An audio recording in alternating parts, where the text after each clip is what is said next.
Chapter 151.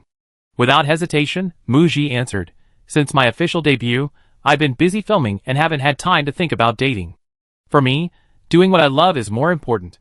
As for love, I leave it to fate." Actually, Mu Ji responds to this question every time a dating rumor trends on social media, and her response is always the same. Regarding whether she would go public if she were in a relationship, Mu Ji thought for a moment. "I wouldn't proactively go public. As an actress, I hope everyone focuses more on my work." The second question was from the reporter. "After winning the Golden Crane Award for Best Actress, what do you think about people saying you're a top young actress?" Mu Ji: "Awards are honors for every actor, a wonderful encouragement and affirmation. But as I always say, an actor's greatest strength lies in their work. I continue to focus on acting." Regarding the last question, the reporter said it wouldn't be included in the magazine, only in the interview video. "You won Best Actress, and some netizens compared you to Lu Rui, another Best Actress from the same company." Lu Rui gave an interview about this and responded that you only had 2 films released before winning Best Actress, which is very lucky. "You're still a newcomer to the film industry, so there's no point in comparing you." The reporter smiled awkwardly and asked Mu Ji what she thought about this. Mu Ji knew about this. Minmin showed her Lu Rui's interview video.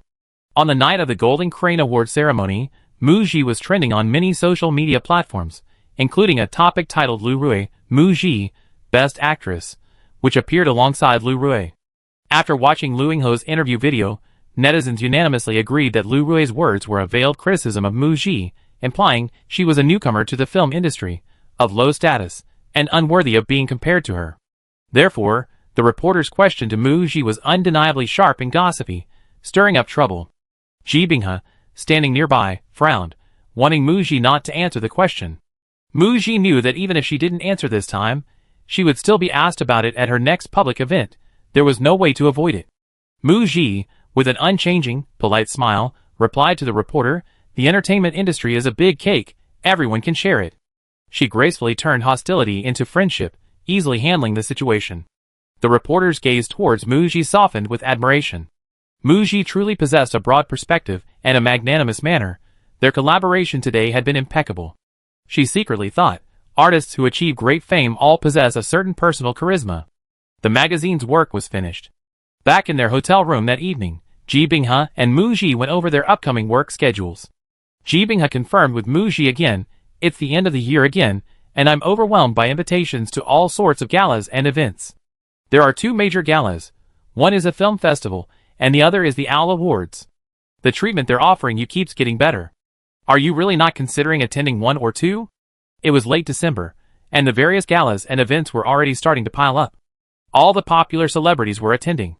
But Mu Ji was nowhere to be seen. She was in seclusion on set filming.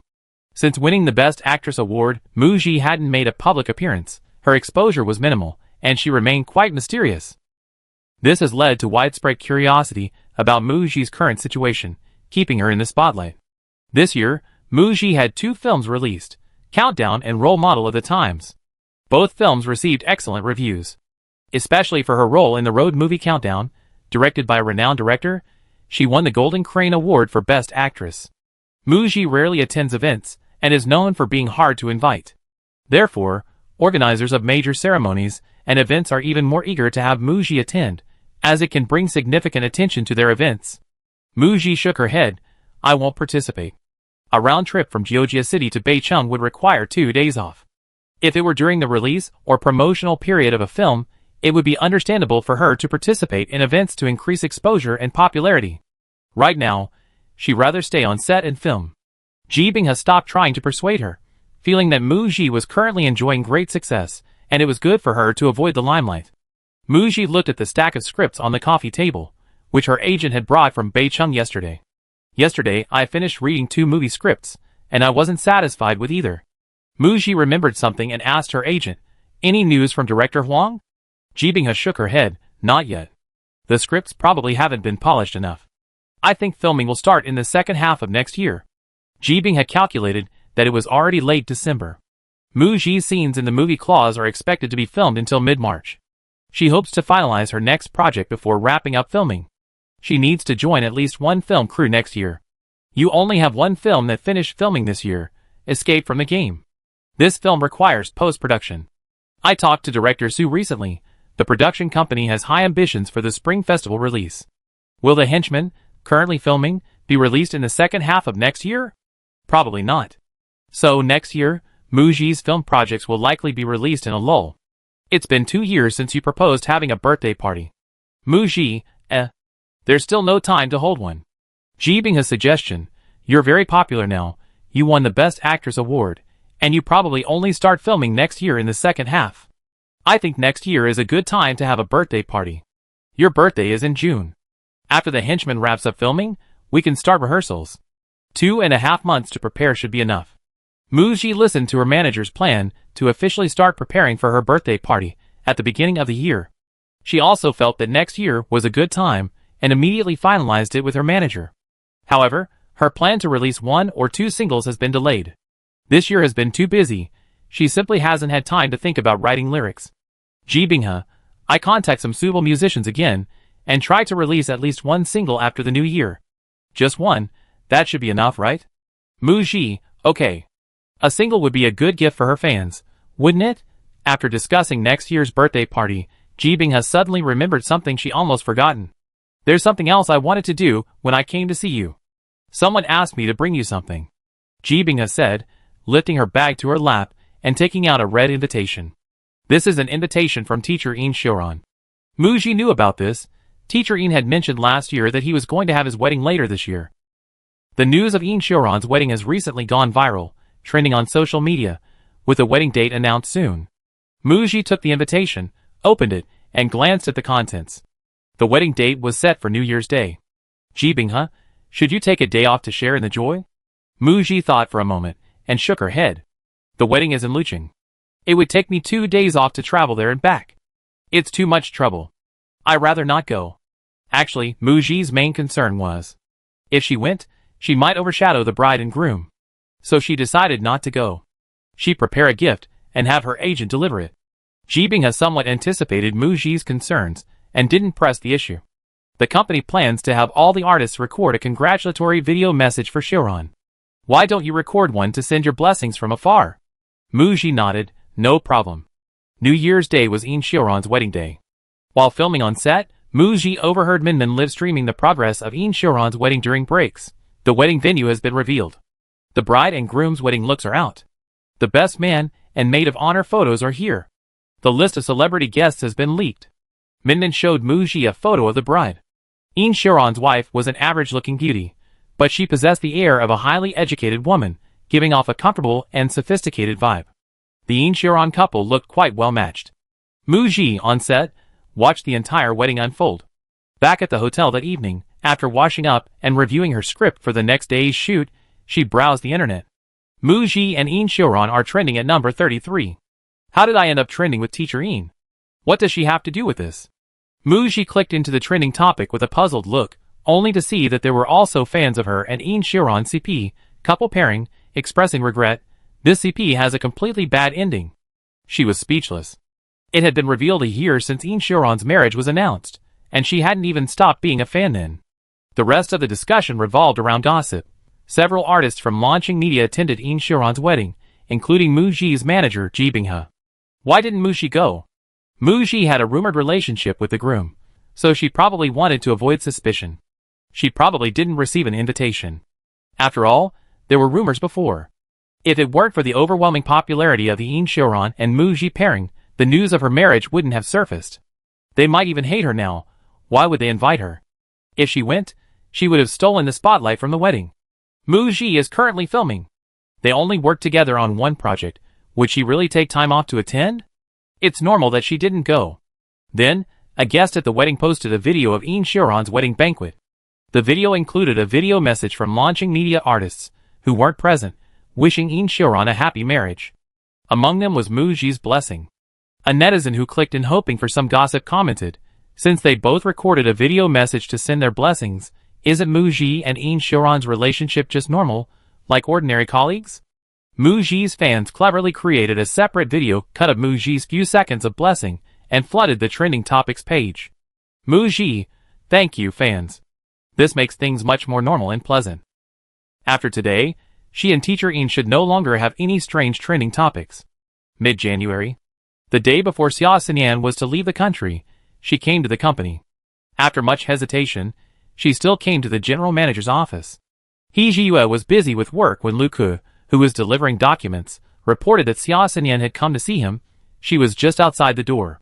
He Jiyue remembered that Ji Binghe had mentioned a few days ago that Xia Xinyan was going abroad.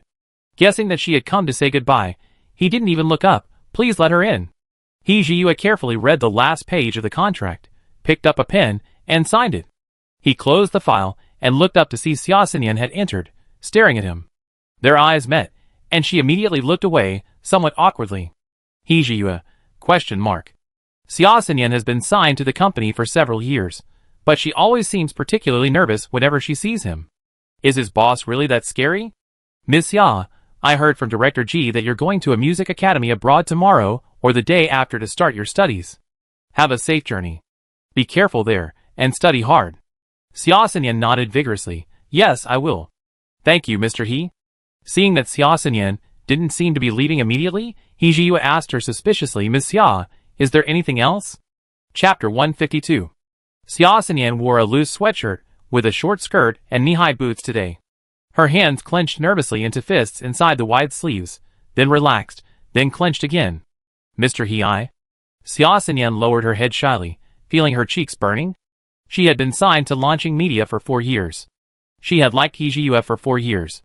When she signed the contract, her agent, Ji Binghe, told Xia Xinyan that as an idol, she was not allowed to date during the first 3 or 4 years of her career's peak.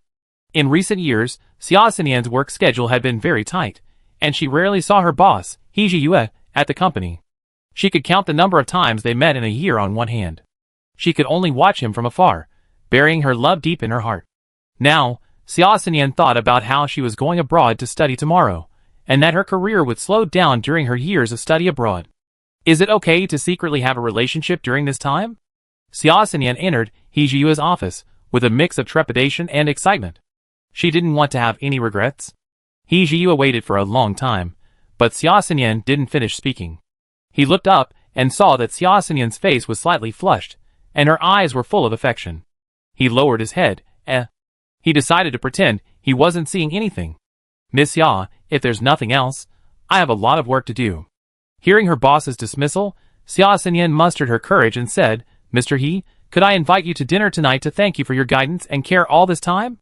He Jiyue looked up, coldly refusing. Sorry, I'm not free tonight. Teacher Xia can have a get-together with Director Ji and the team, and have Director Ji pay for it at the companies. Before he could finish, Xia Xinyan interrupted him. President He, I like you. He Jiyue, like what about me? Xia Xinyan, who had just mustered all her courage to confess, was taken aback by the question. She was too embarrassed to say she had fallen in love with He Jiyue at first sight. You paid my breach of contract fee, arranged for me to return to China, sent me to participate in the talent show, and promoted me after my debut. You changed my destiny. He Jiyue pointed out, that's the kind of liking a company artist has for their boss. Actually, the company has signed so many artists, providing each one with a platform and resources, but only a very few can truly succeed in the industry. So the person you should be most grateful to is yourself. Your achievements are inseparable from your own efforts. No. Xia Xinyan wanted to explain. She knew the difference between liking and gratitude. Part of her motivation for working so hard in her career came from He Jiyue. She rejected other people's confessions, because she already had someone in her heart. How could it be an artist's admiration and affection for their boss? He Jiyue had no choice but to be more direct. Teacher Xia, our relationship will only ever be that of boss and artist. Xia Xinyan, who was about to speak, froze. Now she understood perfectly well that she had been rejected.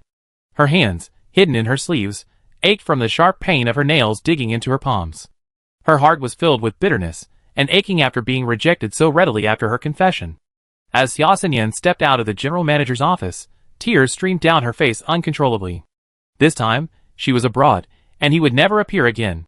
Lu Ke, who was about to enter the boss's office to deliver documents again, almost bumped into Xia Xinyan. Xia. He saw Xia Xinyan leave hurriedly without even saying hello. What happened? Teacher Xia Xinyan seemed to have left with red, swollen eyes from crying. Lu Ke knocked on the door, as if nothing had happened, and entered the boss's office. He saw the boss sitting in the chair in front of his desk, pinching his brow, his expression seemingly normal. Lu Ke thought to himself, There are only two people in the company who can stir up the boss's emotions. One is Director G, and the other is Teacher Mu. The former is about work, the latter is about love. After delivering the documents to Hijiyua and noting down the tasks the boss had assigned, Luca made a small attempt to guess what the boss was thinking. President I overheard Director G mention yesterday that the Claw's crew will be on holiday for 3 days during the Spring Festival, and Teacher Mu won't be returning to Beicheng. There are less than 2 weeks until the Spring Festival, and many colleagues have already started booking their plane tickets home. Hijiyua glanced at Luca, clearly understanding Luca's implication. If the boss plans to visit Teacher Mu during the Spring Festival holiday, he can book his flight from Beicheng to Jiujia City in advance. I don't need to book a ticket. Let Luca go about his business. After Luca left, Hijiyua gave a wry smile. Muji has a 3-day holiday for the Spring Festival, and of course, he wanted to visit her at the hotel. But not long ago, he and Muji had dinner at a restaurant to discuss the script, and he only left after Muji left. Even though they weren't seen together, rumors of a romance between them trended on social media. If she went to see Muji and got photographed again, it would trend on social media once more. Director G would have to tear him apart as her boss. Most importantly, being photographed again, while denying the relationship would cause trouble for Muji. So she wanted to see her, but couldn't. Hijiyua had been worried about whether Muji would renew her contract with the company when it expired, but now she hoped that day would come quickly. Time slipped away like sand through her fingers. In the blink of an eye, it was almost Chinese New Year again, marking Muji's 5th year in this world. This year, filming hadn't wrapped up. The entire crew of henchmen were given a 3-day holiday for Chinese New Year. She was too lazy to travel back and forth to Beicheng and waste a day, so she chose to stay on set for the holiday. Anyway, it didn't matter where she spent the holiday. The 3-day holiday was New Year's Eve, the first day of the Lunar New Year, and the second day of the Lunar New Year, the day before New Year's Eve. Director Han Yin, realizing many crew members weren't really focused on filming, called a wrap early. Muji and her team returned to the hotel. Stepping out of the elevator, they encountered Tai Feng and his team in the hallway. Muji immediately noticed the suitcase Tai Feng was pushing. She greeted him, "Teacher Tai, are you going back to Beicheng for the new year?" Tai Feng gave a soft He had tried to ring Muji's doorbell to say goodbye, but no one answered.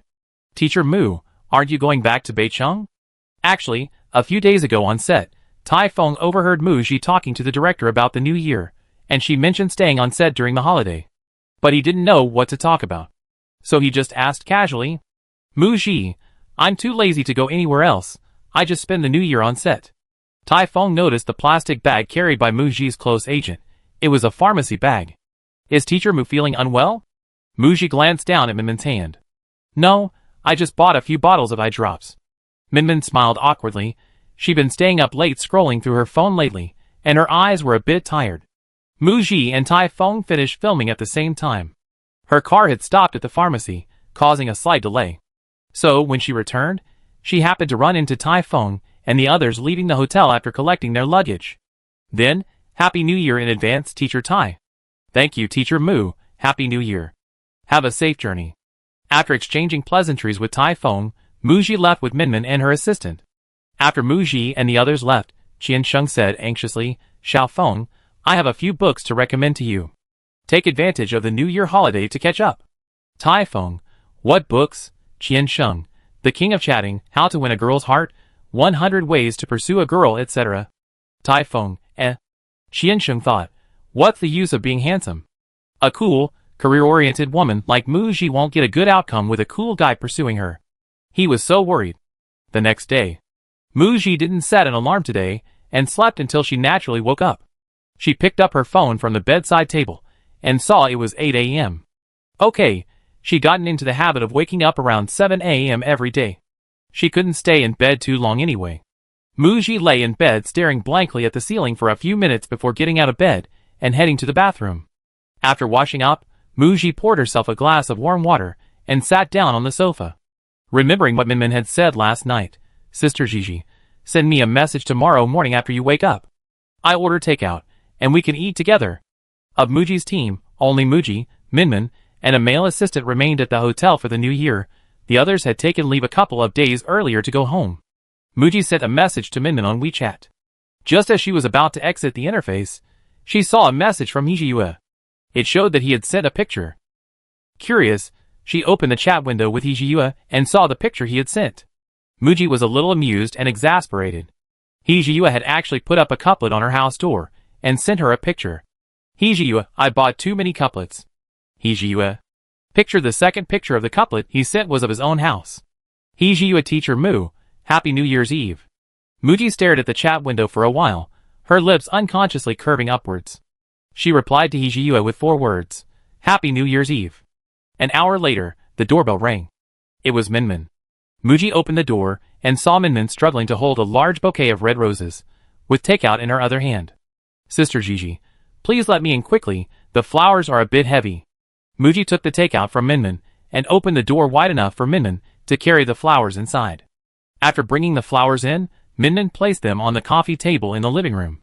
Under Muji's questioning gaze, Minmin scratched her head and explained, Sister Gigi, this was a gift from the boss. The flower delivery person had already brought the flowers downstairs at the hotel when Minmin received the call from her boss. She had just gone downstairs to pick up her takeout and had brought the flowers up on the way. Seeing Muji remain silent, Minmin cautiously asked, These roses are quite beautiful, aren't they? She felt the boss had finally become brazen and wanted to say a few good words for him. But the next second, she chickened out and firmly stood by Muji's side. Minmin asked, Should we throw them away? Muji placed the takeout on the edge of the coffee table and looked at the blooming roses for a few seconds. Just leave them. Director Hong Yen hadn't gone home for the New Year either. Director Hong Yen treated everyone to dinner on New Year's Eve. The crew members who stayed at the hotel went to a local hotel for a get-together. After dinner, Muji and the others returned to the hotel. Minmin came to Muji's room, and they watched the Spring Festival Gala together. Muji received another message from Hijiyue, a video. The video's thumbnail showed fireworks. She opened the video and heard Hijiyue's voice counting down. 3, 2, 1. Then, whoosh, bang bang bang, dazzling fireworks burst in the night sky. Then, the camera panned down, showing several children running around in the yard with sparklers, their laughter filling the air. Muji was wondering where Hijiyue had gone when the camera panned back into the house, revealing the back of Grandpa Feng Chongxian. Muji guessed that Hijiyue had probably gone to her grandfather's old home. Minmin, who was watching the Spring Festival Gala, heard the fireworks and curiously asked Muji, Sister Gigi, what are you watching? Muji told her the truth. Minmin laughed out loud. I didn't know the boss had this side to him. Minmin couldn't help but think, first roses in the morning, then fireworks at night. Is the boss starting to pursue Sister Gigi? There were only 2 minutes left until midnight to mark the new year. Minmin had lost interest in watching the Spring Festival Gala. She leaned closer to Muji, blinking her eyes, and asked, Sister Gigi, I have a New Year's wish. Could you consider helping me fulfill it? Could I take a peek at your WeChat moments? I really want to know what other celebrities post during the new year. Muji held up 3 fingers, as if swearing, I promise I won't reveal a single word. She was just so curious. Just one peek. Chapter 153. Muji rarely checks her WeChat moments. In fact, most celebrities are just like ordinary people in private. During the Lunar New Year, they might post a picture of a meal or a heavily edited photo of themselves, wishing everyone a happy new year. To avoid their moments being used by malicious individuals to create controversy on social media, everyone manages their moments to be almost identical to their social media accounts. Very few celebrities show their real, vibrant side. Muji knows Minmin loves gossip, but Minmin never mentions celebrities she knows in real life online. Regarding Minmin's request, Muji thought for a moment and smiled slyly. You can only see one person's moments if I have their WeChat, and if they post something tonight. Minmin, shocked. Her mind raced. Many celebrity names flashed through her mind, only to be rejected one by one. Finally, considering everything that had happened today, Minmin's eyes lit up, and a burning passion for gossip ignited within her. Sister Gigi, let's check what the boss posted on WeChat moments today, shall we? As they spoke, the TV broadcast the New Year's countdown. 10, 9, 8. 3, 2, 1. Happy New Year, everyone. It was midnight. Minmin happily sent Muji her New Year's greetings. Sister Gigi, Happy New Year. Happy New Year, Minmin. Then let's quickly see if the boss posted anything on WeChat moments for the new year, hee. Muji, okay. She rarely looked at WeChat moments, and never specifically looked at anyone's. Whose moments she saw was random, entirely based on luck. In Muji's memory, she had never seen Hijiyue's WeChat moments. But now, as soon as she opened moments, The first post that popped up after refreshing was indeed from Hee Ji-woo. Minmin excitedly leaned closer. Did President Hee post a New Year's Eve post on Moments? Let me see.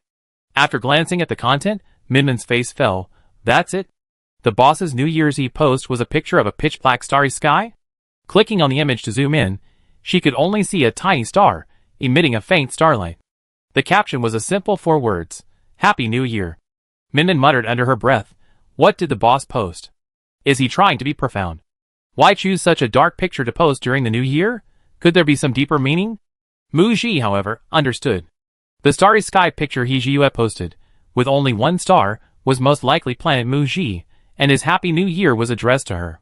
He was subtly confessing his feelings on social media. Only she could understand the burning passion in his heart. He refrained from appearing in front of her, but he wanted her to know his feelings.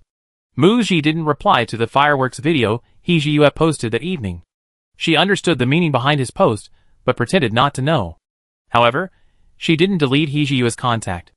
Mu Ji thought, let her see how much tolerance I can endure for Hee Ji-woo. The 3-day Spring Festival holiday. Mu Ji didn't go anywhere. She stayed in her hotel room.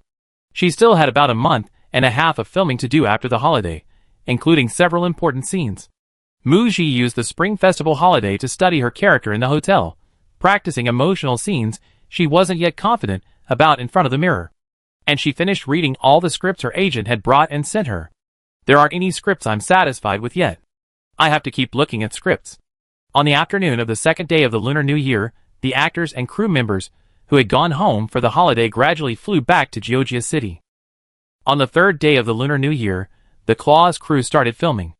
After filming for a week at the Georgia Film and Television Base, part of the crew moved to Xiangshan Film and Television City, a famous 4A-level scenic spot, where they filmed large-scale action scenes for over a week. Early February. The main force of the Claws crew moved to their last filming location, Western Film and Television City. The day they moved there happened to be the Lantern Festival. Mu Ji and her team checked into their hotel. It was already past 6 p.m. Minmin and her assistant were about to search for a place to eat. They received a message from their special assistant, Luku, who had reserved a private room at a restaurant, telling them to just go there and eat. Today is the Lantern Festival, and President He treated all the company's employees to a meal. We're having a get-together now. Minmin, so grateful to the boss, even towards employees working away from home. If she hadn't seen the WeChat Moments post from another artist's team member, showing them eating takeout, she almost believed it. So, in reality, they were only getting such great company benefits because of Mu Ji. While eating at the restaurant, the owner, claiming to be a fan of Mu Ji, gave each of them a bowl of Tangyuan sweet rice balls. Minmin, a little paranoid, thought, could this be another one of the boss's doing?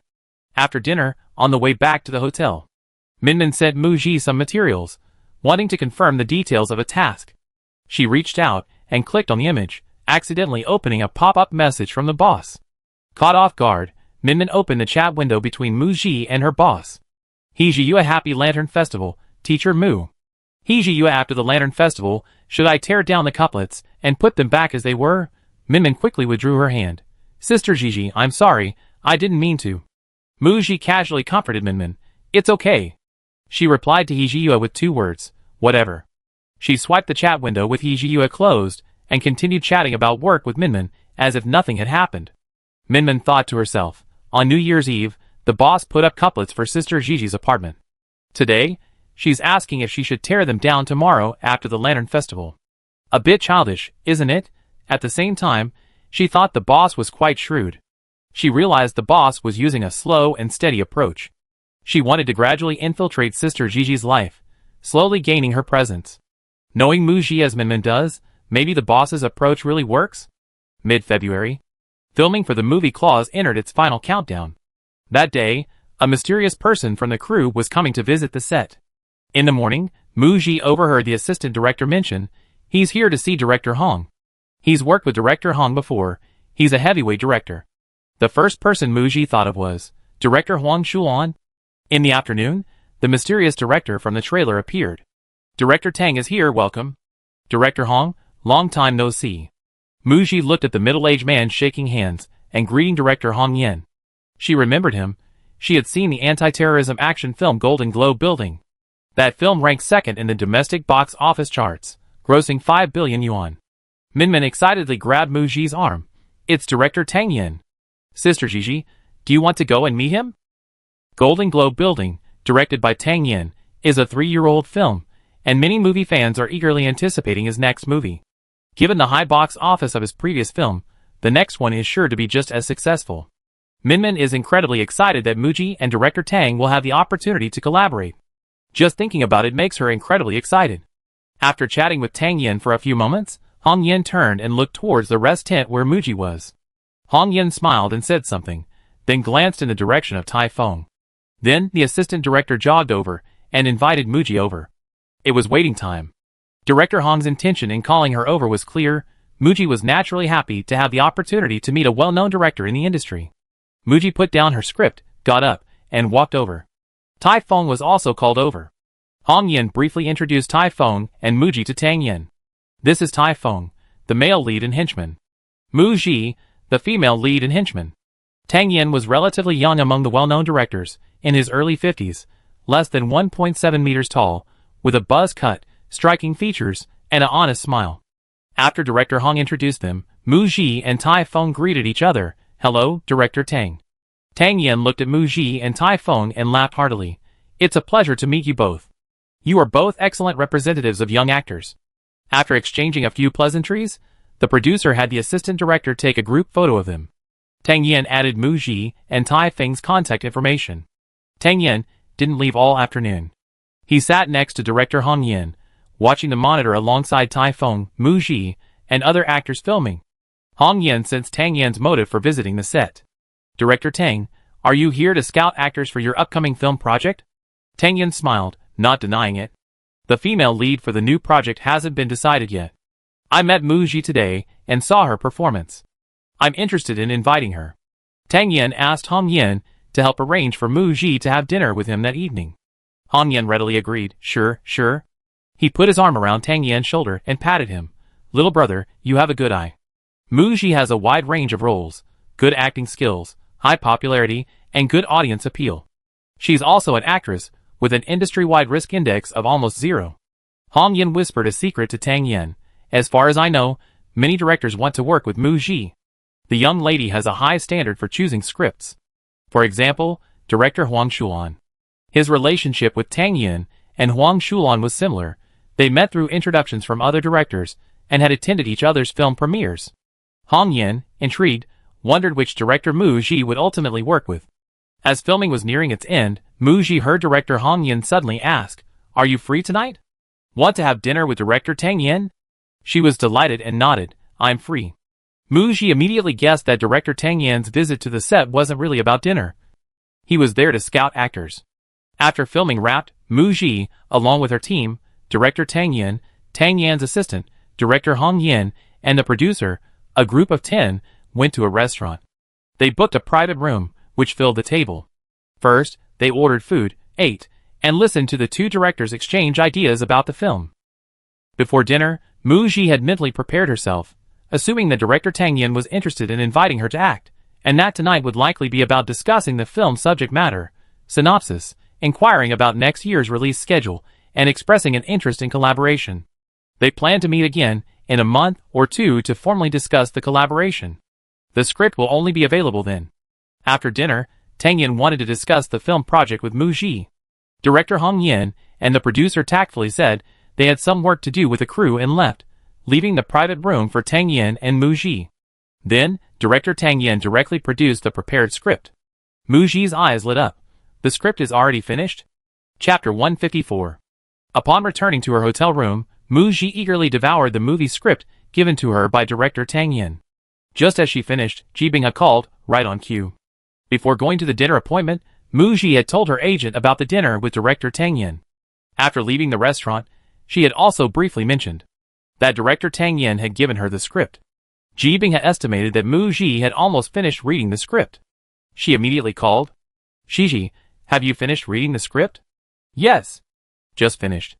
Mu Ji explained the general content of the script, safe evacuation of all personnel, to Ji Binghe. It's a war-themed story, a sequel to Golden Globe Building, with the protagonist's story continuing.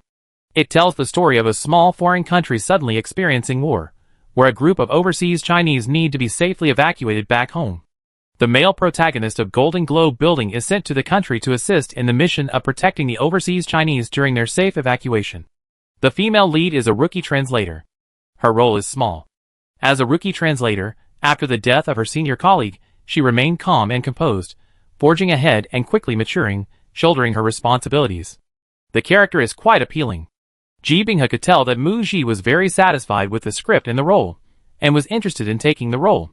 Is director Tang's new film project starting next year? Thinking that the script was already finished, filming should start soon, right? Filming will start in the first half of next year?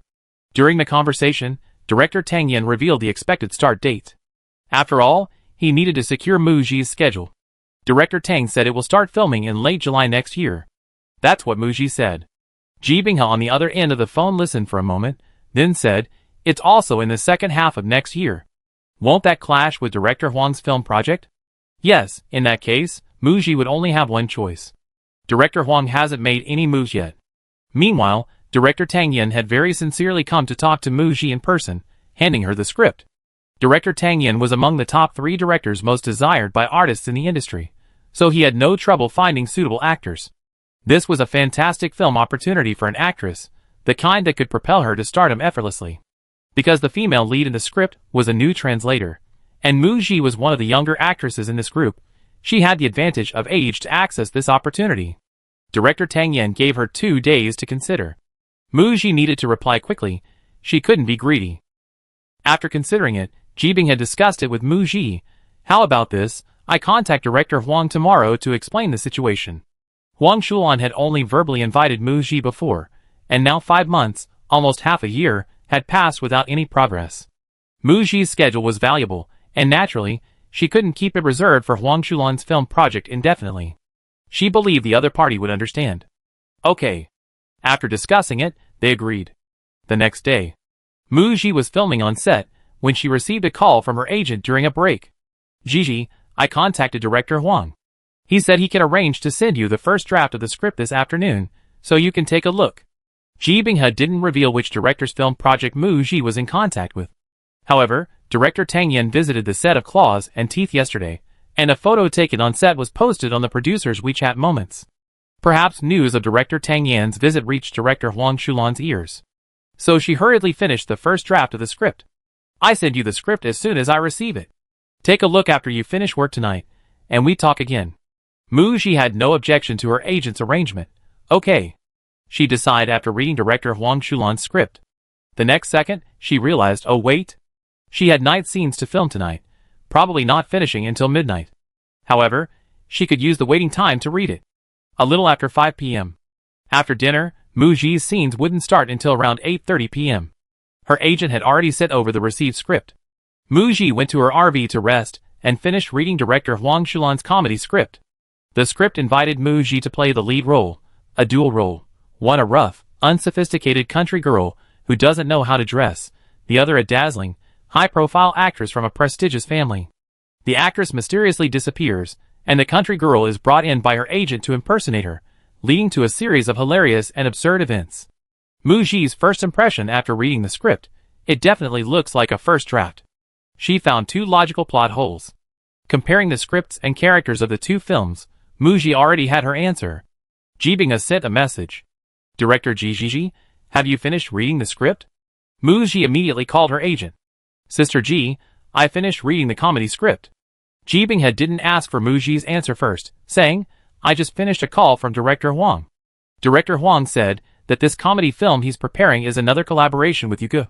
Director Wan Zhou is considered a master director, having made films for 30 years, with many classic works across various genres. Directors like Huang Shulan and Hong Yin specialize in a particular genre. For example, the former makes comedies, and the latter makes martial arts films. Yuge, mentioned by Ji Binghe, has collaborated with director Huang Shulan 3 times. The two are a golden duo in comedy films, possessing extraordinary box office appeal. Their last comedy film together grossed over 3 billion yuan. I can tell director Huang really wants to invite you to act in it. He guarantees that the female lead will have a significant role, and plenty of room for the actress to showcase her talent. But I'm just relaying director Huang's words to you, the decision is yours." Ji Binghe thought, Director Huang Shulan is trying to persuade her, his agent, to convince or pressure Mu Ji to choose to act in the comedy film. In fact, her role as agent didn't really give Mu Ji any say. Mu Ji always had her own ideas when it came to choosing scripts. Both films had excellent production teams, making it difficult for Ji Binghe to choose. Tang Yan's war film featured the same actor from their previous film as the male lead, a significant role and the absolute protagonist, along with a special appearance by a superstar. Ji Binghe could tell that Mu Ji was very satisfied with the story and character design of the script. The only problem was that the female lead's role was a bit small. She might not be able to make a significant impact on the film. Also, this film might be shot overseas, involving a large investment and high risk. Whether it could surpass the box office of its predecessor, Golden Globe Building, was uncertain. Director Huang Shulan's comedy film still needs script polishing, so the film's quality and reception are uncertain. However, Director Huang Shulan said that Mu Ji's role is similar to Yu Ji's, ensuring Mu Ji's presence in the film. If the film receives good reviews, the profits could be substantial. Even if this comedy is just a passable popcorn comedy, it should still gross over 2 billion yuan. Mu Ji has made up her mind. I choose to act in director Tang Yan's film. She has always wanted to take on interesting roles she hasn't played before, and she likes the theme and story of the film All People Safely Evacuated. Ji Binghe had more or less guessed. Okay, I talked to director Huang. Mu Ji's next film is set, and her filming schedule for next year is full. Ji Binghe's biggest headache was getting roles for Mu Ji, and now she can finally breathe a sigh of relief. However, although Mu Ji is currently receiving resources in the film industry, the production teams and actors she's working with are top tier. Ultimately, she was only playing supporting roles in both films. Shiji, I look forward to the next script I get, where you're the absolute lead. Mu Ji smiled gently. Okay. She was looking forward to it too. Early March. Mu Ji picked out a song from the many lyrics her agent sent her. She listened to the demo and was quite satisfied. Filming would wrap up in 2 weeks. I already made arrangements with the music studio. Once you return to Beicheng after filming, they immediately arrange for the song's recording. Ji Binghe asked Mu Ji. Have you decided on a release date for the single? Mu Ji thought for a moment and chose a date. How about April 1st? April Fool's Day? Okay. Anyway, once the news of Mu Ji releasing a single and holding a birthday party is revealed, many people will probably think it's an April Fool's joke. There will probably be some dissenting voices. In early March, a week before Mu Ji finished filming her scenes. During the filming of an action scene, she was accidentally cut on her left arm by the tip of a sword held by an actor. Fortunately, the wound wasn't deep, and it only bled a little. The crew's doctor promptly disinfected and bandaged Mu Ji's wound. The male actor who made the mistake, pale-faced, kept apologizing to Mu Ji. Mu Ji comforted him. It's okay, it's not serious. You didn't do it on purpose, be careful when you reshoot. Director Hong Yan asked with concern, can you still keep going? Why don't you go back and rest, and film again tomorrow? Mu Ji held the sword with her right hand, and the wound on her left arm was a little swollen and hot, causing a dull pain when she moved. But it was bearable. It's okay, I can manage. The main problem was that if she left, the afternoon setup would be wasted, and the entire crew would have to wrap up. Mu Ji didn't show the pain on her face, determined to grit her teeth and finish filming this scene no matter what. The next 2 days were for dialogue scenes. By then, her arm injury would be almost healed, hopefully not affecting the final, crucial action scene. Tai Feng noticed Mu Ji's perseverance and comforted her, saying, luckily, it's your arm, not your face. Mu Ji, yes, that's what I think too. If someone else said that, she might have thought it was a bit sarcastic, but Tai Feng had also been injured while filming the claws recently. A crew member's improper operation of the wire harness resulted in large abrasions on Tai Feng's back. Filming action scenes inevitably carries a certain risk of injury. Mu Ji thought she and Tai Feng were quite similar. Her first reaction to being injured was, don't let it affect the filming schedule. Thank you for your comfort, Teacher Tai. You're welcome? But Tai Feng felt he might have said the wrong thing. 3 days later, there were 2 days left until filming wrapped.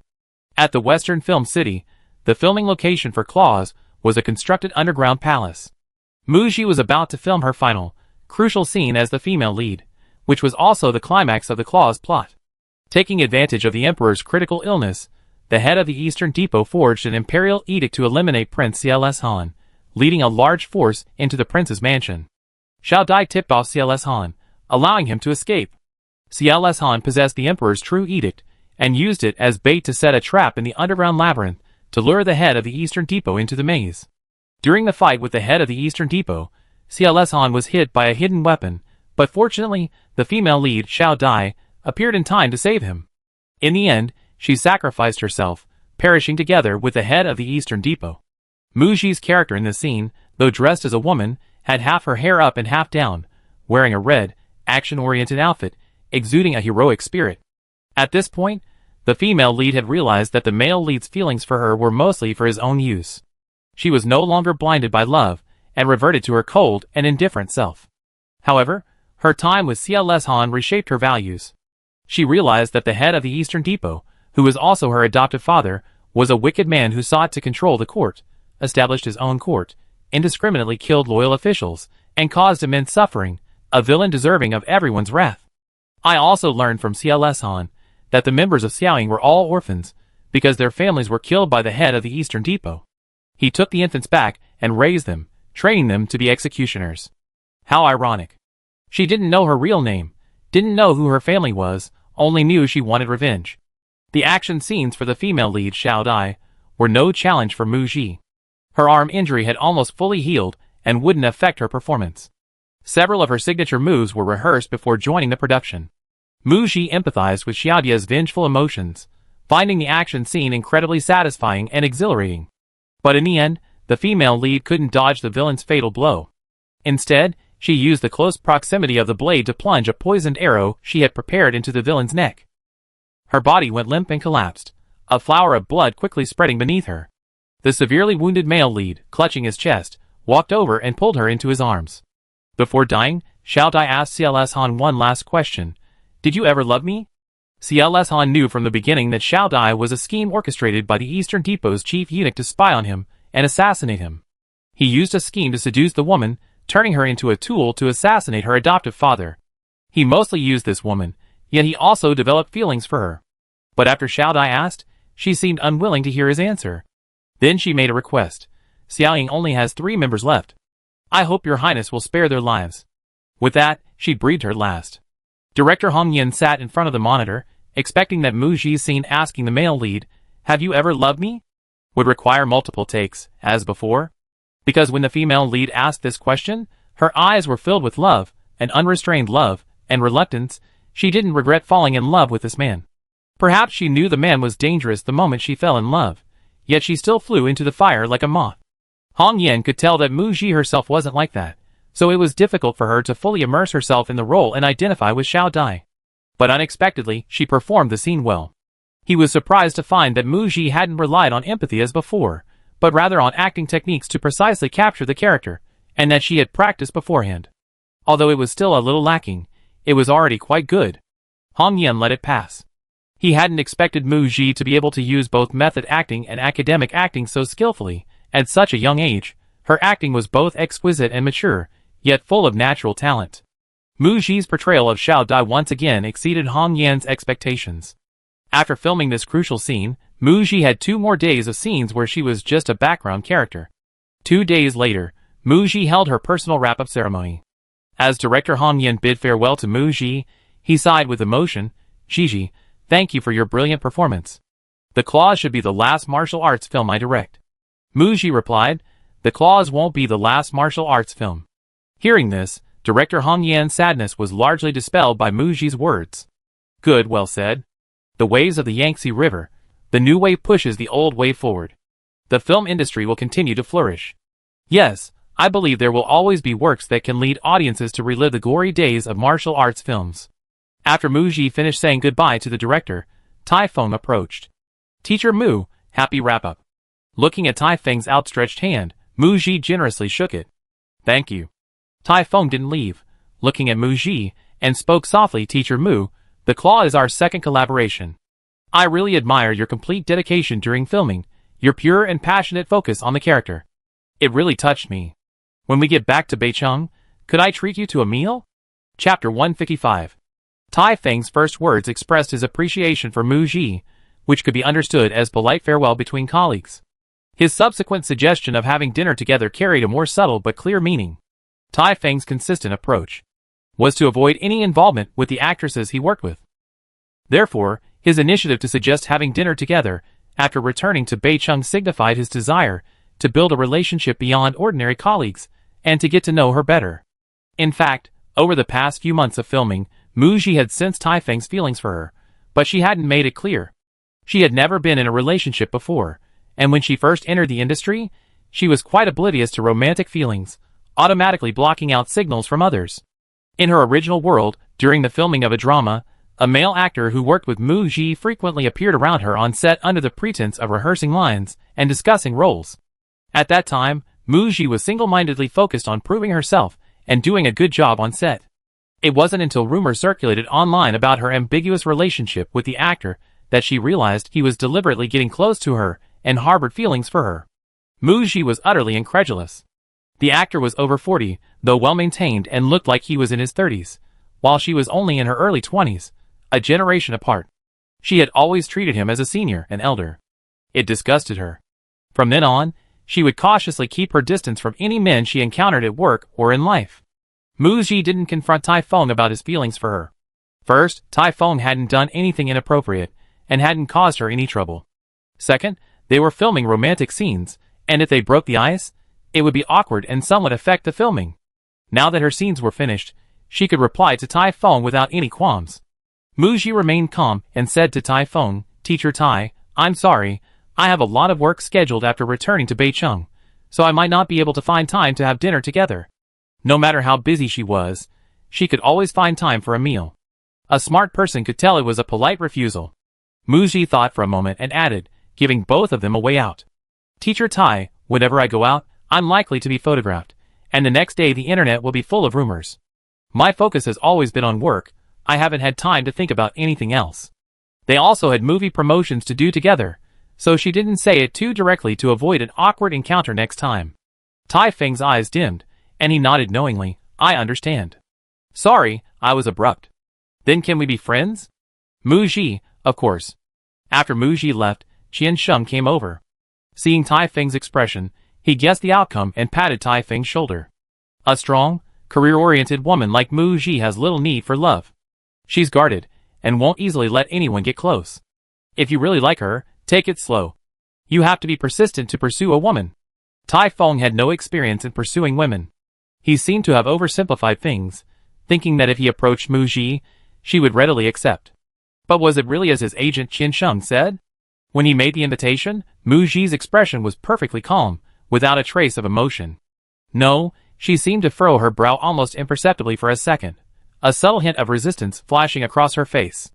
Taifeng felt he was getting a little too into character, while Mu Ji, being an excellent actress, snapped out of it the moment the director yelled cut, leaving him alone, feeling utterly empty. Filming lasted 4.5 months, from autumn to spring, and Mu Ji finally wrapped up her scenes. On the way to the airport, the team members couldn't hide their joy. "We're going back to the bustling metropolis. It feels unreal. Yes, Beicheng, we're coming back. 4.5 months of living a monotonous life. I feel like I'm going to go crazy. I really want to go shopping. I want to travel. +1, but let me sleep it off first. Mu Ji, everyone, thank you for your hard work. I've spoken with Director Ji, and everyone is entitled to 3 days off before returning to the company." A burst of enthusiastic cheers erupted in the car. Minmin recalled what she overheard on set. Taifeng had seemingly confessed some of his feelings to Mu Ji, only to be politely rejected. "Sister Gigi, you and Teacher Tai have worked together on 2 dramas. Everyone says that male and female actors easily develop feelings for each other while filming. Did you feel even a little bit moved during filming?" She recalled the farewell scene they filmed a few days ago. After the female lead, Xiao Dai, breathed her last, the male lead held her tightly in his arms, shedding his cold mask, tilting his head back, his chin gently brushing against the top of her hair, his throat choked with emotion, unable to speak, a tear rolling down his cheek. Minmin could sense from the set that Taifeng himself was deeply affected by the character's emotions. She knew that Mu Ji always empathized with her characters during filming and didn't easily detach herself from the role. She always needed time to adjust after filming wrapped. That's why she never went straight into a new project. Of all the male actors Mu Ji has worked with, Minmin thinks Taifeng is one of the most outstanding. Not only in the entertainment industry, but also in real life, he is exceptionally talented in every aspect. Minmin wondered if Mu Ji felt any attraction at all. Mu Ji, I won't project myself onto the character of Xiao Dai and fall for Tai Feng. If she were Xiao Dai, she would never fall in love with Prince CLS Han, nor would she place her hopes on a man. Instead, she would find a way to escape the control of the Eastern Depot's chief eunuch. How could she possibly develop feelings for Tai Feng based on their on-screen chemistry? Mu Ji's consistent principle: an excellent actor can separate work from personal relationships. Otherwise, wouldn't she fall in love with every actor she works with? She inherently resists developing other relationships with her co-stars. To Mu Ji, Tai Feng is an excellent actor, nothing more. The plane arrived at Beicheng International Airport. Mu Ji took a car from the airport back to Donghua Mansion, and it was already evening. She pushed her suitcase to her front door, noticing the red couplets still pasted on the door. He Jiyue hadn't torn them down, she thought. After arriving home, Mu Ji took a shower, changed her clothes, glanced at the time, it was almost time, and went out. Zhou Jingzhu and Lu Kai knew Mu Ji was finishing filming and returning to Beicheng today, and said they wanted to treat her to a meal at 8 p.m. Having filmed for 4.5 months, it had been almost half a year since they'd last seen each other. They only chatted occasionally in a group chat. After meeting, they caught up on each other's lives. Zhou Jingzhu, after breaking up with her rapper boyfriend, was currently dating a talented young man introduced by her family, and her streetwear brand was doing well both online and offline. Lu Kai was preparing a new album, and would be recording a dance program at the beginning of the year. After a cameo role in a comedy film, Lu Kai went on to play supporting roles in 2 other films. Following Mu Ji's advice, Lu Kai chose roles with limited screen time, memorable moments, and characters that resonated with her own personality, essentially playing herself. This way, the audience would think, she's not bad. Gradually, they would accept her acting, building her popularity through solid performances in each role, while continuously honing her skills. Finally, the topic turned to Mu Ji. Actually, there was no need to ask. As a top-tier celebrity, any news about Mu Ji would trend on social media. Both Zhou Jingzhu and Lu Kai could find her on the trending topics. Zhou Jingzhu was quite interested in the recent gossip about Mu Ji's relationship that had trended on social media. Shiji, is there something going on between you and your boss? Tell the truth. They had run into Mu Ji's boss when they visited her home last time. A woman's sixth sense told her. This boss's feelings for Mu Ji were definitely not ordinary. Recently, Mu Ji and Zhou Jingzhu were photographed by paparazzi twice in public, so their private interactions must have been more than just a couple of times. Zhou Jingzhu didn't believe that the boss of launching media didn't have feelings for Mu Ji. Mu Ji knew that Zhou Jingzhu and Lu Kai wouldn't gossip, but she and He Jiyue were indeed not currently involved, just as their statement clarified. A boss-artist relationship. He did confess his feelings, but I was busy with work, so I didn't. Zhou Jingzhu's eyes lit up, and she leaned closer to Mu Ji, saying, putting your career aside for now, do you have feelings for him? This was the first time Mu Ji had been asked this question. He Jiyue himself hadn't asked, and Ji Binghe and Minmin hadn't dared to bring it up either. Caught off guard by Zhou Jingzhu's question, Mu Ji paused slightly. She couldn't help but seriously consider the question. Did she have feelings for He Jiyue? He Jiyue's face involuntarily flashed through her mind. Last time at Xingyun Terrace, He Jiyue's subtle confession and the star he gave her stirred something within her, but He Jiyue hadn't asked for an answer or response. Mu Ji didn't dwell on the question. She hadn't even considered what it would be like to have someone else in her life. Seeing the slight confusion on Mu Ji's face, Zhou Jingzhu didn't press the matter. However, she offered Mu Ji advice. Shiji, your boss's excellent qualities are undeniable, he's quite handsome. You've known him for several years, so you know his character to some extent, right? I think if he's serious about you, why not get to know him and see if you feel anything? Don't miss out. Zhou Jingzhu felt that Mu Ji had devoted herself entirely to her career these past few years, living like an ascetic. She remembered the saying, art imitates life. Mu Ji's world was too monotonous. A more colorful and emotionally rich life would also help her acting. Brother Kai, what do you want to say? Zhou Jingzhu turned to Lu Kai. Lu Kai looked embarrassed. I've never been in a relationship. Zhou Jingzhu, Then, they skipped over the topic of love. Zhou Jingzhu and Lu Kai learned that Mu Ji's long-awaited single was finally going to be recorded in a couple of days. And they heard Mu Ji mention her upcoming birthday party. Whether it was releasing a song or holding a birthday party, they both had experience and shared some things to keep in mind with Mu Ji. 10 p.m. Muji drove back to the underground parking garage of Donghua Mansion. While parking, she saw He Jiyue's car parked in its spot, its lights on, indicating he was inside. After parking, she got out of her car. He also got out. It had been 3 months since they last met in Hengqin. He Jiyue's gaze locked onto Muji. Teacher Mu, long time no see. Muji, long time no see. She guessed that He Jiyue had been waiting for her in the garage. The next second, He Jiyue didn't hide anything. A friend of mine is a doctor. He prescribed some medicine for me. It's very effective for healing external injuries and removing scars. You can try it. He handed Muji a transparent bag containing several boxes of medicine. The day Muji's arm was cut, He Jiyue hadn't texted her. But he knew about it, and had kept it in mind, so he brought her the prepared medicine as soon as she returned to Beicheng. He Jiyue was becoming increasingly open about showing her concern. The ointment the crude doctor prescribed for Muji wasn't finished, but Muji brought it back. No need, I have some at home. He Jiyue wasn't annoyed. He took out scar-reducing ointment from the bag. Want to try this? He touched his broken eyebrow and said, I got this when I was playing basketball with classmates in school. Someone threw an eyebrow trimmer on the court, and it bounced off the basketball and cut me. I didn't pay attention to it at the time, but it left a scar. Muji's injured arm wasn't noticeable when she wore long sleeves. If it had left a scar, it would be a rather long and thin cut, which would be quite noticeable when wearing a skirt or short sleeves in the summer. Muji was convinced. Thank you. She reached out her hand to He Jiyue to take the ointment. He Jiyue's eyes crinkled with laughter, his lips curving upwards as he tossed the scar-removing ointment back into the bag. Teacher Mu, you should take it back too. There's also a bottle of medicinal wine inside. It's quite effective at promoting blood circulation and removing bruises. He gently hung the bag on Muji's outstretched fingers. His slender index finger seemingly unintentionally brushed across Muji's palm, sending a subtle electric current through her. Muji quickly withdrew her hand, picked up the bag, and turned to leave. He Jiyue watched Muji's slightly sullen figure leave, first taken aback, then remembering that she seemed to have red ears, and smiled with pleasure. He strode after her. The next day, Muji slept until noon. Last night, she lay in bed thinking about several things, experiencing some insomnia, and didn't know what time she had finally fallen asleep. She woke up after 11 a.m. 2 days before returning to Beicheng, Ji Binghe, as usual, had someone clean Muji's house and stock up on groceries in the refrigerator.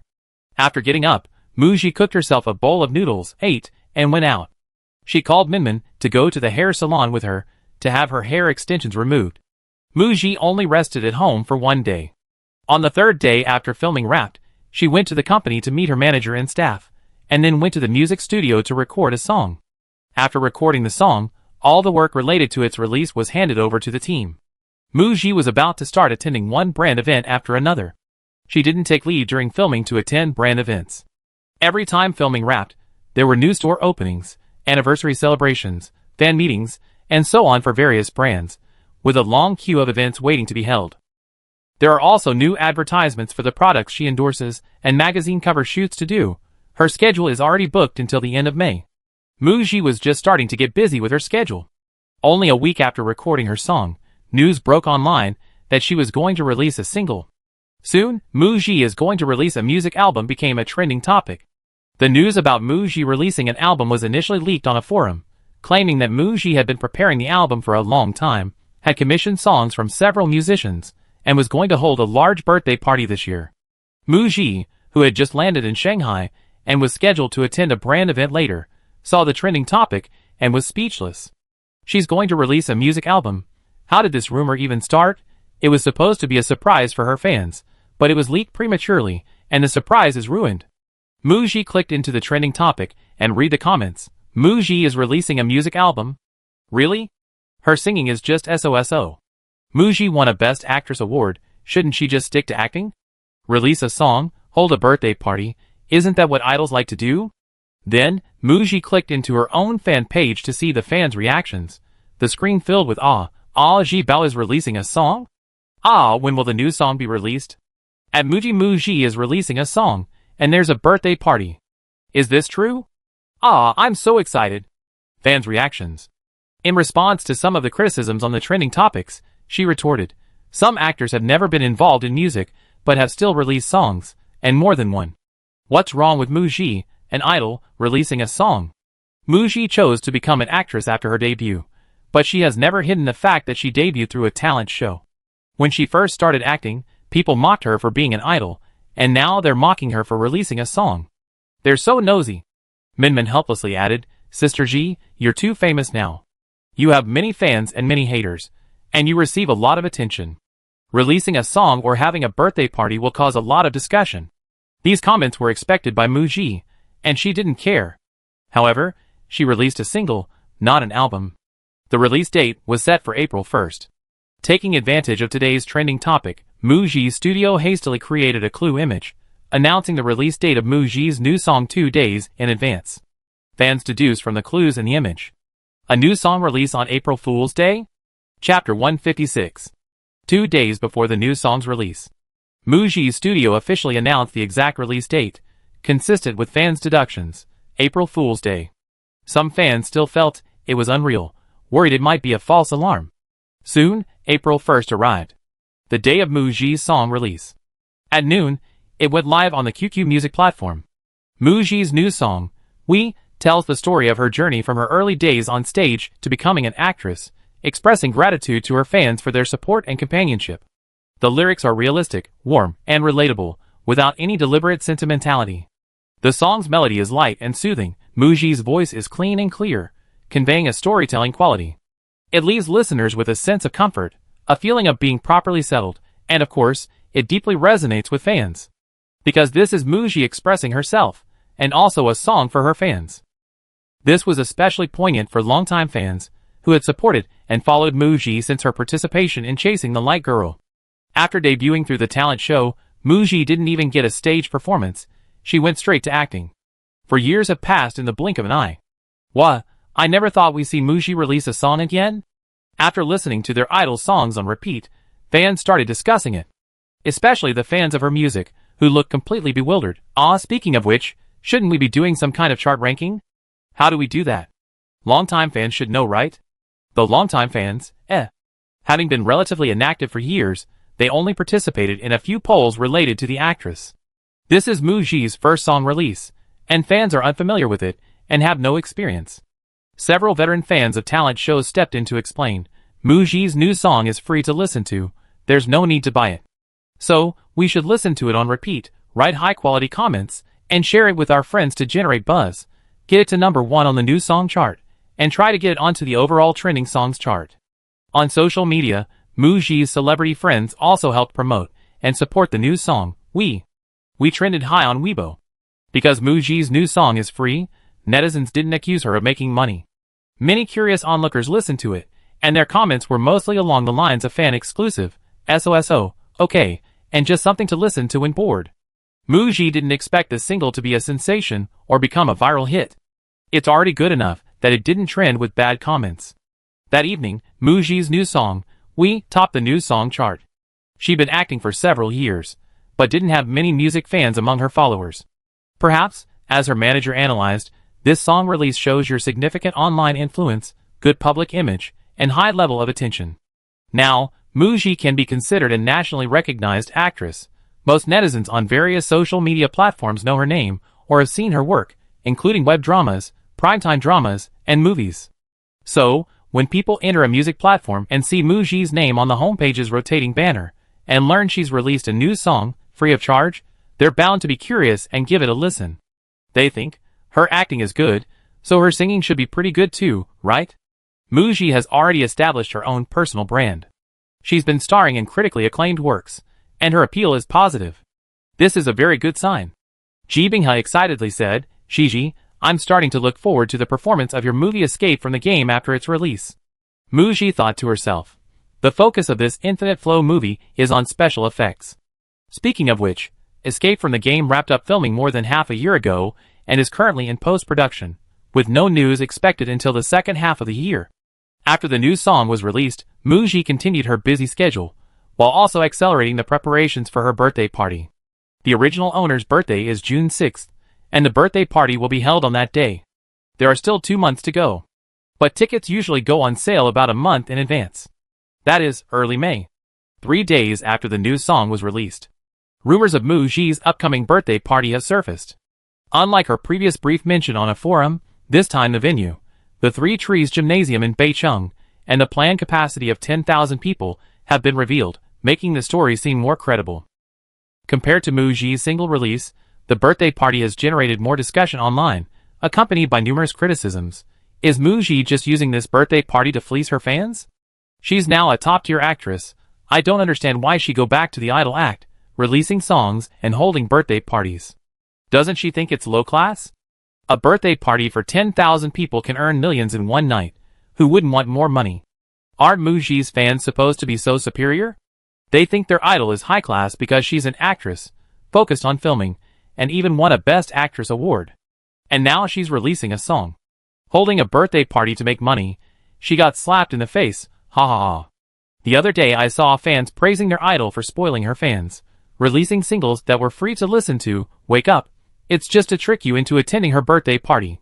This comment received many replies, with fans cursing, idiot. Even if Muji doesn't release any songs, there are still tons of fans scrambling for tickets to her birthday party.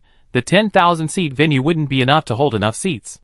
Regarding their idol holding a birthday party, a small portion of the fans, as Muji's career and work fans who have been fans for the past 2 years, have been somewhat swayed by online comments and don't quite understand Muji holding a birthday party, feeling that she should focus on acting. The vast majority of fans were pleasantly surprised, happy, and excited, supporting all of Muji's decisions. As long as Muji was happy, that was all that mattered. The birthday party was a rare opportunity for them to interact with their idol. They were even already preparing to take time off work and save money. Pengcheng Airport. Muji and her team had just finished a brand event in Pengcheng and arrived at the VIP lounge after passing through security. Minmin immediately started scrolling through her phone and saw Muji's birthday party trending on social media. After skimming through the content, she was speechless. She knew that Muji hadn't intended to make money from this birthday party. In fact, she was funding it herself. For example, stage design, lighting and sound teams, venue rental, costumes, and props. Organizing a birthday party to concert standards was a considerable expense. Minmin frowned and said, Sister Ji, can't we announce in advance that all the proceeds from the birthday party tickets will be donated to charity? The source of income for the birthday party was ticket sales. Muji donated all the ticket proceeds to charity. All the expenses for this concert were paid for by Muji personally. It's essentially Muji hosting a large-scale birthday party and inviting her fans. Muji discussed this with her manager, who shook her head. Don't announce it in advance. This would attract more scalpers. If fans knew the tickets were for charity, even more people would rush to buy them, including non-fans and casual acquaintances who like Muji. Without knowing, those willing to buy birthday party tickets are mostly Muji's die-hard fans, longtime fans, stage fans, and idol fans, the main audience for the birthday party. The news of the ticket donations to charity will be announced by Muji later in the birthday party, as a surprise for the fans present. Next, besides her scheduled work, Muji devoted all her time and energy to preparing for the birthday party. 1. Song selection. This is Muji's 5th year in this world, and the 5th year of the original owner's debut. She will be performing a total of 5 songs, including her new song We, meaning she still needs to select 4 more. Ji Bing had discussed with Muji, should we invite guest performers? Muji shook her head, no need. It's not a concert tour, it's a solo birthday party. Muji felt that Minmin's statement, fans only want to see their idol, and don't want anyone else to appear and take up their time, made a lot of sense. 2. Costumes. Selecting appropriate performance costumes based on the songs. 3. Practice. Divided into song practice and dance practice, the songs Muji chose needed some adjustments from the music director, followed by practice with the harmonies team. One of the chosen songs required both singing and dancing, which was quite challenging. A birthday party might seem like just a few songs on stage, but behind the scenes, there was a lot of work involved. Muji's schedule was packed. The May Day holiday ended. Tickets for Muji's birthday party would go on sale at 11 a.m. on May 6th. At 10:30 a.m., Luca was called into the boss's office. Hijiyue, looking somewhat awkward, assigned tasks. Help me grab some tickets for Teacher Mu's birthday party in half an hour. Luca? Luca thought, didn't Teacher Mu and Director Ji reserve some tickets? Tickets were specifically reserved for Muji's friends, such as Zhou Jingzhu, Lu Kai, and Teacher In Xiuran, who specially got a ticket for his sister. Director Su Quan also got a ticket, and even collaborating brands asked Director G for tickets. If the boss also wanted a ticket to attend the birthday party, he could just tell Director G. One ticket was definitely achievable.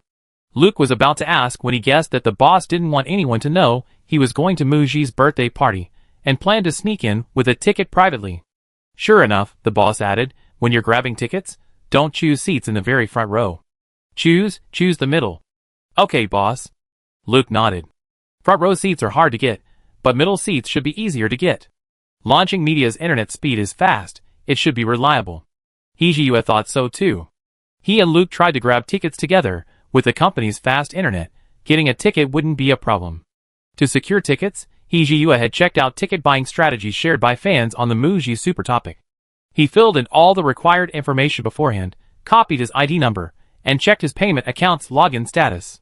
At 10:57 a.m., the ticket buying page crashed, displaying congestion ahead. Fortunately, it returned to normal at 10:59 a.m.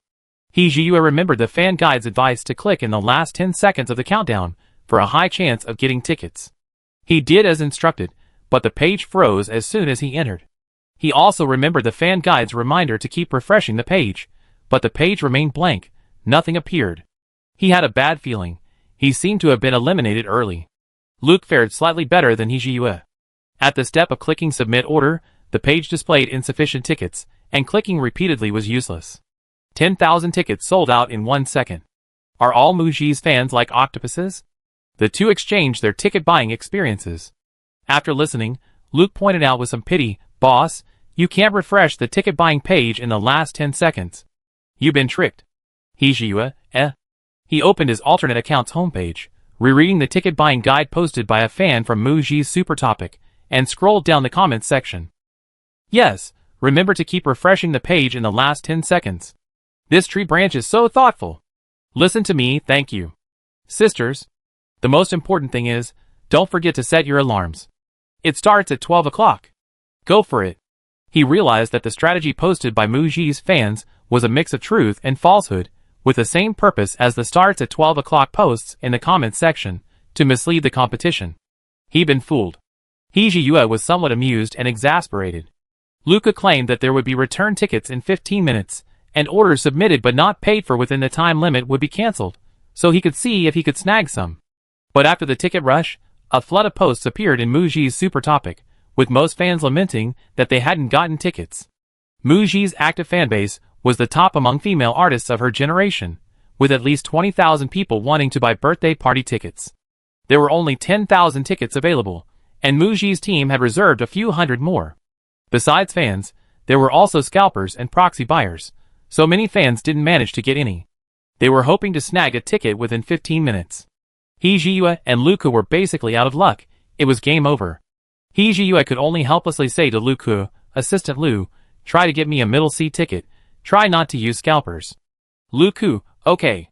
After the birthday party tickets sold out, Muji Studio posted an appeal. Fans who didn't get tickets should watch online. The birthday party would be live-streamed. Don't buy from scalpers to avoid inflated ticket prices and being exploited by them. With more than half a month left, Luca planned to wait and see if any fans had changed their plans and wanted to resell their tickets. Chapter 157. June 1st, Children's Day. 5 days until Muji's birthday party. At 3 p.m., Muji arrived at the dance studio to practice with the dance team. "Hello, I'm Muji." "Hello, Teacher Mu. You can call me Muji or Gigi." "Okay, Teacher Mu." Muji, She accepted their address. Muji had been practicing this dance with her dance teacher for a month and a half. But today was the first time she was performing with the backup dancers. The dance teacher confirmed the practice time with Muji. Muji said she could practice from afternoon until evening. Yesterday, she had already finished her other schedule. The next week would be dedicated entirely to preparing for the birthday party. This backup dancer group was quite famous. Their schedule was very busy. Including the actual stage rehearsals, they only had 3 days to practice with Muji. They had to hurry. Muji shook hands with each of them, discussed their positioning and interactions, and then focused intently on her dance practice. Minmin stood in a corner of the dance studio, filming Muji's daily training with her phone. Today is Children's Day, and Muji's studio plans to release a video of Muji practicing dance tonight as a Children's Day gift for her fans, giving them a little treat in advance. Not only today, but Minmin has been filming Muji intermittently from the first day she started training at the dance studio until today, documenting Muji's dance practice. After the birthday party, they can edit a practice room version of the dance vlog to share with the fans. 1 hour later. After finishing another performance, the dance teacher announced a 10-minute break before continuing. Muji, drenched in sweat, walked towards Minmin and her assistant, taking a towel from the assistant to wipe her brow.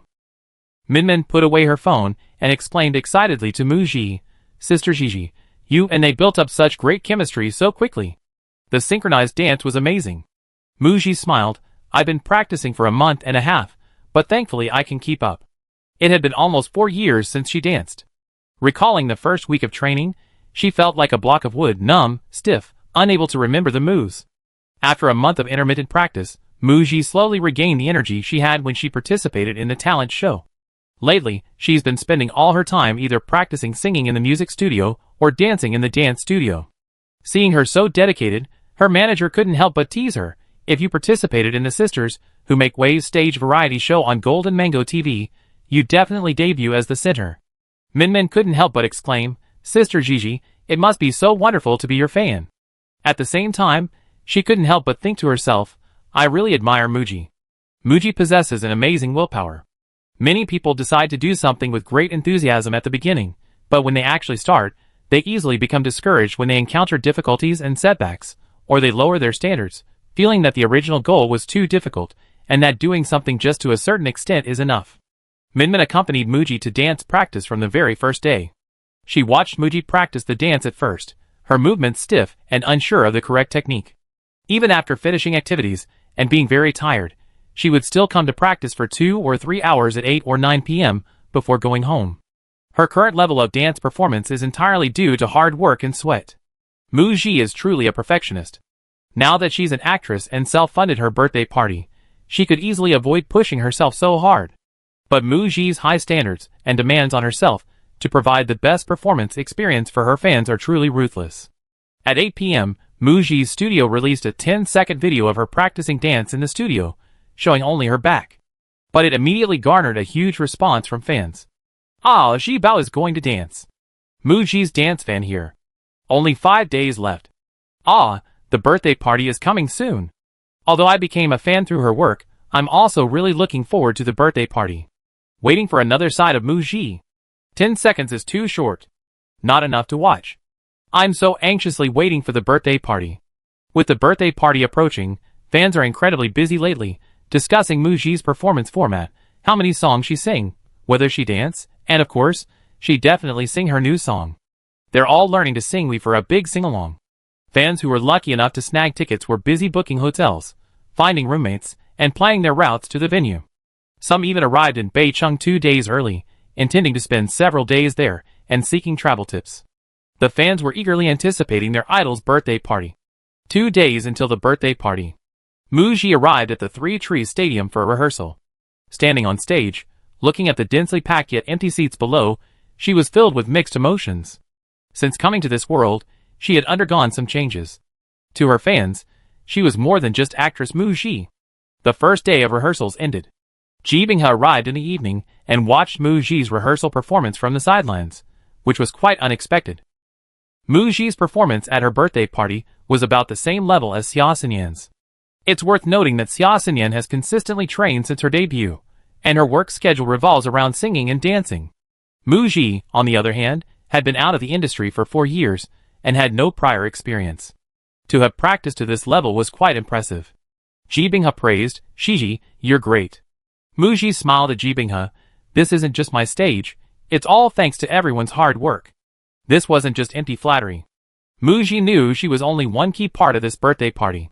The coordination and execution of many behind-the-scenes tasks, ensuring the desired effect, was the result of the collaborative efforts of various departments. Tomorrow is the birthday party. She hopes it will be a perfect ending. June 6th, the day of the birthday party. Muji got up early and went to the gym in her neighborhood for a run. After returning from filming Claws, Muji continued her previous fitness plan. A birthday concert requires stamina and a good mental state. As soon as I arrived at the gym entrance today, I ran into Yue. She had arrived earlier than me and looked like she had already finished her workout and was about to leave. The two had bumped into each other at the gym before, but rarely. They would only nod and greet each other briefly. Hee-ji-Yua had a new short haircut, her bangs were slightly damp, and she was dressed in a light green tracksuit, making her look much younger, like a sunny and handsome college sports student. "Good morning, Teacher Mu. Happy birthday, and I wish you a successful birthday party tonight." Mu-ji nodded. "Good morning, thank you." After greeting her, Hee-ji-Yua brushed past Mu-ji and left, without lingering for even a second. Mu-ji thought, Hee-ji-Yua has never made her feel resentful, and one thing he does very well is that he's very aware of her current work schedule and busy state. In public, and when she's busy, he never says a single inappropriate thing. After finishing her workout, Mu-ji returned home. She even had the leisure to make herself breakfast, take a shower, and after she finished eating noodles, Ji Binghe and Minmin came to pick her up at the Donghua Mansion residential area. They went to the hair salon she had booked. Well, Mu-ji was going to try something bold today. She was going to dye her hair pink, a limited edition hair color for her birthday, the kind that would disappear after one wash. The reason for this decision stemmed from a makeup and styling session 2 weeks ago for her birthday party.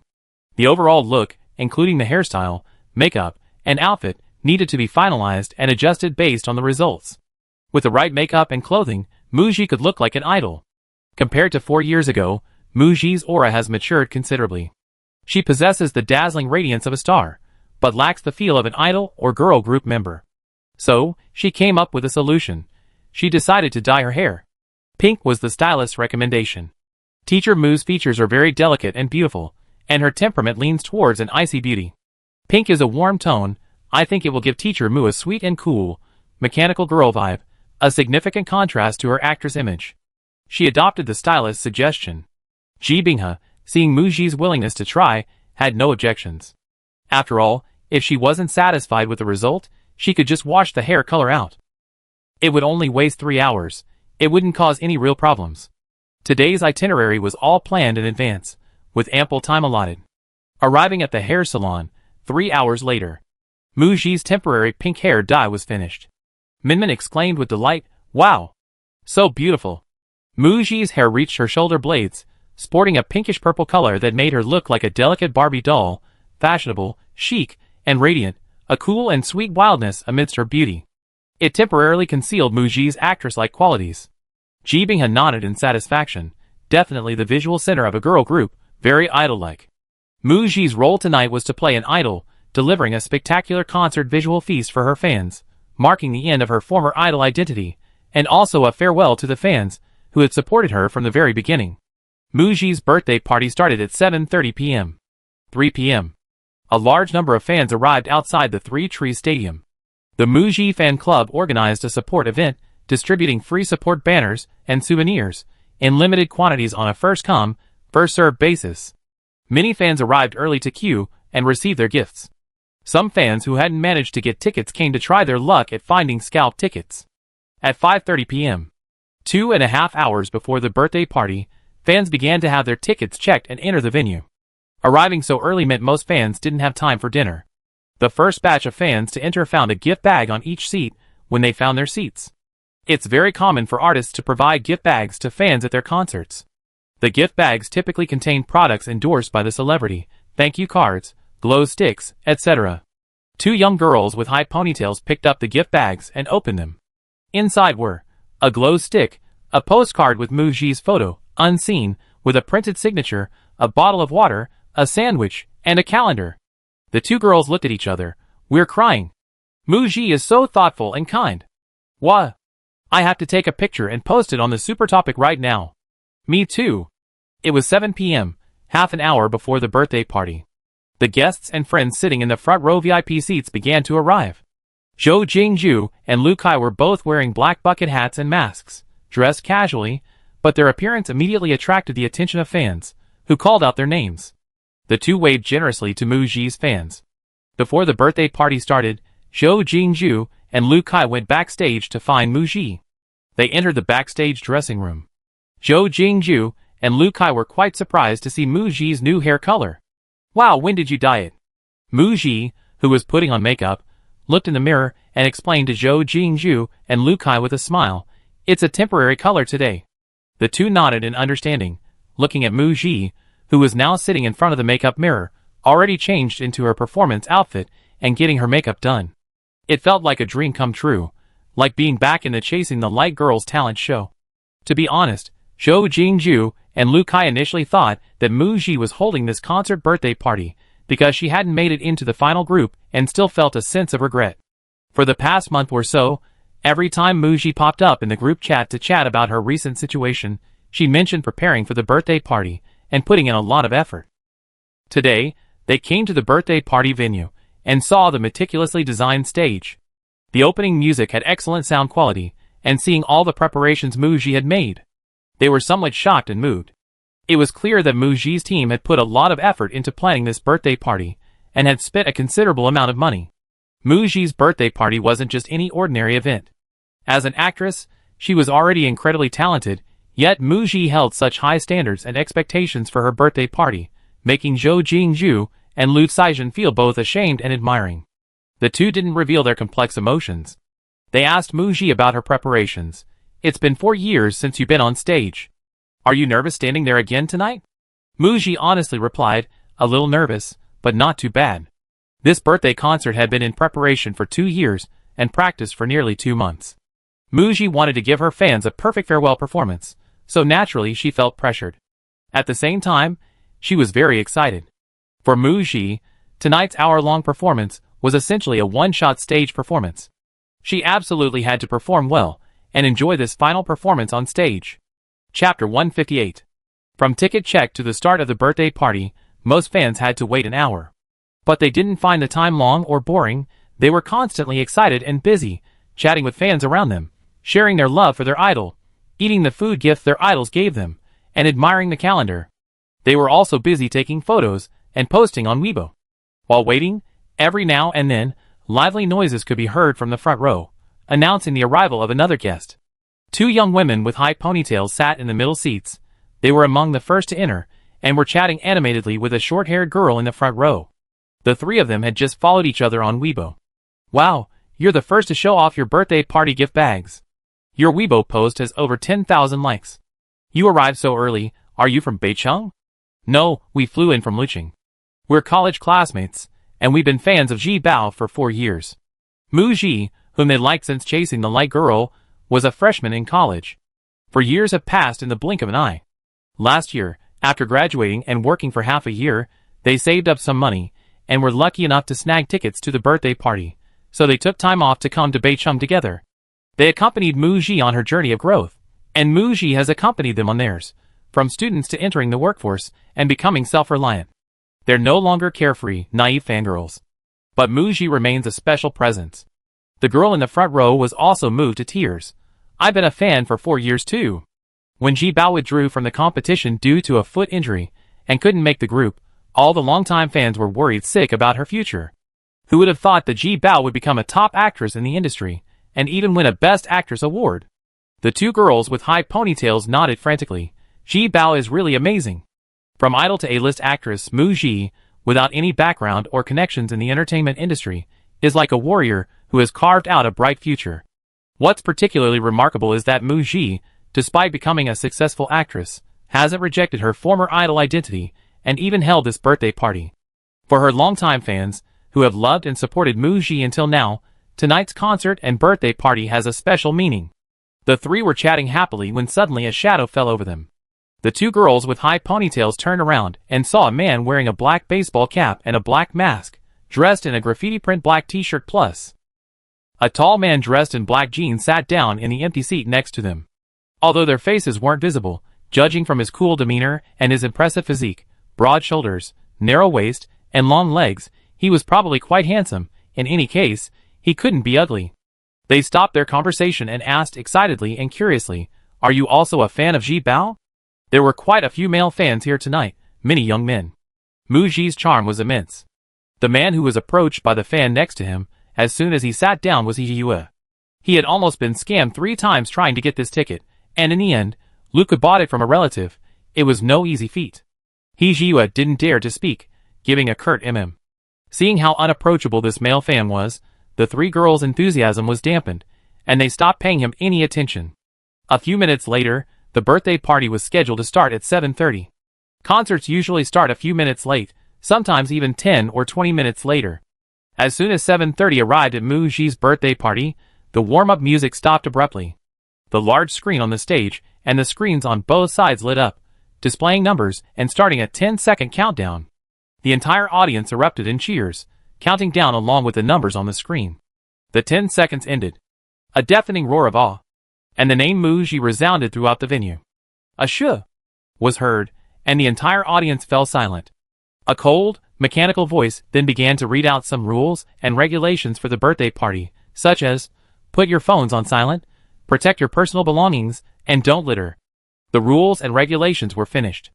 A mechanical voice announced, now, everyone, please get ready to count down with me again. Mu Ji's birthday party is about to officially begin. The entire audience counted down in unison, 10, 9, 8, 3, 2, 1. As the last syllable faded, music began, and all the stage lights at the front illuminated. A cyberpunk-style castle appeared, shimmering with dazzling 5-colored light.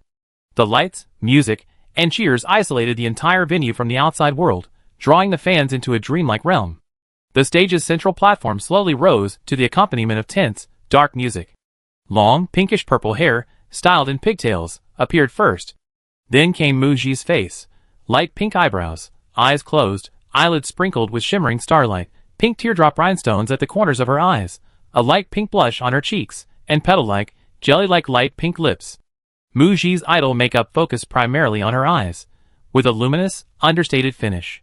Ah! The moment Mu Ji appeared, the screams from the fans below the stage rose another decibel, practically shaking the Three Trees Stadium to its core. This eruption of screams was so intense, mixed with a huge surprise. Mu Ji had dyed her hair. Pinkish purple hair.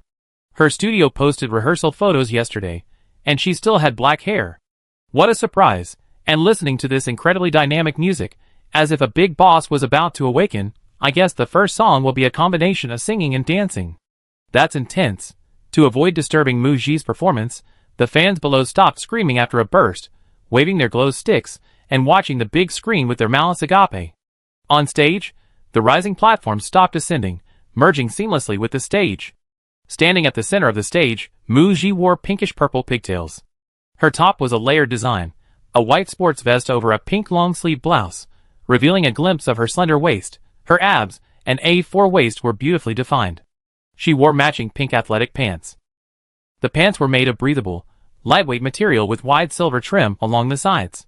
Mu Ji's outfit was called Mechanical Girl. The dance troupe members moved to the rhythm of the music around Mu Ji. The live stream camera cut to a close-up of her face, and one dancer touched her forehead with a finger. The next second, Mu Ji suddenly opened her eyes. She was wearing blue contact lenses. Her head stiffly turned left and right, a smile playing on her lips, and she stretched out her arms. Two dancers each grabbed one of her arms and lifted her forward.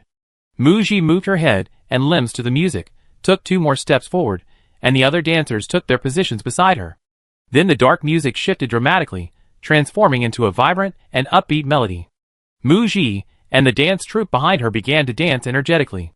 The moment Mu Ji started moving, it was impossible to look away. Her look was that of a sweet, innocent girl. Her smile was sweet, her eyes harmless, and her slender waist was like a deadly scimitar, sexy and alluring, giving off a cute yet dangerous vibe, like an unapproachable witch. After a few synchronized dance moves, Mu Ji walked forward alone, keeping time with the rhythm, and began to sing. After a 4-year hiatus, she returned to the stage. Mu Ji showed no signs of rustiness or awkwardness. It was as if she had sung this song many times before.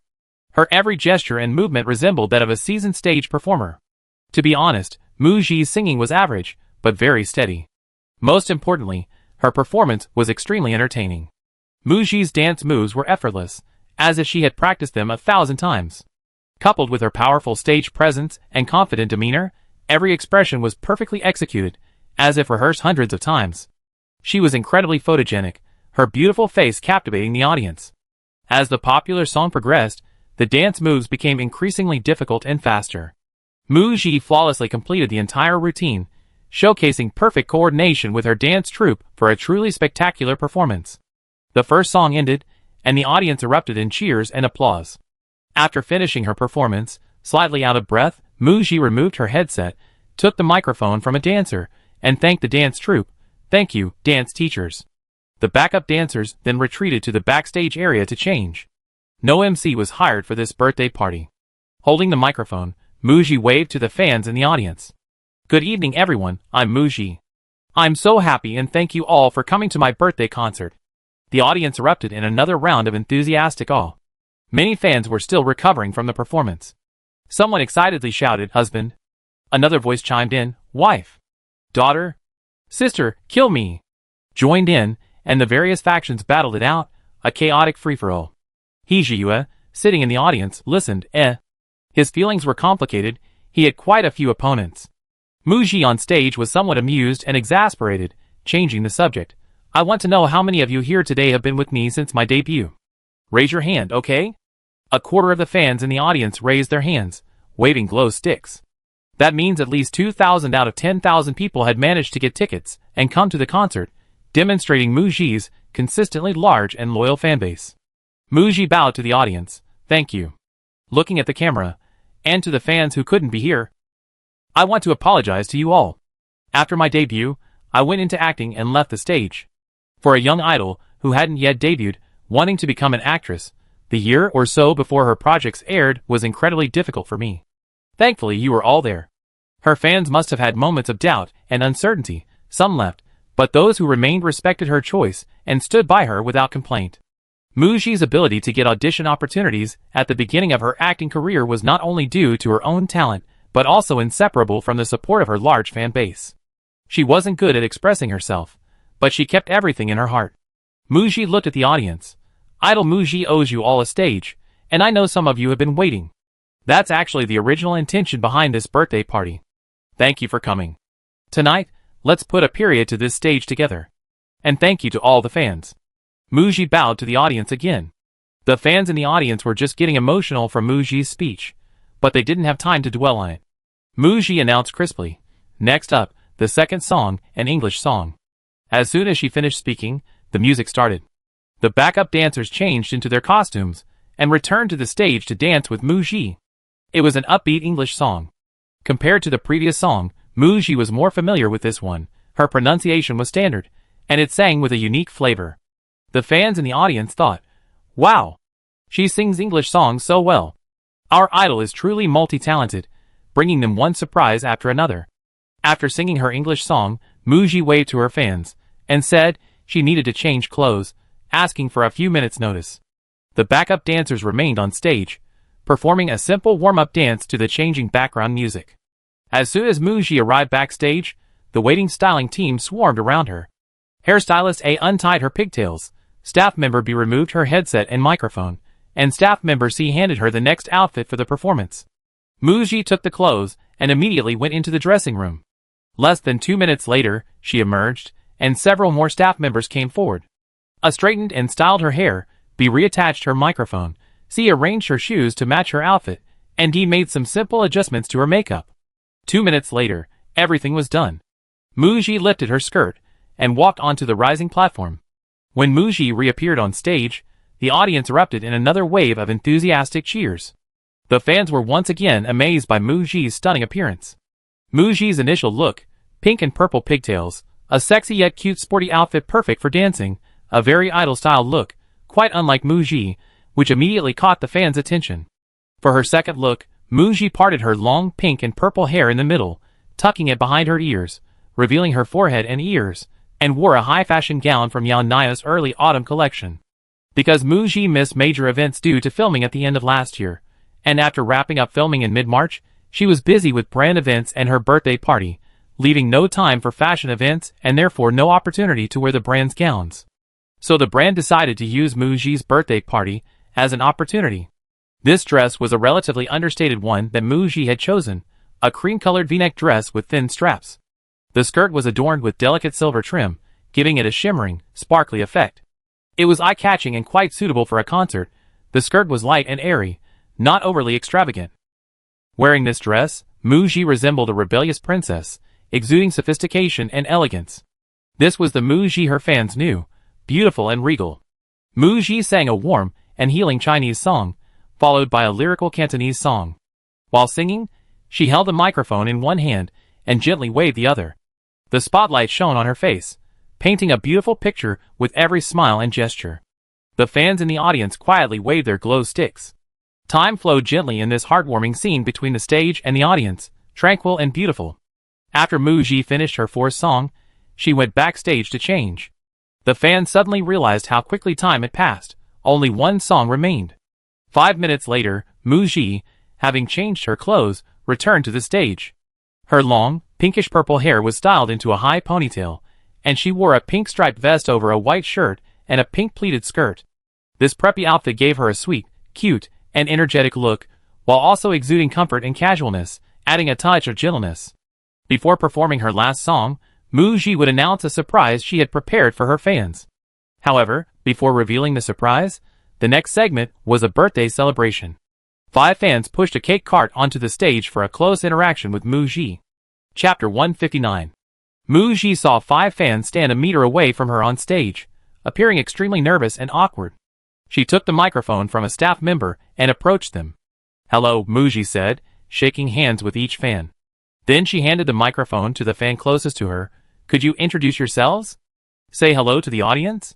The 5 fans, their eyes brimming with excitement, introduced themselves one after another after shaking hands with Muji. After listening to their introductions, Muji learned that the 2 fans closest to her were management members of the Global Fan Club. The other 3 fans were selected by the fan club through an event. Muji had heard Minmin mention the fan club's planned event, limited to fans who had won tickets to the birthday party. The fan club had posted a Weibo post specifying that the comments 666, 6666, and 9,999 would be the winning comments.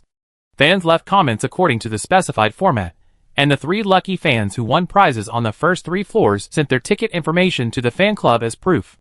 On the day of the birthday party, the 3 lucky fans, along with 2 fan club administrators, went on stage to interact closely with Muji. After introducing themselves, the 3 fans said they had brought gifts to give to Muji. Because the fan club had instructed them that Muji does not accept expensive items, fans could make their own birthday gifts. During this period, the 3 lucky fans received many private messages from fans who wanted them to deliver their prepared gifts on their behalf if they didn't have anything to give or hadn't decided what to give. The first fan gave Muji a hand-drawn comic book. Gigi, happy birthday. This is a story I drew about Muji and her fan tree branch. I hope you like it. Muji accepted it with both hands. Thank you. It was a thick comic book. After flipping through a couple of pages, she saw that she was a little girl with saplings on her hair, and her fan was an adorable tree branch sprite. The story depicted her and her fan's adventures in a forest kingdom, a very whimsical tale. Muji's eyes lit up with a smile, and she thanked the fan again. Thank you, I love it. The second fan walked up to Muji, carrying a suitcase. Muji looked on curiously at what was inside. When the fan opened the suitcase, Muji was surprised to see it filled with exquisite figurines. I made all of these myself. The fan introduced each figurine to Muji one by one. This is Aing from the Bell Ringer. Pointing to the second figurine. This is Jokan from Back to 17. There's also the female lead from The Blade's Edge and Countdown. And the last one is Wuxi from the officially announced but unreleased Escape from the Game, made based on leaked photos. The first 4 were made after I finished watching each of my work's releases. Wuxi's movie hasn't been released yet, so I rushed to finish it in the last 2 weeks, and it's a bit rough. Muji happened to pick up a figurine of Wuxi, and judging from the accuracy of the expression and clothing, it was very detailed. The fan was being modest. No, it's very beautiful. The little girl breathed a sigh of relief, 2 cute dimples appearing on her round face. Gigi, I hope you like this birthday present, and I look forward to more works and characters from you. Muji smiled and nodded. Thank you for the gift, I really like it. It was a precious and memorable gift. The third fan's gift to Muji was a wooden comb. My family runs a wooden comb business, and I learned to make one myself at the factory. Muji accepted the comb from the fan. It felt wonderful to the touch, and she could smell the faint fragrance of wood. The comb was decorated with colorful patterns of branches and leaves, a very delicate and beautiful comb. Each fan's gift was carefully prepared, carrying their heartfelt wishes and best blessings for Muji. Finally, the fan club prepared a gift for Muji, donating 52,000 yuan in her name to a tree planting and desertification control project. Many fans participate in charity events to celebrate their idols' birthdays, hoping to bring them good fortune and showcasing their positive influence on their idols, contributing to a better society together. Thank you all. I also prepared gifts for you. A staff member brought up the gifts Muji had prepared for the fans who interacted with her on stage. It was a gift set from a product Muji endorses, containing a skincare set worth over 1,000 yuan, a lipstick, and a signed hat. After handing the gifts to 5 fans, Muji hugged each of them, took individual photos with them, and then posed for a group photo. Next, a video of fans' birthday wishes was played. Fan clubs from all over the country organized local fans to record videos of them singing happy birthday to Muji on her birthday. After the video finished playing, 2 girls from the fan club went forward to light the candles on the cake and let Muji make a wish. Then, the 5 fans on stage and all the fans in the audience, fueled by the atmosphere, sang happy birthday to Muji in unison. Muji closed her eyes and made a wish. Happy birthday to you, happy birthday to you. The thousands sang along, the song echoing throughout the venue. There was a warm power that touched everyone's hearts. In her original world, and in this world, tonight was Muji's first birthday party. Actually, today wasn't her birthday, it was the original owner's, but tonight she received so many blessings and thoughtfully prepared gifts. Listening to the fans' heartfelt blessings, Muji, who rarely showed her emotions, couldn't help but show her gratitude on her face.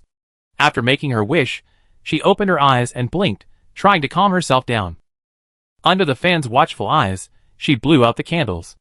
Muji still had a song to sing, but for the sake of her image, she only ate a little cream with a spoon and cut a piece of cake for each of the 5 fans. Staff members pushed the cake cart off the stage, and the 5 fans said goodbye to Muji, leaving happily but reluctantly with their gifts. The fans in the audience were filled with envy. Muji, microphone in hand, walked towards the edge of the stage, getting closer to the fans. She smiled and asked jokingly, "Do you want gifts too?" "Yes." The response wasn't very enthusiastic. The fans in the audience knew there were so many of them, and receiving a gift like the 5 fans wouldn't be possible.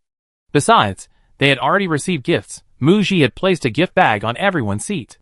They couldn't be too greedy, and they didn't want to put Muji in a difficult position. "Actually, I prepared a gift for every fan who came tonight." Before revealing it, Muji called out to her friends sitting in the audience. "I'm so happy that my friends came to my birthday party today."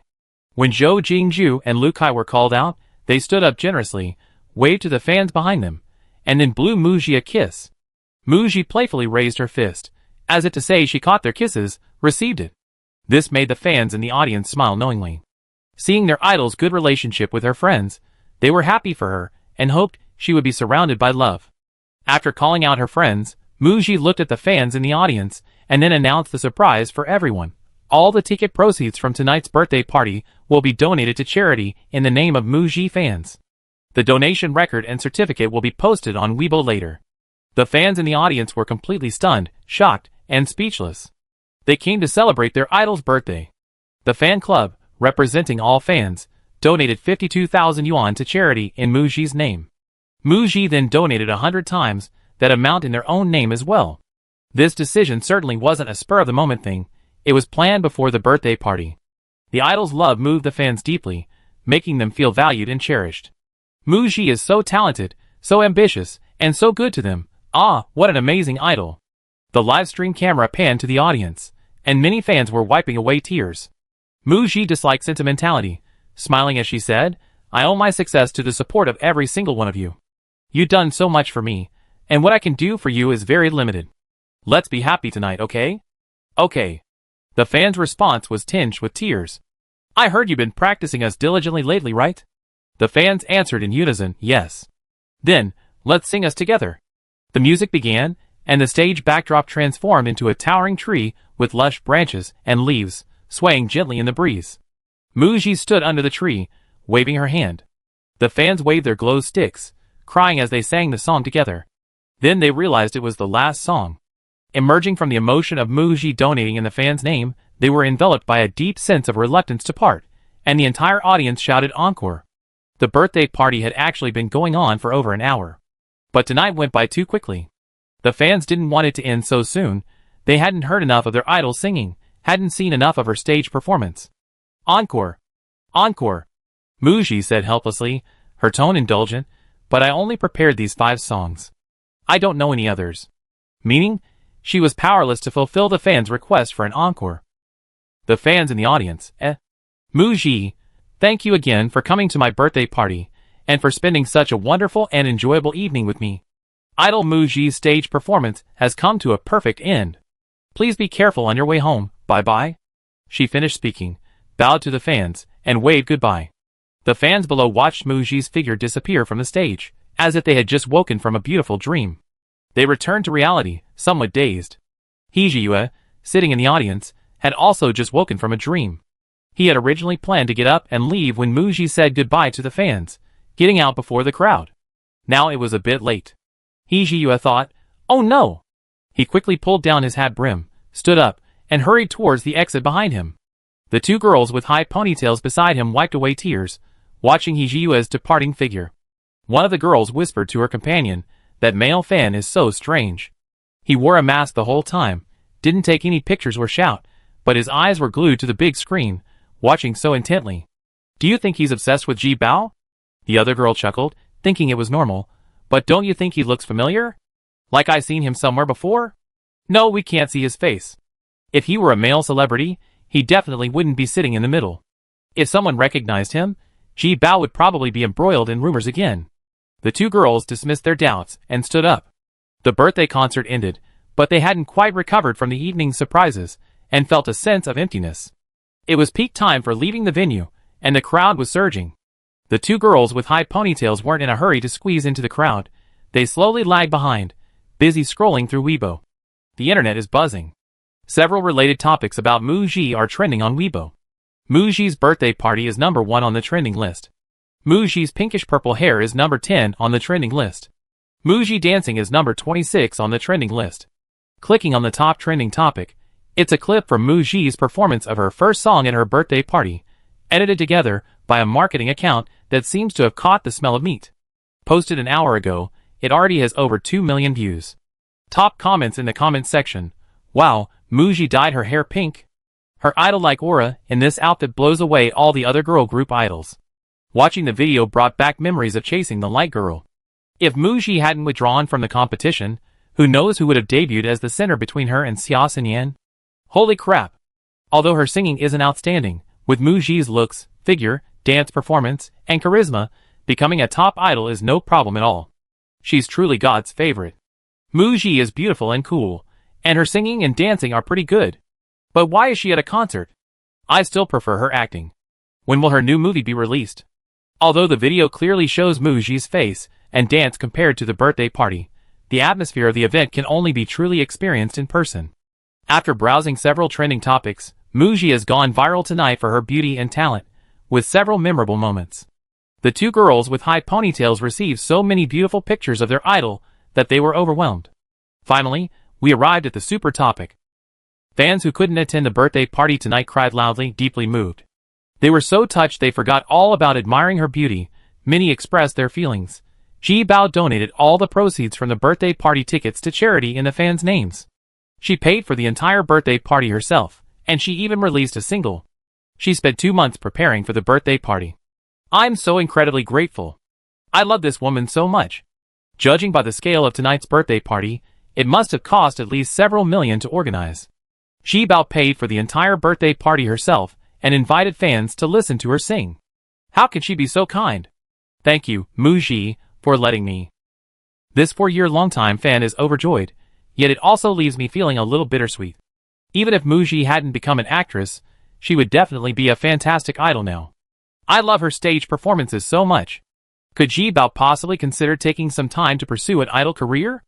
I was completely captivated by idol Muji tonight, please.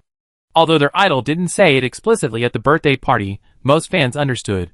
Muji's birthday party was to make up for the loss of her earliest fans, while also marking a complete farewell to her idol identity, as she would focus on her acting career from now on. Sigh, it's a happy ending, but also a little sad. They decided to quickly find the replay of the birthday party and watch it several times. After the concert, Muji, Ji Binghe, her team members, some staff involved in the birthday party, and several guests went to a pre-booked restaurant for a celebratory banquet. Chapter 160. At the celebration banquet. Around the center of attention, Muji barely got a bite to eat. Wave after wave of people came up to toast her, showering her with compliments, some sincere, some blatantly flattering, and some exaggerated praise. Zhou Jingzhu and Lu Kai, sitting next to Muji, waited until all the toasts were finished before they spoke to Mu Ji about their experience sitting in the audience that evening. Zhou Jingju said enviously, "Gigi, you were absolutely stunning tonight." She added with a touch of wistfulness, "If you had debuted with us in a girl group, I wonder what Five Flowers would have been like." Then she laughed, "But now you're a top actress, your future is even brighter. Gold shines wherever it is." Lu Kai praised her earnestly, "Your performance tonight was wonderful, congratulations." Mu Ji clinked glasses with him, "I'm so glad you came." When asked how she felt after the successful birthday party, relaxed? That was Mu Ji's first thought. Her schedule had been packed for the past 2 months. She had been practicing singing and dancing intensely, pushing her limits, challenging herself, all in an effort to give her fans a perfect performance. Now that the performance was over, she felt like an actor standing in front of the camera hearing the director yell cut. That's a wrap. Relaxed? After officially saying goodbye to her idol, Mu Ji, on this stage, she would only be actress Mu Ji from now on. The celebration party ended. Ji Binghe personally drove Mu Ji home. Mu Ji had a feeling her manager wanted to talk to her. Sure enough, on the way back, while waiting at a red light for a minute and a half, Ji Binghe spoke up. "The birthday party tonight was a great success. An hour ago, I received a strong invitation from a shopping platform for their 618 gala. I bet you get invitations from all the major TV stations for this year's New Year's Eve gala, and there are even offers to help you release a single, etc." The planning team that collaborated on the birthday party, their leader, enthusiastically talked to me tonight about their plans for a concert tour. "Gigi, after tonight's performance, have you considered developing in that direction?" The light turned green, and Ji Binghe stepped on the gas, continuing to drive forward. Mu Ji quickly replied, "No." Mu Ji had browsed online for comments from netizens and fans about her performance tonight. There were many praises. Most of these praises stemmed from surprise. No one expected her dancing, singing, and overall stage performance to be of such a high standard. Because she had been away from the stage for 4 years, many people had no concept of Mu Ji standing on stage, so they were amazed by her performance. In reality, those 5 songs were the result of 2 months of intensive practice. It was her limit.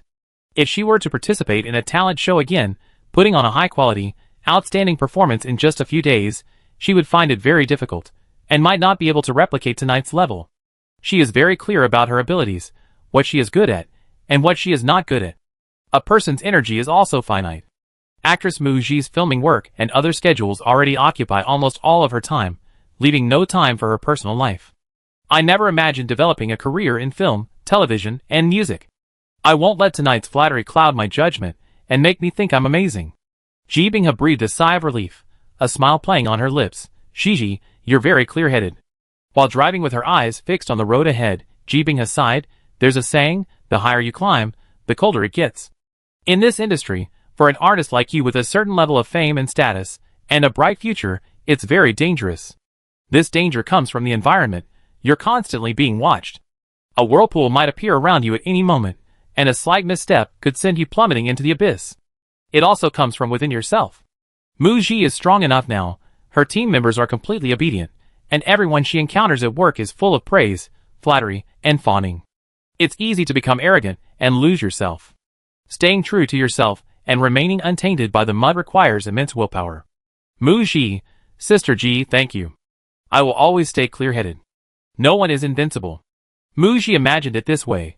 In her original world, she had successfully won the Best Actress award, feeling she had proven herself to her mother and become a top-tier actress, with her career poised for further growth. Her next goal would undoubtedly be to become a Triple Crown Best Actress, surpassing her mother. Perhaps she would become arrogant and reckless. Now, Mu Ji has experienced death and been reborn. Living in this parallel world, she sometimes feels like an alien, lacking a sense of belonging, devoid of any luxuries or interest in indulging in life's pleasures. She has no interest in the fame and fortune of the entertainment industry. Although she focuses on acting, she is by no means an innocent, naive girl. Having spent 2 lifetimes in the entertainment industry, Mu Ji had encountered countless people of all kinds, heard about and learned about many of the industry's unsavory aspects, and had numerous cautionary tales to learn from. She would protect herself. Ji Binghe felt relieved upon hearing this. She had witnessed Mu Ji climb from a newcomer to her current heights. Outsiders might think Mu Ji was lucky, but as her manager, she knew very well how much Mu Ji had sacrificed, and how difficult it had been to get to where she was today. Mu Ji hadn't truly reached the summit yet. Ji Binghe hoped Mu Ji wouldn't stop here, but continue to climb higher and see even more beautiful scenery. She drove Mu Ji back to the Donghua Mansion residential complex. Gigi, happy birthday. You worked hard these past few days, get some rest now. Okay, Sister Ji, drive carefully on your way home. Mu Ji waved and stood there watching her manager's car drive away. Then she walked towards the elevator. Back home. Mu Ji took out her phone and glanced at the time. It was still half an hour until midnight.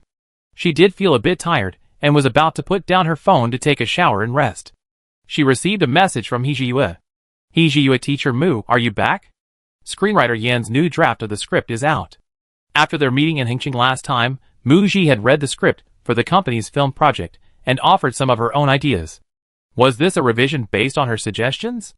Before Mu Ji could reply, He Jiyue sent her the electronic version of the script. Mu Ji sat down on the sofa. Her first thought upon receiving He Jiyue's message was that he would use the script as an excuse to meet with her. But he didn't, he simply sent over the script. He acted as if it were business. Then he sent another message. He Jiyue, teacher Mu, I finished reading the new script. Please let me know if you have any feedback. He Jiyue. File this is a list of proposed directors, actors, and the film crew. Teacher Mu is welcome to offer her opinions. Mu Ji didn't plan to stay up all night reading the new script, thinking she read it tomorrow. But a file He Jiyue sent later piqued her curiosity, and she pointed at it with her index finger. After opening the file, as He Jiyue said, it was a list of proposed directors. For example, the director section listed the names of several well-known directors in the industry. Did this mean she could offer her opinions on which director she wanted to work with? Was He Jiyue trying to involve her fully in this film project that Launching Media was preparing? He was making it seem like the film was tailor-made for her, prioritizing her interests. And the timing of the file's delivery. It was hard not to think of another possibility. He Jiyue was talking to her about business, but also giving her a birthday present? He seemed certain she wouldn't accept a physical gift. So he was trying to find a roundabout way to give her a gift she couldn't refuse. Actually, Mu Ji hadn't decided whether to accept the role in Launching Media's film. She truthfully replied to He Jiyue's message, stating that he shouldn't have sent her the later document and that she wouldn't be involved in any other preparations for the film project. Mu Ji's contract with Launching Media expires at the end of next year. The film is expected to begin filming in the first or middle of next year. So it's not just about accepting a role. He Jiyue, on the other end of the chat, seemed to have guessed Mu Ji's concerns. He sent several messages in quick succession to explain. He Jiyue, don't overthink it. This film is no different from the one you've taken on before. He Jiyue, even if, at the end of next year, teacher Mu chooses not to renew her contract with Launching Media, since the senior management team at Launching Media and I have decided to choose this script and believe in it, He Jiyue, then teacher Mu is the best choice, nothing more. He Jiyue, don't feel pressured. Mu Ji looked bewildered. He Jiyue meant that he wouldn't use this film to bind her. Taking this role would mean renewing her contract with Launching Media. Regardless of whether she renews or not, Launching Media has decided to pursue this film project, so as long as Mu Ji is willing, she will be the lead. He Jiyue, you must be very tired tonight, get some rest. He Jiyue, after you finish reading the script, come to the company when you have time to discuss it in detail. He Jiyue, good night, teacher Mu. Mu Ji replied with a good night. Although there's still a year and a half left, renewing her contract with Launching Media should probably be put on the agenda and thought about carefully. Mu Ji thought to herself. The next day at noon, Mu Ji opened her eyes, meeting the blinding, scorching sunlight streaming in through the window. She froze for a moment. The sun seemed to be very high in the sky. She grabbed her phone from the bedside table, and her pupils dilated in shock. It was noon. No wonder the sun was so bright. Last night, after saying good night to He Jiyue, it was already midnight. After washing up, she finally had time to surf the internet. She didn't fall asleep until 1:30. Perhaps she was too tired lately. She actually slept until this late. Mu Ji quickly got out of bed and headed to the bathroom. Her next film, All Members Safely Evacuated, is expected to start filming at the end of July. For the next month or so, Mu Ji had no other commitments and would be focusing on studying the script and understanding the character. Before this period, Mu Ji planned a week-long trip with her team as a perk, a chance for everyone to relax. However, before the trip, she needed to finish reading the script. After lunch, Mu Ji printed out the new script her boss, He Jiyue, had sent the night before and bound it according to page number. She preferred reading physical scripts. After reading the script, Mu Ji found that her previous suggestions had been adopted, and the revised script suited her even better. The script and the character seemed tailor-made for her. She simply couldn't say no to it. Muji planned to go to the company the next day to discuss the film project with Hee-ji-Yue in person. That afternoon, however, a major event occurred. Chapter 161. At that time, Muji was reviewing the script for safe evacuation of all personnel when she received the news via call from Minmin. Sister Gigi, quickly check Weibo. Something big has happened. Muji was startled. Although Minmin was extremely enthusiastic about gossip, she wouldn't specifically call to inform her if it wasn't related to Muji. But if it was related to her, her agent would definitely call immediately. Hanging up from Minmin, Muji opened Weibo with great doubt in her heart. She clicked on the trending topics list. Muji immediately saw the top trending topic, chairman of his group involved in car accident, which had already gone viral. She immediately clicked on the topic to view the content. The top trending topic was a message posted by a reputable media account, stating that around noon, He Hongshuo, chairman of his group, was involved in a car accident on a certain road. 2 cars collided, and He Hongshuo had been sent to a local hospital for treatment. The cause of the accident was unknown. According to eyewitnesses, when the ambulance arrived, the chairman of the He group was seriously injured and unconscious, being carried onto a stretcher, while the driver of the other car died at the scene. Scrolling down, the photos from various media outlets all showed a scene with police tape and 2 vehicles, a taxi that appeared to have been rear-ended and overturned, and a black sedan. The image was somewhat blurry, and the black sedan's hood was dented. No wonder Minmin didn't directly tell Muji what serious the incident was when she called, telling her to see for herself. The veracity of He Hongshuo's car accident is still uncertain. However, Muji noticed that the news was published 8 minutes ago. If it weren't true, the He group, with its powerful public relations team, should have already issued a denial and clarification. Muji checked the comments section to see what netizens thought about the matter. Seeing the news, I couldn't help but imagine a business assassination drama. The chairman of the He group is worth hundreds of billions. He must have plenty of security when he goes out, right? How could he get into a car accident? Shouldn't the bodyguard team be fired? Did he offend someone? Besides business battles, it must be a power struggle within a wealthy family, right? Are the sons fighting over the inheritance or something? Don't sympathize with the capitalists, everyone. Isn't the most pitiful one the taxi driver, who was rear-ended and overturned? He died on the spot. This comment received many replies. Things are definitely not that simple. The specific details of He Hongshuo's car accident are unknown. Netizens in the trending topics didn't seem to know much about the secrets of the He group, and their speculations were all wild guesses. Muji had just finished browsing the trending topics when she received a forum link from Minmin. On a forum, a netizen claiming to be an insider started a thread exposing the He group. The title was exposing He Hongshuo's heirs. Muji clicked on the post and saw that while it claimed to be about He Hongshuo's sons, it only mentioned He Juanji briefly. He Hongshuo remarried his former fiancée, Dong Jingwan, and they had a son named He Juanji. He Juanji is He Hongshuo's eldest son, the eldest son of the He group, and serves as the president of the group's headquarters. He's quite low profile. Then the post focused on Hee-ji-Yue. The second son, Hee-ji-Yue, and his company, Launching Media, appeared out of nowhere. One particularly noteworthy point is that He Juanji and Dong Jingwan have been photographed together, making their mother-son relationship undeniable. So the question arises, is Hee-Yue also Dong Jingwan's son? That's a big question mark. Obviously, probably not. Hee-Yue and Dong Jingwan have never been seen together. His background is a mystery.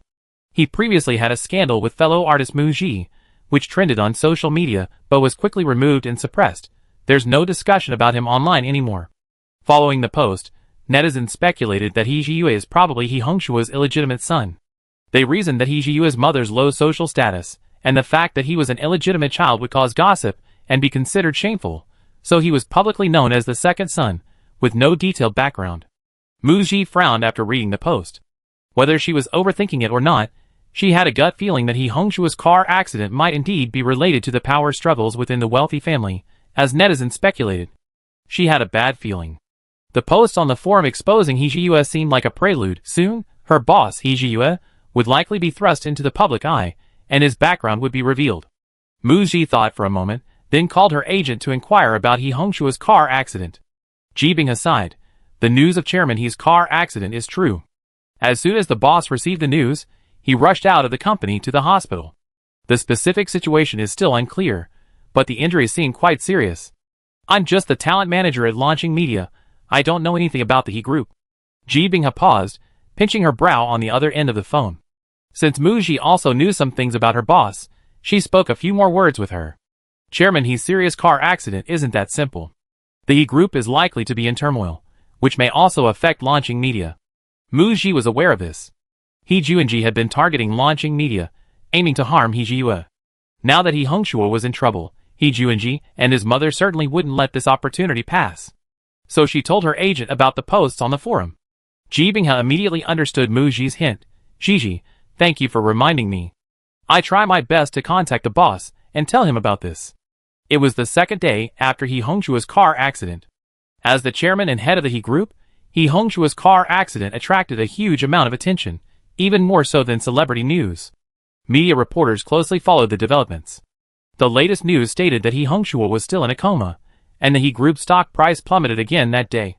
Mu Ji learned from Ji Binghe that the boss, He Jiyue, had instructed that all affairs of Launching Media would be temporarily handled by Ji Binghe and Lu Ke. The boss wouldn't be able to come to the company in the short term. As for the company's film projects, they were temporarily put on hold. It's the third day since He Hongshua's car accident. Mu Ji's suspicions from the past 2 days have come true. However, she didn't expect Dong Jingwan to be so ruthless, not even sparing He Jiyue's deceased mother, dragging He Shui into the fray. The top trending topic is He Shui, and it's exploded. Mu Ji clicked on the topic to check, and scrolling through it, she found it was all from marketing accounts. The content posted by these marketing accounts was mainly screenshots from forums. Following the pre-event hype surrounding He Jiyue's background revealed on the day of He Hongshua's car accident, this morning an insider started another thread on the forum, directly dropping a bombshell. He Jiyue, the boss of Launching Media, is He Shui's son. After He Hongshua and He Shui divorced, they maintained a lingering relationship, and He Shui became pregnant. However, it's possible that his fiancée was his true love. After He Shui retired from the entertainment industry, she lost her allure, so He Hongshua didn't give her a formal status, and they eventually separated. More than 20 years later, He Shui died, leaving He Hongshua to bring their illegitimate son, He Jiyue, back to the He family. The original poster expressed great sympathy for He Hongshua's wife being kept in the dark for over 20 years, and subtly speculated that He Jiyue might not be He Hongshua's child, making him a victim of injustice. Opening the comments section, netizens were all denouncing He Shui and her son. I feel so sorry for the original wife. So pitiful to have to deal with He Shui and her son. No wonder He Shui hasn't made a comeback since retiring from the entertainment industry over 30 years ago. She must have been a mistress pregnant with an illegitimate child, and was too ashamed to appear in public. He Shui died young from an illness, and He Hongshua had a car accident. This is retribution for this scumbag and despicable man. I support the chairman's wife getting rid of the illegitimate child to protect her and her son's interests. I searched for news from back then. He Shui secretly married her fans, divorced, was exposed for interfering in her ex-husband's relationship, and now she's pregnant and running away. All of this is true. Even in death, she sends her illegitimate child back to cause trouble and steal the family fortune. This woman's ghost won't leave us alone. Because chairman, he was in a car accident, the boss was not at the company. The company was in a state of panic these past 2 days. Minmin took a day off today and came to see Mu Ji. Minmin went online and read the comments section of the top trending topic. She was so angry her fists were clenched. The marketing accounts all post the same thing. They got thousands of likes in just 2 or 3 minutes on Weibo. Those top comments must have been fake. Minmin didn't know the truth about He Hongshua's romantic history. Based on her over 10 years of experience in the fan community, it's clear that He Shui chose to keep her marriage a secret after marrying He Hongshua for the sake of her career, demonstrating her strong focus on her career. This suggests that men weren't the most important thing to He Shui. Minmin even did some research. Back then, He Shui was a national goddess, the highest earning female celebrity, and reportedly had a knack for investment. Even after her divorce and with a child, she had many wealthy suitors, while He Hongshua was just a company owner at the time. He Shui divorced He Hongshua, so why would she go back to him and become a mistress? That's outrageous. Minmin pouted, annoyed. He Hongshua divorced He Shui, and then married another woman. I bet he cheated on her. Dong Jingwan is the mistress, isn't she? The comments from the online trolls are even funnier. He Shui is the original wife, and Dong Jingwan married a divorced man, but still claims to be the original wife. During Mu Ji's last meeting with He Hongshua, Although he attributed Dong Jingwan's opportunity to interfere to his busy schedule with He Shu-hui and their lack of time together, he clearly felt guilty, regretful, and incredibly lonely when mentioning He Shu-hui. Therefore, the version of the story told by He Shu-hui is probably true. Just as Min guessed, Dong Jingwan is indeed the mistress. He Shu-hui has been back in the He family for several years, but her background has never been revealed. Previously, with He Hongshuo around, Dong Jingwan and her son dared not make any moves. Mu Ji frowned. It seems He Hongshuo hasn't woken up yet. If he stays asleep, the situation will only worsen. I wonder how He Shu-hui will respond. Min was also speculating. Sister Gigi, do you think the boss will speak out himself? But he hasn't even registered a personal Weibo account. Dong Jingwan and her son used marketing accounts and media as a platform to attack the boss, seizing the initiative, and can still claim it's just online fabrication, clearing themselves of any wrongdoing. The boss is in a very passive position now. If he responds, he needs strong evidence, but that's all from the previous generation. Another point is that, given the current situation, some people have probably already taken sides, and might not dare to offend Dong Jingwan and her son. After all, to put it negatively, if He Hongshuo doesn't wake up, then the inheritance rights will definitely fall to that mother and son. Sigh, Min was worried for the boss just thinking about it. Mu Ji wasn't particularly worried about He Shu-hui. Knowing him as she did, she was certain he had anticipated this situation before returning to the He family. He couldn't possibly be completely unprepared and passively taking the beating. He had even mentioned to her before that he possessed some information. Dong Jingwan and her son dragged He Shu-hui's mother out and started smearing her, and He Shu-hui certainly wouldn't let it go. An hour later, He Shu-hui's counterattack began. Chapter 162. He Shu-hui herself didn't step forward. It was Mr. Feng Chongxian who did. When Launching Media officially announced its first batch of artists to endorse the company, they created a Weibo account for Mr. Feng called Feng Chongxian's Workbook, managed by his team. The account mainly updated information about the start and release of Mr. Feng's recent works. Now, Mr. Feng Chongxian posted a Weibo post through this account, consisting of a long handwritten article plus some evidence. Mu Ji was somewhat taken aback when she saw Mr. Feng Chongxian's Weibo post. That's right. Even she almost forgot that He Shu-hui was Feng Chongxian's daughter. He Shu-hui's grandfather seemed to have married into the family, so He Shu-hui took her mother's surname. Mu Ji clicked on the image of the long article posted by Mr. Feng Chongxian. Feng Chongxian's handwriting was vigorous and extremely neat, making it very pleasing to the eye. The gist of the long post. Feng Chongxian, whose daughter He Shu-hui has been retired from the entertainment industry for over 30 years, and has since passed away, believes that dwelling on the past is pointless and has always avoided bringing it up. However, he is determined not to allow anyone to smear his daughter, and wants to stand up and reveal the truth of what happened back then. He stated that his late wife's dying wish was to see their only daughter get married, so He Shu-hui fell in love and married He Hongshuo under his intense pursuit. In those days, marriage had a significant impact on the careers of both male and female actors. To continue their careers, they did not announce their marriage. Later, He Shu-hui and He Hongshuo spent less and less time together, and He Hongshuo had always been critical of their secret marriage, causing problems in their relationship. Then, one day, their daughter He Shu-hui suddenly told Feng Chongxian that she wanted a divorce, and that He Hongshuo had cheated on her and wanted to focus on his career. Feng Chongxian supported his daughter's decision. Unexpectedly, less than a month after the divorce, news broke that He Hongshuo had registered his marriage with another woman. Shortly after, his daughter's previous secret marriage was exposed, and she was even falsely accused of interfering in someone else's relationship. Feng Chongxian stated that he guarantees with his own integrity that his daughter has never interfered in anyone's relationship. He Hongshuo had broken off his engagement with his fiancée before dating He Shu-hui, and had been honest with them. He Shu-hui discovered she was pregnant after the divorce. Because He Hongshuo was already remarried at the time, she didn't tell him about the pregnancy, and the two lost contact afterward, until He Shu-hui's death. The evidence posted includes the divorce date on He Shu-hui's divorce certificate, the pregnancy test results, and He Shu-hui's birth certificate, which proves that He Shu-hui was already pregnant when she divorced He Hongshuo. The claim that she seduced He Hongshuo and became pregnant after the divorce is pure nonsense and a fabrication.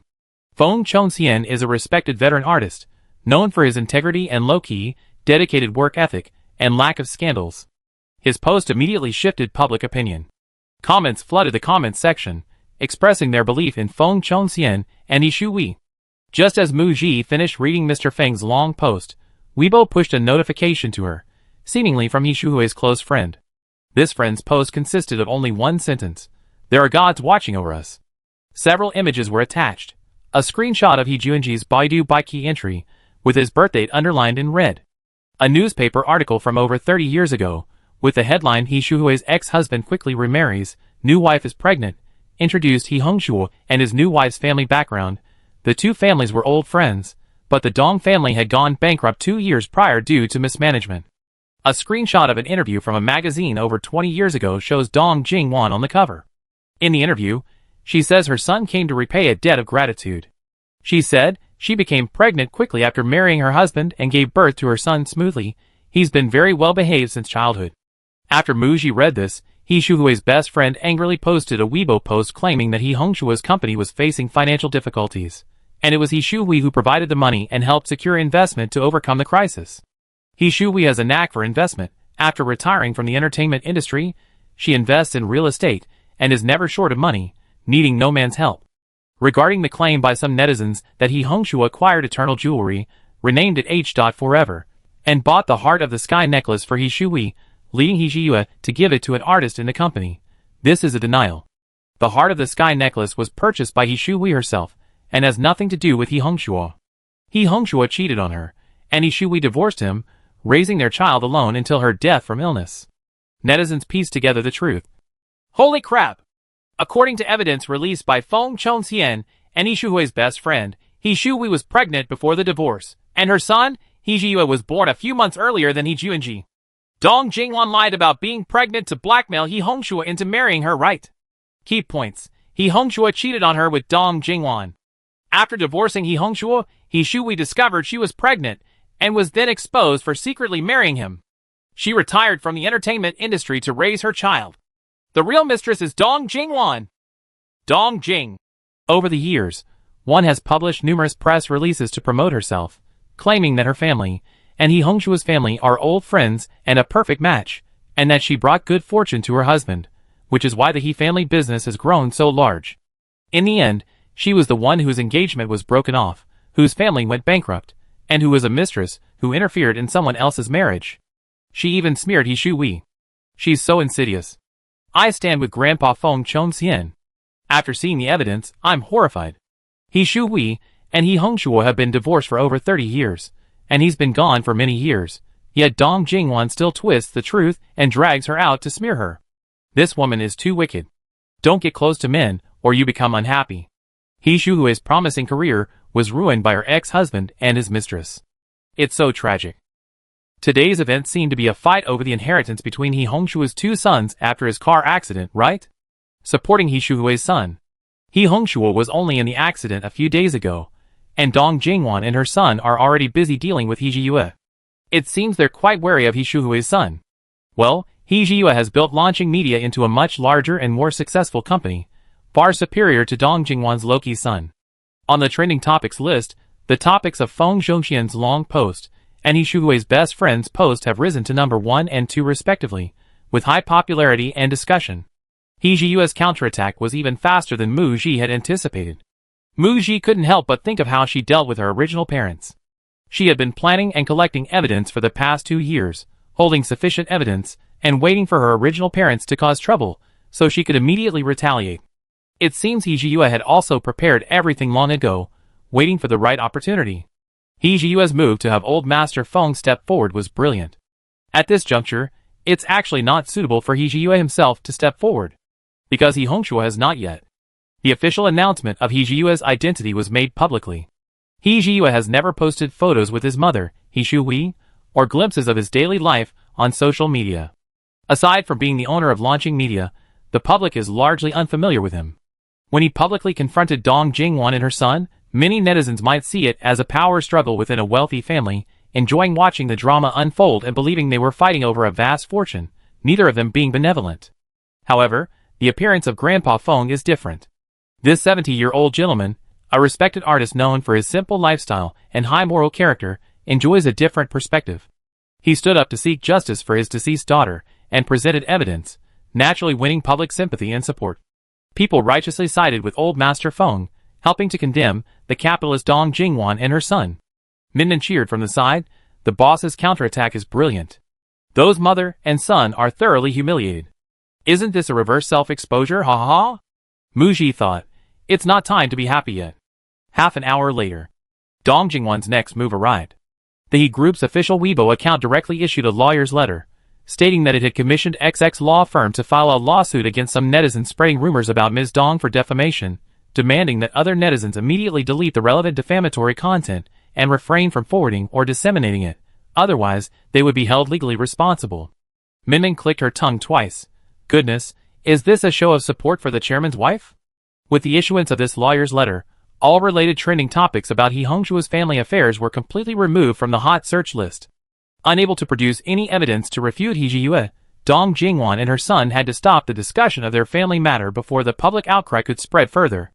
Although the trending topic has been removed, it can't silence the netizens' gossip.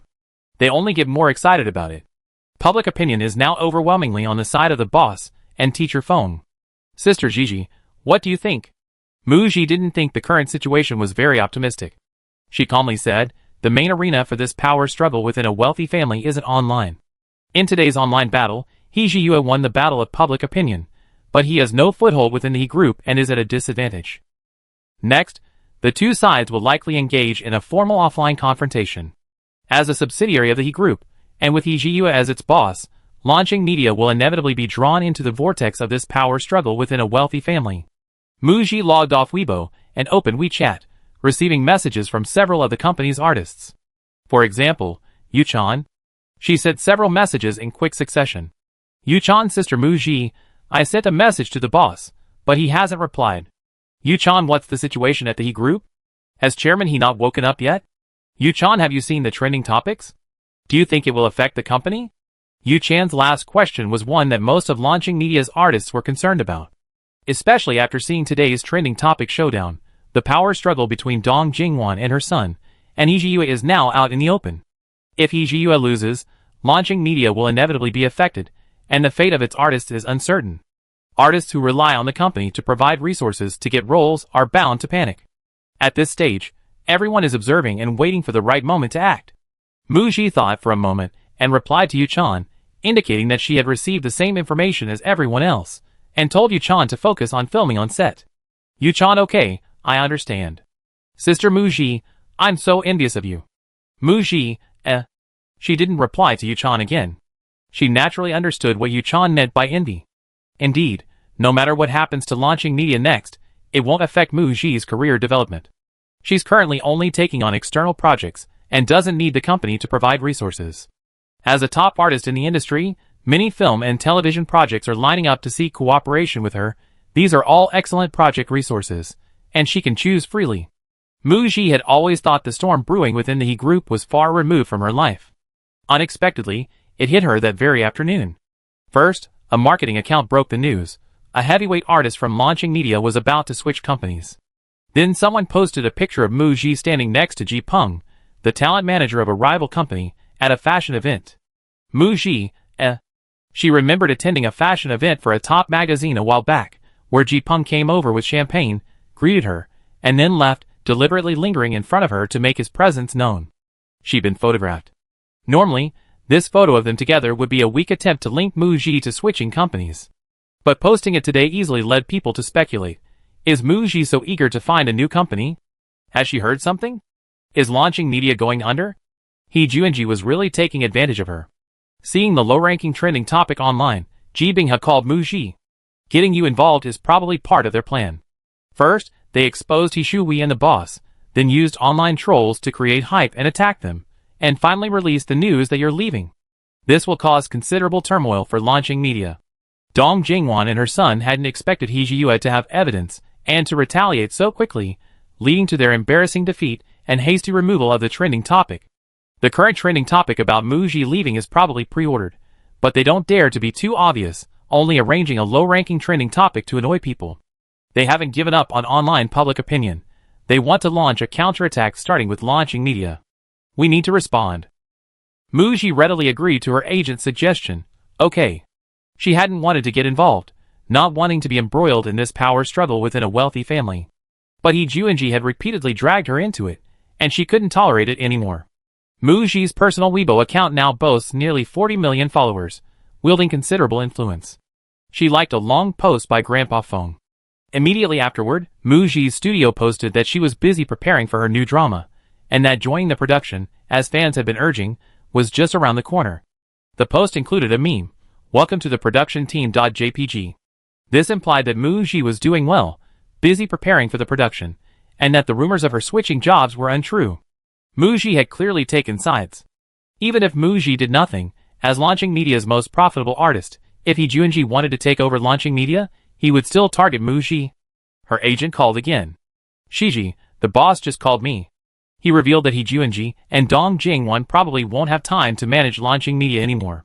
Ji Binghao reassured Mu Ji, telling her to focus on preparing for the new film. Mu Ji, okay. Mu Ji had been in contact with director Tang Yin these past 2 days, discussing preparations before joining the production. Because the film All Personnel Safely Evacuated is set overseas, and the female lead is a translator fluent in multiple languages, there are certain requirements for the actor's spoken English. Mu Ji's spoken English is passable, her accent isn't very pure. To better portray the character and convey professionalism, she has hired an English tutor, and lessons begin the day after tomorrow. Filming is expected to start in early August, so there are about 2 months left.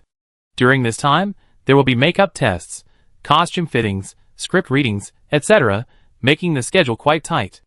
Adding to the current situation at the company, everyone is in low spirits, and Mu Ji's travel plans with her team have been temporarily cancelled. She hopes the power struggle at the He group will end soon, and hopes He Jiyue will win. "I don't want to see that fly He Junji in front of me again, he's disgusting." Chapter 163. At the end of June, the script reading for the film All Members Safely Evacuated was held in Beicheng.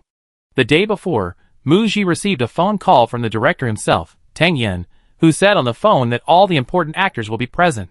Today, upon arriving at the script reading venue, the director's personal studio, Mu Ji saw several striking foreign faces at the conference room door. Minmin excitedly whispered, "Sister Gigi, your opportunity to practice has arrived." Mu Ji, She had been taking language classes for almost half a month. Besides her teacher, she hadn't spoken to anyone else. To enter the conference room, it was unavoidable to greet the actors at the door. Mu Ji slowed her pace, took a few seconds to mentally prepare herself, took a deep breath, and walked calmly towards the foreign actors, greeting them in English. The foreign actors stopped talking when they noticed someone approaching, and when they looked up and saw it was Mu Ji, they were all somewhat flattered. They all recognized Mu Ji. They knew she was the leading lady, a very famous actress. A burly, bald foreign man, about 1.9 meters tall, with a broad back, was the first to react, replying somewhat shyly, "Nice to meet you, great news," in broken Chinese. Mu Ji, The other 2 foreign actors, however, seemed to realize what was happening and introduced themselves to Mu Ji in fluent English, excitedly calling themselves her fans. Director Tang Yin, who was talking to a male actor in the conference room, heard the commotion at the door, and cheerfully beckoned Mu Ji over. Tang Yin introduced a male actor beside him to Mu Ji. "Gigi, this is Zilong. He's about 20 years older than you. You can call him Uncle Long Zhou." Zilong, 45 years old, is the male lead in All Personnel Evacuated Safely. He's about 1.7 meters tall, with a buzz cut, regular features, and a slightly tan complexion. He's wearing a black short-sleeved t-shirt, revealing well-developed, muscular arms. Zhou Zilong seems serious and reserved, but exudes righteousness, giving off a reliable and tough vibe. This is probably related to his background. According to Minmin, Zhou Zilong studied Kung Fu at the Shaolin Temple for 7 or 8 years as a child. His path to fame wasn't smooth. He initially entered the entertainment industry as an assistant martial arts instructor on film sets. Later, by chance, he landed a supporting role, thus embarking on his acting career. He has played supporting roles in many action movies, and worked in Hong Kong for several years. Several years ago, he played the second male lead in a movie, but the lead actor fell ill and had to leave, so Zhou Zilong took over the role. That movie did well at the box office. Later, he starred in 2 more action movies, until he collaborated with director Tang Yin on The Golden Globe, which was a box office hit. Zhou Zilong quickly became a sought-after actor in the film industry. Listening to director Tang's slightly teasing introduction, Mu Ji guessed that director Tang and Zhou Zilong must have a pretty good relationship. She wasn't so blunt as to call her co-star uncle. It sounded like a generational difference, and even though they didn't have any romantic scenes, it still made him seem a bit old. so she addressed Zhou Zilong as Teacher Zhou. Zhou Zilong pursed his lips, nodded to Mu Ji, and said, "Hello." He rarely interacted with actresses in the industry, having only heard of Mu Ji before. He learned from director Tang Yin that the female lead in his new film was named Mu Ji, and his team had given him a detailed introduction. Before meeting her, Zhou Zilong's general impression of Mu Ji was very beautiful, a young actress who had won a Best Actress award, good acting skills, and popular. After meeting her, he found her indeed very beautiful, but couldn't discern anything else immediately. Then, director Tang Yin introduced Mu Ji to Zhou Zilong, omitting information easily found online. Although they hadn't officially started working together yet, they had met once to submit the script, spoken on the phone twice, and met once last week. Their contact had been limited. After several encounters, Mu Ji left a deep impression on Tang Yin. He introduced her with admiration. "This is Gigi. She's a very diligent and proactive young lady. She's been busy with oral English classes lately, and even asked me to arrange for her to work alongside translators to experience the daily work of her character. We met last week for a meal, and she even talked about watching some documentaries about translators to help her understand the role. She's very dedicated to the role and the performance." Mu Ji felt a slight embarrassment at being praised so openly by director Tang Yin. She knew that director Tang wanted the male and female leads to make a good first impression on each other. Sure enough, Zhou Zilong's attitude towards Mu Ji warmed up a bit after hearing director Tang Yin's praise. "I'm not used to calling people Teacher XX, so I call you Gigi like the director does. If you don't mind, you can call me Brother Long." He mentioned that his father liked Zhao Zilong and Bruce Lee, and was a martial arts enthusiast, so he named him Zhou Zilong and sent him to the Shaolin Temple to learn martial arts when he was young, hoping he would emulate the invincible generals and martial arts masters. Mu Ji smiled and nodded, greeting director Tang and Zhou Zilong before her gaze met that of the actress who walked in. It was Du Qianqian, who would play the second female lead in the film All People Safely Evacuated. Despite having mentally prepared herself beforehand, Du Qianqian hesitated slightly upon seeing Mu Ji, a flicker of embarrassment crossing her face. 3 years ago, they competed for the same role. 3 years later, they were in the same film, with her playing a supporting role to Mu Ji. Mu Ji had long since surpassed her in terms of status and popularity in the industry. Du Qianqian felt a pang of bitterness. After a 2-second hesitation, she composed herself and walked towards Mu Ji as if nothing had happened. "Hello, Ms. Mu. Long time no see." Mu Ji smiled politely at Du Qianqian. "Ms. Du, long time no see. I wish us a pleasant collaboration." Du Qianqian looked into Mu Ji's clear, bright eyes, which held no smugness, superiority, or contempt. Her gaze then fell on Mu Ji's generously extended hand, and she shook it a beat later. Pleasant collaboration. Du Qianqian's agent, Stephen, also breathed a sigh of relief. Not seeing Ji Binghe, he asked curiously. "Director Ji has been quite busy lately," Mu Ji replied with a smile, then walked away when director Tang called her. Stephen watched Mu Ji being called away by the director, and then saw Du Qianqian arrive, but not even noticed. The difference in treatment was truly disheartening. Stephen, not wanting to show his true feelings in front of Du Cece, whispered to comfort his artist, "I think Mu Ji is a good person, not pretentious or difficult.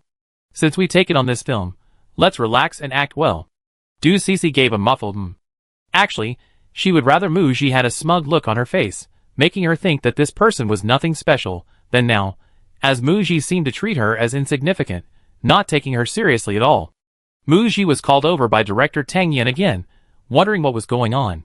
She saw a man in a black shirt surrounded by director Tang Yin and Zhou Zilong, who happened to turn around. It was the mysterious big shot, who would have a cameo role in the movie. Lu Jiaxiu, who had also arrived at the scene. "Gigi, you seem to have met teacher Lu before?" Mu Ji nodded when director Tang asked her, but wasn't sure if Lu Jiaxiu remembered her. Mu Ji walked forward with a smile in her eyes, and greeted Lu Jiaxiu. "Teacher Lu, I'm Mu Ji. 5 years ago, when I participated in the Chasing the Light Girl talent show, you were the mysterious big shot invited by the program team, and we recorded the show together. Do you remember me?" At that time, Lu Jiaxiu had called Mu Ji to perform on stage. He commented on Mu Ji, saying, "She's a natural-born actor." Lu Jiaxiu's smile revealed more wrinkles around his eyes than 5 years ago, but he maintained his energy and physique well, still looking vibrant. Lu Jiaxiu said to Mu Ji in a slightly exaggerated tone, "Of course, I remember you, you're very famous now. I remember saying I looked forward to seeing your work on the big screen. I watched your film Countdown last year, and you acted very well. I told my staff that the female lead looked familiar, and they reminded me. Lu Jiaxi frankly admitted that it was confirmed by his staff, which seemed quite sincere. Director Tang Yan, seeing that Mu Ji and Lu Jiaxi were already quite familiar with each other, smiled even more broadly. His assistant reminded him that it was almost time, and he gestured for everyone to find their seats. Everyone, the script reading will begin soon. At today's script reading, the heads of various departments and the lead actors introduced themselves, reported on the current preparation progress, and the start date of filming. Also, Tang Yan urged everyone to quickly obtain the necessary visas for traveling abroad, as filming would begin domestically, and then move to overseas locations later, with the main focus on domestic filming. The script reading ended. Mu Ji glanced at the time, 4 p.m. Thinking that her agent had been incredibly busy lately, and the two hadn't seen each other for a while, she went to launching media. This time at the company, as she passed through the first-floor office area, she clearly felt the gazes of some employees. The employees she encountered greeted her with a hint of scrutiny, trying to glean something from her expression. Huh? She seems to be in a pretty good mood? Mu Ji greeted the employees she encountered as usual, her mood completely unaffected by the turmoil at the E group. The script reading session she attended today went very smoothly, putting her in a good mood. She arrived at Ji Binghe's office. As soon as Mu Ji entered, she paused, her expression freezing for a moment. Ji Binghe's office was more chaotic than ever before. Seeing Luca there, she greeted him, Assistant Lu. Luca stood up and replied, Teacher Mu. Mu Ji noticed the noticeable dark circles under Luca's eyes, and politely said, Take care. Thank you, Teacher Mu. Luke greeted Ji Binghe, indicating he had to go out and attend to some work. He nodded again to Mu Ji and left with his documents. Ji Binghe, who had been sitting at her computer, finally looked up and got up to greet Mu Ji. Don't worry about me, I just came to see you. Mu Ji had stopped at a cake shop on her way to the company, bought some pastries, and placed them on a corner of the coffee table that Ji Binghe had just cleared. Mu Ji noticed that Ji Binghe looked much more haggard. Ji Binghe could only confide in Mu Ji, I'm already busy enough. The boss is away recently, and Luke and I have been sharing his workload. This position isn't easy, I don't dare to make many decisions lightly. After discussing it with Luke, she still had to consult He Jiyue. Meanwhile, He Jiyue was constantly shuttling between the hospital, the E group, and the police station during He Hongshua's coma and hospitalization, frequently holding meetings. Ji Binghe and Luke had difficulty contacting He Jiyue promptly, and could only wait for him to contact them when he had time to move forward with their work. Assistant Lu and I are doing alright, but the boss has only been sleeping 3 or 4 hours a day lately, Ji Binghe sighed, sounding exhausted. No matter what, we have to get through this period. I hope Chairman he will wake up soon. Mu Ji listened in silence. Since He Hongshua's accident, she hadn't seen He Jiyue in the Donghua Mansion residential area. He probably didn't live in Donghua Mansion. It was quite a distance from the He group and the hospital where He Hongshua was staying. Ji Binghe stopped after a few words. She could worry about her own troubles. She didn't want work-related worries to affect Mu Ji. Ji Binghe asked Mu Ji about the reading session she attended today. As her manager, she should have gone with her, but she was too busy to get away. Seeing Ji Binghe's apologetic expression, Mu Ji smiled and said, Sister Ji, don't worry, I can handle it. Whether it's the people working at launching media or the team members working alongside Mu Ji, they all been cooperating for several years, and the team's operational system is very mature. Mistakes are unlikely to occur easily. Mu Ji then gave Ji Binghe a brief overview of today's reading session. For the makeup trial in a couple of days, Minmin and I can go together. She reminded Ji Binghe to take care of herself. Ji Binghe rubbed her temples and nodded to Mu Ji, thank you. She was overwhelmed and could only do this much. Chapter 164. In early July, the start date for her new film was drawing ever closer.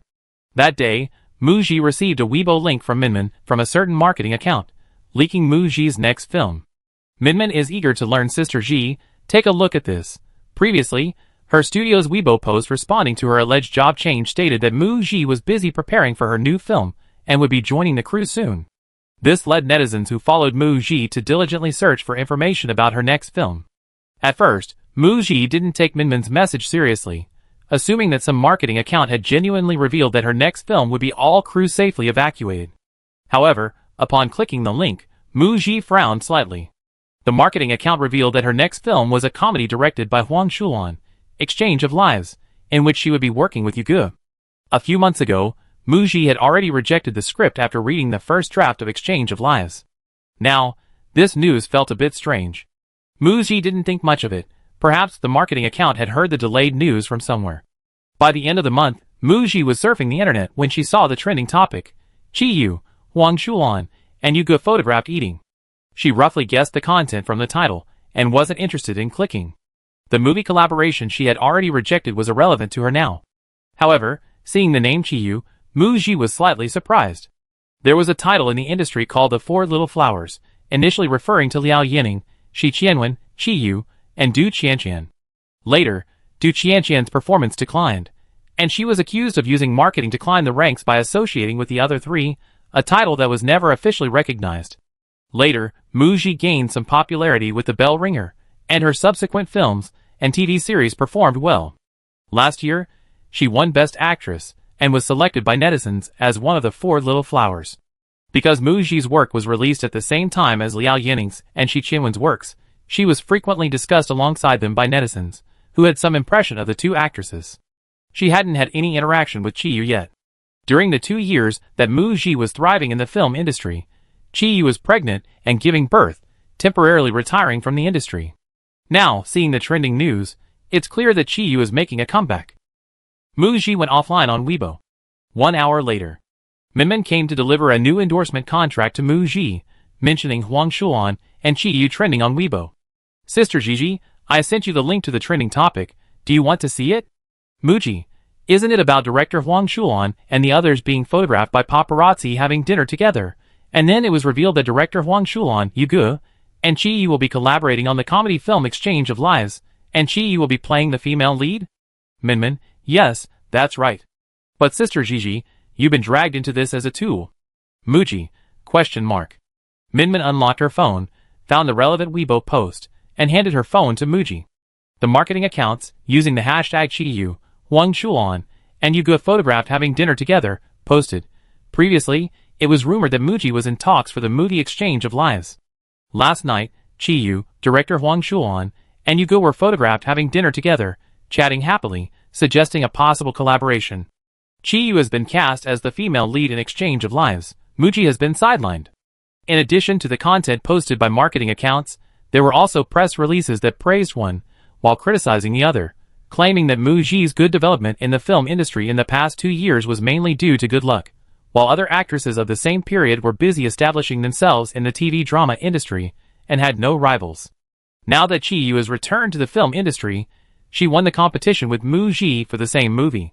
Chiyu is very capable. Muji hasn't had any movies released this year, and her momentum has declined. Minmin said angrily. I don't know if it was the production company or Chiyu's team's doing, but the production company definitely knew. They're deliberately using you, Sister Ji, to generate buzz. Muji's career was booming for the past 2 years, and countless TV dramas and movie projects have used her name to gain attention. Especially after each project wrapped up. Before any news about her next project, various rumors would circulate saying that Muji would star in a certain TV drama or movie, using her name to gain attention. If someone fabricated a story online, Muji's team would deny it immediately, but they couldn't keep up. As long as it wasn't particularly outrageous or had a serious negative impact, they would turn a blind eye. But this time is different. Muji has indeed been approached by director Huang Shulan for her new film.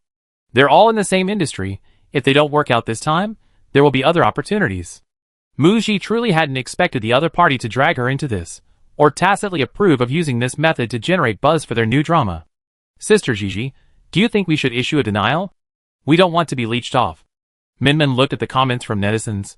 Was Muji really rejected? Was it because of the company? Chiyu is amazing. She took the lead role in director Huang Shulan's movie as soon as she came back, and she's working with Yuge on Exchange Life. The box office is guaranteed to be 2 billion, right? She's just being carried along.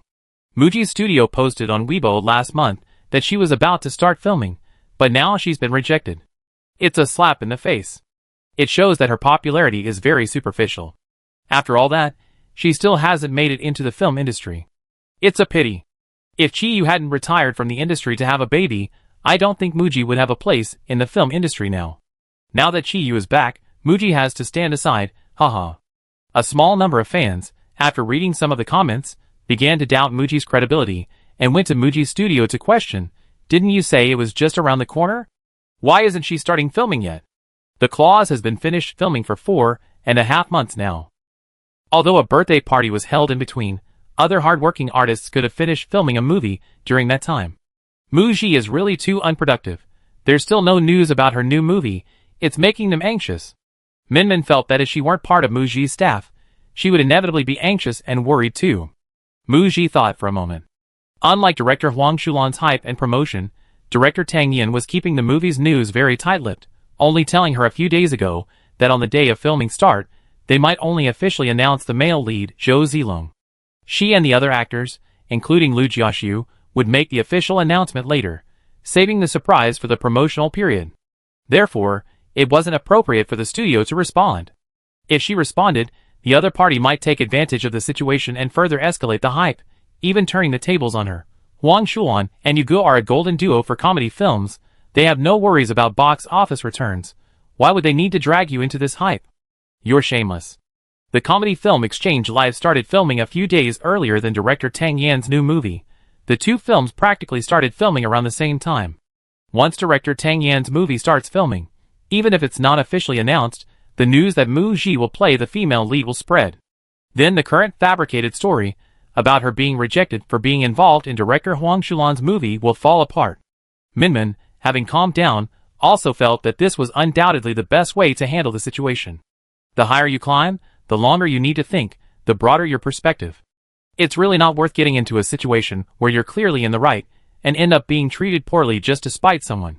Minmin took a deep breath and said to Muji, "Sister Gigi, honestly, I find it really boring to see netizens comparing you and Chiyu and discussing your competition for movie resources." Muji asked curiously, "Why?" Minmin pouted and snorted, "Your vision is too narrow."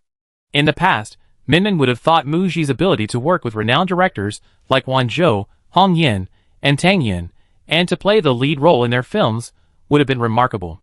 Now, judging by the film resources Muji has received, she's already a top actress in the industry. Director Huang Shulan's first actress invited to his film was Muji, but Muji declined after reading the script, and then they cast Chiyu instead. Chiyu's comeback won't affect Muji at all. Whether it's acting skills, awards, popularity, or looks, Muji wins. Even in terms of the number of films they made, they're about the same, except Muji has 2 unreleased films, but the quality of those films is much better than Chiyu's. Some netizens who are praising Chiyu while belittling Muji are just offering empty praise. Previously, media reporters compared Muji and Lu Rui, and Minmin felt that Muji's answer, "The entertainment industry is a big cake, everyone can share it," is still very applicable today. Muji's rivals have never been Lu Rui or Chiyu. Minmin believes Muji's career can reach even greater heights. Sister Ji, if you were a male actor, you would have already starred in one leading role after another in movies. Currently, apart from the 2 films directed by Su Quan, Muji's past and upcoming film roles are all second build. Minmin, fearing Muji might misunderstand her as having fangirl thinking, explained, "I'm not referring to billing order, I mean who the story focuses on." Muji, I understand what you mean. Ji Binghe had discussed this topic with Muji several times. Minmin continued, "Sister Gigi, look, your performances in The Bell Rings and The Edge of the Blade were excellent, and now you got offers for leading roles in TV dramas." She heard from a colleague who screened scripts that several major platforms had submitted scripts for leading female roles, S+, this year, for Muji to choose from. Recently, Liao Yanning, one of the 4 little flowers, started filming a palace drama. They initially approached Muji, but she declined, and then other actresses were approached instead. Actually, besides director Su Quan, it's not that Muji hasn't received offers for films with a female perspective. There have been, but they're mostly art films, suspense films, and smaller budgets. Big-budget films on the market are all male-led. For example, there's a young actor who became famous after starring in a TV drama, then landed the lead role in a campus film, and his next project was a big-budget action film. Sister Gigi, do you think screenwriters mostly write movies from a male perspective? Is that determined by the film market? Hearing Minmin's question, Muji was silent for a moment. That's a difficult question to answer. But she knew that with a string of high-grossing films, she had absolute box office appeal in the film industry. As long as she starred in a movie, audiences were willing to buy tickets, guaranteeing a certain level of box office success. Then, naturally, big-budget films with a female-centric perspective would come knocking. No matter how much capital is drawn up, it's all about making money, it's all about profit. Minmin, no longer dwelling on the previous question, said expectantly, Sister Gigi, I'm waiting for your lead role in the upcoming movie Escape from the Game to be released. If it does well at the box office, I think it will prove you have box office appeal, and you definitely get offers for leading lady movies. After all, every movie Muji has starred in has been very successful and profitable. A true lucky charm, a box office panacea. Investors and directors should take action. Hearing Minmin mention Escape from the Game, Muji was reminded. Recently, her agent has been busy with work and hasn't paid much attention to Muji, almost forgetting to contact director Su Quan to inquire about the approximate dubbing schedule for the film. Don't let her be notified of dubbing while she's filming abroad. It's not easy for her to travel back and forth.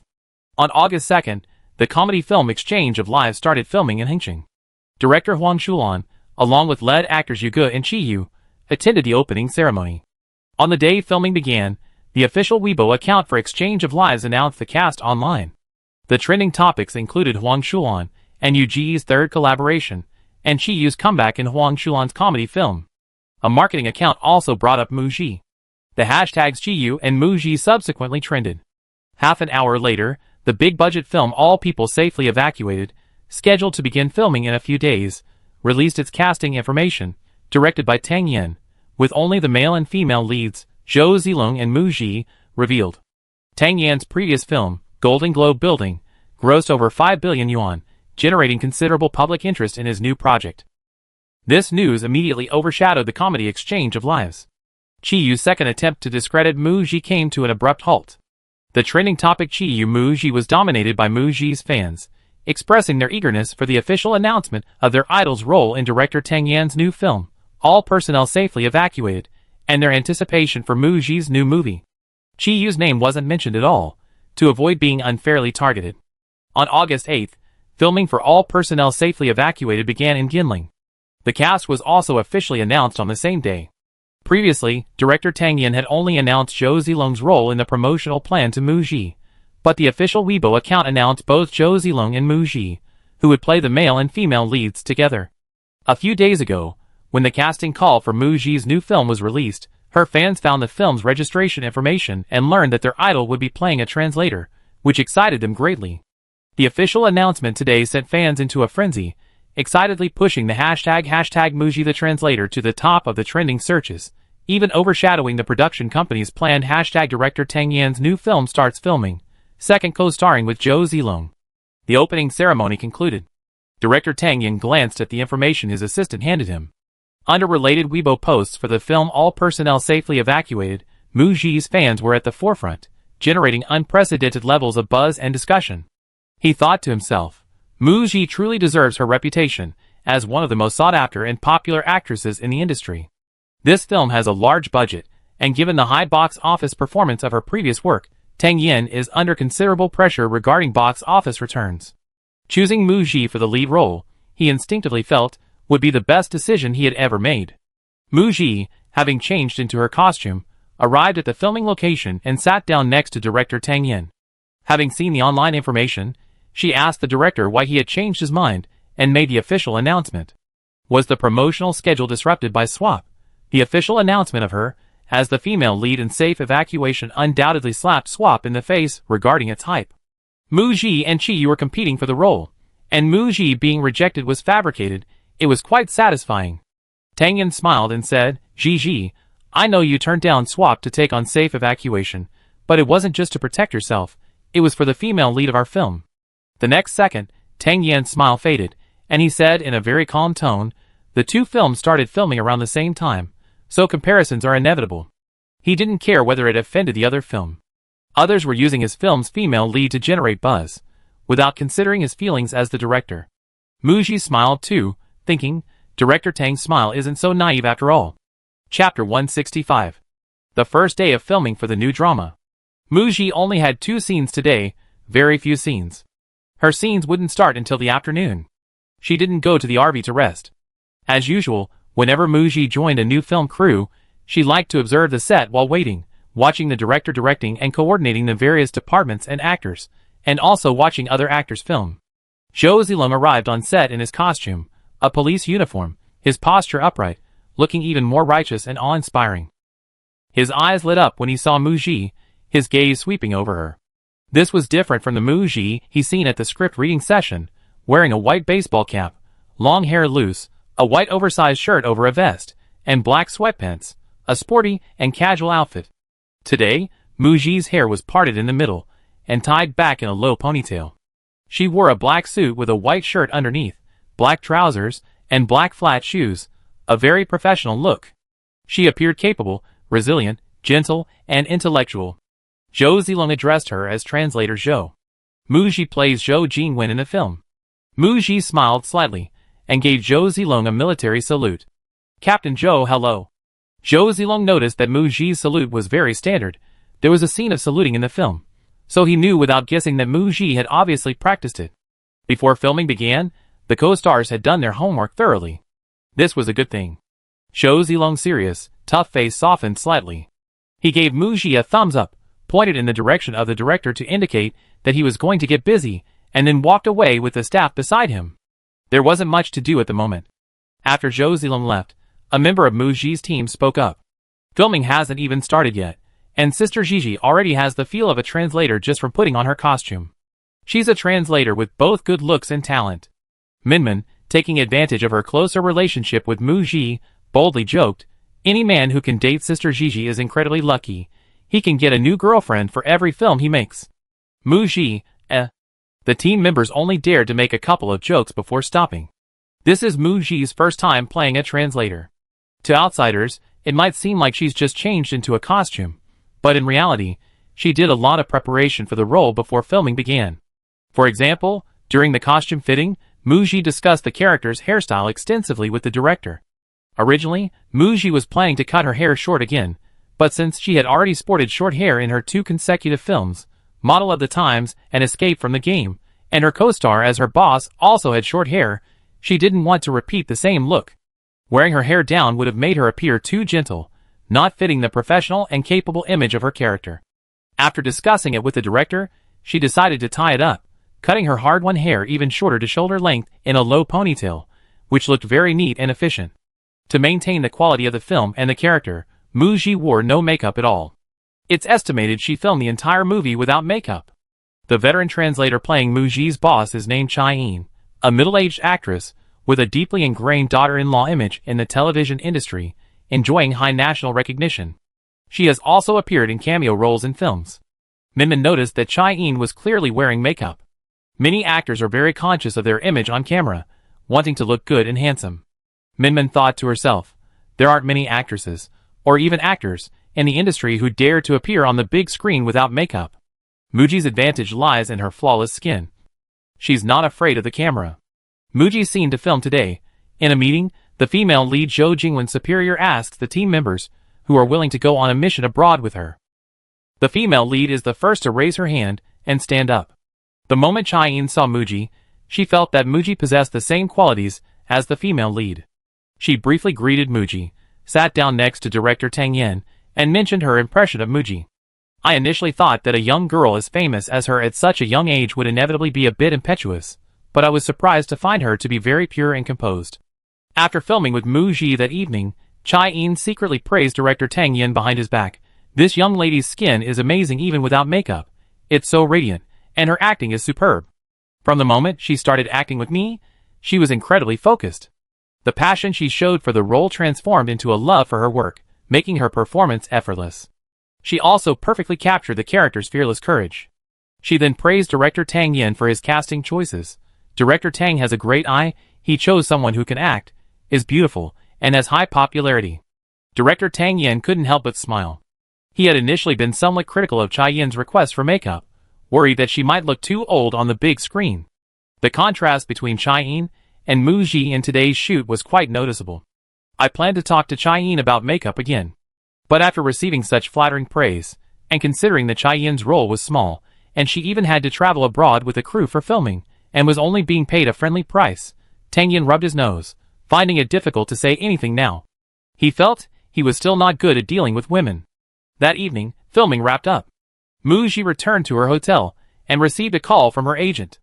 Ji Bingha was too busy to come to Yinling this time, marking her first absence from Muji's new film's opening ceremony.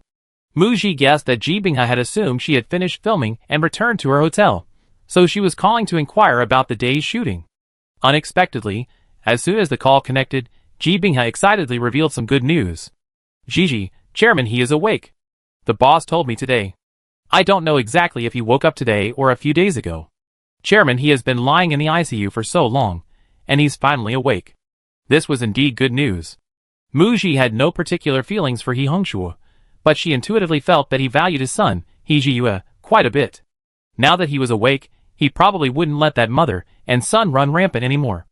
On the way back, she hadn't heard Minmin explain the news of He Hongshue's awakening. It seemed they were keeping the news tightly under wraps offline, and hadn't yet shared it with the outside world. Could it be that He Hongshue's condition was unstable? Ji Bingha on the other end of the phone, hearing Muji's question, said, "Yes, his injuries are quite serious. He have to stay in the hospital for the foreseeable future, and he can't handle matters at the group company." Judging from the boss's words, they officially announced He Hongshue's awakening tomorrow. This was probably to salvage the group company's stock price, which had plummeted due to the chairman's injury and coma, and to restore the partners' confidence in the He group. As Muji was pondering this, she heard Ji Bingha sigh deeply. So the boss can't come back to the company yet? He's been assigned to work at the He group. Muji, He Jiyue might not even return to launching media. Afraid of affecting Ji Bingha's mood, she didn't say this. She remembered the news she'd seen on Weibo. The driver of the other car had died at the scene. Muji asked Ji Bingha about the car accident. Had the official investigation results been released? What was the truth? Ji Bingha paused for a moment. The boss didn't mention this to me. I asked Luke a bit. He said the surveillance cameras on the section of road where the accident happened were broken, and the dashcam in Chairman He's car was broken. The seriously injured driver said the taxi driver in front suddenly stopped, and when he tried to brake, it failed, and the two cars collided. The taxi driver who died at the scene suffered from late-stage heart disease. This car accident is indeed not simple, just as netizens commented. The police are still investigating. This series of coincidences certainly smelled of conspiracy. The next morning, major authoritative media outlets reported that He Hongshue, chairman of the He Group, has regained consciousness, is no longer in danger, and has been transferred to a regular ward. The truth behind the car accident is still under investigation. The topic He Hongshue is awake trended high on Weibo. Something quite unexpected happened. Netizens discovered that the He Group's official Weibo account had deleted a previous post supporting the chairman's wife. Wow, interesting. While this topic didn't trend on Weibo, it generated a lot of discussion on gossip and entertainment forums. Muji, while resting on set, heard Minmin recount this story with great interest. Sister Gigi, you said the He Group's official Weibo account deleted this post. Does that mean Chairman He is protecting the boss? Muji, it just means Chairman He is a workaholic. He immediately started questioning the various events that happened during his coma as soon as he woke up. The He Group's official Weibo account shouldn't have used its public resources to take sides between Dong Jingwan and her son, and He Jiyue. It damages the account's credibility. This power struggle within the He Group isn't over yet. In the blink of an eye, filming for the movie All People Safely Evacuated has been underway for a month. According to the initial filming schedule, Muji's role was quite small. She enjoyed a rare period of leisure on set. Early September. The crew moved to an abandoned factory in the Yinling Mountains for location shooting. They were going to film a large-scale gunfight scene involving the rescue of hostages. The extras alone numbered over 150, including more than 30 foreign extras. During filming, Muji frequently observed Zhou Zilong's action scenes. Before filming began, she learned from the director that Zhou Zilong had been preparing for the role and undergoing martial arts training for 3 months prior to shooting. Muji had acted in 2 films with action scenes and was familiar with them, but compared to Zhou Zilong's, it was on a completely different level. Like most actors, she completed her action scenes with the help and guidance of the martial arts choreographer. Zhou Zilong, on the other hand, performed all his own stunts, primarily close-quarters combat, delivering truly visceral blows. After each action scene, Zhou Zilong would review his performance on the monitor and discuss his ideas with the director, martial arts choreographer, and cinematographer. He could then improvise better moves and find better angles. With his martial arts background and extensive experience gained from acting, he demonstrated exceptional professionalism. Today's filming is at the abandoned factory. Zhou Zilong noticed that Mu Ji's scene was marked with the words action scene. During a break, he kindly approached Mu Ji to ask if she needed any help. Mu Ji looked at Zhou Zilong, silent for a moment, then said, "Teach me how to kick people?" "No need." Her only action scene in the film is when she takes the place of a little girl and is kidnapped by thugs and brought to this abandoned factory. Zhou Zilong, based on the marking she left, leads a team to rescue the hostage. In the chaos, she kicks a thug in the groin, picks up a wooden stick from the ground, but before she can swing it, Zhou Zilong shoots the thug dead. Zhou Zilong isn't good at memorizing lines, and hasn't paid much attention to Mu Ji's character's plot. Hearing Mu Ji's comment, Zhou Zilong opened the script, glanced at the foreign actor beside him, the same 1.9-meter tall man who had spoken broken Chinese with Mu Ji at the script reading, and nervously clenched his legs. "Brother Long, no need for a demonstration, right?" Zhou Zilong laughed awkwardly, patting the foreign actor on the shoulder. "Just kidding, bro." Time flew by amidst the busy filming schedule. Late September. The movie All People Safely Evacuated was moving from Yinling to Ningxing for filming. Mu Ji took advantage of the 2-day break during the relocation to return to Beicheng to do voiceover work for the movie Escape from the Game. Filming for the movie wrapped up at the end of July last year, and now a year and 2 months have passed. During post-production, Mu Ji contacted director Su Quan several times to inquire about the film's progress. Director Su Quan had invited Mu Ji to see the completed special effects. However, Mu Ji was busy filming before, then had a birthday party after filming, and then had to prepare for her new film. Plus, she couldn't offer any suggestions regarding the special effects, so she didn't go. Mu Ji returned to Beicheng, excited about seeing the special effects of Escape from the Game, while doing voice acting for the film. Upon arriving at director Su Quan's studio, Mu Ji first encountered Bian Wu at the entrance. "Teacher Mu, long time no see." Bian Wu walked excitedly to Mu Ji. This was the first time Mu Ji and Bian Wu had met since the day filming of Escape from the Game wrapped up. Although they worked at the same company, they hadn't run into each other before. Mu Ji smiled at Bian Wu. "Long time no see." Mu Ji glanced up at Bian Wu. Previously, whenever she reunited with the voice acting team, everyone would marvel at how much her status had risen in just 6 months or a year, how her recent films had done well at the box office, and congratulate her on her recent awards, etc. This time, seeing Bian Wu again, it was Mu Ji's turn to feel a little sentimental. In just 1 year and 2 months, Bian Wu had changed quite a bit. Chapter 166. Bian Wu's eyes held depth. The youthful naivete on his face faded, replaced by a more refined air. He was a bit tanned. Besides the outward changes, what Mu Ji learned from her phone call with his agent a couple of days prior was the shift in Bian Wu's status and position within the industry. When he collaborated with Mu Ji on the film Escape from the Game, Bian Wu was a newcomer without even a representative work. After filming Escape from the Game wrapped, Bian Wu starred in a suspenseful web series. He also played the male lead in a campus film. Currently, he's filming the male lead in an ancient fantasy drama with Liao Yanning. The suspenseful web series aired last month and achieved decent online viewership. Now, with just 2 projects in the pipeline, a film with Mu Ji and a currently filming drama with Liao Yanning, Bian Wu's value has skyrocketed, and he has no shortage of acting offers. For the past year and 2 months, he's been seamlessly transitioning between projects, finishing one and immediately moving on to the next.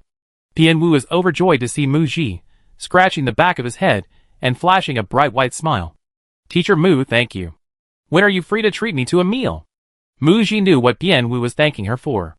That day, she was on the phone with her agent, and Minmin was also there. Minmin shared her thoughts on Bian Wu's rapid rise to prominence in the industry. "Sister Gigi, after Bian Wu became the male lead in your movie, this newcomer became incredibly sought after. His subsequent roles, like the fantasy drama he did with Liao Yanning, were all cast as male leads by Liao Yanning, probably because she felt that this put her on the same level as you. Also, Bian Wu is a classically trained actor, his acting skills are guaranteed, and he's tall and handsome. These days, aren't actresses all looking for younger men like him to play supporting roles? The production team, investors, and actors are all gambling. If the movie you and Bian Wu collaborated on, Escape from the Game, does well at the box office and Bian Wu becomes a star, then his subsequent works will receive a lot of attention, and Bian Wu won't just be a newcomer anymore." A few days ago, someone posted a poll on an entertainment gossip forum to vote for the next breakout male artist in the industry, and Bian Wu won first place with a high number of votes. The entertainment industry is fiercely competitive, many people struggle to make it, but sometimes, For some, it's just a matter of seizing that one opportunity and they rise to the top. After listening to Minmin's analysis, Mu Ji's focus was on. Ji Binghe is quite capable. When Mu Ji first came into contact with the movie Escape from the Game, Ji Binghe immediately set her sights on promoting the newcomer Bien Wu to get the role, later adding cameo appearances for other artists from her company, thus securing the part for Bien Wu. While Bien Wu's own talent and hard work are important, his agent and the company platform behind him are also closely related. After collaborating with Mu Ji, Bien Wu's subsequent film deals went so smoothly thanks to Ji Binghe's connections and strong support. Bien Wu was undoubtedly lucky. Mu Ji told Bien Wu, "No need for a meal. If you want to thank me, just do your best during the film's promotional tour. Good luck." Bien Wu's eyes dimmed slightly, thinking he'd treat her when they did the promotional tour together. There would be an opportunity eventually. The next second, Bien Wu's face lit up with a smile. "Teacher Mu, by the way, I forgot to congratulate you in person on winning the Golden Crane Award for Best Actress. That's amazing."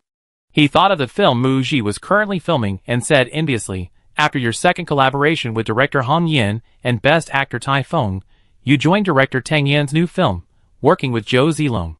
They're all my idols. Teacher Mu, I'm so envious I could cry. Could you get me their autographs?" Seeing Bien Wu's overflowing admiration, Mu Ji nodded, Sure. As they spoke, the two pushed open the door to the dubbing studio. They were both slightly taken aback when they saw director Su Quan. Su Quan had cut off his signature long hair, leaving a buzz cut. Su Quan looked up, just catching the fleeting expressions on Mu Ji and Bien Wu's faces, and touched his forehead. "I've been busy with the film this past year, haven't had time to style it, so I cut it." Mu Ji looked at director Su Quan. His already thin frame had become even thinner, but his complexion looked good, faintly revealing excitement. It seemed director Su was very satisfied with the special effects and the edited footage of Escape from the Game. After finishing the dubbing, Mu Ji hadn't yet emerged from the fantastical world of the film. Seeing this, Su Quan asked with a smile, "How was it?" Mu Ji had seen the sketches of the two game worlds in the movie, but the impact of seeing the images on paper transformed into animated scenes was completely different. "The first world is very cyberpunk, it left a deep impression on me.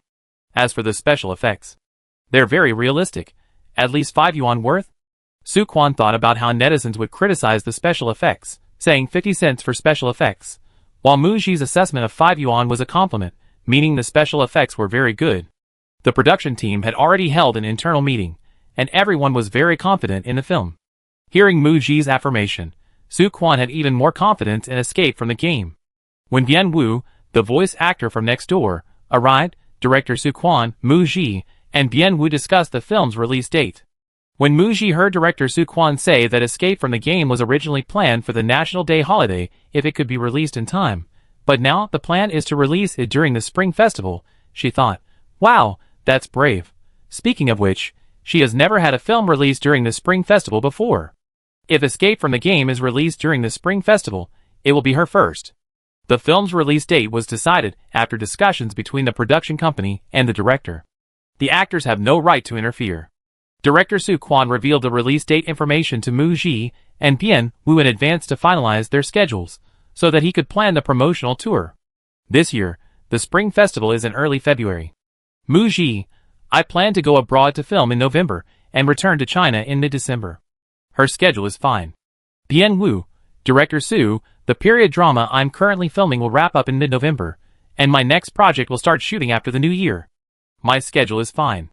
Producer Wang, who had entered unnoticed, clapped his hands in approval. Both lead actors are available.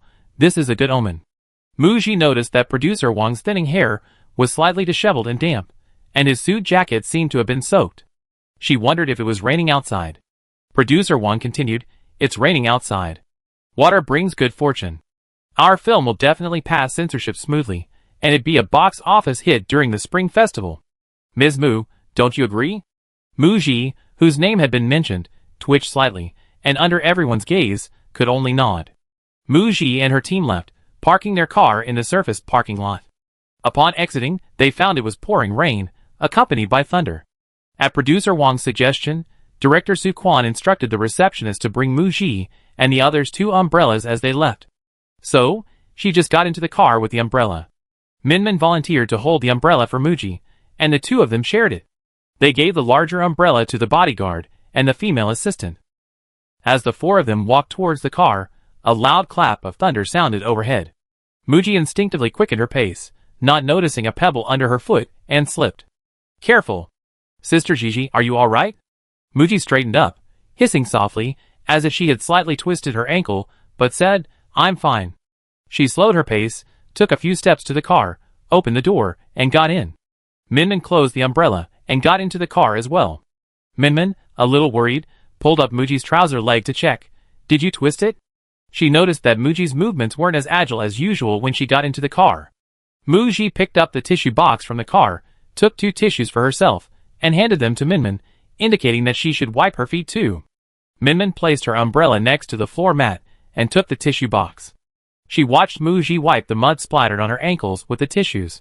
I just twisted my ankle, it's nothing serious.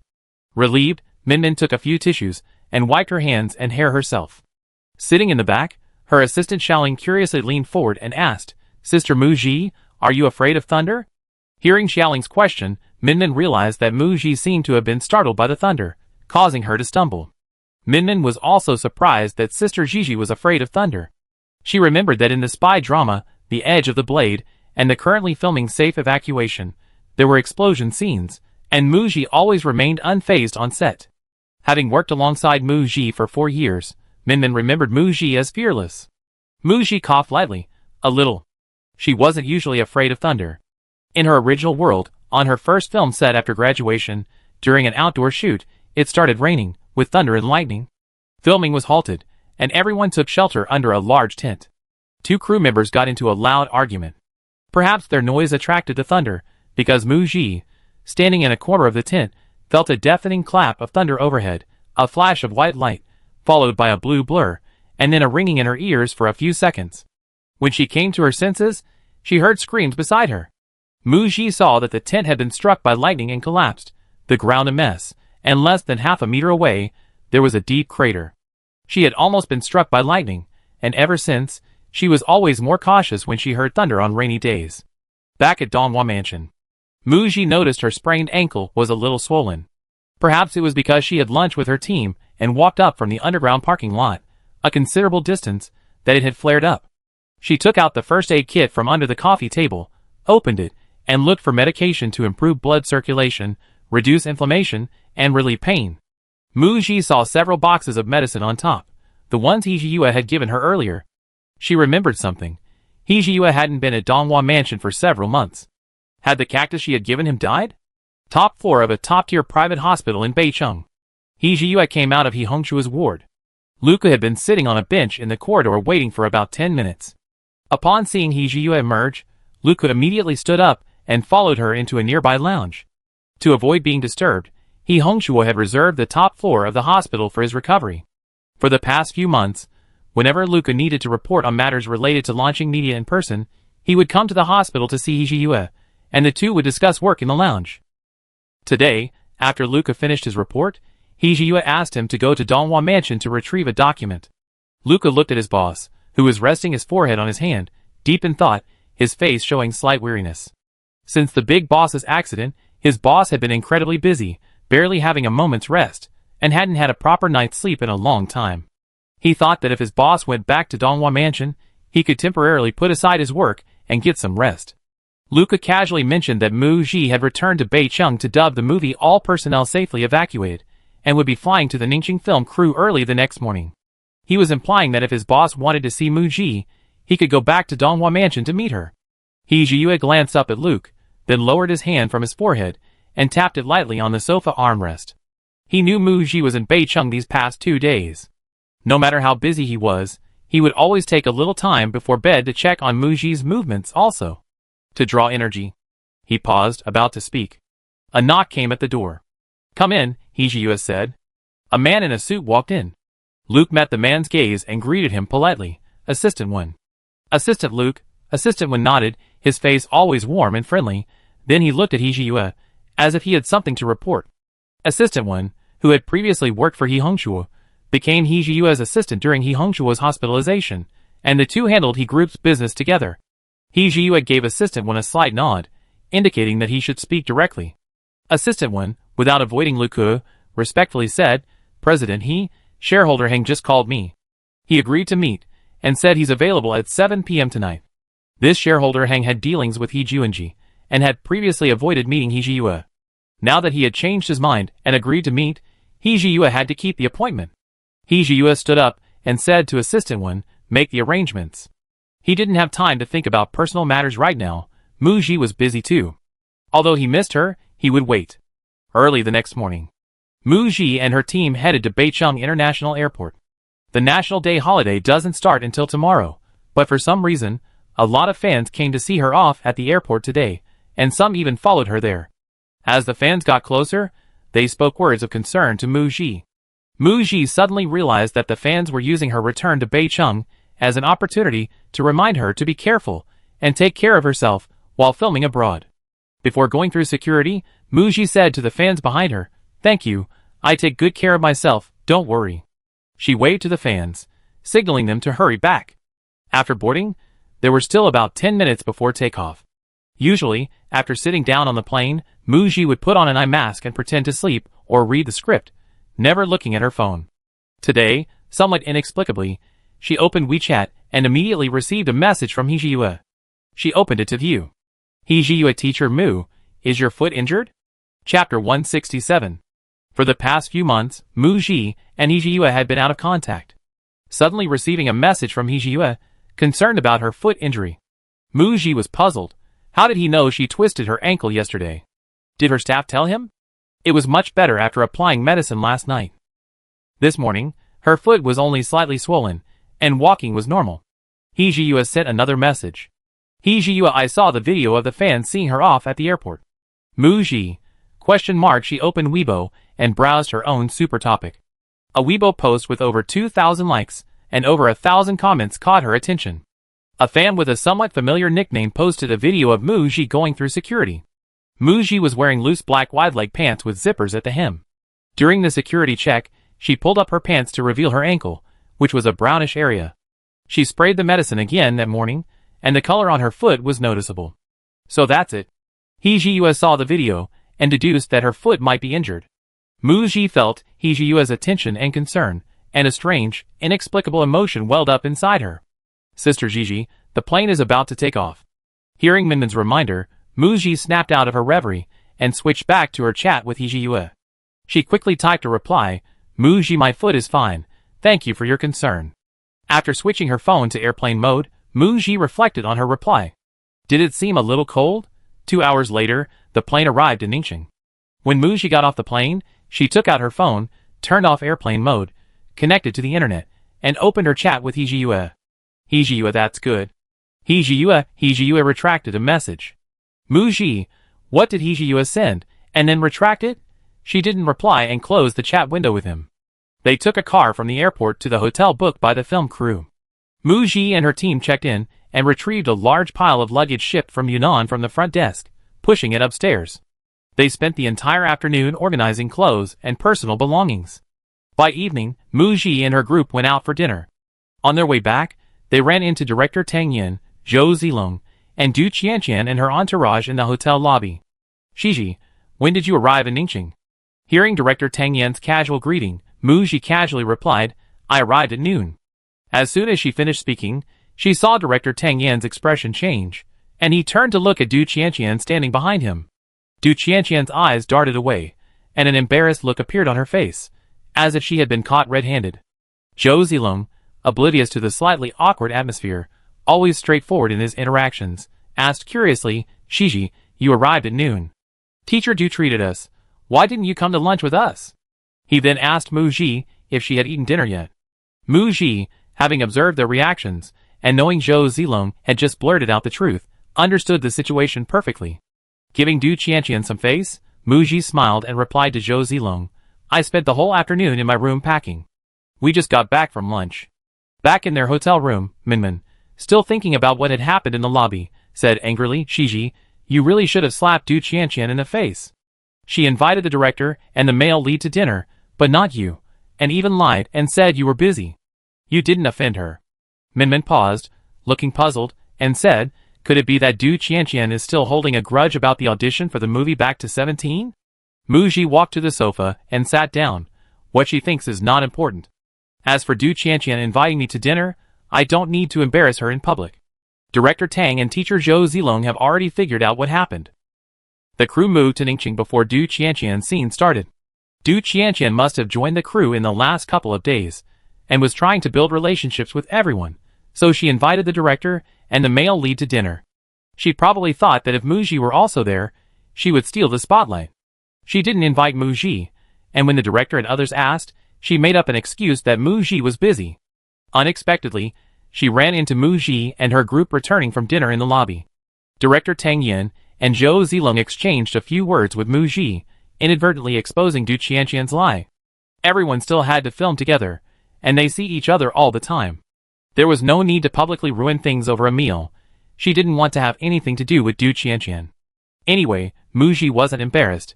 It was Du Qianqian who was embarrassed. Minmin listened and thought Muji's words made sense, so she didn't bother with the matter anymore. By the way, Sister Gigi, tomorrow is National Day. The film crew starts shooting tomorrow, Muji asked, puzzled. What's wrong? That movie, Twins, is releasing tomorrow. Muji hasn't had any films released this year, and she's been busy with work, so she hasn't paid much attention to the movies released during the summer and National Day holidays. Muji was somewhat surprised to hear Minmin mention that the movie Twins, which Lu Rui had snatched from her, was releasing tomorrow. Agent Ji Binghe didn't tell Muji about this. In the past, when top-ranking artists under the company had new works released, the company would usually have other artists help with promotion. Ji Binghe knew that Lu Rui's film had been snatched from Muji, and while she knew Muji was easy to talk to, she wasn't exactly pushy either. So she didn't mention it to Muji. Muji was still a little curious about the final product of the film Twins, thinking she would check the reviews after its release the next day if she had time. Early the next morning, Muji left the hotel for the film set. Because the crew had just moved from Jianling, their 2-day rest period was a bit rushed. When Muji arrived at the set, she found the crew bustling about, setting up the scene. She surveyed the scene before her. This street was a replica of a foreign tourist attraction, and the crew had invested heavily in a near-perfect recreation. They would be filming an important, bloody negotiation scene here. The scene they were filming today was quite challenging for Muji. The waiting time was estimated to be long. Muji took the script to her RV to read, calming herself down and preparing for the later filming. While the actors were preparing for their scenes, Du Qianqian arrived on set. This was Du Qianqian's first time on a film set. She had intended to enter the film industry when she competed with Muji for the same movie, but after failing the audition, she went back to acting in television dramas. Later, seeing the box office success of Back to 17, she ambitiously wanted to play the lead role like Muji, but she couldn't get any good scripts. The movie Safe Evacuation was a resource that her company and agent worked hard to secure for Du Qianqian. Even though she only had a few minutes of screen time, it was all for the sake of gilding her resume. Actually, Du Qianqian's scenes aren't until tomorrow. She came to the set today to learn, firstly to show the director how much she valued the film, and secondly to watch Muji film, wanting to see if Muji's success was just luck or genuine acting talent. After getting the director's permission, Du Qianqian moved a chair and sat next to the monitor. Du Qianqian could clearly sense a difference in how the director treated her and Muji. Tang Yin spoke to Muji with more politeness, and his eyes held undisguised admiration. Du Qianqian suppressed her displeasure, and focused on watching the scene. The scene Muji, Chai-yin, Zhou Zilong, and the extras were about to film involved the female lead, Zhou Wenjing, and her senior translator superior arriving on this street on a mission to help the male lead rescue hostages. A thug went berserk and fired a gun at the character played by Chai-yin. The veteran translator, less than half a meter from the female lead, was shot in the head and killed right in front of her. Du Qianqian observed Muji's performance during the rehearsal without blinking, and couldn't help but bite her lip. She was content as long as she memorized her lines on set, acted as the director instructed, and completed a scene with as few takes as possible. Unlike her, Muji was very proactive. This proactivity manifested in her actively communicating with the director and fellow actors, discussing the scenes to be filmed, and boldly offering her own ideas to better establish the character. Furthermore, Muji was extremely focused during rehearsals, completely absorbed. Muji's immersion even inspired her fellow actors to abandon their casual banter and seriously engage in the role. After watching Muji's richly nuanced micro-expressions, realistic and vivid reactions, and empathetic performance, Du Qianqian couldn't help but think that if she were in Mu Ji's shoes, she would probably just widen her eyes in shock, her mind blank, completely unable to empathize with the character's situation. Why could Mu Ji do it so easily? She already thought Mu Ji's one-take, one-shot performance was excellent. After watching her individual performance on the monitor, Mu Ji told the director, "My reaction time was a little slow just now. A faster one might be better." "Director Tang, shall we try another take?" Director Tang Yen, "Okay. Whatever you say." After filming this scene, during the 10-minute break, Du Qianqian saw Mu Ji approaching. She sat down in a chair, her hands on her lap tightly gripping the fabric of her pants, and couldn't help but look up and ask, "Can you tell me? How did you do that?" Mu Ji glanced down at Du Qianqian, her tone perfectly calm. "I watched over an hour of gory head-exploding scenes last night." That evening, after finishing work, she returned to the hotel. Mu Ji had completely forgotten about the movie Twins. It was only when Min diligently sent her data charts related to the movie that she remembered. It was now 8 p.m., and the movie Twins had grossed around 17 million yuan so far. Mu Ji clicked on another image, which was today's box office ranking. The number 1 film had nearly 200 million yuan in box office revenue. Number 2 films had over 50 million yuan. Number 3 films had 30 million yuan. Then came in 4th place with Twins, which was expected to gross a maximum of 20 million yuan on its opening day. As for its subsequent box office performance, unless it received overwhelmingly positive reviews and achieved a box office comeback, otherwise, Twins would likely only gross a maximum of 100 million yuan. Mu Ji thought, the original film had very high ratings. The remake shouldn't be this bad, right? With a skeptical heart, she opened Weibo. Twins is Ugly was trending on the hot search list. On the trending topics page, many netizens posted photos of their movie tickets, complaining, "The plot has been drastically altered, the adaptation is terrible. A suspense drama turned into a melodramatic romance. Lu Rui's acting has become greasy. Lu Rui is too old, she should do fewer sex scenes, and removing the essence and keeping the draws perfectly describes this film's adaptation." Mu Ji's initial predictions and concerns were proven correct. That director Do underestimated the audience, arrogantly mixing multiple elements together to create a film that catered to the market, only to find that the audience didn't buy it. She put down her phone and went to take a shower. Filming for the movie All People Safely Evacuated began in early August, and after 90 days of shooting in China, November quietly arrived, and in a week, filming would begin overseas. 3 days before leaving the country, Mu Ji received a call from her agent. "Luca and screenwriter Yin are coming over tomorrow. They want to talk to you about the company's film project." Mu Ji, "Okay." The next day, evening. After finishing work, Mu Ji and her team arrived at the restaurant where they had arranged to meet Luca and screenwriter Yin. Luca told Mu Ji directly that launching media was operating normally, and would not be affected by external factors anymore. The project would continue. The three finished discussing the film project script. Mu Ji asked, "How's the company doing lately?" Luca didn't hide anything from Mu Ji. After the big boss woke up, the internal turmoil quickly subsided, and things returned to normal. He paused, then subtly mentioned Hijiyue. "The boss is too busy and is looking for a suitable professional manager for launching media." Mu Ji wasn't surprised. She knew Hijiyue had always harbored great ambitions, not just to build an entertainment empire. He Hongshua's incident presented Hijiyue with an excellent opportunity to enter the He group. He seized the opportunity. He was determined to win against Dong Jingwan and her son. Early November. All personnel safely evacuated. All members of the film crew who went abroad to participate in the filming have completed all relevant procedures and departed in batches to fly abroad for filming. Chapter 168. Abroad, Country Inn. Mu Ji and her team came with the main film crew. Her entourage for this overseas filming trip included Minmin, 2 bodyguards, and a male assistant.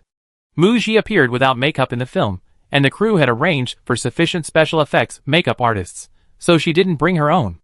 An extra bodyguard was added because the security situation in Country Inn was not good, gun ownership was legal there, and robberies were frequent. Filming abroad was different from filming in China. It was somewhat dangerous. Therefore, when Mu Ji returned to Beicheng for dubbing last time and flew to Ningxing, her fans came to see her off at the airport, repeatedly reminding her to be careful while filming abroad. From the airport to their hotel. Along the way, everyone silently observed the streets and pedestrians of Country Inn through the car windows, their eyes filled with curiosity, but their faces showed no excitement. Instead, they frowned, looking worried. After a 10-plus hour flight to a foreign land, Followed by an hour's drive, the group arrived at the hotel arranged by the film crew. The crew had hired a local Chinese guide, a short, tan man, who explained, "This hotel has a very good security and anti-theft system. Your crew has booked the entire hotel, so no one else will be able to enter. Therefore, it's very safe here, and you can rest assured." The group went upstairs and saw the rooms, finding them quite nice, and smiles finally appeared on their faces. Muji wanted a small suite with 2 bedrooms and a spacious living room, where she and Minmin would stay together, so they could look after each other. Entering the room, Minmin said listlessly, "This is my first time abroad. At first, I was super excited to hear we were going abroad to film, but after researching in countries online, I got discouraged. Actually, many movies and TV series are filmed overseas, but those crews go to safe, prosperous, and civilized international metropolises. It's like a paid vacation. They're going to in countries with poor security and safety concerns." Before leaving, the crew gave every staff member a list of precautions to memorize upon arrival in countries. For example, no going out alone, both men and women must go to the restroom with someone, no going to non-filming areas, no going out at night, not carrying large amounts of cash, and how to deal with potential robbery, etc. They're already on edge even before setting foot on this land. Muji gently reassured her, "Remember the precautions the crew sent out. Follow their instructions, don't worry, everything will be fine." The crew had already filmed on as many sets as possible that could be built domestically, as well as any suitable locations they could find. However, the story's framework was overseas, set in a country experiencing riots and war. Naturally, they couldn't film in an incredibly prosperous country. It wouldn't fit the story's setting. Therefore, they came to Country Inn for location shooting. The safety of the crew was their biggest concern, and they trusted the crew to make proper arrangements. Since they were already there, they decided to make the best of it. The next day was a day off. Because another group of crew members would arrive that day, filming would resume the following day once everyone had arrived. Muji and Minmin stayed in the hotel all day, partly to adjust to the time difference, and partly because they didn't dare go out. Staying in the hotel was safe, they didn't have to go out, and they could also try the local cuisine. At lunchtime, Muji and her team went to the hotel restaurant. Some members of the film crew had arrived earlier. Muji saw that Chai-in and her team had already finished eating and were about to leave. "Good afternoon, Teacher Chai." Chai-in forced a smile and replied, "Good afternoon," looking at Muji as if hesitant to speak, but finally said, "Eat more." Minmin felt a bad premonition. Muji, however, knew that there were differences in food culture between China and other countries, and they might not be used to the local food. After all, it was their first time in country, and they were still looking forward to the local cuisine, even though they could tell from the faces of the other film crew members that they weren't enjoying the food very much. But since it wasn't their turn to eat, with a "I won't give up until I get their" mentality, Muji let Minmin and the others each order one dish they wanted to eat, and she added 2 more local specialties. After the waiter brought the food to the table, they hesitated for a moment, then began to eat. Minmin held up her phone with interest, intending to film a video to send to the makeup artist and assistant, who couldn't come along later. She first tried the roast meat she had ordered with her knife and fork. The pieces were too large. The meat was rock hard when poked with a knife and fork. It was difficult to bite into it, and it was very salty, with too much spice. It was also a bit cold, and had a slightly fishy taste. Next, she tried the smoked dried meat her male assistant had ordered. This was cut into suitable sizes, not too big, but it was also too hard. Chewing one piece made her jaw hurt. The third dish she tried was a porridge made of beans, carrots, and other things cooked together. She thought this wouldn't be hard, and indeed it wasn't hard. It was very soft and tender, but it was cold. Seeing Minmin recording a video while eating and complaining that all 3 dishes were cold, Muji pointed to the stew in front of her. "This dish is hot." Minmin looked at the somewhat dark, mushy dish, which seemed to be a stew of meat, potatoes, mushrooms, black corn and the like, steaming hot. She picked up a spoon and scooped some into her plate, took a bite, and exclaimed, "So salty." Muji considerately pushed a glass of juice over. Minmin picked up the juice and quickly drank a few sips, asking, "Is there anything good?" The male assistant swallowed his food. "The burger Muji ordered is pretty good." When Muji ordered the burger, Minmin thought to herself, "I can get this in China, the taste should be similar, so there's no need to try the burger, right?" Now, looking at the huge, torn burger in the middle, it had initially been very large, roughly the size of 4 of the burgers we usually eat in China, filled with a lot of meat, without even a single leaf of greens. Even Ah Hu, the bodyguard with a big appetite, couldn't finish it all by himself, so it was cut into several portions. Minmin forked a piece of bread, used a serving spoon to scoop some meat onto it, and ate it. The bread was deep-fried, making it very crispy on the outside and soft in the middle. Wrapped with a finely chopped, tender meat, it was indeed quite delicious. But wait, Sister Gigi really knows how to order. It's just that it gets a bit greasy after a couple of bites. The other bodyguard ordered a serving of rice, but the rice here is different from what we have in China. It was cooked very mushy, shaped into a large rice ball, like glutinous rice cake, but without any elasticity. Eating it was indescribable. In short, unaccustomed to it. Minmin wore a pained expression, anticipating that she could finally lose weight during her upcoming stay abroad. Muji said, "Director Tang told me that the crew has hired a chef skilled in making home-style Chinese food. They prepare boxed meals and deliver them to the set for lunch and dinner." This reassured everyone that they wouldn't have to worry about not being able to eat the local food. Also, Ji Binghe had thoughtfully sent Muji a large box of food in advance, including instant noodles, snail rice noodles, rice vermicelli, chili sauce, and pickled vegetables. Muji said the food would arrive in a couple of days and be distributed to everyone, so they could have a snack if they got hungry at night. Upon hearing this, Minmin and the others exclaimed how fortunate they were to be Muji's staff, with such excellent benefits. On the third day in Country Inn, the entire crew safely evacuated. The crew started filming today. Before departing from the hotel, Director Tang Yin went over the safety precautions again in the hotel lobby. The tour guide surnamed Chi from yesterday had explained the safety precautions for today's filming location, the slums, repeatedly emphasizing key points. During the filming period abroad, safety was emphasized daily, with the entire crew strictly adhering to regulations. Upon arriving at the filming location, Muji got out of the car and saw the dirty and chaotic streets, rows of tin-roofed houses in the distance, and a number of foreign faces standing around the police tape. It was said that some homeless people, drug addicts, and drug dealers roamed the area. One of the crew's prohibitions was not to interact with unfamiliar locals. Particularly noteworthy was the row of bodyguards in uniform standing on set. Director Tang Yin explained, "For everyone's safety and the safety of the filming, we hired more than 20 local security personnel to protect the set." Minmin stared in astonishment at the equipment carried by the security personnel. Muji, hearing Chai Yin exclaim "Wow!" 3 times in a row whispered, "It's not a toy, it's real, right?" "This is abroad, gun ownership is legal," Zhou Zilong said. "The crew has hired bodyguards to protect everyone. As long as you stay on set, you're very safe." Zhou Zilong had previously filmed in countries and shared his experience with the actors, saying it was safer now than before and reassuring them not to worry and to focus on filming. Seeing Zhou Zilong's composure, as calm as if he were filming back home, and looking at the 20-odd tall, imposing bodyguards, who seemed very reassuring, the crew felt more at ease and less panicked. On the first day of filming, many were already thinking about finishing as soon as possible and returning home. However, filming abroad typically involves an 8-hour workday with no overtime. The security situation in Country Inn is not good, especially at night, so the crew has to wrap up before dark. This means they can't film for 10+ hours a day like they would in China, so the crew has to maximize shooting efficiency.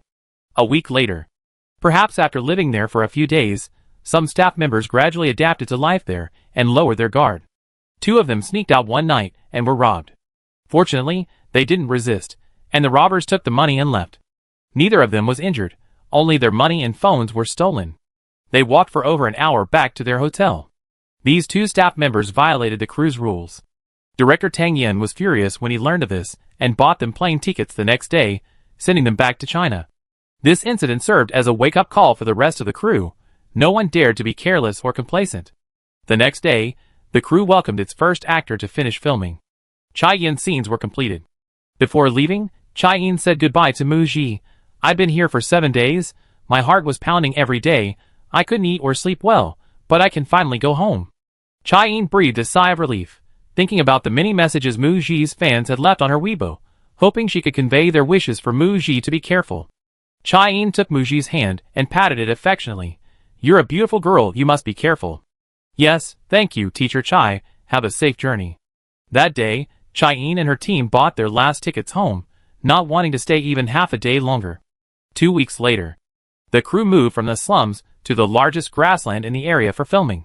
Muji never expected that she would be injured while filming on the grasslands, even though she had survived unscathed in the high-risk slums. It was the 4th day of filming on the grasslands. Filming continued from yesterday's scenes. A foreigner's daughter and several local girls were kidnapped by two deranged thugs. The male lead, leading a small team, and the female lead tracked the thugs' car to the grasslands. The crew was busy setting up and recreating yesterday's scenes. While there weren't as many poisonous insects as in summer, there were still snakes, spiders, and other unknown venomous creatures posing a safety hazard. The crew reminded everyone to be careful every day. Muji wore a white shirt under a brown trench coat and cloth shoes.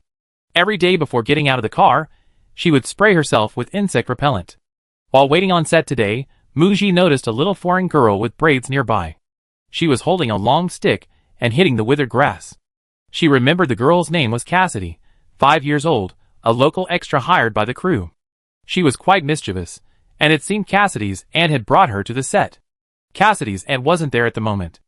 A crew member approached Cassidy and tried to persuade her to move away from the grass, warning her that there might be poisonous insects. But due to the language barrier, the little girl ignored him and continued hitting the grass even more vigorously. The crew member looked around and saw the crew's translator busy, while Muji was looking in their direction. He then looked at Muji for help. Muji got up and walked over. Before she even got close, she saw a dense swarm of something crawling at the little girl's feet. Her expression changed immediately. She quickly spoke in English, telling the little girl to watch her step and run over, and also alerting the nearby crew member to move away. The little girl ran towards Muji, not throwing the stick, but accidentally poking Muji's hand. Muji looked down and was instantly horrified, her scalp tingling. The stick was crawling with many small spiders, 2 of them on the back of her hand. Minmin, standing beside her, screamed in fright, frantically waving her script to swat the spiders off Muji's hand. Muji felt a sharp, needle-like pain in her hand. Oh no, she'd been bitten. Chapter 169. Minmin's scream attracted the attention of the other crew members on set. The director, looking anxious, quickly approached and asked what had happened. Upon learning that Muji had been bitten by a spider, he immediately had his assistant call the on-set doctor. Looking at the group of small spiders on the ground, Tang Yin frowned. The mischievous foreign girl had disturbed a spider's nest. For safety's sake, he instructed the staff to remove the spiders from the ground. Shiji, how does your hand feel? Hearing the director's concerned inquiry, Muji thought that out of the more than 40,000 species of spiders in the world, only a dozen or so are venomous. She knew that venomous insects roam the grasslands here, and although she had previously looked at pictures of some venomous insects, none of them matched the small spider that had bitten her hand. She thought, it must be non-venomous. Muji joked to herself, don't worry, Director Tang, my hand is fine. The wound will heal in a bit. Actually, without a close look, the wound was barely noticeable. But whether it was intentional or not, the bite site now felt like it had been pierced by fire, burning intensely and immediately swelling up. Minmin held Muji's hand, examining the small wound on the back of her hand. Before, there were only 2 tiny red dots, but now the bite site was swollen and red, with small white dots emerging, and pus was visible. The on-site doctor quickly came over with his medical kit and gave Muji's hand basic treatment. He first used tape to remove any remaining spider hairs, disinfected the wound, and then applied an anti-inflammatory and analgesic ointment. Because they observed the spider, but didn't know what kind it was, they couldn't determine whether it was venomous or not. The doctor asked Muji how her hand felt. Muji lowered her eyes, her uninjured right hand tugging at her left sleeve to cover the bitten hand, and shook her head with a smile to indicate she was fine. Actually, her hand was not only swollen, but the wound was also painful and slightly numb. However, it was a 2-hour drive to this grassland filming location, and everything was almost ready for shooting. If she left now, the entire crew would have made a wasted trip. Muji remembered being bitten by poisonous ants while filming in the woods before. The wound was painful, quickly swelled up, and oozed pus, but the pain would subside after a few hours and it wouldn't be a problem. She thought the spider bite would be similar. Minmin said worriedly, Sister Gigi, let's go to the hospital to get it checked out. What if it's some kind of poisonous spider? It could be life-threatening. Before leaving the country, Ji Binghe had told Minmin that if anything happened to Muji, even a minor matter should be treated as a major one. Minmin knew that Muji prioritized her role on set, and would continue filming regardless of her health. Her words weren't just advice for Muji, but also a message for the director. Muji wouldn't listen to them, but on set, the director was the boss, and she would follow his instructions. Director Tang Yin pondered Minmin's words. If the spider wasn't poisonous, everything would be fine, but if it was, and Muji wasn't taken to the hospital immediately, the consequences would be unbearable for him and the entire crew. He then made a decision. Gigi, you should go to the hospital first. Your safety is the most important thing. He knew Muji was worried about the filming. We film Zilong's action scenes first. If you're alright, you can come back to the set. The tour guide, Chi, who was with the group, said the nearest hospital was an hour's drive away. To avoid worrying everyone, Muji reluctantly agreed.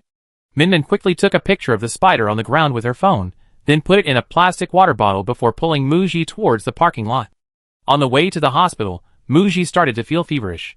Her injured hand was swollen, and the tissue around the wound looked necrotic and black. It was painful and numb, and her entire arm was twitching slightly. Minmin was terrified. Her eyes reddened. An hour later, the group arrived at a local hospital. The procedures for seeing a doctor in foreign hospitals are complicated, and Muji was delayed for quite some time before finally seeing a doctor and undergoing several tests. The doctor didn't know what kind of spider had bitten Muji. He performed a minor surgery on her wound, stitched it up with 3 stitches, bandaged it, prescribed some medication, and gave her in 4 drip. She needed to stay in the hospital for observation for a day. Minmin felt a little guilty. Sister Gigi, I'm sorry. It must have been when I was filming the spider with the script that it attacked and bit you. Muji never expected to be bitten by a small spider and end up in the hospital. She waited a long time in the hospital lobby before her number was called, and she felt really uncomfortable. Now, her hand wound had been treated, and she was receiving in 4 drip. She had recovered and knew she was alright. To avoid making Minmin feel guilty, Muji said to her, I was already bitten before you helped me chase the spider away. Minmin, thank goodness you insisted on bringing me to the hospital, otherwise, the injury on the back of my hand would have been much worse after filming. Didn't the doctor say we arrived just in time? Thank you. I'm really fine now, don't worry. The doctor wanted her to stay in the hospital for observation for a day, but she had already asked the film crew for leave. It was already noon, and Muji told Minmin and the others not to stay with her and to go eat. Minmin said she wasn't hungry yet and told the others to go eat first and just get some food for herself. Sister Gigi, the doctor said the medicine will make you sleepy. You should lie down and rest a lot. Perhaps the medication was taking effect. Muji felt a little dizzy, her eyelids heavy, and she slowly closed her eyes and fell asleep quickly. Minmin sighed softly after watching Muji fall asleep. Netizens all say Muji is lucky. Every film she stars in becomes a hit. But she suffers a lot during filming. While filming Countdown in Tibet, she suffered from altitude sickness multiple times and was hospitalized with pulmonary edema. While filming Model of the Times, she had to go into the water in the dead of winter and had a fever for several days after filming Wrapped. During the filming of Claws and Teeth, her body was constantly covered in bruises. This time, while filming in countries, she was bitten by a poisonous spider and is lying in a foreign hospital. She was getting in 4 drip at the hospital. A bit of bad luck seemed to befall her.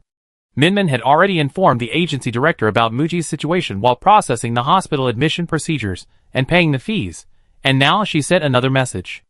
After sending the message, she noticed she had received a message from Luke 10 minutes earlier. Minmin opened the chat and saw that Luke had also learned about Sister Gigi being bitten by a spider and was asking which hospital she was in, requesting the address. Minmin found this strange. Luke was in China. Why was he asking for the hospital address? She immediately thought of her boss. But her boss was in China. There's a 6-hour time difference between in-country and China. It's noon here, which would be 6 a.m. in China. Assistant Lu woke up really early. Although Minmin didn't know what Luke wanted the hospital address for, she sent it anyway. She heard the company was going to be managed by a professional manager, but the person hadn't started yet. Currently, the company was overseen by Lu Ke and General Manager Ji. Assistant Lu was just a work machine number 2. He wouldn't have any bad intentions, and his influence wouldn't extend overseas. If the boss authorized the request for the address, Minmin wondered what the boss would do. In the afternoon, Muji woke up once. She had a low-grade fever, her wound was a little swollen and painful, and even though her injured hand was bandaged, she could feel the swelling. She didn't have much of an appetite, ate a small bowl of white porridge, and replied to the director's message saying she was fine and could be discharged the next morning, telling them not to come see her. Muji then fell asleep again. While Muji was asleep, the film crew, having safely evacuated, wrapped up work early for the day. Director Tang Yin, accompanied by his assistant, visited the hospital. Seeing Muji asleep, Tang Yin didn't disturb her. After listening to Minmin's account of Muji's condition and learning she was alright, he left with some fruit. In the evening, after dinner, Minmin hesitated about whether to wake Muji for a meal. Considering Muji had eaten that afternoon, she decided to let her continue sleeping. Glancing at the sky outside, it was almost dark. Minmin thought that she could manage at the hospital, but being abroad, she worried about handling things alone. She left one of the two bodyguards, Ahu, who had been with Muji the longest. Muji was in a single hospital room. Besides a bed, there was a sofa at the foot of the bed. Minmin planned to let Ahu sleep on the sofa while she stayed by the bedside. Minmin stood up, intending to go out and discuss things with Ahu, but upon opening the door, she was speechless with surprise at the sight of the tall man standing outside. Muji felt like she had slept for a very long time. Her body was exhausted from sleeping, and she finally woke up groggily. As soon as she opened her eyes, a familiar face appeared before her. Instinctively thinking she was dreaming, the handsome face loomed larger and larger, and a pair of large hands touched her forehead, lingering for 2 seconds before withdrawing. "Congratulations, Teacher Mu, your fever has broken." The touch on her forehead was real, and Muji snapped out of her dazed state. It really was Hijiyue. "It's 8 p.m. in country. Teacher Mu, are you feeling unwell anywhere? Does your wound hurt? I call the doctor. Are you hungry? I ordered some porridge for you, it's keeping it warm." Muji looked at Hijiyue, listening to his concerned inquiries. The first thought that popped into her mind was, he's lost weight. Muji said, "I'm fine," and tried to sit up, but as she moved, she realized, somewhat dazed, that her hand was in Hijiyue's. Having been half asleep, she felt a lot of sweat on her body. Someone was gently wiping the sweat from her forehead. The drip in her hand was a little cold. Her hand fell into a pair of warm, large hands. Muji thought it was Minmin taking care of her, but it was Hijiyue? Hijiyue didn't let go of her hand, telling Muji not to move. "Your hand is on in 4 drip, it be finished soon. I call the nurse." He pressed the button by the bedside as he spoke. Soon, a nurse came in, checked the 4 drip, and seeing it was almost finished, removed the needle from Muji's hand. Hijiyue carefully massaged Muji's hand, gently tucking it under the blanket before letting go. The nurse asked Muji if she felt unwell after waking up. Muji replied in English that she felt much better. "If you're hungry, it's best to eat something." The nurse smiled at Muji and Hijiyue and left. Only Muji and Hijiyue remained in the room, and it instantly fell silent again. With the 4 finished, Muji's uninjured hand was finally free. Her injured hand no longer felt much pain, and the swelling had subsided, though it was a little stuffy and stiff from the tight bandage. But it didn't affect her ability to use her strength anymore, and she had been lying down for a day. Muji sat up, and Hijiyue didn't stop her. He simply leaned over and placed a pillow behind her before sitting back down on the chair by the bed. Seeing Muji looking around the room with a puzzled expression, he explained, "I had someone send Su Min back to the hotel and told her to come back tomorrow morning. I guessed you most likely be back to filming tomorrow, and if she stayed here all night, she wouldn't have the energy to accompany you to the set during the day, so she left. There's also a bodyguard in the hallway outside." Then, before Muji could ask any questions, Hijiyue explained why he was there. "I was in a neighboring country of in-country discussing a business deal. I heard you were injured and hospitalized, so I flew here for several hours." After Hijiyue finished speaking, seeing Muji's continued silence, he couldn't figure out what she was thinking, and his heart was pounding. He had flown for several hours, rushing from the airport to the hospital. When he opened the door to the ward, he saw Muji lying on the bed, her face peacefully closed, showing a rare, docile expression. Yet, he missed her, the aloof and reserved woman he knew so well, and longed to see her healthy and well. Hijiyue hadn't seen Muji for almost half a year. Sitting by her bedside, holding her hand, a selfish thought crossed his mind. He wished time could stop, that he could stay by her side forever. At that moment, Muji's silence chilled him, as if snow and a cold wind had seeped into his heart. A bitter smile touched Hijiyue's lips. He thought that his sudden appearance wasn't what she wanted, but rather an unnecessary burden. He had flown all this way, and the most important person had been seen. She was safe and sound. Then he would go outside and wait in the corridor until dawn. Before he could get up, Muji spoke. "Is the cactus I gave you still alive?" Chapter 170. Hijiyue was taken aback, then nodded.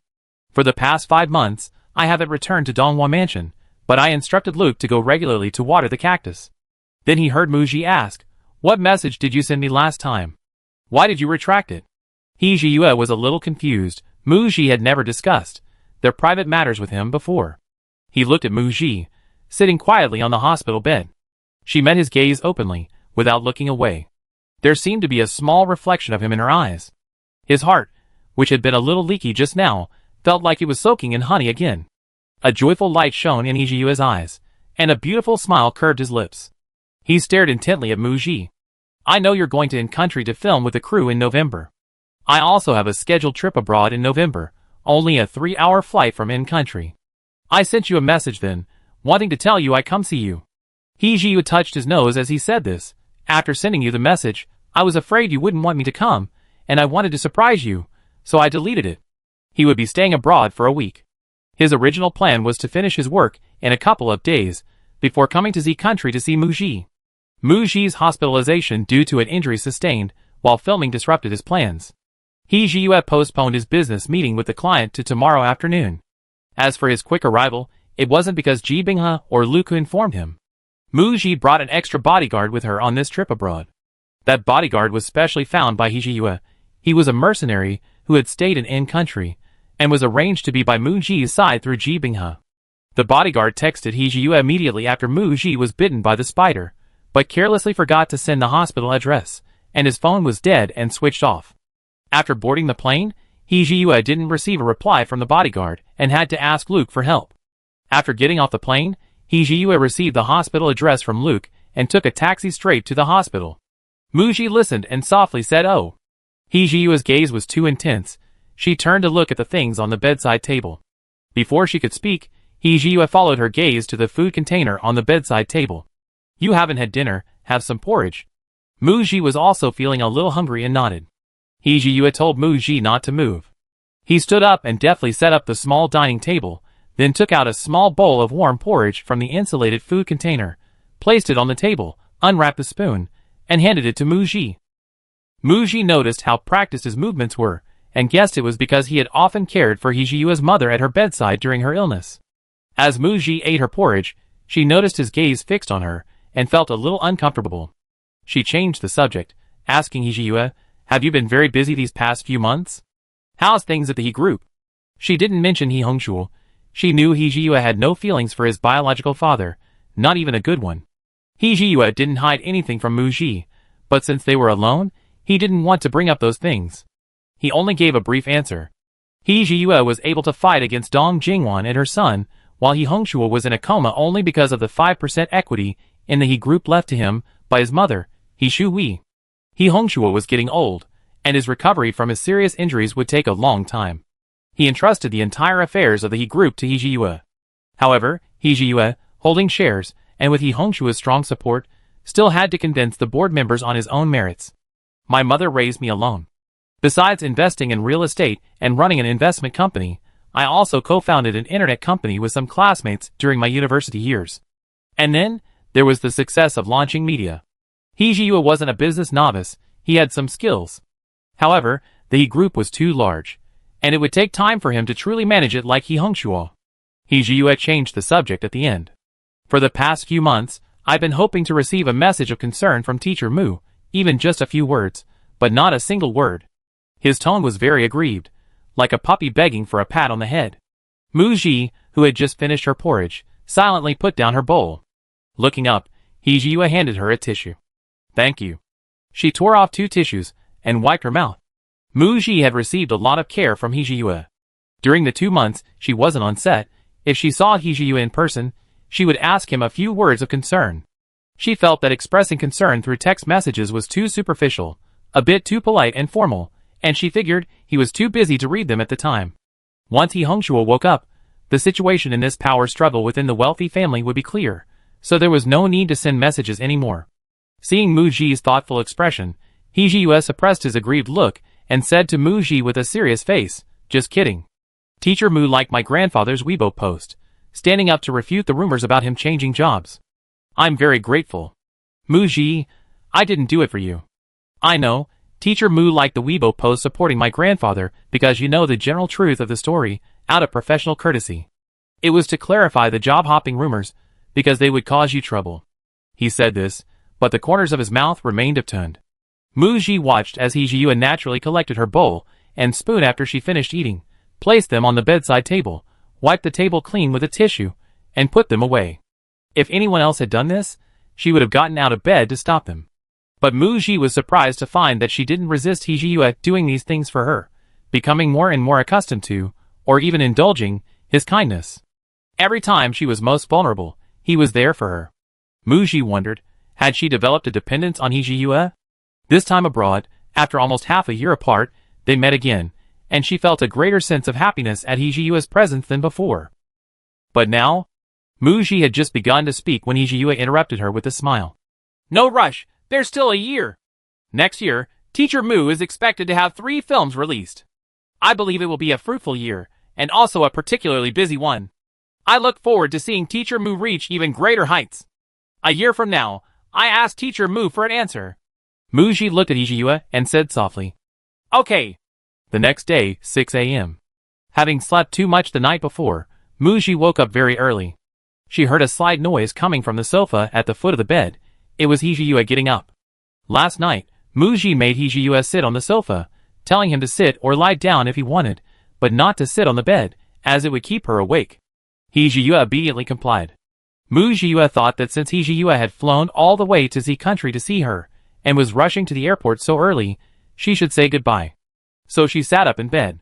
He Jiyue, who was putting on his coat, paused and said softly, Sorry, I woke you up. No, I couldn't sleep, and I just woke up. What time is your flight? 7:30.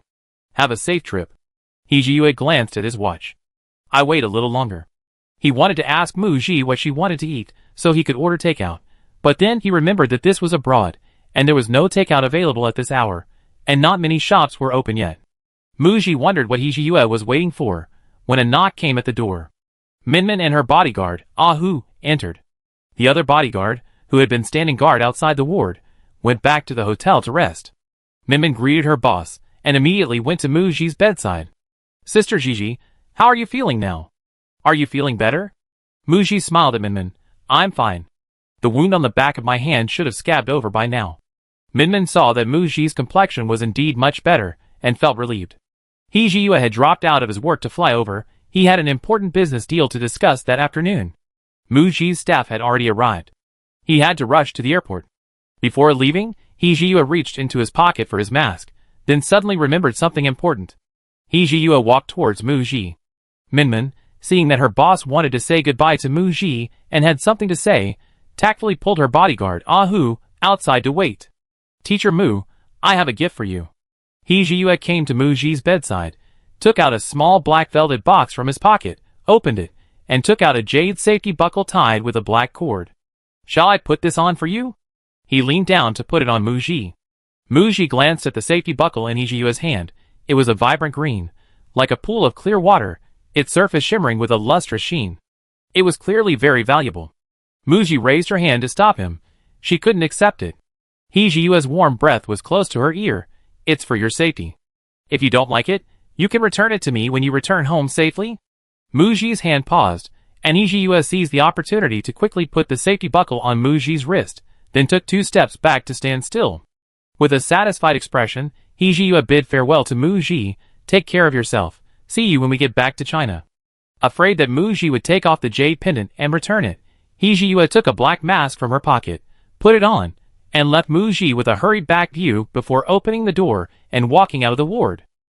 Minmin, waiting outside, saw her boss emerge from the ward, his gentle demeanor vanishing instantly, replaced by a cold and aloof air. He gave her and Ah Hu a faint nod and strode away. The bodyguard, Ah Hu, waited outside. Minmin re-entered the ward and saw Mu Ji looking down at the jade pendant around her neck, a helpless expression on her face. She instantly understood that it was a gift from her boss. Sister Gigi, the jade pendant symbolizes peace and good fortune. Just accept it happily, and let it protect you during your filming abroad. If you feel indebted to the boss, how about picking out a return gift for him when we get back to China? Mu Ji planned to return the safety amulet to He Jiyue after returning to China. Following Minmin's suggestion, she pondered whether to reciprocate with a gift. Sister Gigi, actually, the boss is quite thoughtful. Mu Ji, ? Minmin pointed to the black cord of the safety amulet. This safety amulet must be expensive. The boss chose a plain black cord, not another chain to match. Is it because of the security situation in Z country?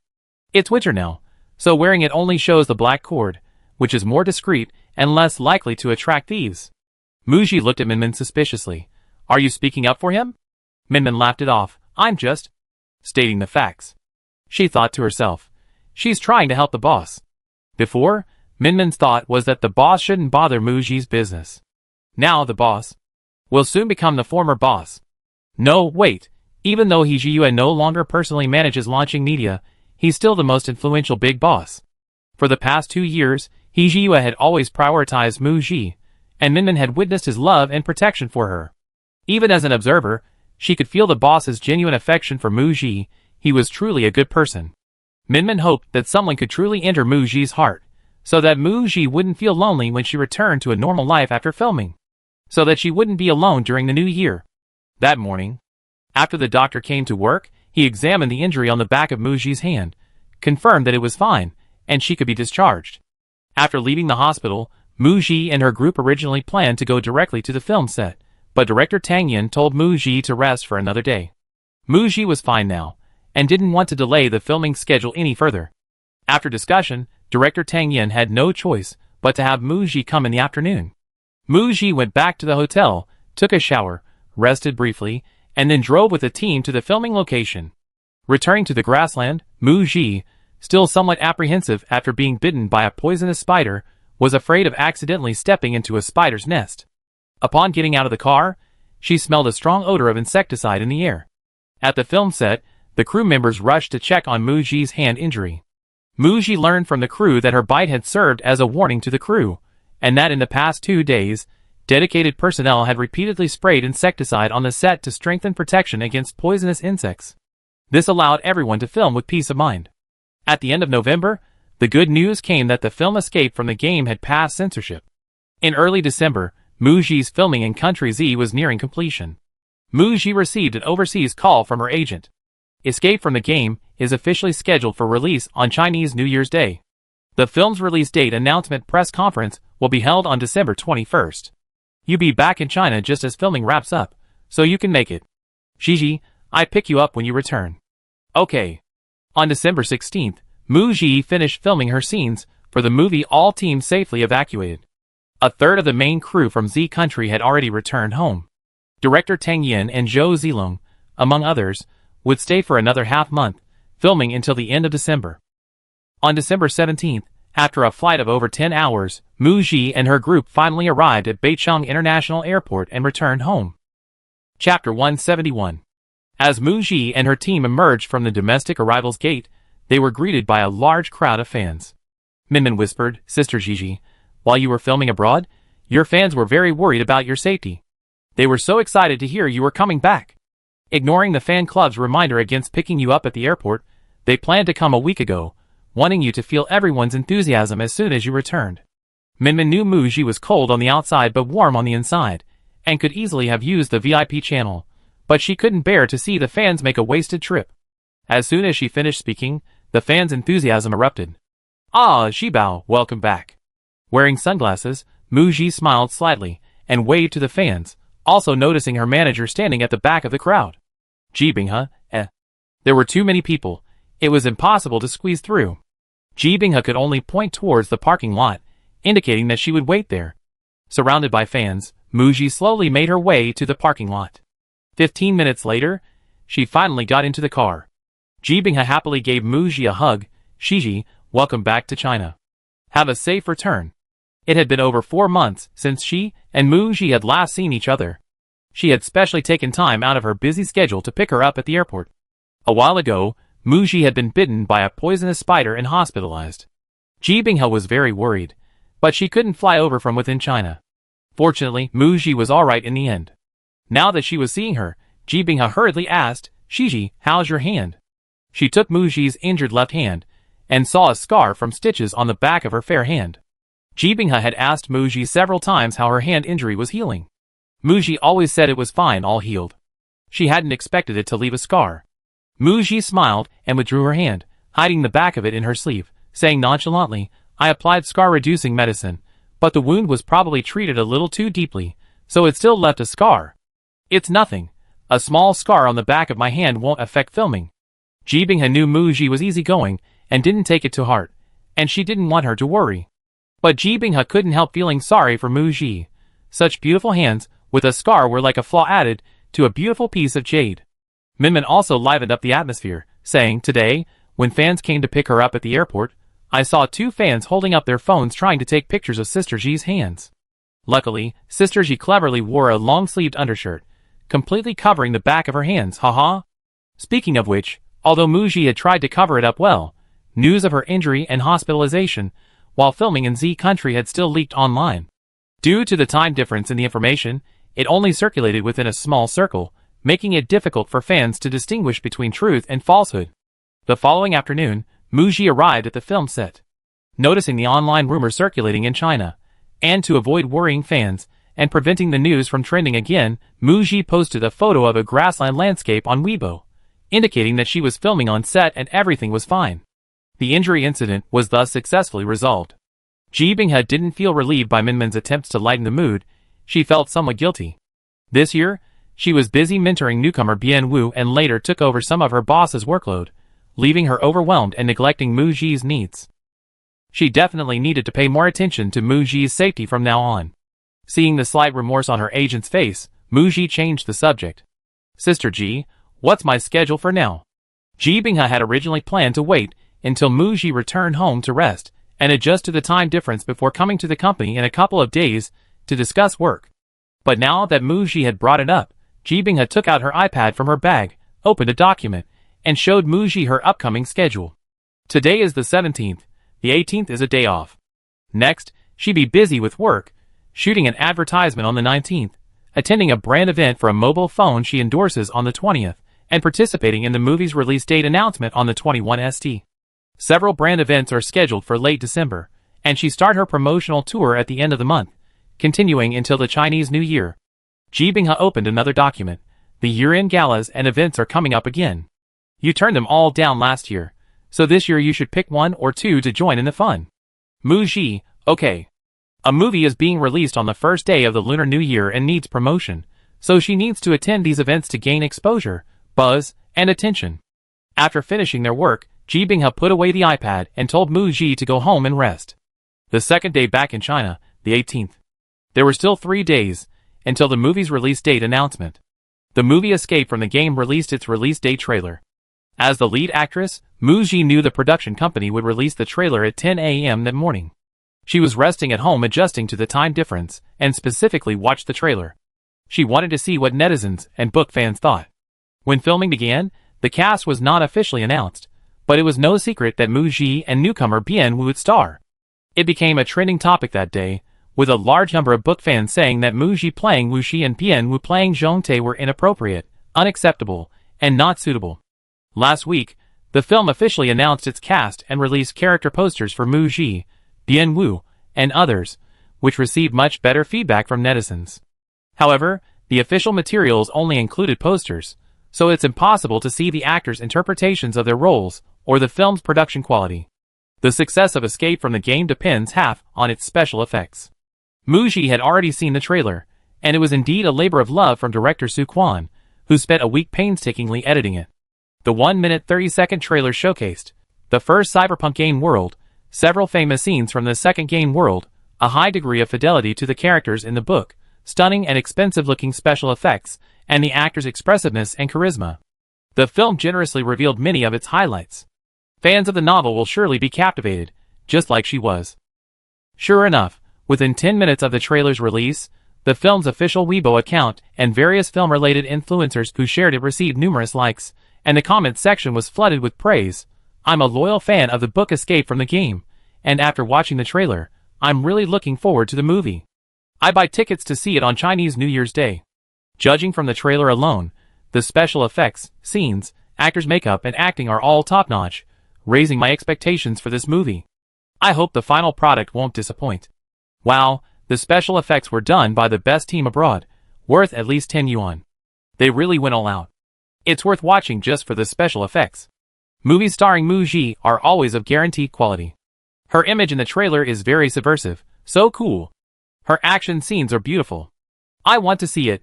Please release it soon. Ah, I support Muji's new movie. I'm a casual fan of Muji. I heard the male lead is a newcomer. He's quite handsome, and he and Muji have a lot of chemistry in the trailer. At first, I heard that the male and female leads were played by Muji and some newcomers, which I thought would ruin my big IP, Escape from the Game. But after watching the trailer, I'm actually quite impressed. I'm looking forward to the movie's release and seeing how it proves me wrong. Previously, the film production team of Escape from the Game was criticized as being low quality and even mocked as a web movie. Today's trailer, besides its stunning special effects, shows that the film, judging from its sets, makeup, and cast, is a sincere and ambitious production with a huge budget. They actually dared to schedule it for the Spring Festival? Regarding the release date of Escape from the Game, netizens aren't optimistic. The director is a newcomer, and although there are big names in the cast, only Muji can carry the box office. Is scheduling it for the Spring Festival just asking to be cannon fodder? The production company is incredibly arrogant. The Spring Festival is the most competitive period of the year. Marketing costs are unimaginable. This movie already spent a lot on special effects, and with costs constantly increasing, I doubt it will even break even. They really shouldn't have chosen the Spring Festival. Next year's May Day or summer vacation would be more suitable. This genre, I don't think it has a wide audience. It will definitely be crushed during the Spring Festival. I bet Muji's movie will likely flop. Actually, if Muji were choosing the release date, she also thinks the summer vacation would be more suitable. At least the marketing costs wouldn't be so high. But no matter whether it's May Day, summer vacation, or the Spring Festival, there will be many competitors. Muji believes that the film's final decision to release it during the Spring Festival was definitely made after a comprehensive evaluation by a professional team. She thinks that the release date of Back to 17 was quite good, and hopes that Escape from the Game will also have such good luck. As an actress, she couldn't interfere with the film's release date. Her responsibility was to cooperate with the production team to promote the movie effectively. December 21st, the winter solstice. The movie Escape from the Game held its release date announcement press conference in Beicheng. Director Su Quan, along with lead actors Mu Ji, Bian Wu, Feng Chongxian, and Pu Jiamu, arrived at the venue. Backstage, Mr. Feng Chongxian saw Mu Ji and politely thanked her. Shiji, thank you. Mu Ji paused for a second before realizing what Mr. Feng Chongxian was thanking her for liking her Weibo post. She didn't take it to heart, especially since He Jiyue had already thanked her in person. Mu Ji told Mr. Feng Chongxian not to be so polite, it was just a small favor. Feng Chongxian's Weibo account was managed by his staff, and he didn't have any other social media accounts. However, she had learned some things from his staff, such as that no other celebrities liked his posts, as they didn't want to cause unnecessary trouble. Mu Ji's account has tens of millions of followers, and it's especially commendable that he liked and supported her. For the past 2 years, he's been urging his grandson to find a girl to date and settle down. Unable to resist the pressure, He Jiyue finally admitted to liking Mu Ji. However, given Mu Ji's busy career, he said he would have to wait for the right time before pursuing her, and asked his grandfather to keep it a secret. Therefore, after thanking Mu Ji, Feng Chongxian, though increasingly pleased with her and thinking his grandson had good taste, didn't show it outwardly, nor did he want to be too enthusiastic, lest he put pressure on Mu Ji. Mu Ji noticed a hint of affection in Feng Chongxian's gaze. She assumed it was due to his gratitude and didn't think much of it. After the main creative team greeted each other backstage, staff from the press conference venue rushed in to announce that they could enter. Director Su Quan walked in front, followed by Mu Ji and Bian Wu, then Feng Chongxian, Pu Jiamu and other actors, and the group walked into the inner area. Chapter 172. At the press conference. The promotional focus for the film Escape from the Game was on its special effects, the novel's IP, and the cast. Regarding special effects, director Su Quan shared stories about the film's post-production special effects, how he communicated with international special effects teams to achieve the desired visual effects, how he controlled the budget for special effects, and the challenges he faced with special effects. A special effects video was shown at the event, giving the audience a further understanding of the film's special effects. Regarding the novel's IP, the production company made considerable efforts, managing to invite the author, who had not appeared in public except for attending personal novel signings, to the event. The author himself participated in the film's scriptwriting, visited the set, and now endorsed the film, undoubtedly demonstrating his approval and support. For fans of the novel, the author's support for its film adaptation, and high hopes for the movie naturally extended to their interest in the film, stemming from their trust in the author. Many fans present expressed their intention to support the film upon its release. Finally, regarding the cast, Feng Zhongxian was the oldest veteran actor present, but the focus was primarily on Muji. During the Q&A session with the media, the reporters eagerly asked questions of Muji. Shiji, what's your impression of your look in this movie? Everyone thinks it's quite a departure from your previous roles. Wuxi in the novel has high martial arts skills. We saw action scenes in the trailer. Could you share your experience of taking on action scenes for the first time? This is your second collaboration with director Su Quan, teacher Feng Zhongxian, and teacher Pu Jiamu. What are your different feelings about it? Escape from the Game is scheduled for release during the Spring Festival. What's your prediction for the box office? In contrast, after Bian Wu and Mu Ji went on stage together and introduced their respective roles, they were only asked one question. You're a newcomer playing the male lead in Escape from the Game, and you and Mu Ji are from the same company. Could you share your experience working with Mu Ji on this film? Bian Wu, I only found out after I successfully auditioned that the female lead in Escape from the Game was teacher Mu Ji, who is also my senior in the company. I was very honored and happy to work with her, but also felt a lot of pressure. Senior Mu Ji is a very talented actress in the industry, and she's very popular. As a newcomer, I was worried that I wouldn't do well enough. After joining the crew, I found that Senior Mu Ji is very approachable and down-to-earth. She gave me a lot of help during filming and is a great senior colleague, someone I want to strive towards. Bian Wu's words revealed his admiration for Mu Ji. Mu Ji smiled slightly at Bian Wu's flattery, and then took the initiative to share her experience working with him. This allowed viewers interested in the film to learn more about Bian Wu. When asked questions by the media, she tried to steer the conversation towards director Su Quan and Bian Wu, giving them more opportunities to speak. After the press conference, Mu Ji and Bian Wu went backstage for a joint interview. Ji Binghe intentionally wanted Mu Ji to mentor Bian Wu, hoping to generate more attention and buzz for him. Mu Ji didn't refuse. Having gotten soaked herself, she figured she could easily offer an umbrella to someone else and let them avoid the rain. It was a simple favor. Launching Media was one of the three major investors in the film Escape from the Game, having repeatedly increased its investment. Even the post-production phase had been deliberately sabotaged by He Juanji, but now they had overcome all obstacles and were just waiting for the release. Mu Ji hoped the film would be a success. After all, she was the lead actress, and Bian Wu was the male lead. Increased popularity and media attention would be good for the film, providing some boost. The media interview ended. Bian Wu thanked Mu Ji. Ms. Mu, thank you for the interview at the press conference. He knew it was at the behest of his management director, and not just for show. As a newcomer, he hadn't been very polite in the interview, and lacked interviewing experience. He was grateful for Mu Ji's guidance, even helping him when he didn't know how to answer. So he was truly grateful for Mu Ji's guidance and help. Mu Ji, you're welcome. I believe you become like me in the near future. After Mu Ji and her team left, Bian Wu, standing there, vaguely understood the meaning behind Mu Ji's words. Mu Ji was referring to her as a senior, and him, a newcomer who hadn't yet made it big, offering a helping hand if she could. She hoped that once he established himself in the industry and gained status, becoming the one being piggybacked on, he would also have the same if I'd been through the rain.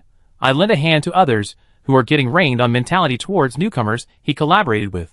Bian Wu's admiration for Mu Ji deepened. He felt that Mu Ji truly possessed the vision and magnanimity of the cake is so big, everyone should share it. Bian Wu took a deep breath. Escape from the Game was his first starring role, making it extremely important. He needed to be fully focused and do his best on the promotional tour. Go for it. Bian Wu encouraged himself. The film's press conference schedule ended. Mu Ji attended 3 brand events over the next 3 days. Her schedule for next month was already packed with promotional tours and award ceremonies. Many brand events had to be postponed until after the new year. The last week of December, the Escape from the Game creative team began their nationwide promotional tour. This Infinite Flow-themed film targeted a younger audience, so the production team took advantage of the winter break to promote the film at various universities. They flew to 1 city a day, visiting 2 or 3 schools, plus local media meet and greets, plus promotions at large shopping malls or cinemas, 5 or 6 locations a day. The time spent at each school was limited, about an hour. The promotional events were mainly held on school playgrounds, often attracting hundreds of students. On this day, director Su Quan and the main creative team, including Mu Ji and Bian Wu, visited a university to promote their film. The invited host was very lively and asked a question, Students, how many of you have read the novel Escape from the Game? Raise your hands. Surprisingly, a quarter of the students raised their hands. It seems this novel IP has considerable influence among young people. The host then asked, if you're going to see a movie during the Spring Festival holiday, will you buy a ticket to support Escape from the Game? Yes. The students were exceptionally enthusiastic. Almost all the students randomly invited to the interactive session were fans of Muji. The host asked, which work of yours made you aware of Ziji? Back to 17, it's very good, very inspiring. A female student pushed up her glasses and said seriously, I watched this movie, stayed up all night studying, and went from being 10th from the bottom of my class to being in the top 10. Muji was slightly taken aback. During her recent promotional tour at school, many fans invited to the stage mentioned Back to 17 when asked which of her works they had seen. This was Muji's first film, and compared to her later films Countdown and Model of the Times, its 1 billion yuan box office wasn't particularly impressive. She had seen a fan age demographic analysis report from her agent and realized that a significant portion of her fans were students, but she had always assumed these student fans had become fans through web dramas like The Bell Rings or The Edge of the Blade. After all, Back to 17 was released in February, around Valentine's Day, when students were in school and could only go to see it on weekends, contributing little to the box office. Now it seems perhaps people watched it on video websites after the film's release? This campus roadshow has ended. The next roadshow venue is a local cinema. The creative team has been touring for several days, visiting about 10 universities. Director Su Quan couldn't help but recall the roadshow he did with Muji 2 years ago. At that time, Muji only had one web drama, The Bell Rings, and her popularity wasn't particularly outstanding among the many popular stars. This time, doing the roadshow together again, no matter where they went, there were large crowds of fans. Muji's offline popularity was genuine, exceeding his expectations. Another positive takeaway, Su Quan said with a pleased expression, I didn't expect so many students to have seen Back to 17. Although moviegoers didn't have much of an impression of him as a director, the fact that they had seen and remembered his films was enough to make Su Quan proud and gratified. Muji said, I believe that young moviegoers who like Back to 17 will also like Escape from the Game. She wasn't just saying nice things because the director was under pressure. She genuinely felt that this new film would be very appealing to high school and university students. Bien Wu joined the conversation. Many of my classmates have read this novel, and after watching the trailer, they all said they're really looking forward to its release. My relatives' middle school kids all go to see the movie together during the Spring Festival. This movie doesn't have those kinds of scenes, it has cyberpunk, game elements, and a novel infinite flow theme. Middle-aged and older people might not like it, but it'd definitely be popular with college students, middle schoolers, and high schoolers. Director Su Quan, the middle-aged man, Muji couldn't help but chuckle. Bien Wu was still a newcomer, and his speech wasn't quite perfect. Early January. Muji asked director Su Quan for a day off to return to Beicheng to attend the 10th anniversary celebration event hosted by the OWL platform. According to Ji Binghe, many popular celebrities, directors, and actors would be attending. To get Muji's approval to attend, the organizers not only offered her a red carpet walk, a great seat, and excellent awards, but also promised to give her time to promote her new movie Commercial Break. Director Su Quan knew that Muji was attending the popular event with the mission of promoting her work, which was a great promotional platform for the film, so he gladly approved her leave. Muji and her team took the earliest flight, arriving back in Beicheng at 10 a.m. The grand event was in the evening, so there was still plenty of time. Muji went back to Donghua Mansion, had lunch, and then drove to Launching Media. Before starting the car, she texted He Jiyue, I'm leaving now. Last night, Mu Jiyue had contacted He Jiyue, asking if he was free to come to Donghua Mansion that evening, or if he could send her something directly to his address. He Jiyue initially thought Mu Jiyue wanted to return the safety amulet, saying he had a 3 p.m. flight to another city for business, and wouldn't be there. But Mu Jiyue said she had something else for him.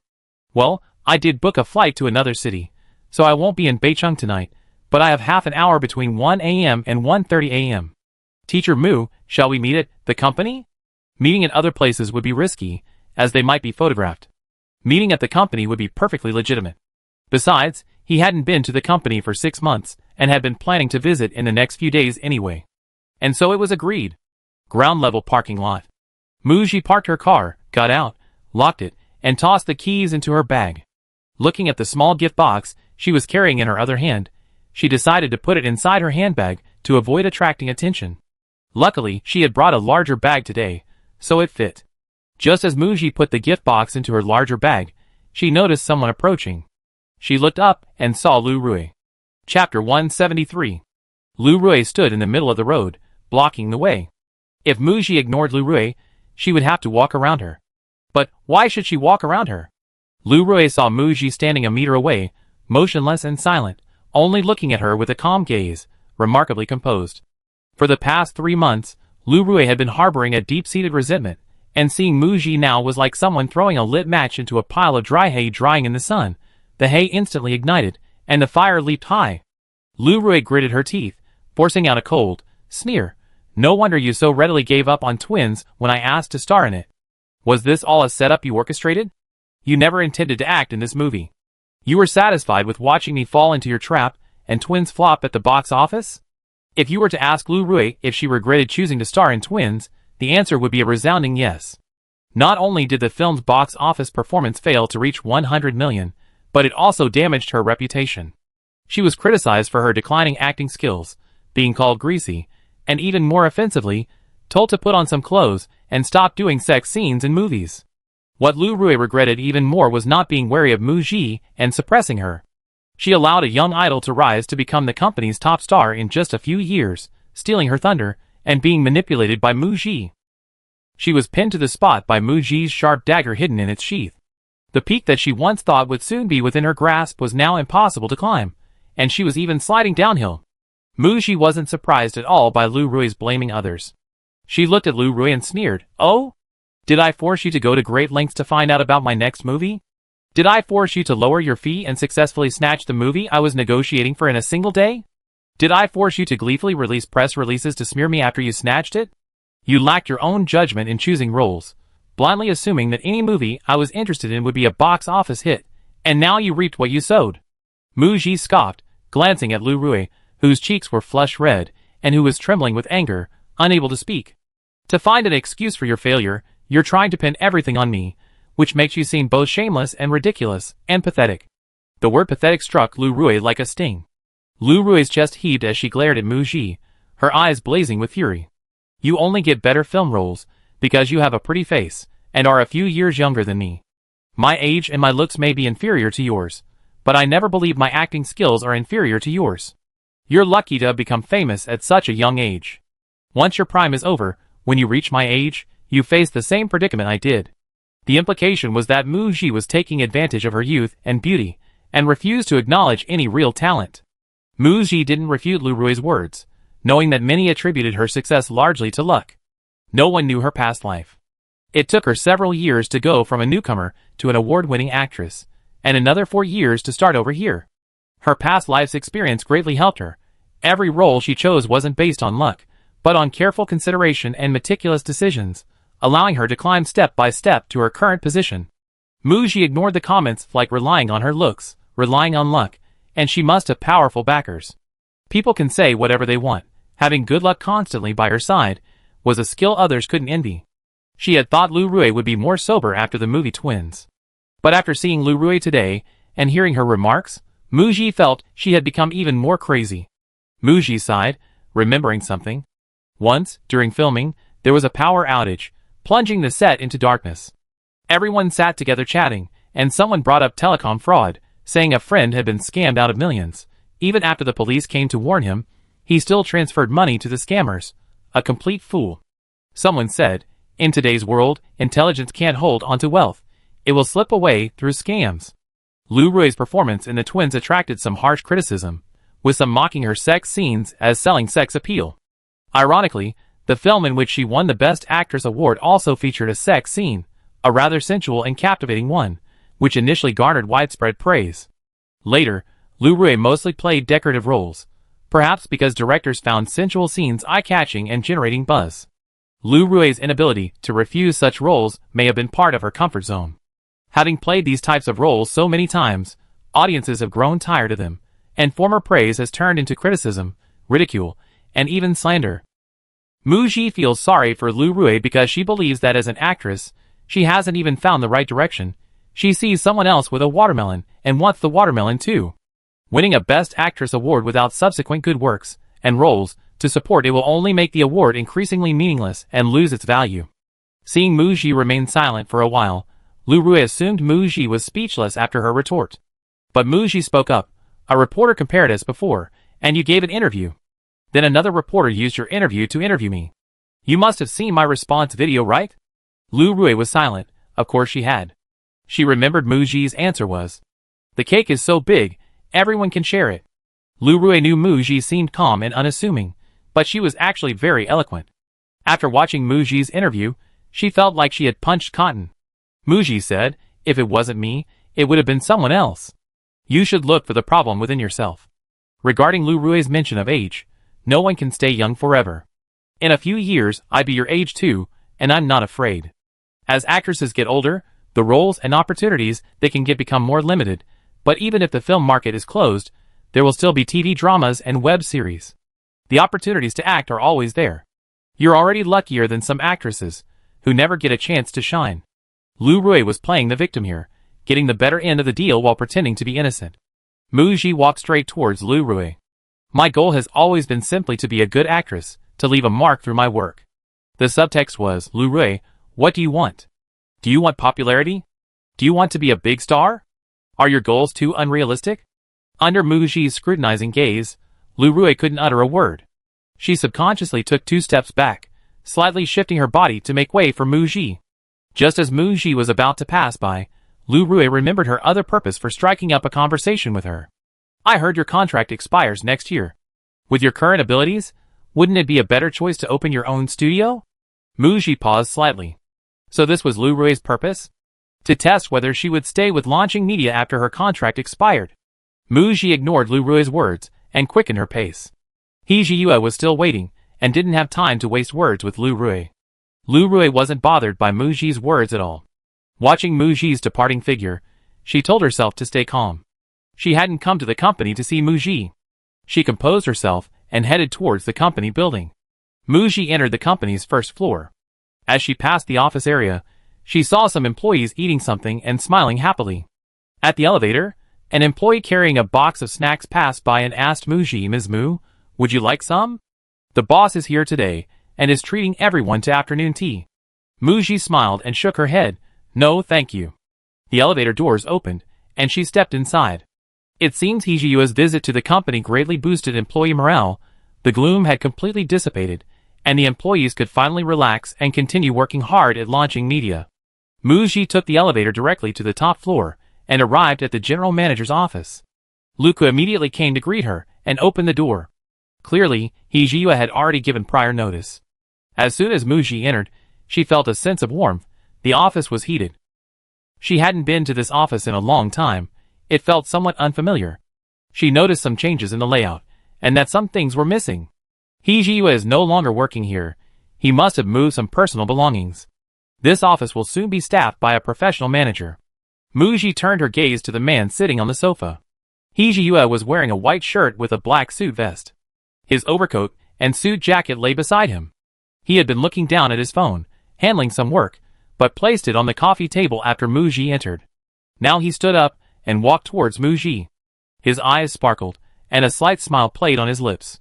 He touched his brow, seemingly embarrassed, and asked, "Are you cold?" Mu Ji, "I'm fine." She opened her bag and took out a gift box. Luca knocked and brought in 2 cups of coffee, placing them on the coffee table before considerately leaving and closing the door behind him. "Sit down and have some coffee." He Jiyue noticed Mu Ji's loose hair was slightly disheveled by the wind, a few strands fluttering around her ears. He felt a slight urge to touch her, but didn't dare, shifting his gaze to the box Mu Ji was carrying. He instantly guessed what gift Mu Ji was going to give him. Mu Ji initially wanted to say no need, that she was just there to give a return gift and leave. However, after chatting with Lu Rui in the parking lot for a few minutes, she was indeed a bit chilly from the wind and thirsty. Seeing that He Jiyue had already returned to the sofa, she reluctantly sat down on the sofa opposite him, placing her bag and the gift box beside her. The coffee was already made. It would be a waste not to drink it. Mu Ji picked up the coffee on the table, took a couple of sips, and put it down.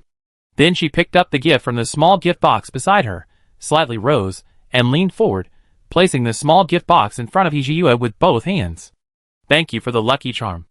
I picked out a watch for you. He Jiyue happily accepted it, thank you. She eagerly opened it in front of him. Mu Ji had given her a watch worth several million, more expensive than the Lucky Charm. He Jiyue was happy but also a little amused. Even if Mu Ji had given him a watch worth a few hundred, he would have been happy. He didn't want her to be so calculating, or even want to take advantage of him and end up letting her take advantage instead. Seeing that Mu Ji was about to leave after giving her the gift, He Jiyue, who had finally managed to see her, asked how the promotional tour for Escape from the Game had gone after more than a week.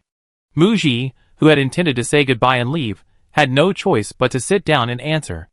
After she finished answering, He Jiyue wished her, I wish Teacher Mu's new film a great box office success. Mu Ji thought to herself, launching media also invested in this film, not just hers. She didn't mince words with He Jiyue, speaking her mind and admitting she was unsure about the box office performance of Escape from the Game.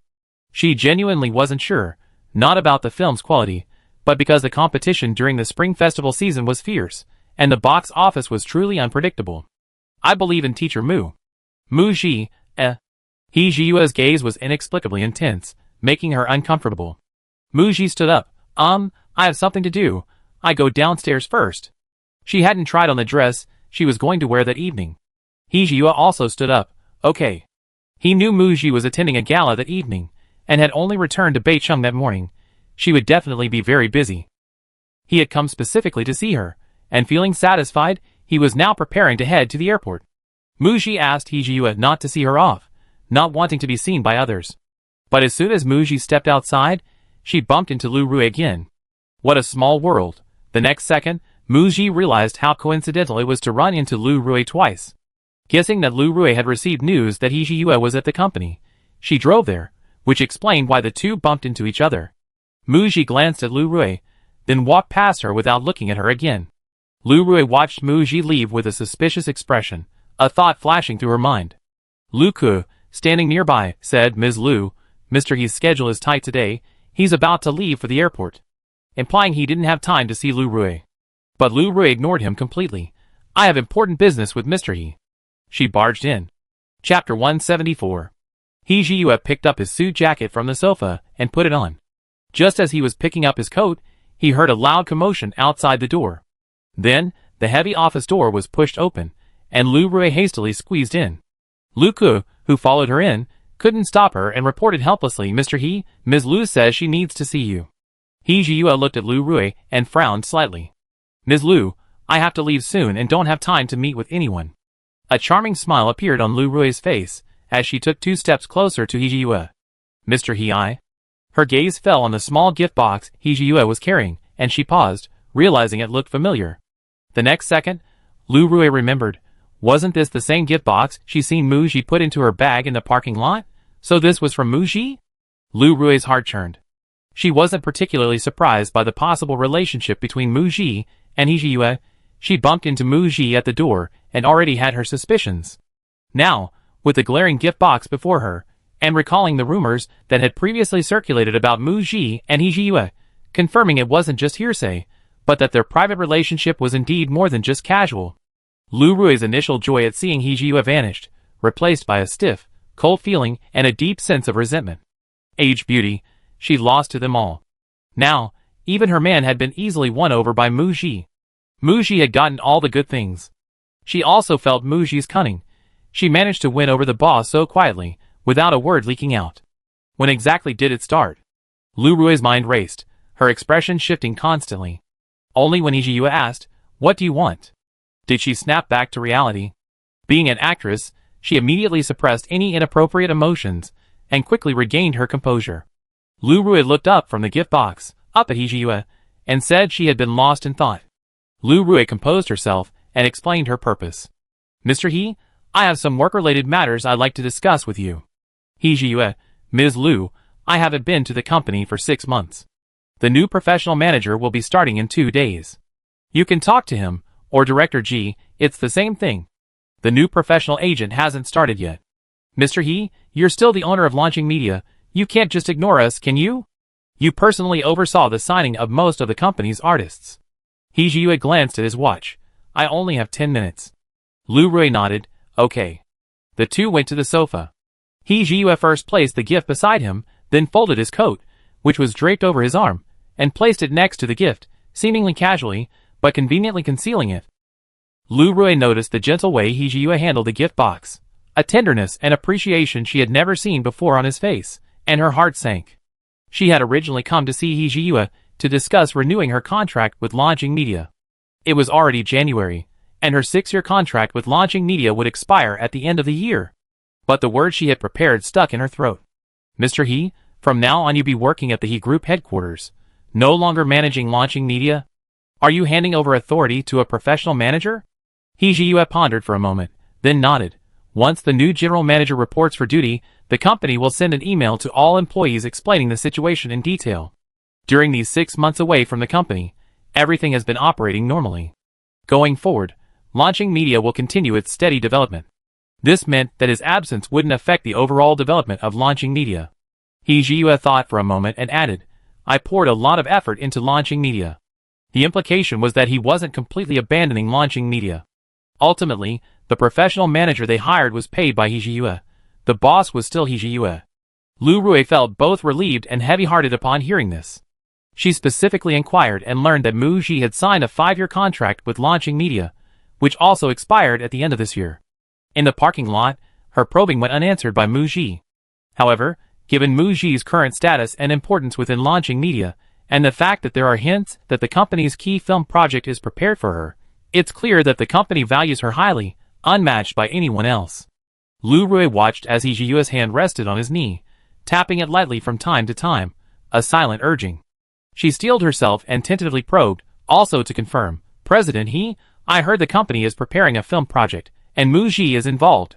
It seems Mu Ji and the company will have a pleasant collaboration. He Jiyue looked at Lu Rui coldly. I previously reminded Ms. Lu to focus on herself, and not to pay attention to other artists. The so-called urgent, important matter you wanted to discuss with me is just inquiring about other artists in the company? Sorry, I don't have time for that. After speaking, He Jiyue stood up abruptly. He had to get to the airport. He grabbed the gift and clothes, not even glancing at Lu Rui, and walked towards the door.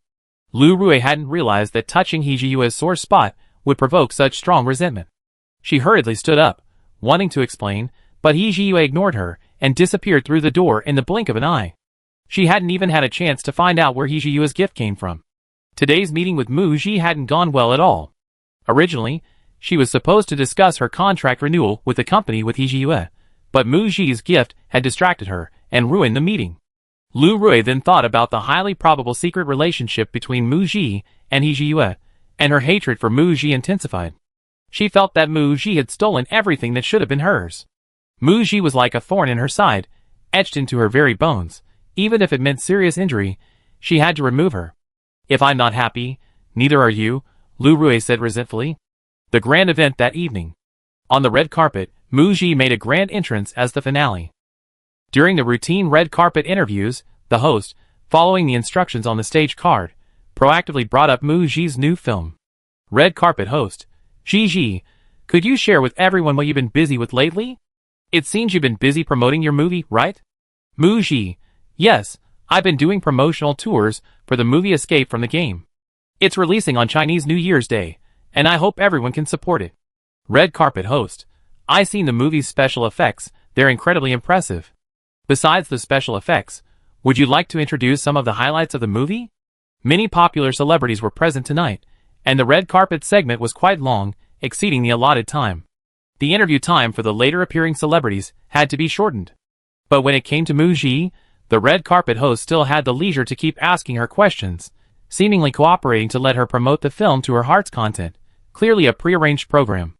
The organizers treated Mu Ji quite well. She entered the inner hall.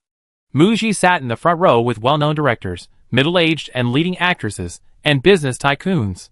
During the award ceremony, she went on stage twice to accept awards.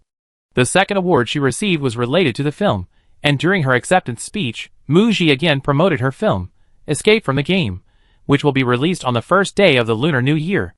She remembered that she came tonight with a promotional mission. Tonight, Mu Ji wasn't the only one using the event to promote her film. The director of a patriotic film releasing during the Spring Festival, sitting one seat away from Mu Ji, also took the opportunity to promote his film while accepting his award. The competition among films during the Spring Festival season is fierce, and everyone faces immense promotional pressure. A flight was scheduled for early tomorrow morning to fly directly to the city for the roadshow and meet up with the main creative team.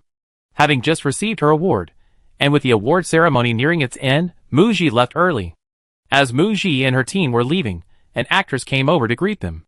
Muji took a closer look and recognized her as Chiyu, the actress who had used her to create hype a few months ago.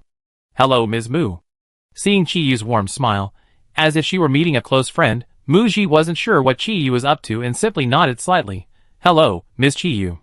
Chiyu, holding her phone, asked, "Ms. Mu, would it be convenient to exchange contact information?" Muji, "Sorry, my phone's dead. Maybe next time." While it's true that you don't hit a smiling face, and even if teams are fighting offline, it's best to maintain amicable relations online, Muji felt Chiyu's smile was too fake and didn't bother to cooperate, leaving with her team.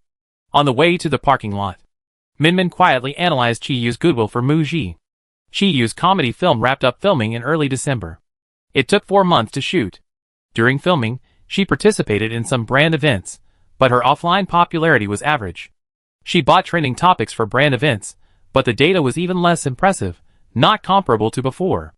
After all, she disappeared from the industry for 2 years, and her comeback only garnered significant attention at the beginning. The hype faded afterward. Tonight is Chiyu's first major event since her comeback, Sister Gigi.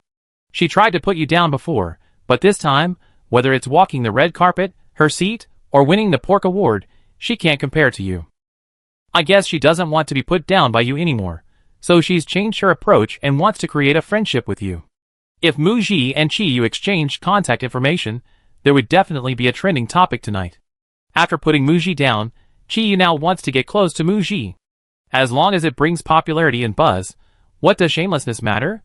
Muji vaguely guessed what was going on, so she had no interest in being a tool. At the parking lot, another shameless person arrived. Ji Peng, the talent agency director of Xingyu Media. "Teacher Mu, we meet again." In the past 2 years, Ji Peng has appeared at almost every major event Muji has attended to say hello and ask when Muji would be free to have dinner with her. Despite repeated rejections, she persisted with the invitation. Ji Peng extended the invitation again.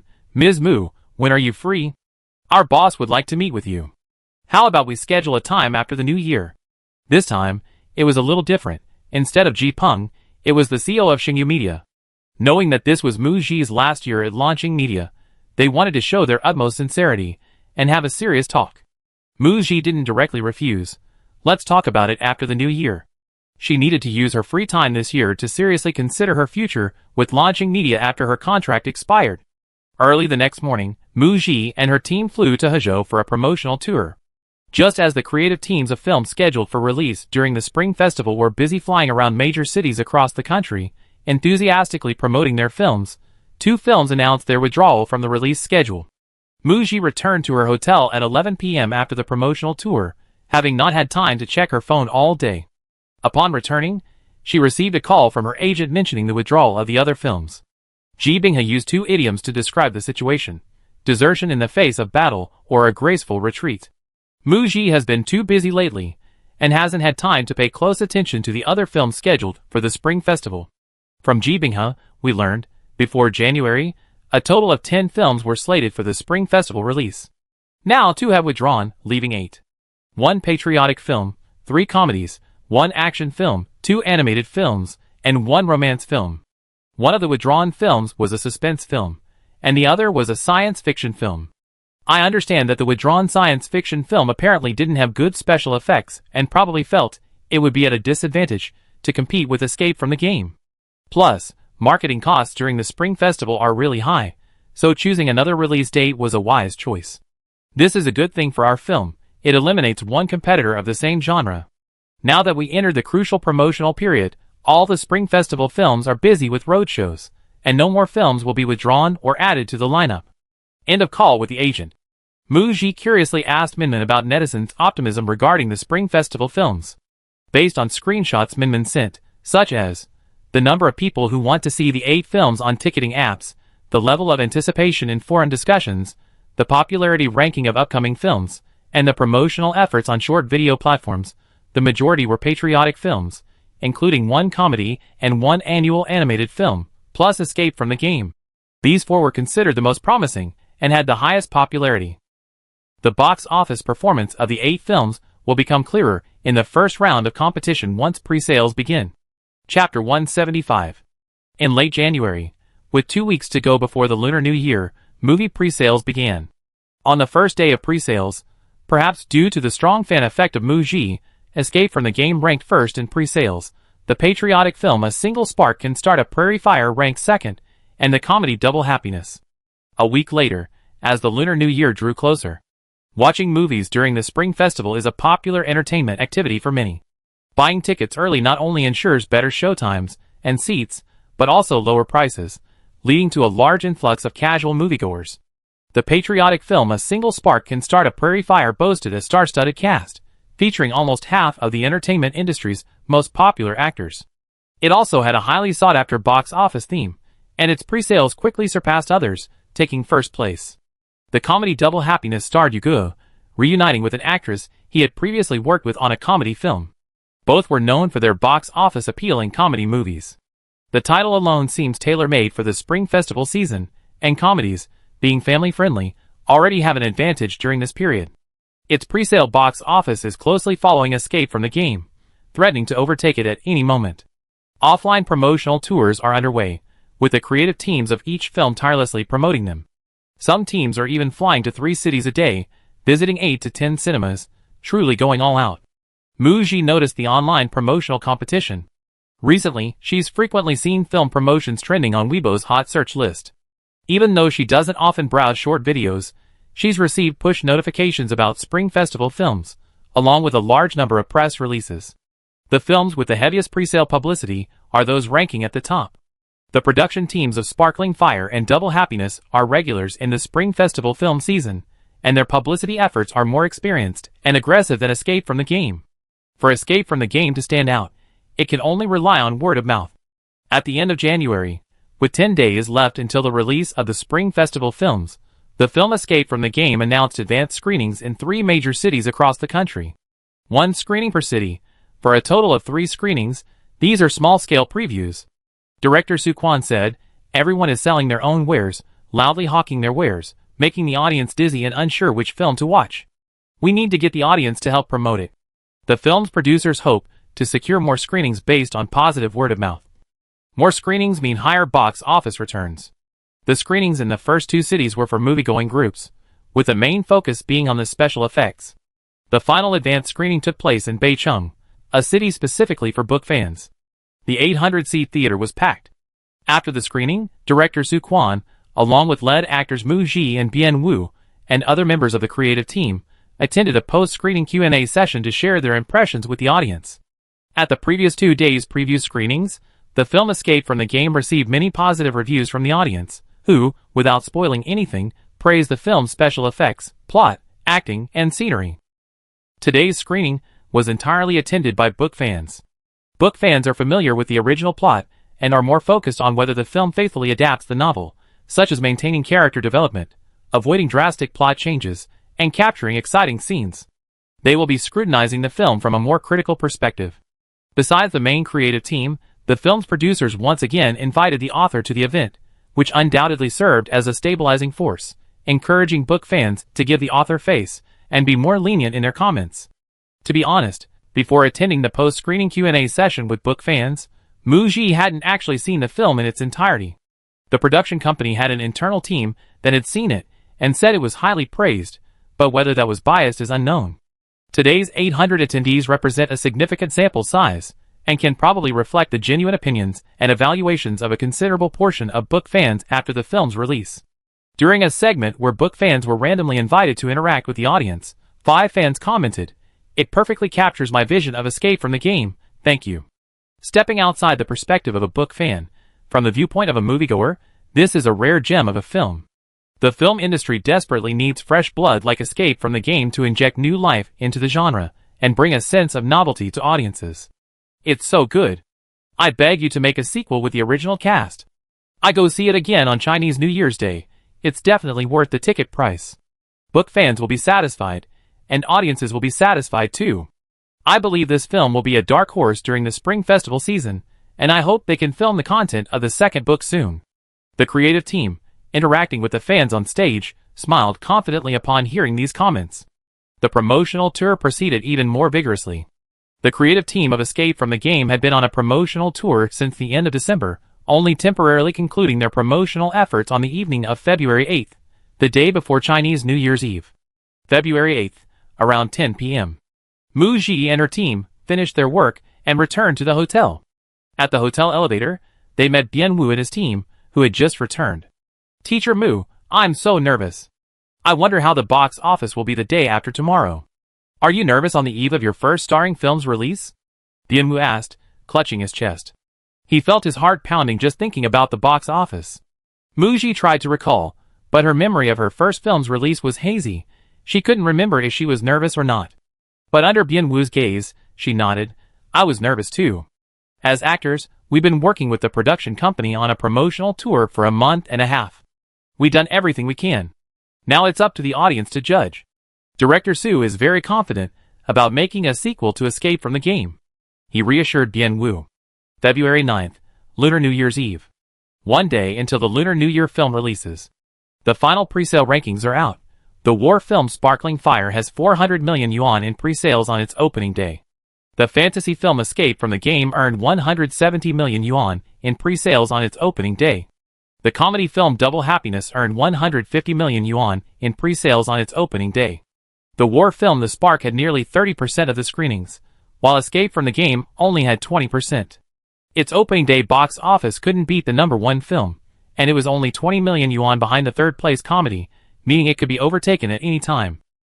February 10th, the first day of the Lunar New Year.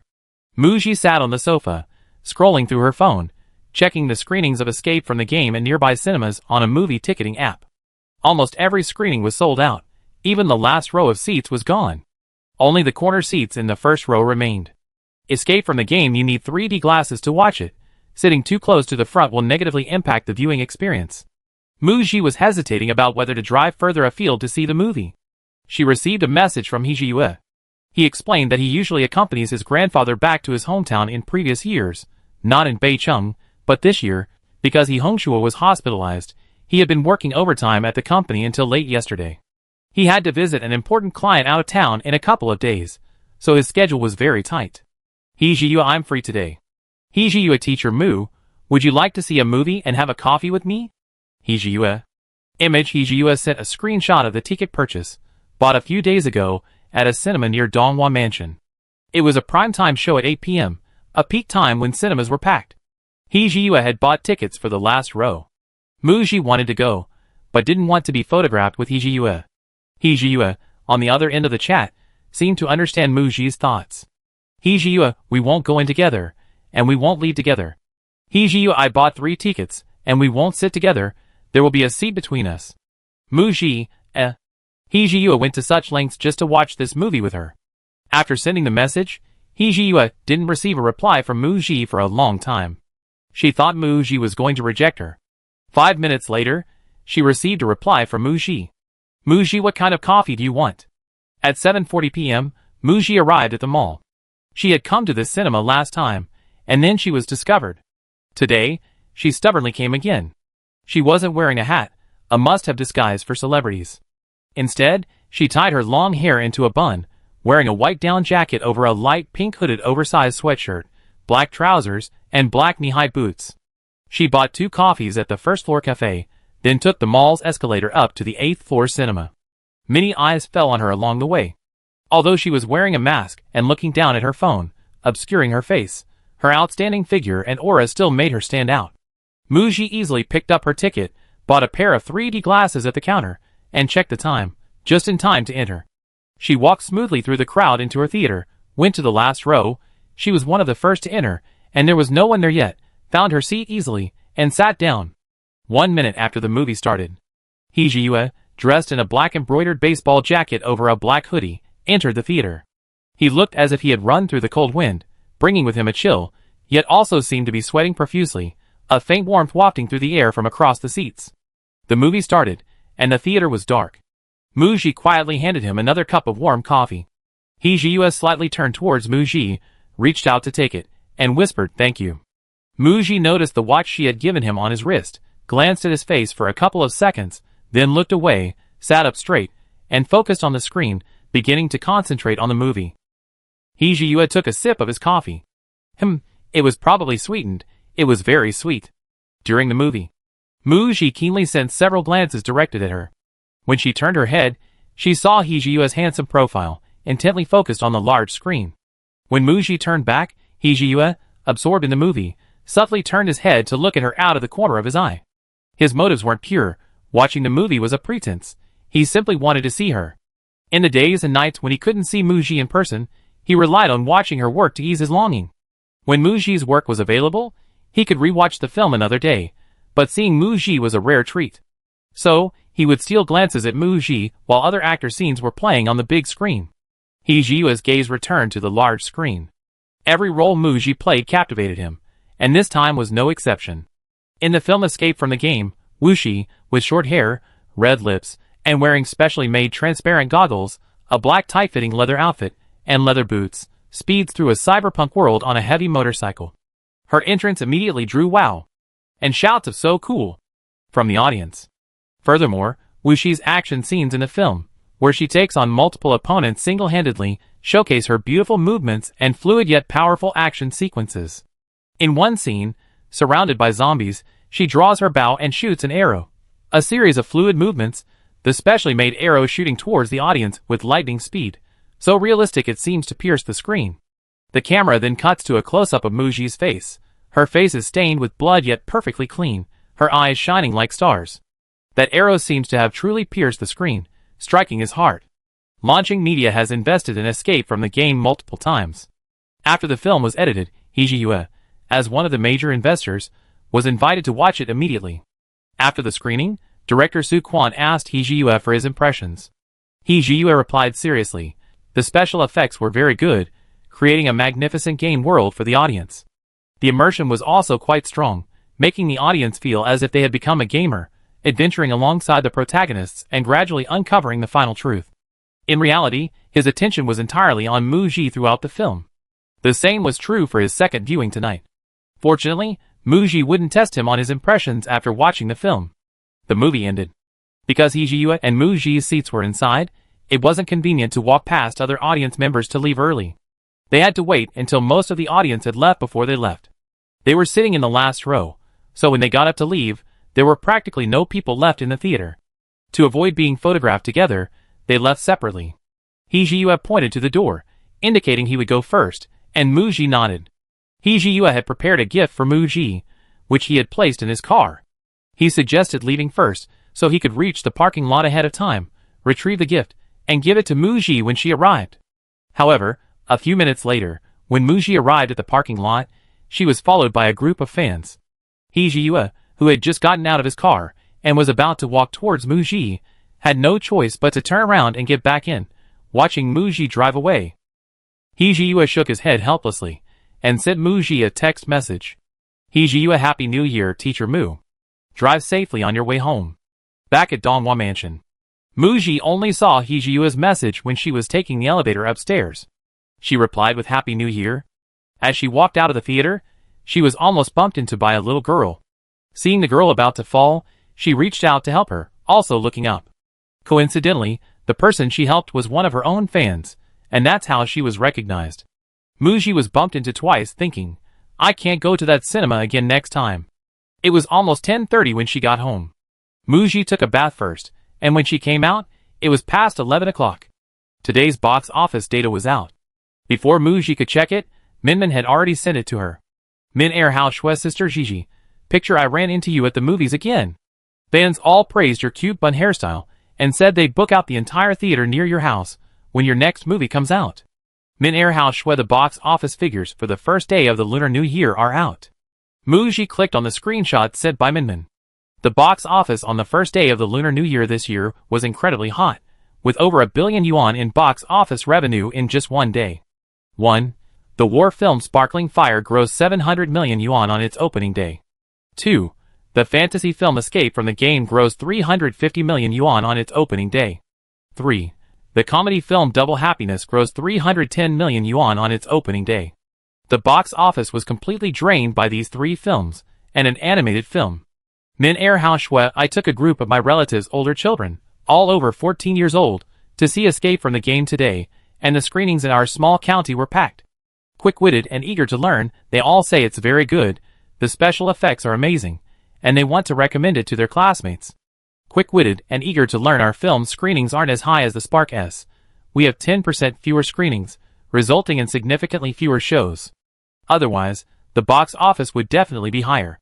Escape from the Game box office performance on its opening day was good enough to avoid being overtaken by comedies. If the word of mouth is good, it will spread widely in the following 2 days. We're not saying we surpassed the Spark, but if cinemas increase screenings, the box office can definitely climb. Muji checked the trending topics on Weibo, and they were unsurprisingly dominated by topics related to Spring Festival films. She saw several trending topics related to herself and the film Escape from the Game. Clicking into the trending topic Escape from the Game, she saw many netizens mentioning relatives' kids, my brother, my sister, and with classmates in their real-time comments. Indeed, there are quite a few young people among the moviegoers. The most common phrases used to describe the film were great special effects, novel subject matter, interesting, a thrilling ending twist, and looking forward to a sequel. The film's plot was used to jokingly refer to the male and female leads as a both intelligent and skilled couple, meaning one is brilliant and the other is incredibly strong in combat. Many book fans only learned about the film's adaptation after reading reviews and seeing it trending online, and were even recommended it today. After browsing the trending topics, Muji also lurked in her own fan community. She saw fans praising her portrayal of Wu Shi, expressing their love for the character, saying things like "so beautiful and cool," "Sister, she is so handsome, she's captured my heart," and "does Sister she need any followers?" Some fans even reminisced about Muji's short hairstyle, thinking she looked better with this look as Wu Shi. A fan poll for the characters saw newcomer Wu Shi receive more votes than Aang from the beloved The Bell Ringer, ranking second only to Asang, the female lead in Countdown. The fans voted for Asang mainly because Muji won Best Actress for the role. Muji, It seems fans admire strength. On its opening day, online reviews were overwhelmingly positive. Escape from the Game had secured its reputation. Muji glanced at the pre-sales and screening schedule for tomorrow, both showing an increase. Director Su Quan was in a good mood today and sent out a small red envelope of nearly 10,000 yuan in the cast and crew's promotional group. It seems everyone's anxieties have eased somewhat. On the 4th day of the Lunar New Year, the Escape from the Game production team continued their promotional tour. The 4th day was the 13th. Tomorrow, February 14th, is Valentine's Day. This was a promotional roadshow plan finalized before the Lunar New Year. 3 new romance films were released for Valentine's Day, and the production companies were using the roadshow to maintain momentum and boost box office sales during the holiday. Due to a busy schedule, Muji only had 3 days for the roadshow. Yanwu's roadshow schedule was a week long. February 14th, Valentine's Day. At 10 p.m., Muji and her team returned to their hotel after finishing the roadshow, essentially finishing an early shift. As soon as Muji entered her hotel room, the doorbell rang. Upon opening the door, Muji saw Minmin carrying a long, rectangular gift box. She instantly guessed it contained roses. The scene seemed familiar. Minmin giggled and squeezed in, placing the gift box on the coffee table. "Sister Gigi, this is from President He. I put it here." She quickly slipped away after placing the gift box. Muji, On February 16th, Muji flew back to Beicheng after finishing her promotional tour. Dian Wu and the other actors accompanied director Su Quan on a 4-day promotional tour, which also ended on the 19th. As of the evening of February 19th, the Spring Festival films had been released for 10 days, and the results of the competition among the 8 films were basically settled. Chapter 176. Total box office revenue for films released during the Spring Festival holiday, 10 days 1. War film Sparkling Fire 3.4 billion yuan. 2. Fantasy film Escape from the Game 2.9 billion yuan. 3.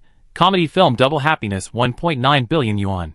The animated film ranked 4th, with a box office exceeding 700 million yuan. No wonder the competition is fierce. Even with high marketing costs, they still want to squeeze into the Spring Festival period. The box office during the Spring Festival is truly exceptionally hot, with daily box office revenue exceeding 1 billion yuan typically only seen during this time. During this period, Muji was busy with promotional tours. During her 4-day Spring Festival holiday, Besides watching the movie she starred in, she spent her free time reviewing scripts selected by her team. She didn't really know much about the other films released during the same period. She had only clicked on the trending topics for Sparkling Fire and Double Happiness on social media, and the top results were all positive reviews of the films. She hadn't seen any multifaceted analyses. In the past couple of days, some netizens on gossip forums have started threads analyzing the box office trends of various films released during the Spring Festival, and the thread has quickly grown quite long. Minmin, who is on the front lines of this gossip, sent Muji the link to the thread. Muji clicked on the link out of curiosity, and quickly browsed through the analysis of netizens. Sparkling Fire had such a strong box office on its opening day, but then it fizzled out. It hasn't even broken 4 billion in 10 days. I was hoping it could break the record of Golden Globe building. Whispering, maybe it's because there have been so many high-grossing patriotic films in recent years. We've seen so many similar movies, the reviews are all pretty much the same. Double Happiness lead actor, Yugu, is very popular in comedy films, so it's unbelievable that its box office performance is lower than Muji's film. I went to see Double Happiness. It's a typical commercial comedy. You can guess the ending from the beginning. The plot is a bit awkward, not as funny as Yuji's previous comedies. They probably ran out of jokes. Escape from the Game box office will break 3 billion tomorrow, and its final box office is expected to surpass Sparkling Fire. The main audience for this movie is young. I recently saw short videos of elementary school students clamoring to see Escape from the Game, and it's even become a meme. Pretty popular? I watched all 3 of the top-grossing films during this year's Spring Festival. The patriotic films, featuring a large portion of the entertainment industry, were touching yet jarring, lacking originality in plot and subject matter. The comedy, plus Yugu, is a box office powerhouse. If anyone else had starred in Double Happiness, it wouldn't have even broken 1 billion yuan. The plot was melodramatic and cliched, lacking originality, with lowbrow humor. It's supposedly a remake of a foreign film. I wonder if there's no one left to write scripts in China. Initially, I wasn't interested in watching Escape from the Game because of its subject matter and title, but I was pleasantly surprised. The script was excellent, the special effects were fantastic, the subject matter was novel, the interconnected adventure was very interesting, and the ending was high energy, both chilling and setting the stage for a sequel. This IP was very successful. The fact that this film became a box office dark horse during the Spring Festival shows that content and quality are king, and the film industry really needs fresh blood, as do audiences. With a plot, special effects, actors, and with the backing of an existing IP, this could have grossed even more at the box office if it were a sci-fi film. But unfortunately, the subject matter is still too niche. Winter break is almost over. It might not even break 4 billion in the end. The thread that followed veered towards Muji. Since the second day of the Lunar New Year, Muji has received countless congratulations every day. Mentions of Escape from the Game on various social media platforms invariably include Muji. She has added another representative work to her repertoire, Escape from the Game, and she's the lead actress. As the female lead and a highly popular actress with a lot of buzz, netizens have recently been discussing and analyzing Muji. Muji is amazing. I'm tired of talking about her. Muji is truly a box office lucky charm.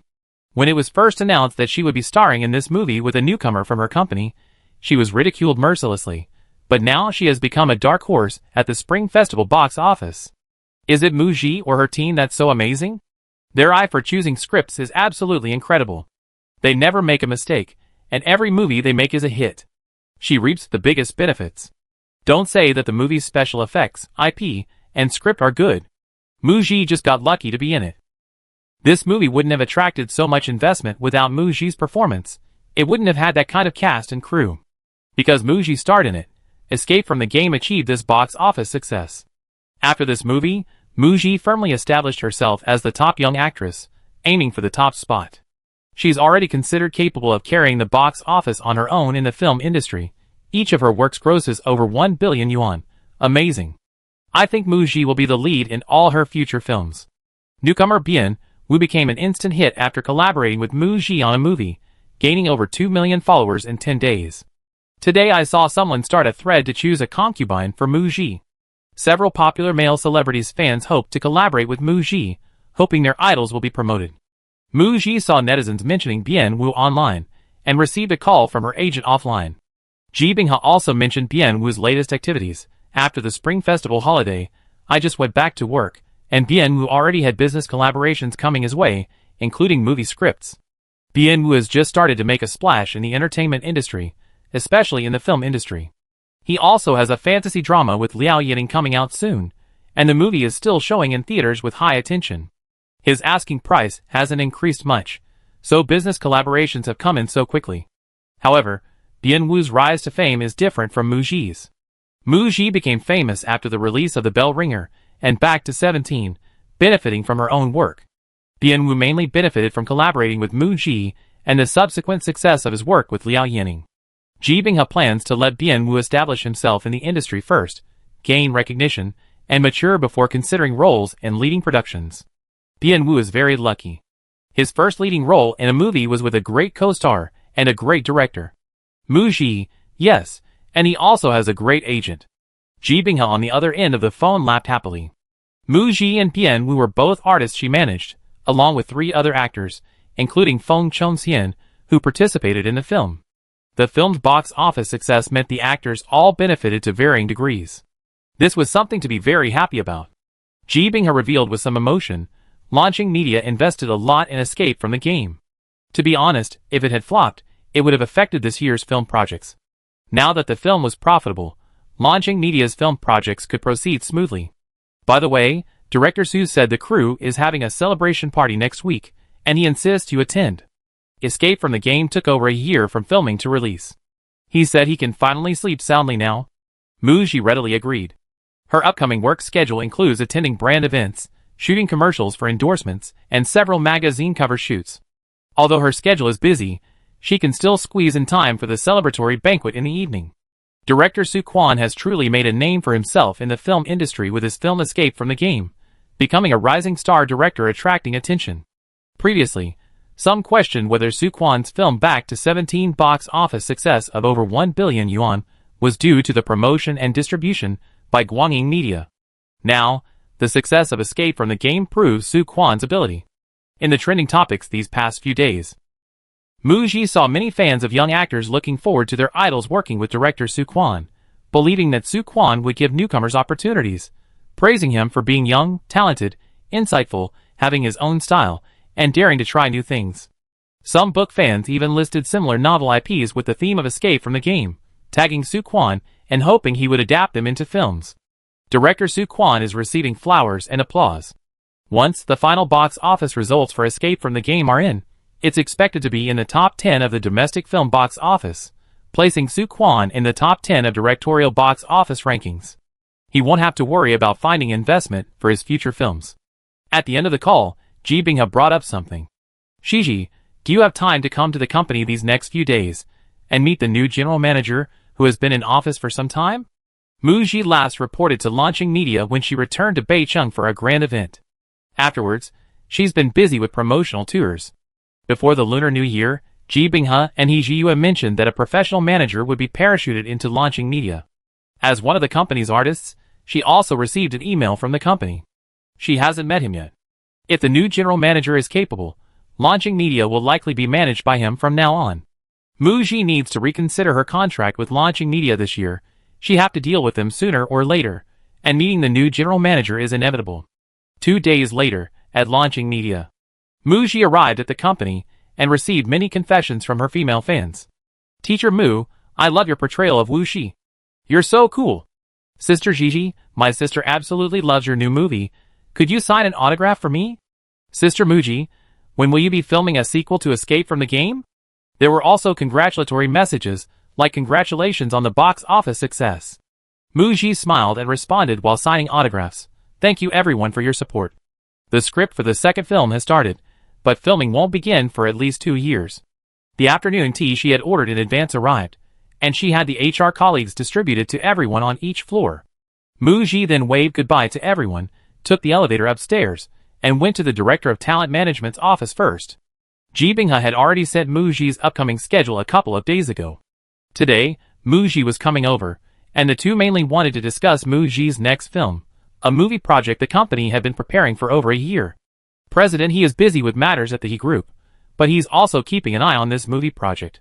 He called me yesterday, and the film is expected to start filming in June. Muji knew about this. He Jiyue had also told her. Won Zhou was brought in to direct the film, and he will be collaborating with Mu Ji for the second time. They arranged to have dinner together tomorrow evening to discuss the film. Next, the two went to the general manager's office. There were some changes since Mu Ji last saw it, but they were subtle. A few personal decorative items had been added. That's true. He's only recently taken office. He hasn't settled into his position yet, so it's not good to make any major changes. Mu Ji looked at the new general manager, who had stood up from his computer and was walking towards them.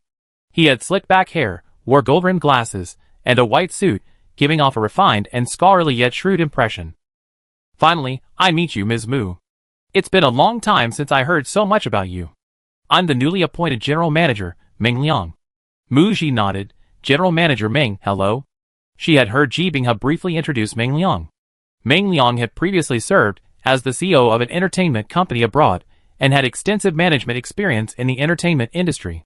It was said that he chose to return to China to care for his mother, who was ill. Ms. Mu, would you prefer tea or coffee? Coffee, thank you.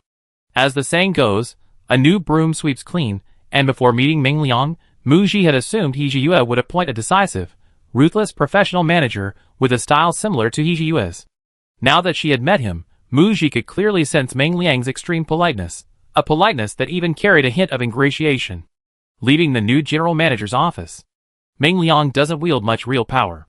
His role in the company is more about assisting the boss in managing the company remotely, greatly reducing the boss's workload. The decision-making power for important matters still rests with the boss. It was still He Jiyue orchestrating things behind the scenes. Ji Binghe stopped and turned to Mu Ji earnestly, saying, Ji, you're the company's most valued artist. President, he told me that if you have any work-related problems that General Manager Meng can't solve, you can directly contact President He. This was a special favor for Mu Ji. Whether it was for professional or personal reasons, Ji Binghe wasn't sure. Given the current success of Escape from the Game, Mu Ji's career has reached a certain level, transitioning from rapid growth to steady progress. He Jiyue has also officially resigned from his position as general manager of launching media. Ji Binghe had nothing to say about the development of the relationship between Mu Ji and He Jiyue. She respected Mu Ji's decision. But Ji Binghe sincerely hoped, Ji, your contract with the company expires at the end of the year. I know other companies are eager to sign you. Whether from the perspective of a talent manager, agent, or personal feelings, I hope you can stay. Mu Ji hadn't made a decision yet. There's still a year left. I think about it carefully. Ji Binghe nodded, indicating her understanding. A thought flashed through her mind. If the boss could win Mu Ji over, then Mu Ji's decision to renew her contract with launching media would be a certainty, right? The next second, she laughed at her own thought. Given Mu Ji's strong sense of separating work and personal life, even if she did win her over, it wasn't necessarily true. Leaving the launching media building. As soon as Mu Ji got into her car, her phone rang. She took it out of her bag and saw it was from an unfamiliar number. She didn't answer. Immediately afterward, a notification popped up in her notification bar, adding her as a WeChat friend. The friend request field listed Ji Peng's name and a phone number. It was the same number that had just called. When the number called again, Mu Ji answered. Hello, Ms. Mu. This is Ji Peng. I apologize for calling so abruptly. Mu Ji knew the caller's purpose. Hello? Ji Peng then congratulated Mu Ji on the box office success of her new film, before changing the subject. Ms. Mu, tonight or tomorrow night, or you can set a time, Mr. Xiang would like to invite you to dinner. Would you do me the honor? Mr. Xiang, as Ji Peng referred to him, was the owner of Shengyu Media. Mu Ji knew that if she refused, Ji Peng would find another opportunity to invite her. She didn't immediately decide to renew her contract with launching media, wanting to see what the other three major entertainment companies in the industry could offer her, and what differences a different company would make. Among them, Shengyu Media and launching media primarily focused on film and television, and the artists they signed were mainly involved in the industry. Mu Ji, Director Ji, I'm free tonight. However, I don't want to be photographed. Ji Peng happily replied that it was no problem, and he would choose a good place to eat, guaranteeing that they wouldn't be photographed. Chapter 177. 7 p.m. Mu Ji went alone to the restaurant where she had arranged to meet Ji Peng, the boss of Shengyu Media. This restaurant was members only. Private rooms were hard to book, offering excellent privacy. Mu Ji had dined here before with Zhou Jingzhu and Lu Kai. It was owned by a friend of Zhou Jingzhu. The waiter opened the door to the private room and gestured for Mu Ji to enter. Shengyu Media's boss, Xiang Fu, And Ji Peng, who had been waiting in the room for 10 minutes, looked slightly surprised to see Mu Ji walk in alone. I was delayed by traffic for a few minutes. Am I late? Ji Peng stood up to greet Mu Ji, smiling broadly. No, Ms. Mu, you arrived just in time. He then introduced Xiang Fu and Mu Ji to each other. This was Xiang Fu's first time meeting Mu Ji. Mr. Mu is even more beautiful in person than in the photos and videos I've seen online. It's a pleasure to meet you. Mr. Xiang, hello? Mu Ji gave him a brief handshake and then withdrew her hand. She sat down opposite Xiang Fu and Ji Peng. Xiang Fu and Ji Peng each had an assistant sitting next to them, but seeing that Mu Ji had come alone, they felt bad about having so many people with her and asked their assistants to leave. After exchanging a few pleasantries, the three ordered food. While waiting for the food, Xiang Fu began to clarify the purpose of the dinner, getting to the point of the conversation. Because the theme of this dinner was Xiang Fu's attempt to persuade Mu Ji to consider signing with Shengyu Media, Xiang Fu did most of the talking and Mu Ji listened. After the first 5 minutes of his speech, Mu Ji started to drift off. Xiang Fu told Mu Ji about the history of Shengyu Media, how the company had planned and promoted several of its representative artists to become top-tier artists. If Mu Ji joins Shengyu Media, he will prioritize her as the company's top artist, assembling the company's best team to serve her. She will have the freedom to choose roles, and will have significant say in the company's productions or those they invest in, allowing her to be the first to select resources. The contract term can be the same as with launching media, initially 5 years to assess sincerity. Revenue sharing can be 30/70ths, with Mu Ji receiving 70%.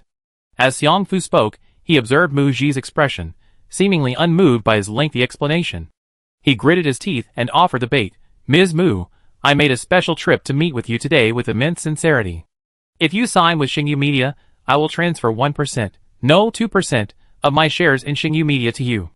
Mu Ji couldn't help but think of He Juanji, another man adept at making grand promises.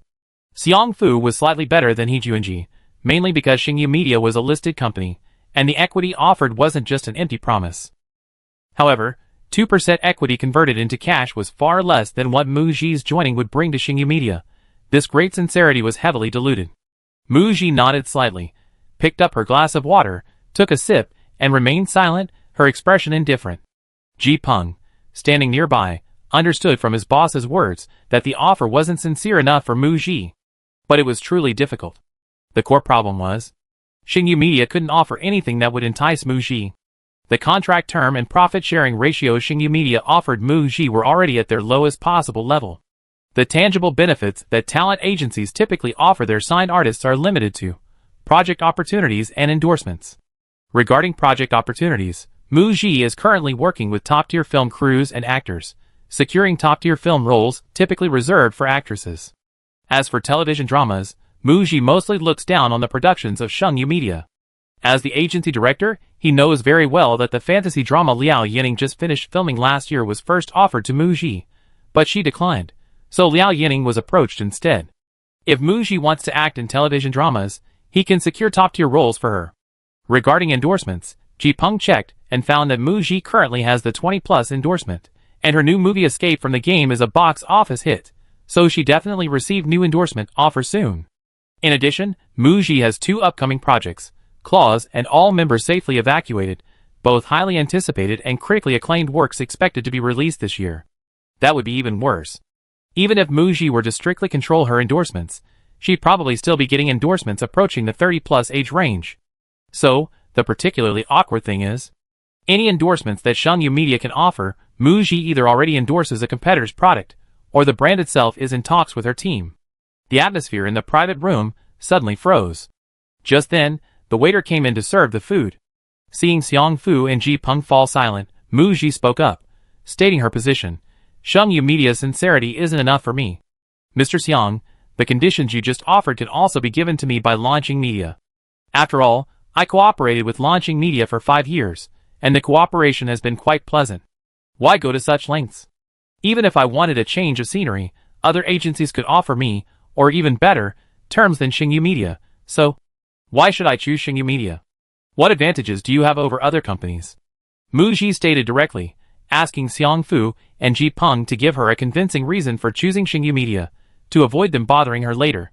After listening to Mu Ji, Ji Peng turned and exchanged a glance with the boss, Xiang Fu, who nodded, indicating that Ji Peng should speak. Ji Peng thought for a moment, roughly organizing his thoughts. He looked at Mu Ji with a smile. I know that Ms. Mu has been working with launching media for 5 years, and her career has developed very well during those 5 years. Launching Media is indeed a rapidly growing company with great potential, not to be underestimated. Xiang Fu added, Personally, I greatly admire Mr. He, the boss of Launching Media. He is young, promising, and has great vision.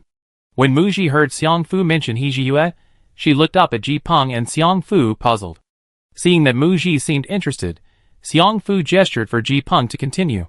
But last year, Chairman He of the He Group was in a car accident, and the power struggle within the He family became a hot topic online, spreading like wildfire.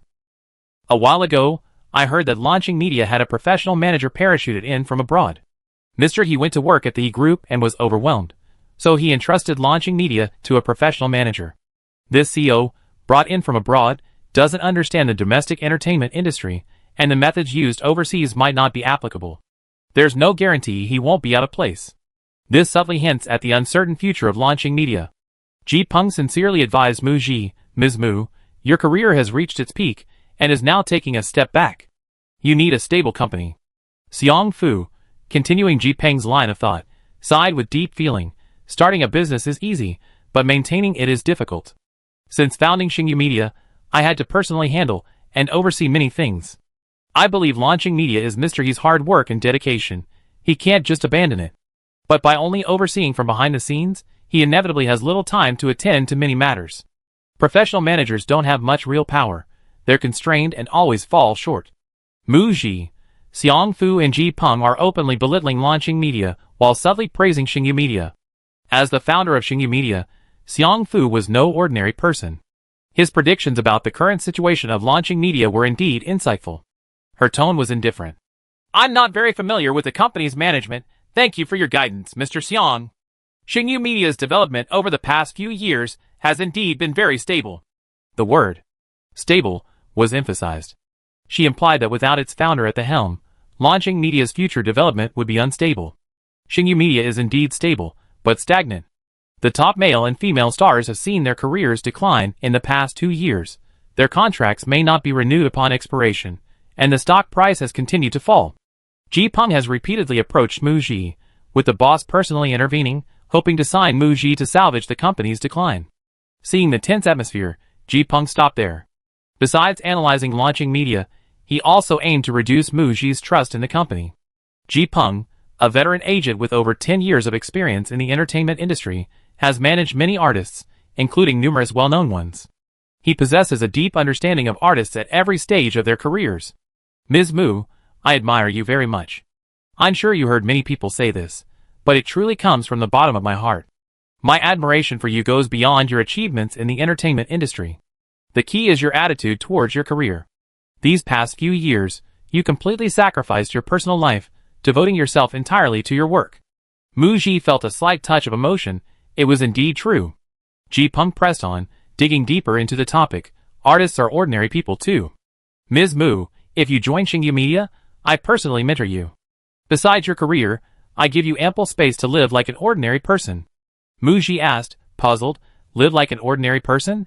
Yes. Ji Peng knew that since Mu Ji's debut, although she had been involved in several rumors, she had always quickly denied them, and had never been photographed in any intimate physical contact with any man. Her private life was impeccably clean. I know that a beauty like Ms. Mu, at such a young age, more beautiful than any flower, must have countless suitors.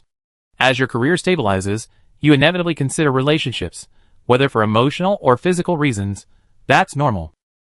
I won't object. I help you plan your work and personal life so that neither is neglected. Ji Peng had seen too many examples of artists he managed who started dating right after becoming famous. You couldn't stop them. Like Mu Ji, who is 26 this year, she will definitely be in a relationship in the next 5 years, which is only natural. Xingyu Media doesn't interfere with artists' freedom to choose their romantic relationships. The artists' team's job is to help maintain their image and handle public relations issues promptly. Mu Ji understood. Ji Peng meant they wouldn't interfere with artists' dating lives. If they were dating, they would keep it confidential, and if rumors surfaced, they would handle the public relations promptly, relieving artists of any worries about their private lives. That's really considerate. Mu Ji, I remember that most of the artists under Xingyu Media are actors. Ji Peng nodded. Yes, in the industry, idols dating will be questioned by fans and the public about their professional ethics, and can even lead to a large-scale loss of fans. Public opinion supports actors dating, and Xingyu Media doesn't object either. But they can date privately, not publicly. Once it's public, it will have a certain impact on their careers. Teacher Mu has established a very good actor's image in the public eye, with an air of mystery, and should maintain it. If you date and go public, the public and fans will scrutinize your partner thoroughly. Your boyfriend can't possibly satisfy everyone, and it might even have a negative impact on you. Mu Ji was well aware of everything Ji Peng said. Launching media monitors the private lives of artists at crucial stages of their careers. For example, Xia Xinyan is an idol, and her contract during the peak of her career stipulated that she couldn't date for 3 years. As for Mu Ji, although she is an actress, Ji Binghe had repeatedly reminded her to focus on her career. Xingyu Media is different. They don't interfere in their artists' private lives, and will help them cover up news. At the end of the conversation, Ji Peng summarized the evening's discussion, concluding with earnest advice. I know Teacher Mu is currently in a very high position, but no one can stay at the top forever. Choosing Xingyu Media offers a safe haven. You won't have to worry about resources. The company produces films and television series every year, providing a guarantee for its artists. Mu Ji thought to herself. Launching Media is also expanding into film and television production, producing its own movies, and big-budget ones at that. Soon, other companies will all receive the news. During tonight's conversation, Boss Xiang Fu and Ji Peng talked a lot. Mu Ji summarized it simply. It's the same old story. If Xingyu Media can offer certain conditions, Launching Media can too. Only what Ji Peng said later might be tempting for some artists. The company's non-interference in their private lives and its promise to handle everything. But for Mu Ji, if she were really in a relationship, she wouldn't actively go public, but if she was photographed, she would admit it. There was no point in hiding it or deceiving her fans, and she didn't need to. Mu Ji didn't eat much at dinner tonight and left early. After Mu Ji left, Xiang Fu and Ji Peng looked at each other in the private room. Xiang Fu said somewhat displeased, this Mu Ji is impervious to criticism. We've been talking for so long, and she's completely unmoved. Ji Peng felt this matter couldn't be rushed. President Xiang, Mu Ji has the right to be arrogant. Not only Xingyu Media, but other companies are also eyeing this lucrative opportunity. If Mu Ji had already decided to renew her contract with Launching Media, she wouldn't have agreed to dinner. It means she wants to contact other companies and compare their options. Mu Ji is Launching Media's ace, and Launching Media is even more eager than we are. The time isn't right yet, perhaps things will change later. Let's wait and see. Xiang Fu nodded approvingly. That makes sense. However, tonight's conversation hadn't achieved its purpose. Xiang Fu and Ji Peng had little appetite and left listlessly. As Xiang Fu emerged from the private room and prepared to leave the restaurant, he saw a tall, handsome man in a black overcoat. His eyes lit up, and he greeted him with a broad smile. Mr. He? It's an honor to meet you. He Jiyue and a client had just entered the restaurant when a middle-aged man approached him directly, greeting him solicitously. He felt the man looked familiar, but couldn't quite place him. I am Xiang Fu, the owner of Xingyu Media. Reminded by the man's words, He Jiyue remembered that he was the owner of a rival company to Launching Media. He nodded slightly, Mr. Xiang. After shaking hands with He Jiyue, Xiang Fu, his face gleaming with a smug smile, sized him up, praising, I didn't expect to meet you here, Mr. He. You are truly a man of exceptional appearance. If you entered the entertainment industry, with your looks, physique, and charisma, you would definitely become a top star. He Jiyue was highly likely to become the successor of the He Group. In Xiang Fu's eyes, He Jiyue was more than just the former boss of Launching Media. He intended to add He Jiyue's contact information, but seeing that He Jiyue, like Mu Ji, was indifferent to his greeting, and that a seemingly distinguished businessman was beside him, he hesitated. He didn't want to waste time talking to He Jiyue, so a plan suddenly came to mind.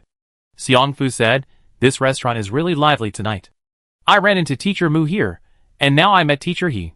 What a coincidence. He then suggested exchanging contact information.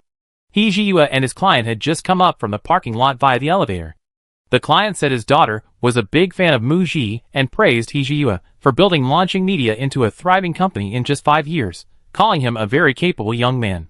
He had asked He Jiyue for an autograph under the guise of discussing business, so he knew Mu Jiyue. While in the parking lot, the client mentioned seeing Mu Ji. Now, Hearing Xiang Fu mention encountering Mu Ji at this restaurant, it seemed Mu Ji really did come to this restaurant, and most likely with Xiang Fu. Their purpose for dining together is self-evident. He Jiyue added Xiang Fu's contact information. Xiang Fu left satisfied with Ji Peng and 2 assistants. He Jiyue and the client headed towards their reserved private room. 10 p.m. He Jiyue returned to the He Group building, to the chairman's office, with a signed contract from the client. He was going on a business trip for a few days tomorrow, and needed to process some documents tonight. But as He Jiyue opened the documents, his mind was preoccupied with the restaurant incident. He knew Mu Ji had the right to contact other companies to learn more. It was her prerogative. He also knew Mu Ji wasn't someone who acted on emotion. She wouldn't choose to stay with launching media simply because of 5 years of cooperation or the relationships she had built with the various departments and teams.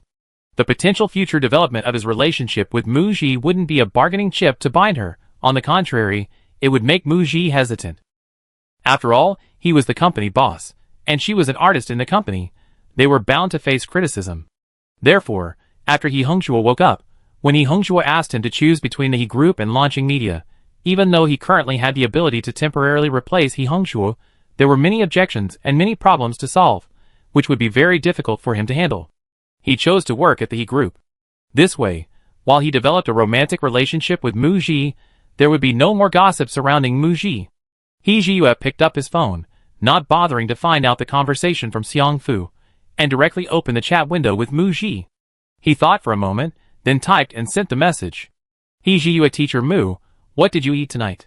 Mu Ji, receiving He Jiyue's message, was puzzled, wondering why he would suddenly ask this. Her first thought was, did he also go to that restaurant tonight and see her? Mu Ji, I had dinner with the boss and the talent manager of Xingyu Media tonight. Seeing Mu Ji's frankness and straightforwardness, He Jiyue's lips curled up, and his fingers typed quickly. He asked directly. He Jiyue, how did the chat go? Mu Ji, not so good. He Jiyue's lips curled up even more. He Jiyue, I was originally planning to wait until you finished filming the company's movie, and wait for you to rate the company's first film project, before discussing the contract renewal with launching media in the second half of the year. He Jiyue, now I'm worried that teacher Mu will be snatched up by another company first. Mu Ji, Her thoughts were exactly the same as He Jiyue's. She wanted to see how launching media's first film project went. This was one of the factors she considered in deciding whether to renew her contract with launching media. Mu Ji, I just wanted to take advantage of the time I had now to meet them. Mu Ji, we talk about renewing the contract after my next film is finished. He Jiyue breathed a sigh of relief, said okay, then thought for a moment, and said good night. Mu Ji replied with a good night.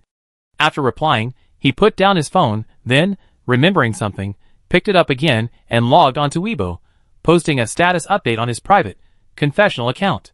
Only then did she put down her phone and focus intently on her work. Late March.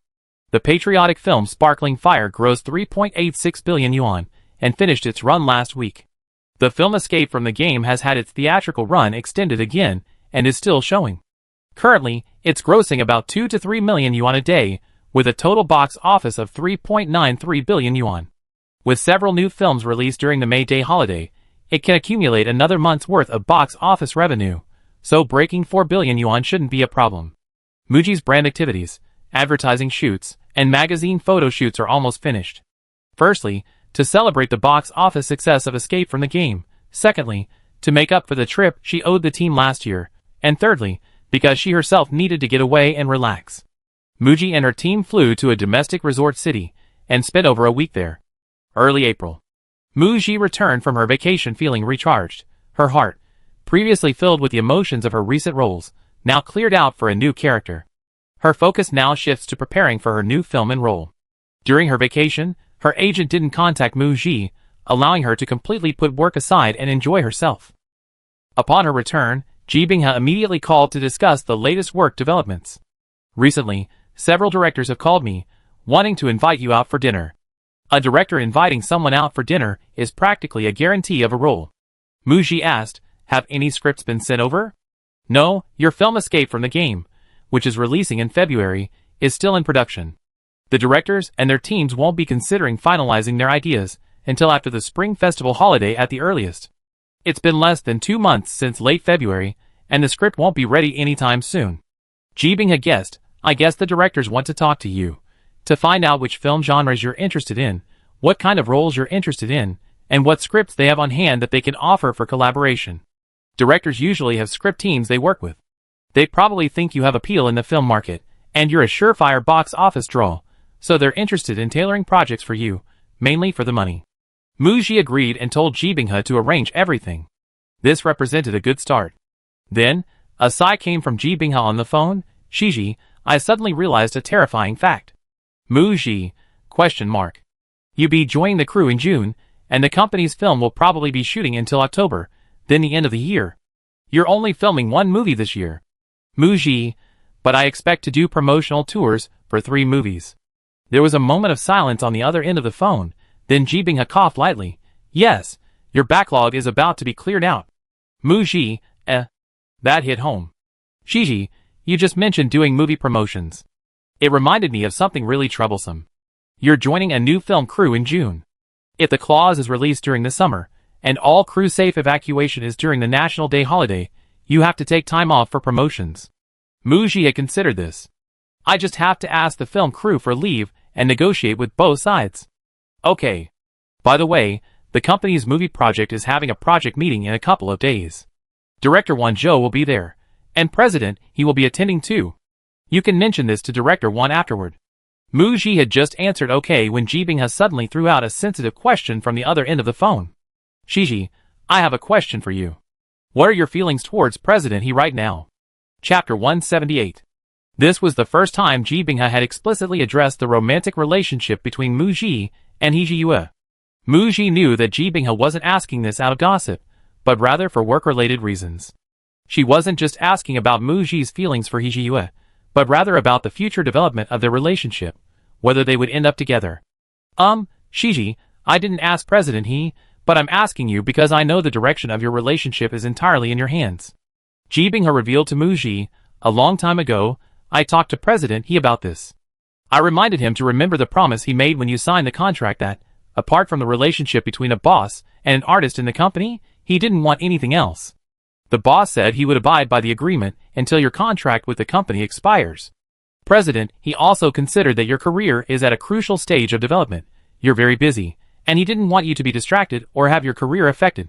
Plus, he himself is busy and worried that he can't provide you with emotional support, so he chose to secretly have a crush on you. Muji grasped the key point. A long time ago? Had the manager already noticed? Ji Binghe, President, he has had a crush on you for at least 3 years, Shiji. So when did you realize it? 3 years? Muji hadn't thought about the question of when He Jiyue fell in love with her. In her memory, during the 2 years after signing with Launching Media, she saw He Jiyue only a few times a year, and had very little contact with him. Her deepest impression of He Jiyue, her boss, was that of an invisible male lead who splurged money to launch her career. Muji was the first to sense that He Jiyue might have feelings for her, when I was filming in Tibet and I was hospitalized. He sat by her bedside, keeping vigil over her, showing a level of concern beyond what a boss would show his female artists. Ji Binghe smiled and said, Shiji, I used to be against you dating, hoping you could focus on your career. You done very well, always focused on your career, without needing me to explicitly remind you, so I haven't discussed relationships with you. This year, once your 3 films are released, your status and resources in the film industry will rise to a new level, and your career will stabilize, allowing you to dedicate more time to your life. So now, if you want to date, although it might have a slight impact on your career, it's not a big problem. After all, you relied on your talent to get where you are. Ji Binghe then circled back to the initial question, asking Muji about her feelings for He Jiyue. Since returning from filming in country, Muji had seriously considered this question. She already had the answer in her heart. I consider dating him after the 5-year contract ends. Ji Binghe was speechless with shock, utterly surprised. Ji Binghe had expected Muji to say she hadn't thought it through. After all, through their years together, Ji Binghe knew Muji had difficulty forming close relationships. It was as if an invisible barrier isolated Muji from the world. In matters of the heart, Muji was a complete blank slate. When it came to acting, Muji clearly separated the character's love from her personal feelings. Her excessive professionalism meant that Ji Binghe, her agent, didn't even need to worry about Muji developing feelings for someone on set. To everyone's surprise, Muji actually gave a positive answer. He Jiyue, you're so lucky. Ji Binghe was conflicted. On one hand, she was happy for He Jiyue, whose years-long unrequited love for Mu Ji had finally paid off. On the other hand, she wondered what He Ji-yue had done to deserve this. Mu Ji was a top-tier actress with stunning looks, a great figure, and excellent temperament, a winner of Best Actress awards, a rare find in the industry, and the dream girl of countless people. Over the past 5 years, Ji Binghe had had the most contact with both Mu Ji and He Ji-yue. From what she knew, Mu Ji and He Ji-yue hadn't had much contact in recent years. Since He Ji-yue started working at the He Group last June, they hadn't seen each other. No, they met once in Z country. Unexpectedly, their relationship had developed to the point where Mu Ji was certain of her feelings for He Ji-yue. Ji Binghe, the middleman, was stunned for a while before she could react. Shiji, are you really sure? Mu Ji, yes, don't tell him yet. I plan to wait until the end of the year. Ji Binghe hurriedly agreed. Okay, I definitely keep it a secret. The contract hasn't expired yet, and President, he has to keep his promise. We can't let him be too happy too soon. Mu Ji smiled briefly, then her smile faded, and she said seriously, actually, relationships are a very private matter for me, but I know that as an artist, relationships can't be private. Sister Ji, I'm being honest with you, just like you asked me, because it's for work-related reasons. For example, with future endorsement deals, if the brand has requirements regarding the artist's romantic relationships, we need to communicate with them in advance. Also, if I renew my contract with launching media at the end of the year, and my relationship with He Ji-yue is exposed, it will have a series of consequences. We need to think of ways to deal with that in advance. Ji Binghe sighed inwardly once more. Mu Ji was the envy of every agent. She never caused trouble, and always considered the agent's or company's perspective, proactively informing them of potential risks. Unlike some artists who constantly cause trouble by contradicting themselves and betraying others. Ji Binghe, I'm not worried about the boss, he's practically a nobody now. However, President, his previous identity was the boss of launching media. You're an artist in the company, and you had rumors. If your relationship is exposed, there will definitely be some negative comments. You need to be prepared for that. Negative comments was a euphemism. Mu Ji could foresee that once her relationship with He Ji-yue was exposed, it would definitely attract all sorts of discussions, digging, and even rumors and slander. Mu Ji knew that it wasn't just He Ji-yue. If she were to date anyone else and it was exposed, that person's past would be dug up. So, she would make things clear to He Ji-yue, letting him think carefully about whether he wanted to be with her. 2 days later, Mu Ji also arrived at launching media to attend the company's project conference. She had just entered the company's conference room number 1 and greeted Ji Binghe when He Ji-yue arrived shortly after, accompanied by CEO Meng Liang and Assistant 1. Teacher Mu. Despite trying to control himself, He Ji-yue's eyes and face unconsciously revealed joy and tenderness upon seeing Mu Ji. Mu Ji glanced at He Ji-yue, President He. A fleeting smile played on her lips, almost imperceptible. Ahem. He Ji-yue, hearing Ji Binghe's cough, snapped out of his reverie, his gaze shifting from Mu Ji's face. Instantly adopting the haughty demeanor of a boss, he nodded to Ji Binghe, Director Ji. President He, it's rare for you to come to the company. Please say hello to the others as well. Ji Binghe turned and gestured to the department head standing nearby. He Ji-yue nodded, wondering if it was just his imagination, but he felt that Director Ji's gaze was somewhat intriguing. At that moment, a participant rushed in excitedly, announcing, Director 1 is here. Some time ago, Mu Ji and the renowned director Wan Zhou had met privately, discussing their new film and enjoying each other's company. Unlike the other directors she had worked with, Mu Ji felt a special gratitude towards Wan Zhou. The film The Blade's Edge not only won her the Best Actress award, but more importantly, it helped her truly open the door to the film industry, so she was always grateful to Wan Zhou for his introduction. Hearing this, Mu Ji turned to look at the door. Standing there, Director Wan Zhou was talking to a long-haired woman. As Wan Zhou turned slightly towards the conference room door, Mu Ji saw Lu Rui standing opposite him. The person opposite Director Wan Zhou was revealed. Ms. Lu Rui, I'm sorry. I have a meeting to attend, please excuse me. Wan. Director Wan Zhou spoke gently to Lu Rui, then turned and entered the conference room.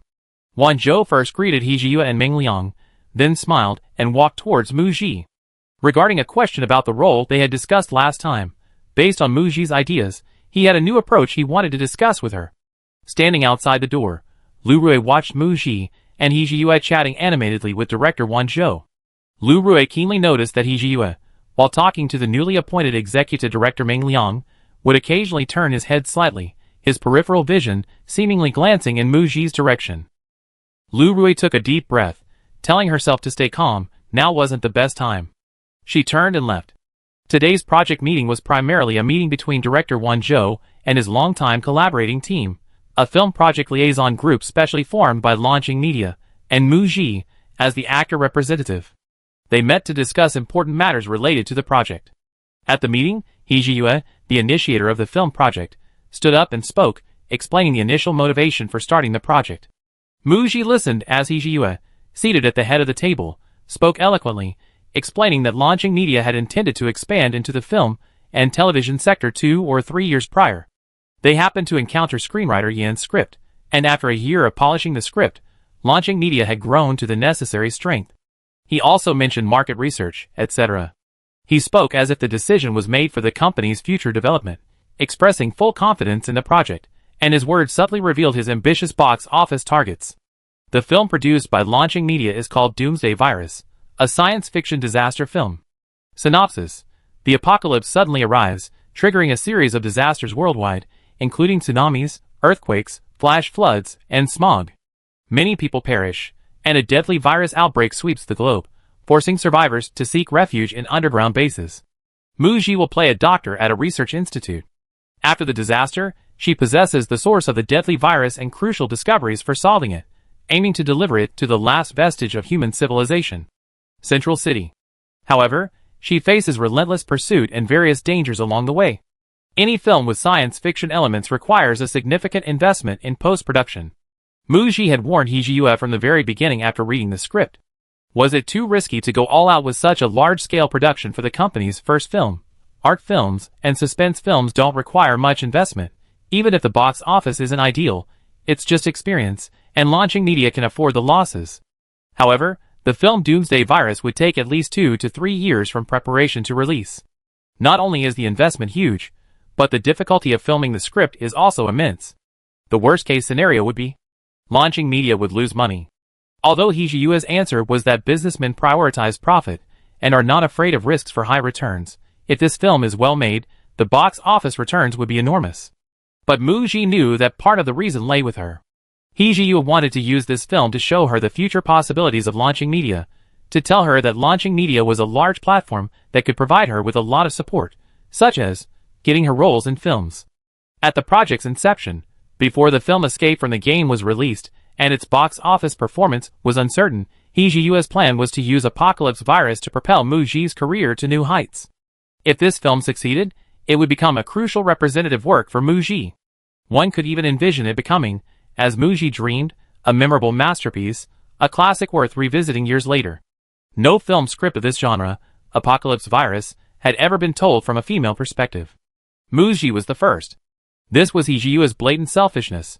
His lavish investment in this project was solely to win her favor.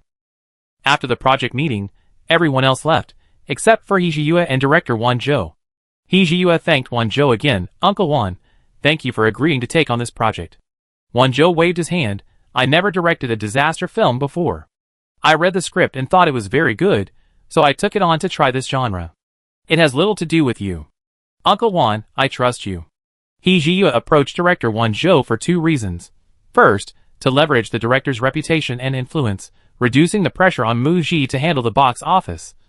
Second, because he trusted Wan Zhou. After submitting the script to Wan Zhou last year, the two had met privately several times to discuss the project, and Wan Zhou had decided to take it on after careful consideration. Wan Zhou accepted the project because he was confident in how to film it. Therefore, He Jiyue had confidence in Wan Zhou and felt reassured. Wan Zhou paused for a moment, then asked He Jiyue, "Xiao Yu, what's the situation on your end? How is that person recovering?" That person was He Hongshuo. He Jiyue, "He's been in the hospital for almost a year. He'd be discharged soon. He's very lucid, his mind is fine, but he'd likely be wheelchair-bound for the rest of his life. He's old, and recovery won't be easy." As he said this, He Jiyue glanced at his watch, as if he had just mentioned a trivial matter, not worth his worry. Wan Zhou moved his lips, unsure what to say. He Jiyue suddenly spoke. "He Hongshuo made a will, leaving all the shares of the He Group to me, entrusting me with its management. Then he got into a car accident, and that mother and son are definitely involved. I joined the He family to make He Hongshua pay for betraying my mother, but I didn't expect him to suffer retribution first, and it was that mother and son who did it. How satisfying. Wan Zhou was stunned. He didn't know how to evaluate He Hongshua anymore. A business tycoon who had conquered the market and built a vast commercial empire, he had come to such an end. His wife and children, with whom he had lived for 30 years, were now trying to kill him for his inheritance. And his son, He Zhiyue, had never truly confided in him. Xiao Yu, so what are your plans next? He Zhiyue smirked. My goal has always been the He group. It's what He Hongshua and Dong Jingwan care about most. It won't be long before I achieve my goal. As for the rest, I have no interest in interfering. Let them fight it out. Wan Zhou sighed after hearing this. You only been back in the He family for a few years. Since He Hongshua is willing to let you inherit the He group instead of He Juanji, whom he raised for 30 years, it shows he still cares about your mother. He Zhiyue replied, I know. He Hongshua saw the paternity test report and learned that I really am his son. He insisted on bringing me back to the He family, not to make amends, but to get revenge on Dong Jingwan for deceiving me. But so what? The harm he and Dong Jingwan caused my mother can never be undone. He Zhiyue felt that Wan Zhou was a soft-hearted person. When they first met, Wan Zhou was indignant and resentful when he mentioned He Hongshua, but now, hearing about He Hongshua's fate, he felt sympathy for him. She still wanted him to let go of the past and be lenient with He Hongshua? Huh. He Zhiyue turned to look at Wan Zhou, forcing a relaxed smile. Uncle Wan, don't worry. In public, He Hongshua and I are, after all, father and son. I play the role of a filial son. Mid-April. The movie Doomsday Virus held a script reading in Beicheng, followed by costume fittings and makeup tests. Before joining the crew, Mu Ji hired a teacher to intensively study related knowledge to understand the character's daily work and work status, in order to better understand the role. Late April, 1 month before filming began. The news that Mu Ji's next new film would be a second collaboration with director Wan Zhou was leaked by a marketing account, and the news spread like wildfire, quickly becoming a trending topic. Chapter 179. Every time news about Mu Ji's next movie breaks, it sparks heated discussions. In fact, logically speaking, after collaborating with renowned directors Wan Zhou, Hong Yin, and Tang Yin, it's not surprising that Mu Ji will work with another well-known director in her next film. Netizens are used to it, and there's nothing surprising about it. Furthermore, the marketing account revealed that Mu Ji's new film, her second collaboration with director Wan Zhou, will begin filming in early June. Generally, actors' next projects are decided well in advance, so when Mu Ji approached this new film and signed the letter of intent, Escape from the Game hadn't even been released or achieved any results. Therefore, even if Mu Ji is again playing the second lead in this new film, there's nothing to mock. Netizens who used to mock Mu Ji have been proven wrong too many times. Now, their first thought about Mu Ji's new film is, if Mu Ji agreed to take the role, the script must be excellent. If Mu Ji is the lead actress in this new film, it's normal, and no one will question her box office ability. But what shocked netizens was that Mu Ji is teaming up with renowned director Wan Zhou again, as the lead actress. A closer look at the filing information for Mu Ji's new film, Doomsday Virus, revealed an even more significant discovery. According to fan circles, this is definitely a female-centric film. And a post-apocalyptic disaster story told from the female lead's perspective? The filing clearly states 3 words: big production. In the trending topics, top comments from netizens included, holy crap, I'm totally in awe. I'm bowing down to Mu Ji, this movie resource is incredible. Mu Ji has always been a pioneer. Actresses have finally risen to prominence in the film industry. Mu Ji is amazing. This is truly top-tier movie resource. What's even more incredible is that this resource was secured before the release of Mu Ji's new movie, which she stars in. It seems the industry really has high hopes for her. Mu Ji plus the renowned director Wan Zhou plus a sci-fi disaster film. If it's well made, it has the potential to be the top-grossing film in China. I'm really looking forward to this movie. Film it already. Ah, I'm a Mu Ji fan. Someone pinch me. Is this movie resource real? Slurp. This opportunity smells so good. I'm drooling. Last year, Chi used Mu Ji to create hype and comparisons, but now it's a joke. Mu Ji hasn't been playing with her contemporaries for a long time. She's going to steal the male actors' jobs. She's the first actress in the film industry to carry a big-budget commercial film. This woman is really amazing. Some netizens also questioned, does the industry really think so highly of Mu Ji, or is director Wan Zhou trying to promote her? Although Muji is currently very popular, I still have to say that with the support of the IP and escape from the game, it's hard to say whether Muji's box office appeal in the film industry will be strong. It's impossible for the industry to let a female actress carry a big-budget film that's aiming for billions at the box office. Muji can't handle it. Wait and see. +1, the real lead actor hasn't been announced yet, right? I bet there'd definitely be a male actor as the lead or share the billing with Muji. Looking at the film's filing information, it's supposed to portray a female hero, right? Is that possible? Is there a film market for it? Will the audience buy into it? Someone's asking why director Won Jo is promoting Muji so much. In Countdown, Muji had more screen time than Typhoon, and now she's got this huge film project. Does she have a sugar daddy or sugar mommy behind her? Then, some netizens discovered that the primary producer of Doomsday Virus is launching media. More doubts emerged. Oh wow, case solved. It turns out it's a big-budget film that their own company is heavily investing in. So Won Jo is just doing things for money. This is his first time directing a sci-fi disaster film, and Launching Media is the primary production company. Plus, this project is too big. This pie isn't so appealing anymore. Let me tell you, even with Won Jo involved, Muji can't carry a big-budget commercial film. This movie is unlikely to be of high quality. This box office darling is going to turn into box office poison. They have to push Muji back to ancient costume dramas. Launching Media is really over-promoting Muji, investing hundreds of millions in her projects. Do they really have that much confidence in her? Muji's fans. This is infuriating. Seeing the massive online discussion, and Muji's appearance on the cover of a top-tier magazine last month, where she responded to a reporter's question in a written interview, with actresses of the same generation gathered in Hengqin, each with a leading role in a major female-centric drama. Would you also consider taking on a leading role in a web series or television drama? The Idol's response.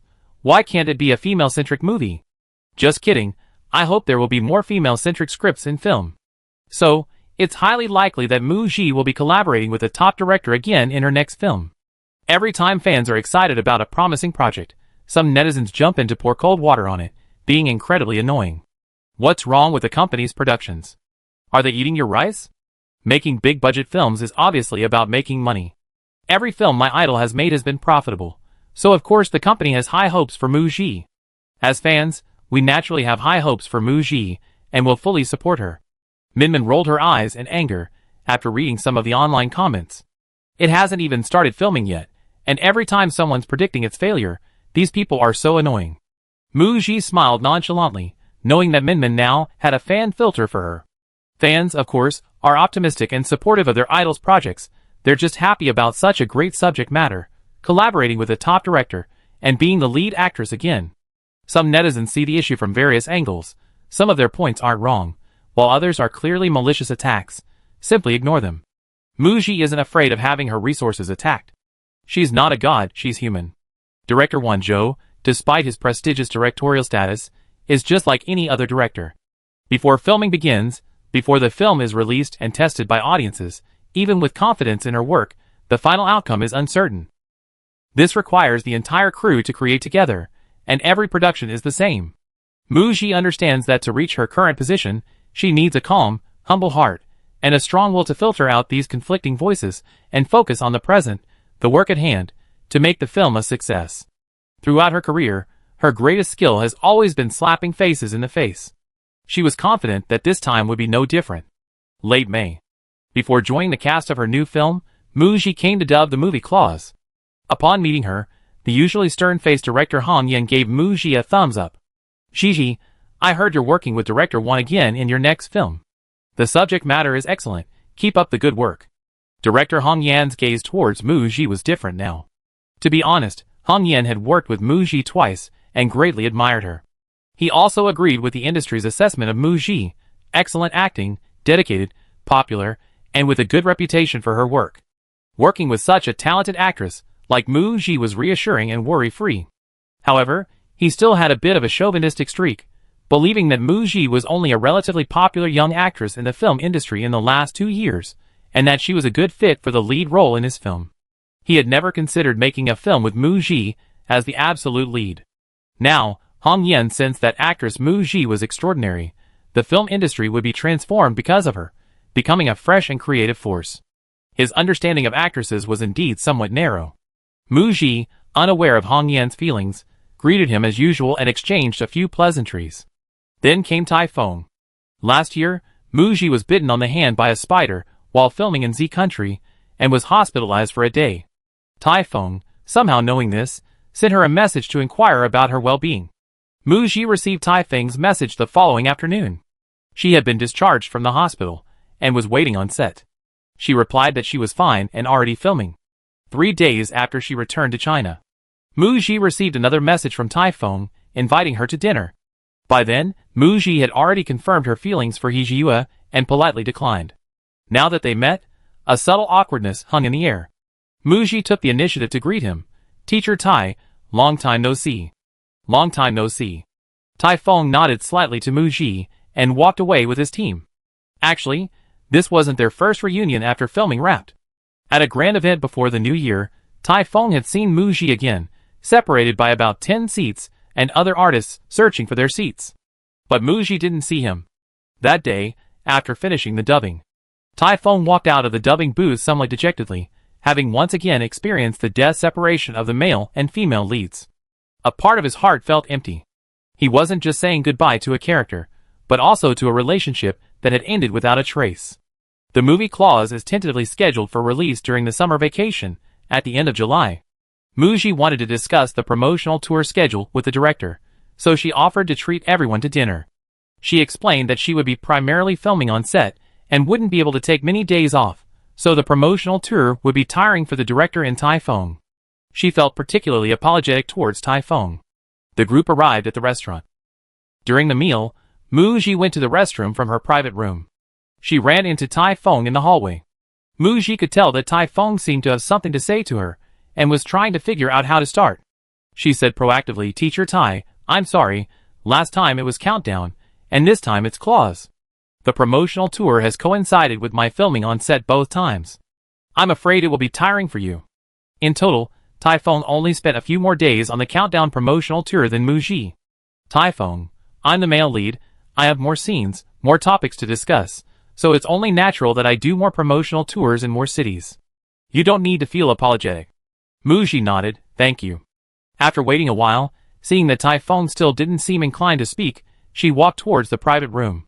She had only taken a few steps when Tai Feng's voice came from behind her. "Ms. Mu, your previous answer was that you were busy with your career and didn't have time to consider anything else. I can wait for you." Mu Ji paused, turning around in surprise to look at Tai Feng, seeing his serious expression and determined gaze. She hadn't actually considered looking for someone in the industry, or rather, narrowed her search to avoid actors. For this reason, Mu Ji had always considered Tai Feng as a colleague from the same film, nothing more. Although they had worked together on 2 films, they had very little contact outside of work. Her memory of Tai Feng was vague. Mu Ji, being in the industry herself, knew that celebrities were generally very guarded. An artist of Tai Feng's caliber was always the one being fawned over. Mu Ji thought that after she politely declined his invitation to dinner before the new year, Tai Feng would have moved on. Who knew? This time, she needed to be completely clear, to put an end to Tai Feng's hopes, and prevent him from wasting his time on her. Mu Ji frankly admitted, "I'm sorry, I already have someone I like." To avoid Tai Feng misunderstanding that she had lied, saying she was busy with her career while actually dating someone else, and thus negatively impacting their cooperation during future film promotions, she needed to make things clear. Mu Ji added, however, "We're not together yet." Then, fearing Tai Feng might misunderstand and think there was still a chance, she added, "But I'm sorry." Hearing Mu Ji say she already had someone she liked, Tai Feng understood he had no chance, and found Mu Ji's subsequent embellishment somewhat amusing. Tai Feng sighed inwardly and smiled gently at Mu Ji. "I understand, Teacher Mu. I wish you happiness." Tai Feng's composed and accommodating release made Mu Ji feel relieved. "Thank you." The little incident between her and Tai Feng was thus completely resolved. On June 6th, the disaster film Doomsday Virus began filming at the Qingdao Film and Television Industrial Park. This day was also Mu Ji's birthday. On the day of the start of filming, the official Weibo account posted a concept poster for the film, listing the production companies, with Launching Media listed first. The cast was not officially announced. Mu Ji plays the female lead, while the male lead is Bian Wu, an artist from Launching Media. The villain is played by the big-name actor Liu Jiaxiu, and several other big-name artists have also joined the cast. It's a big-budget production with a super luxurious cast. This is Launching Media's first production. Due to the subject matter, filming will take several months, plus post-production, extending the production timeline. Therefore, there's no need to rush promotion. Keeping a low profile is the right approach. Ji Bingha also came to the set. With an executive president overseeing things, she's been relieved of some of her workload and isn't as busy. The film starting today is a major project heavily invested in by the company, and it's also Muji's birthday. Ji Bingha has already arranged for the entire crew to have a dinner together after filming wraps. The film crew came to Qingdao for two reasons. First, to celebrate the auspicious start of filming and to foster camaraderie among different departments. And second, to celebrate Muji's birthday. He Jiyue also came to Qingdao. He didn't attend the opening ceremony. He arrived with the crew in the afternoon. As the initiator of the film project, He Jiyue ostensibly came to check on the first day of filming for this major project. He treated the crew to dinner that evening, and also took the opportunity to celebrate Muji's birthday with everyone. Ji Bingha knew He Jiyue's ulterior motives. He had specially chosen to fly over on the day of the opening ceremony, using work as a pretext, mostly to celebrate Muji's birthday. He Jiyue celebrating Muji's birthday with the entire crew was perfectly legitimate, and there was nothing wrong with it, so Ji Bingha let him be. The opening ceremony ended. Muji arrived on set, her character's costume complete. Her new role was a doctor at a medical research institute. Her hair was neatly tied back in a low ponytail, and she wore a white lab coat over a white shirt, black trousers, and flat shoes. This look was somewhat similar to her previous role as a female translator, but the overall demeanor was completely different. The female doctor appeared more intelligent, calm, and decisive.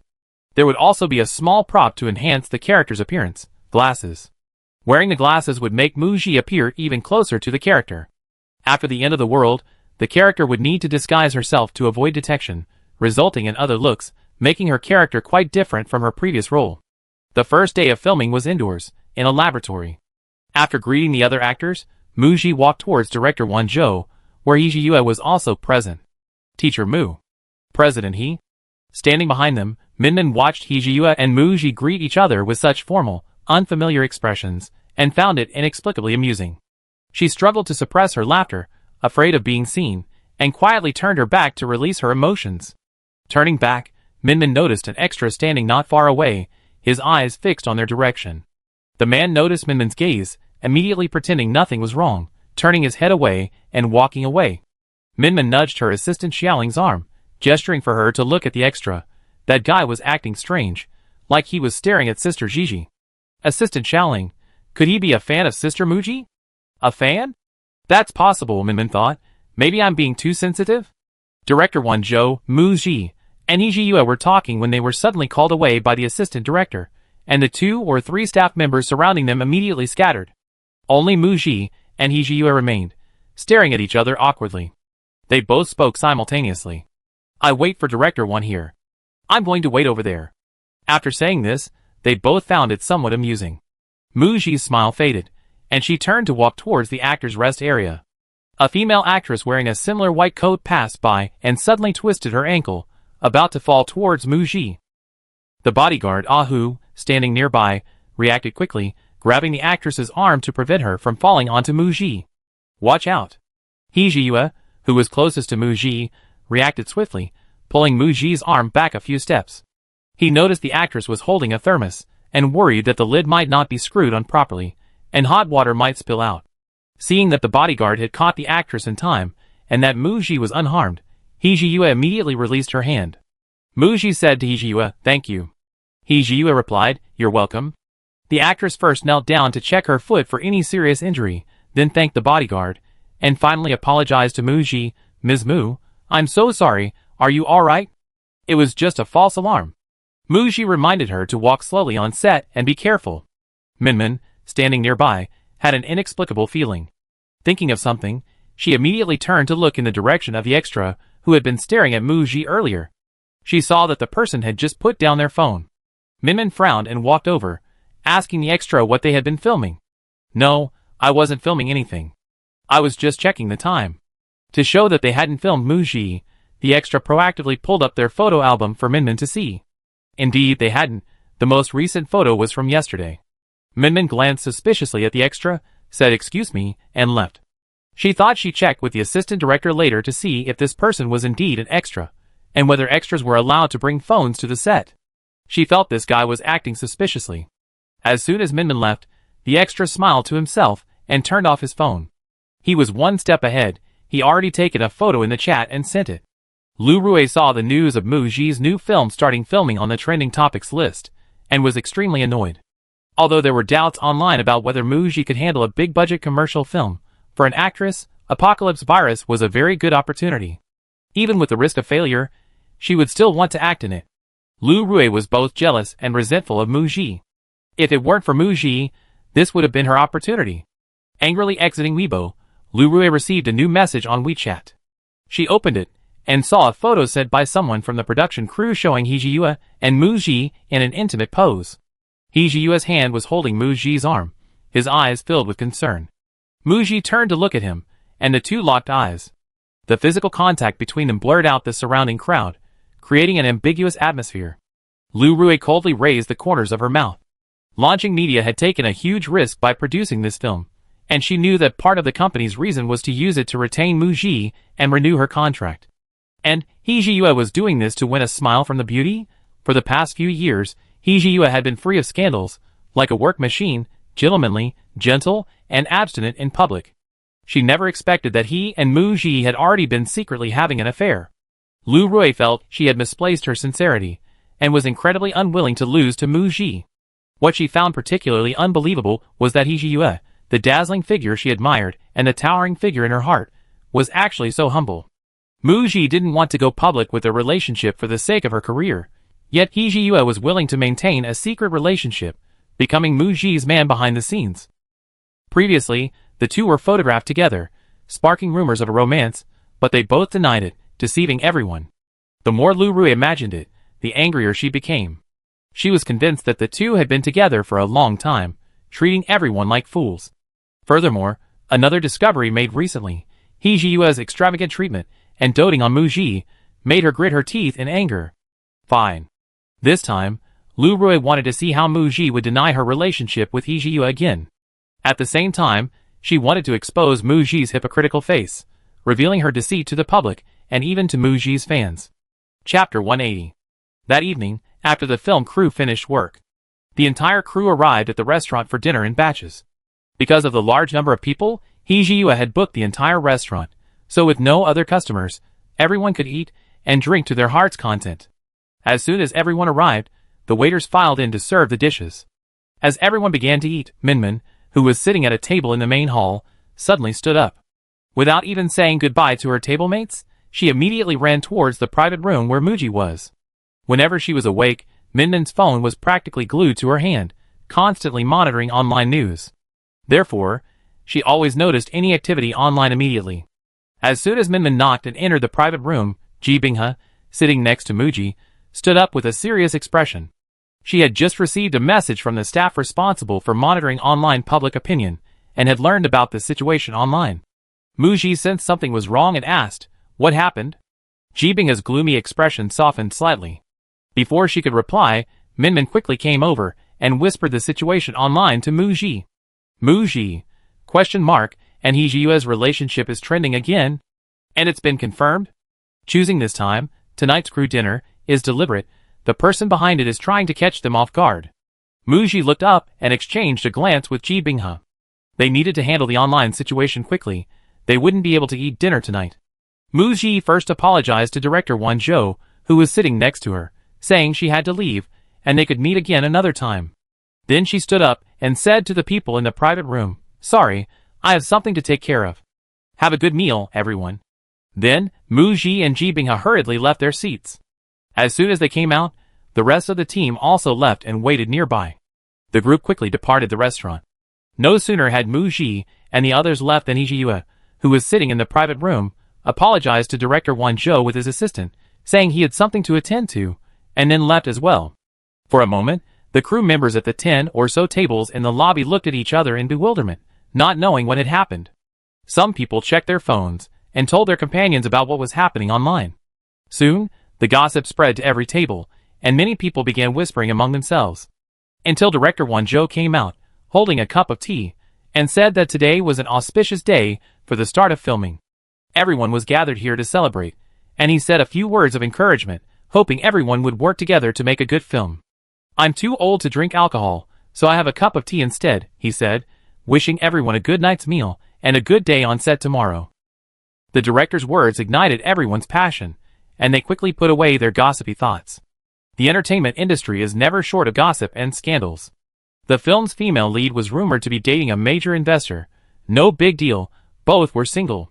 Soon, the private room and the lobby were bustling again, everyone happily eating and drinking. On the way back to the hotel, sitting in the car, Muji carefully read the trending topics online and frowned. The romance that started tonight began with a Weibo account whose self-introduction said they were a staff member of Apocalypse Film. They hadn't posted many Weibo posts, but this afternoon they posted 2 pictures. The first photo shows her and Hee-ji-Yue standing face to face. The second photo shows Hee-ji-Yue holding her arm, and she turning to look at him. They are making eye contact. The staff member captioned this Weibo post, "I'm shipping them." This Weibo post was somehow unearthed by netizens, who interpreted the photos as the staff member revealing that Muji and Hee-ji-Yue were dating. Then, a paparazzi account with over 2 million followers posted a cryptic Weibo post, saying, "I wonder if a certain top-tier actress, currently enjoying immense popularity, will deny the relationship again this time." Some netizens interpreted the paparazzi as referring to Muji, while others thought the paparazzi was just trying to gain attention. The 2 photos posted by the crew show Muji and Hee-ji-Yue in physical contact, but it looks like Muji was about to fall, and he helped her up. They weren't hugging or kissing. These 2 photos are a weak proof of a relationship. Soon, the hard evidence came. On an entertainment gossip forum, someone started a thread claiming it was a possible love token between Muji and Hee-ji-Yue, posting a notice from the International Astronomical Union. The poster thoughtfully translated the notice. The International Astronomical Union has announced the existence of a new planet called Muji Star, discovered by Hee-ji-Yue. In other words, Hee-ji-Yue named a new planet after Muji. What else could this be but love? The netizens in the thread were excited. It's confirmed. Adding to the 2 previous rumors of Muji and Hee-ji-Yue being photographed together, where do all these coincidences come from? They're definitely dating. Minmin, standing nearby, recounted the timeline. First, the staff posted the picture, then the forum post, all within 15 minutes. It all happened right after the film crew finished work, on our way to the hotel. Then, just as we started serving the food, a group of marketing accounts compiled photos posted by the crew, photos from paparazzi's Weibo posts, either coordinated or to ride the wave of popularity, and photos dug up from forums, all with hashtags. It was all clearly orchestrated. Muji and Ji-Yue's relationship exposed, topics suddenly surged to the top of the trending searches. One is a top-tier actress, the other is someone who trended last year due to the He family's power struggle, later rumored to be the successful successor to the He Group, former owner of Launching Media, and also He Shuhui's son and Feng Chongqian's grandson. The topic exploded as soon as it appeared on the list, attracting a flood of netizens to discuss and share the gossip. In less than 2 minutes, it topped the trending searches, followed by explosive hashtag words. Ji Bingha pinched the bridge of her nose. It was indeed, as Minmin said, someone had orchestrated everything behind the scenes, and was very familiar with the Doomsday Virus crew's schedule. But the current focus wasn't on finding the person behind it, but on solving the problem. Originally, the revelation of Muji's relationship would have caused a sensation. People would be curious about who Muji's boyfriend was, and the connection to Hee-ji-Yue, who had multiple identities, would become high society news, creating an even greater sensation. Ji Bingha had imagined what would happen when Muji and Hee-ji-Yue announced their relationship at the end of the year. Although Muji debuted as an idol, she went on to act after her official debut. In the public eye, Muji is simply an actress. Actors dating usually doesn't generate negative public opinion, so Muji's relationship being exposed wouldn't have any negative impact either. But now it's different, the timing isn't right, and there hasn't been any groundwork laid. Ji Bingha looked at some of the unfriendly comments from netizens on the trending topic. So Muji and Hee-ji-Yue are really dating? They denied it before, they're so stubborn. They've been together for a long time, haven't they? Muji even posted about it before. My Weibo post saying I've been single since my debut now seems like a persona I was trying to create, deceiving the public, hypocritical. Muji is so good at flirting, so cunning. Every time there's a rumor, she righteously denies it, saying she's single. Fans praise her for focusing on her career, But it turns out she's been secretly dating her company boss for a long time. Her methods are amazing. Her fans are so naive, completely fooled. Mu Ji and He Jiyue are clearly dating but refuse to admit it. Who's rejecting whom? I bet it's the future heir of a huge business empire who doesn't want it. These second-generation rich kids definitely want to marry someone of equal social standing. Dating female celebrities is just to satisfy their desire for conquest and vanity, just playing around. Within the entertainment industry, many celebrities refuse to admit their relationships after they've been exposed. A few months ago, a popular male celebrity was photographed kissing a female co-star in a car, confirming their relationship. Fearing a loss of fans, the celebrity chose to ignore the rumors, pushing the actress to deny the relationship. Netizens criticized him for being irresponsible and not a real man. He remained silent, choosing to let the hype die down. But this tactic didn't work on Mu Ji. Ji Binghe, after browsing online, discovered that someone was clearly manipulating the narrative, focusing not on Mu Ji and He Jiyue's relationship, but primarily attacking Mu Ji as a liar, deceitful, and creating a single persona. Now, the focus has shifted to their professional relationship. One is an artist under the company, the other is the former boss of launching media. Photos released tonight, showing He Jiyue attending the filming of Doomsday Virus today, further confirm their close relationship. The comments directly accused Mu Ji of landing the lead role in this big-budget film through her relationship with He Jiyue. Some even went so far as to claim that Mu Ji's rise to fame was due to the company boss's support and that she relied on a man. This was an attempt to erase all of Mu Ji's hard work. Back in her hotel room, Ji Binghe hadn't yet figured out the best way to respond to Mu Ji's latest romantic rumors. Ji Binghe knew very well that Mu Ji and He Jiyue were not dating. Other celebrities, when caught dating, would pretend not to notice, but Mu Ji and He Jiyue's relationship was completely innocent. It would be impossible for them to come forward and claim they were dating. It would be a direct contradiction of Mu Ji's previous denials. It truly became, in the eyes of some netizens, a lie and deception. The first response option rejected. This relationship absolutely could not be acknowledged. But denying the relationship would allow Mu Ji to distance herself from He Jiyue. Would netizens believe her? No. They would only think that Mu Ji is still unwilling to admit it at this point, making her seem even less sincere. Moreover, some time ago, Ji Binghe confirmed Mu Ji's feelings for He Jiyue with her, saying she would agree to date him by the end of the year. If she denies the relationship now, and they are later photographed dating, it will still create a bad impression on the public, making Mu Ji seem dishonest, repeatedly contradicting herself in her relationship with He Jiyue, and acting unsightly. If the two of them actually get together, they won't receive blessings, but ridicule, and might even provoke the backlash of fans. Ji Binghe frowned deeply, lost in thought. On the way back from the restaurant and back to the hotel room, Mu Ji, who had been quiet all along, spoke up. I post a response on Weibo. Mu Ji said, quickly editing the Weibo post and handing the phone to Ji Binghe beside her. Sister Ji, what do you think of this response? In a hotel room on the same floor as Mu Ji, at the other end of the corridor, He Jiyue sent a message to Ji Binghe asking how she planned to handle the online situation, but received no reply. He guessed she was too busy to reply right now, and hadn't figured out a solution. He knew the decision to respond rested with Mu Ji, but he didn't dare ask her directly. He Jiyue stared at his phone, many guesses flashing through his mind. Enveloped in a mix of emotions, tension, unease, and frustration, he ripped off his tie with one hand and tossed it to the ground.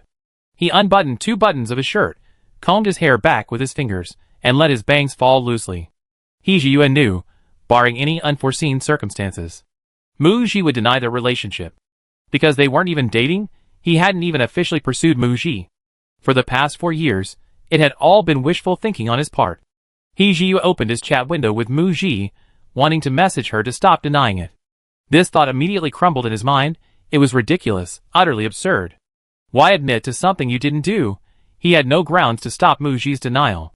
What He Jiyue cared about wasn't Mu Ji's immediate denial, but that if Mu Quan denied it now, then when his contract with launching media expired, she couldn't possibly go back to being with him.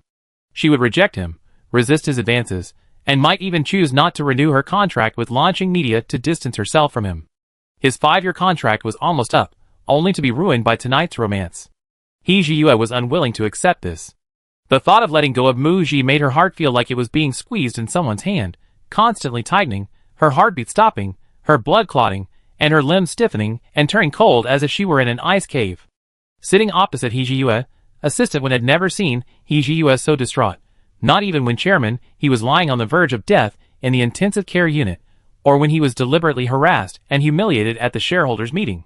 Hee-ji-yue's eyes were red, burning like fire, like an enraged beast pacing back and forth, ready to pounce and bite someone at any moment, venting its anger. The next second, there was a loud bang. Hee-ji-yue slammed her right fist on the coffee table, shattering the glass instantly. Assistant Wen was startled, stunned for a few seconds, then her eyes caught a glimpse of blood. Hee-ji-yue's hand was bleeding. Assistant Wen, snapping out of her daze, quickly stood up, carefully stepping on the glass, and walked to Hee-ji-yue's side to check on him.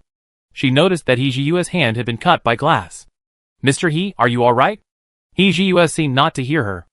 Assistant Wen had no choice but to find the first aid kit in the hotel room, bring it over, and offer to treat Hee-ji-yue's hand injury. Hee-ji-yue glanced at his hand, and casually replied, "It's nothing." At that moment, the phone beside him vibrated. Assistant Wen glanced at Hee-ji-yue's phone screen and reminded him, "Mr. Hee, it's Director G on the phone." Hee-ji-yue's body stiffened upon hearing this, and he turned to stare at his phone, but did not answer immediately. Assistant Wen reminded him again, "Mr. Hee, Ms. Muji's agent is calling." Hee-ji-yue hesitated for a moment, then picked up the phone with his uninjured left hand and swiped to answer. He didn't speak, quietly listening to Ji Binghe's voice. "Mr. Hee, Shiji has made up her mind and will respond on Weibo soon." Hee-ji-yue was silent for a while, then replied in a slightly hoarse voice, "Okay." Ji Binghe on the other end of the phone noticed the unusual tone in Hee-ji-yue's voice and guessed what he was thinking, what he was worried about, or more accurately, what he was afraid of. "Take a look at Weibo. Have some faith in Gigi." She then hung up the phone. Hee-ji-yue's eyes lit up as he pondered Ji Binghe's words. He quickly sat up straight, took a deep breath nervously, opened Weibo, and went straight to the trending topics. The top trending topic was, Muji responds to relationship. Hee-ji-yue clicked on it, and the number one trending topic was Muji's Weibo post from 2 minutes prior. Muji v. Not dating yet. Only 5 words. She didn't admit to a relationship, denying it but not completely denying their connection. Not dating yet is different from not dating. The addition of yet adds a layer of meaning, implying they are still getting to know each other. Hee-ji-yue's heart pounded rapidly at Muji's response, feeling as if the iceberg he held close to his chest was melting. He felt relieved. The star he gave Muji was just a gift, not a token of their love. Muji hadn't been proven wrong. There was no lying or deception. In Muji's room. After Muji's response, the criticism against her subsided. But the public's interest in something doesn't end easily with just a response. There will still be malicious individuals trying to save face, proving they weren't wrong, using Muji's response to find another point of attack. For example, Muji responded that she and Hee-ji-yue were not dating yet, indirectly indicating that they were in contact. Some netizens jumped out to continue attacking, mocking, "This is just the man refusing to acknowledge their relationship. Muji is just being stubborn, waiting for Hee-ji-yue to come out and slap her in the face. Muji is really pitiful." Compared to being called a liar and deceiving fans for admitting a relationship, it's even more pathetic that she's deceiving herself, creating the illusion that she's being pursued. Isn't she afraid of being exposed? TSK, Muji is creating another persona for herself. Her Weibo post is saying that the heir to the He group is pursuing her, and she hasn't agreed yet. Hilarious, does anyone believe that? Some netizens also took the opportunity to stir things up, tagging the He group in the comments section of her Weibo post, demanding that their boss respond and acknowledge Muji as the future chairman's wife. Minmin stared at the online comments, clutching her liver. My liver is about to ache from anger. She clicked into the profiles of over a dozen accounts spewing nasty remarks, only to discover they were all fans of other actresses from the same cohort. Is this a 6 major sex besieging Bright Peak scenario? Muji's elevated position had angered the fans of other actresses, who hoped to bring her down, believing their own idols could then claim Muji's film roles. Of course, this was just a few fans, representing the entire fanbase. But Minmin couldn't help but sigh inwardly. The online environment was inherently harsh on women, especially since Hee-ji-yue was practically a nobody. So netizens were focusing their attacks on Muji. Tonight, Muji bore the brunt of 80% of the malicious speculation surrounding her relationship rumors. As Muji's staff member, Minmin knew perfectly well that her boss had a crush on Muji and was pursuing her relentlessly. However, online speculation suggested that Muji wanted to marry into a wealthy family, but was being rejected, and that she was being ridiculed as a joke. Minmin truly felt indignant and wrong for Muji. After Muji truthfully responded on Weibo, she stated, "Wait 2 days, and the hype surrounding this will die down." She instructed Ji Binghe to tell He Jiyue, tell him not to interfere anymore. Her attitude was, no further comment on this matter. Whether she and He Jiyue were actually dating, she would be criticized. Whether she denied the relationship, she would be criticized, and even telling the truth about their interactions would be criticized. No matter how she responded, netizens would always find new points to attack her. As a public figure, Muji's relationship had become a hot topic of discussion. As long as she responded and made a statement, that was enough.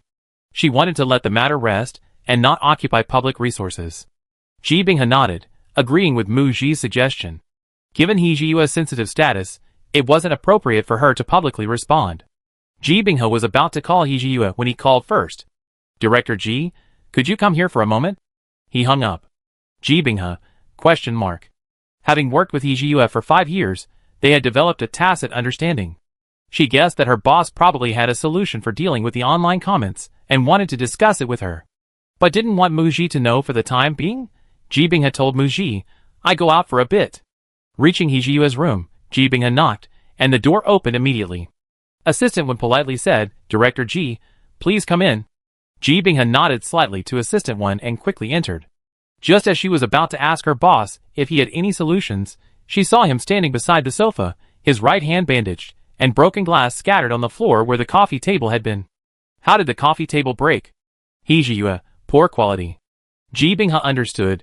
Someone had smashed the coffee table with one hand in a fit of rage. She gave He Jiyue a serves-you-right look. Prioritizing business, He Jiyue directly explained why she had called Ji Binghe over. "This is my response. Please take a look, Director Ji." She handed her phone to Ji Binghe. Ji Binghe looked bewildered and suspicious. Did He Jiyue, like Muji, also write a response on Weibo for her to see? Wait, no, she remembered He Jiyue didn't have a personal Weibo account. Ji Binghe took the phone and looked down. It was a Weibo account called C King Maru Cactus. Her first thought was, what the heck? Did she accidentally click on some fan's Weibo page? She looked up at He Jiyue and asked, Kaiwan Maru Cactus? He Jiyue, that's right. Ji Binghe continued looking down, patiently scrolling through the content. Initially confused, she gradually understood, and belatedly realized the hidden meaning in the Weibo nickname. Cough cough cough. She choked. Ji Binghe covered her mouth, looking up in surprise with a strange expression at He Jiyue. She asked incredulously, "This is your alternate account?" He Jiyue nodded. "Yes." "Your idea?" "To make this account public." Ji Binghe asked, "Have you thought it through? After all, you haven't firmly established yourself in the He group yet. Making this account public might somewhat damage your prestigious image." He Jiyue chuckled lightly. "I don't care." What he didn't tell Ji Binghe was that he had a specific purpose in registering this account from the beginning. To prepare for the day he and Muji would publicly announce their relationship. He knew that in the eyes of the world, he was the boss of launching media, and if he later became the head of the He group, his relationship with Muji would attract some disapproving comments. In his eyes, Muji was the best. He was the one who begged her to accept him. He Jiyue intended to use this alternate account to tell the public that during Muji's contract with launching media, their relationship was completely innocent, and that he was the one who pursued her. He also wanted to use this Weibo account to express his love for Muji, that he was serious about her, and that he loved her even more humbly than she imagined. He Jiyue, I didn't do anything shameful. Ji Binghe, that's true. Some business tycoons cheat on their wives, but they still have customers. Compared to them, you're much more innocent. He Jiyue, Ji Binghe stopped teasing and immediately put on a serious expression. I arrange it right away. After arranging it, Ji Binghe returned to Muji's room with a smile. Ji Binghe said to Muji, Shiji, tonight's romance incident will have a beautiful ending. Muji looked puzzled. Ji Binghe told Muji to check the trending topics. Chapter 181. The agent went out for a while, and came back saying they wanted to give this matter a graceful ending. Muji had a gut feeling it was related to He Jiyue. She took a sip of water, picked up her phone which she had just put down a few minutes earlier, and opened Weibo. The top trending topic had changed, suddenly becoming a new one, He Jiyue's alternate account. Muji's Weibo post responding to her relationship with He Jiyue had millions of likes, and over 500,000 comments. Netizens were eager to know the male lead's response and attitude, hoping to glean something from his Weibo, and wanting to leave messages asking if he and Muji were actually dating, or if he was pursuing her but hadn't won her over yet. Unfortunately, Hee-ji-yue didn't have a personal Weibo account, which limited the entertainment value. Now that a Hee-ji-yue alternate account had been exposed, the allure of this topic was immense, perfectly hitting the sweet spot for most netizens' gossip, resulting in extremely high popularity and discussion. Soon after, the topic also gained a hot rating. When Muji saw the trending topic Hee-ji-yue's alternate account, her first thought was, netizens are incredibly resourceful, they can dig up anything. Based on her limited understanding of Hee-ji-yue, she knew he was a workaholic, so the content on his alternate account should be related to financial news, right? But then Muji remembered Ji Bing's cryptic remark earlier. It seemed to be related to her? Curious, she clicked on the trending topic. Muji saw the top Weibo post, and was completely bewildered. See King Maru Cactus. Day 1000 of my crush on her, rejected from afar. Ah, could this be Hee-ji-yue's alternate account? Muji was so surprised she lost all composure. This Weibo post was from a year ago, with over 10,000 likes, and over 1,000 comments. She opened the comments section to check. The top comments were all from just a few minutes ago. Ha ha ha, is this really Hee-ji-yue's alternate account? So Hee-ji-yue is in love with Muji, but can't have her? 1,000 days? This Weibo post was from the end of the year before last. Holy crap! He's been secretly in love with Muji for 4 years? Everyone, go check out the other Weibo posts. They're hilarious. It's like a primary school student's confessional. Just a bystander checking in. Can someone kindly explain the background of this Weibo post? Refreshing the comments section, a post titled Background Explained by Muji's Fans appeared at the top, with a picture attached. Clicking it led to a long paragraph of text. The gist was, at the end of the year before last, Muji and Hee-ji-yue's relationship first became a trending topic, but Muji's studio issued a statement denying it, stating that Muji was single. Hee-ji-yue posted this Weibo post the next day. That day, Muji was shooting the cover for Bazaar magazine, and was directly questioned by reporters about her relationship. Muji's response: I've been busy filming and haven't had time to think about dating. The magazine released this 10-second interview video as a bonus. Therefore, Hee-ji-yue must have followed Muji's updates that day, seen the video, and posted this Weibo post, claiming that she had been rejected remotely. Muji scrolled down to see more. The next trending Weibo post was from a marketing account, which quickly compiled and posted some Weibo posts that appeared to be from Hee-ji-yue's alternate account. First, the question everyone was most concerned about. Was this account Hee-ji-yue's alternate account? They found evidence from some of the posts that could prove it was Hee-ji-yue's account. Kaiwanru Cactus attended a meeting at Launching Media today, and teacher Mu was also there. Location: Launching Media. Kaiwanru Cactus had dinner with clients, then went back to the company to work overtime. Today at XXX restaurant, I met a Mr. X who said he saw teacher Mu there, but I was too late. Location: He Group Headquarters. Kaiwanru Cactus. Teacher Mu's polite return gift was much more expensive than the peace charm I gave her. I hope I can give her many gifts in the future. Posted a picture of a watch. This watch was quickly identified by netizens. Hee-ji-yue was spotted playing golf with clients at a golf course, and a picture was taken of her wearing this watch. Kaiwanru Cactus. Haven't seen teacher Mu for 4 months, misses her. For AM, location XX Hospital, the hospital where Hee Hongshua is hospitalized. The above 4 Weibo posts have confirmed that this account belongs to Hee-ji-yue. Muji saw the Weibo post showing off the watch and immediately recognized it as the one she had given to Hee-ji-yue. It was even posted on the same evening Hee-ji-yue gave it to her. It was definitely confirmed. Muji then clicked on other Weibo posts from marketing accounts. Kaiwanru Cactus stays safe. Geometry, China. Kaiwanru Cactus. I'm at teacher Mu's concert. Hope I won't be recognized by fans. A blurred photo of a ticket was posted. It showed a seat in the middle. The previous Weibo post was a repost of a concert notice from a Muji fan, claiming they were tricked and didn't get tickets to her birthday party. Kaiwanru Cactus. Congratulations to teacher Mu on winning the Golden Crane Award for Best Actress.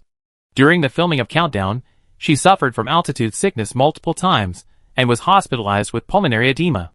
Filming in Tibet for nearly 5 months, Asang's performance was excellent. I hope actress Muji can be seen by more audiences. The marketing account hadn't posted much content because the secondary account was exposed so hastily. Muji clicked directly into Hee-ji-yue's Weibo secondary account homepage. Looking at the account's profile picture and nickname, she immediately understood the origin of the name. She was certain it was Hee-ji-yue's account. The profile picture was a flowering cactus, the very same small potted Echinocactus grusonii cactus she had given to Hee-ji-yue. This Weibo account had been updated for 4 years, posting over 100 Weibo posts, sometimes once every 1 or 2 months, sometimes once every few days, every single one related to her. Due to time constraints, Muji only browsed a portion of Hee-ji-yue's Weibo content. His posts were mostly daily updates, treating this place like a confessional. In the very first year of recording, Hee-ji-yue referred to Muji as she. His first Weibo post, Echinocactus grusonii, she's special.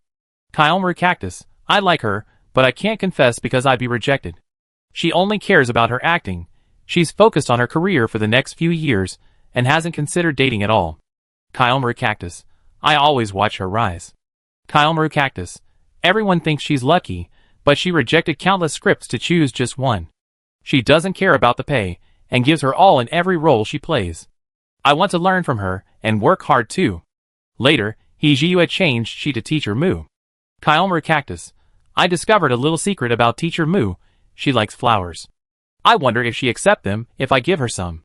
Image. I'm so nervous. JPG, Kyomaru cactus. Checking in, 1,111 days of secretly liking Teacher Mu. In the posts on Hee-ji-yue's Weibo side account, it was revealed that he visited Mu-ji in the hospital when she was filming in Tibet and later injured and hospitalized while filming in Z country. He sent her flowers and gifts, but worried she wouldn't accept them. He also booked out entire theaters to support her every project. Many of his Weibo posts also revealed his concern for Mu-ji's career. He couldn't confess his feelings, couldn't get close, and couldn't interfere with her work. He liked her, but she only saw him as her boss, causing him great anxiety and uncertainty. Many netizens clicked on the post after seeing it trending on social media, and the more they scrolled through Hee-ji-yue's side account, the more shocked they became, whether as the son of the He Group's chairman and the owner of Launching Media, or later as his apparent successor at the He Group. Hee-ji-yue had always been the one taking the initiative. Could he really love Mu-ji to such a humble degree? Every Weibo post was met with fresh comments. Onlookers left messages like watching, checking in, and even teased Hee-ji-yue under his old Weibo posts. Keep it up. 2 years later you're still secretly in love. Still haven't won over Teacher Mu today, Mr. He. Keep going. Ha ha ha, your secret account has been exposed. Everyone knows now. Your secret crush has become an open crush. I tag Mu-ji for you. Mu-ji quickly glanced at Hee-ji-yue's more than 100 Weibo posts. One thing touched her deeply. Perhaps out of respect or protection, Hee-ji-yue's secret Weibo account never posted anything about Mu-ji. For example, there weren't any secretly taken photos of Mu-ji, not even a single one of her hands or her back. But his Weibo was filled with posts about Mu-ji. Mu-ji saw the Weibo posts and realized that he had also come to her birthday party, sitting in the audience. It turned out he wasn't as composed and calm as he always appeared when he saw her. In her presence, he was filled with inner turmoil, cautious and always putting her first. He would give every film she starred in a perfect score and write a review, praising her entirely. There was also a Weibo post. See King Maru Cactus. Teacher Mu Teacher Mu Teacher Mu Teacher Mu Teacher Mu Teacher Mu Teacher Mu Teacher Mu Teacher Mu Teacher. He filled the screen with Teacher Mu, his burning affection almost overflowing. Mu-ji's cheeks burned. She clenched her fists and pressed them against her forehead to hide her expression, scratching her brow with her index finger. As the one being secretly admired, she felt even more embarrassed than the owner of the Weibo account. Minmin, standing beside her, was also dumbfounded, scrolling through the Weibo post while getting goosebumps, toes digging into the ground, and feeling like she'd been force-fed a mouthful of dog food, a Chinese slang term for witnessing public displays of affection. Wow, the boss's alternate account is full of posts about Sister Gigi's feelings. Haha, this Weibo post is a bit awkward. I didn't expect the boss to have such a vivid inner monologue. Upon seeing the end, Minmin exclaimed, "Help, it's so sweet." She wanted to ship them. Ji Binghe had been closely monitoring the latest online public opinion. She breathed a sigh of relief and smiled. Once president, his alternate account was revealed. The tide of public opinion turned instantly. Besides the top trending topic, Hee-ji-yue's alternate account, several other topics also made it to the top of the trending searches. Hee-ji-yue and Mu-ji are so adorable. Trending number 2, Hee-ji-yue's alternate account quotes. Trending number 8, Hee-ji-yue's crush on Mu-ji. Trending number 27, in the second-ranked trending topic, netizens' real-time scrolling comments read, "Business Tycoon X top female celebrity, this couple is so sweet. Ah, I saw Hee-ji's alternate Weibo account. He loves her so much, his posts are all about her. Hurry up and get together with him. Before I clicked in, I thought Hee-ji's alternate Weibo account had been exposed for showing off his relationship, but it turns out it's just showing off his love. His posts are like a primary school student's love diary, kind of cute. So it's not that Muji wants to marry into a wealthy family, it's a business tycoon's humble pursuit of love. Can those who criticize Muji apologize? I can understand why Hee-ji is so humble, lacking confidence, insecure, and worried about not being able to win Muji's heart. From his perspective, Muji has come a long way for her dreams, focusing on her career, dedicating herself to acting, and resisting many temptations. She is pure, a holy white lotus rising from the mud unsullied, strong and beautiful. Resilient, and so beautiful, always radiating a dazzling light, deeply attracted him. Muji, please seriously consider being with Hee-ji. You can really feel his respect and admiration for her. His love for her isn't about possession, but about silently supporting her from behind, watching her grow from a sapling into a towering tree. And he's not some good-for-nothing rich kid, he runs his company very well, and is now managing a large conglomerate. Both of them are working hard to become better versions of themselves, super positive energy. This couple is truly amazing. A super rich, handsome, and wealthy second-generation heir pursuing his girlfriend with such humility. Real-life men are so ordinary yet so confident, sigh. I'm dying of swooning. It feels like watching an idol drama. I'm so impatient. I have to wait for Muji to see them together in the finale. Last time, when Muji and Hee-ji's dating rumors trended on social media, some netizens became fans because of their good looks, creating a super topic for shipping them, pleasing to the eye, and admiring. Tonight, first came Muji's Weibo response, then Hee-ji's alternate account, and now many netizens are saying they're shipping them. The CP couple hashtag has surged by 100,000 followers, a truly astonishing number. The previous doubts and ridicule directed at Muji have vanished.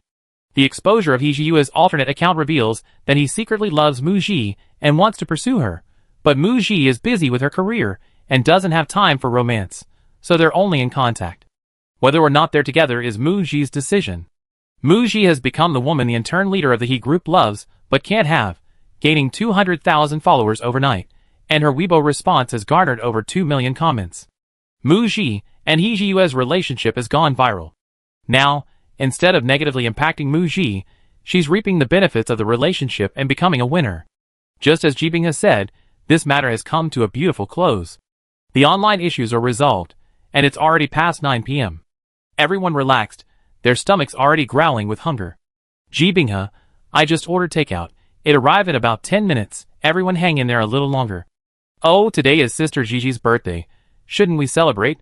Assistant Xiaoling raised her hand and said, I had the cake shop deliver the birthday cake to the hotel. She quickly walked to the shoe cabinet next to the door, picked up a cake, and placed it on the coffee table.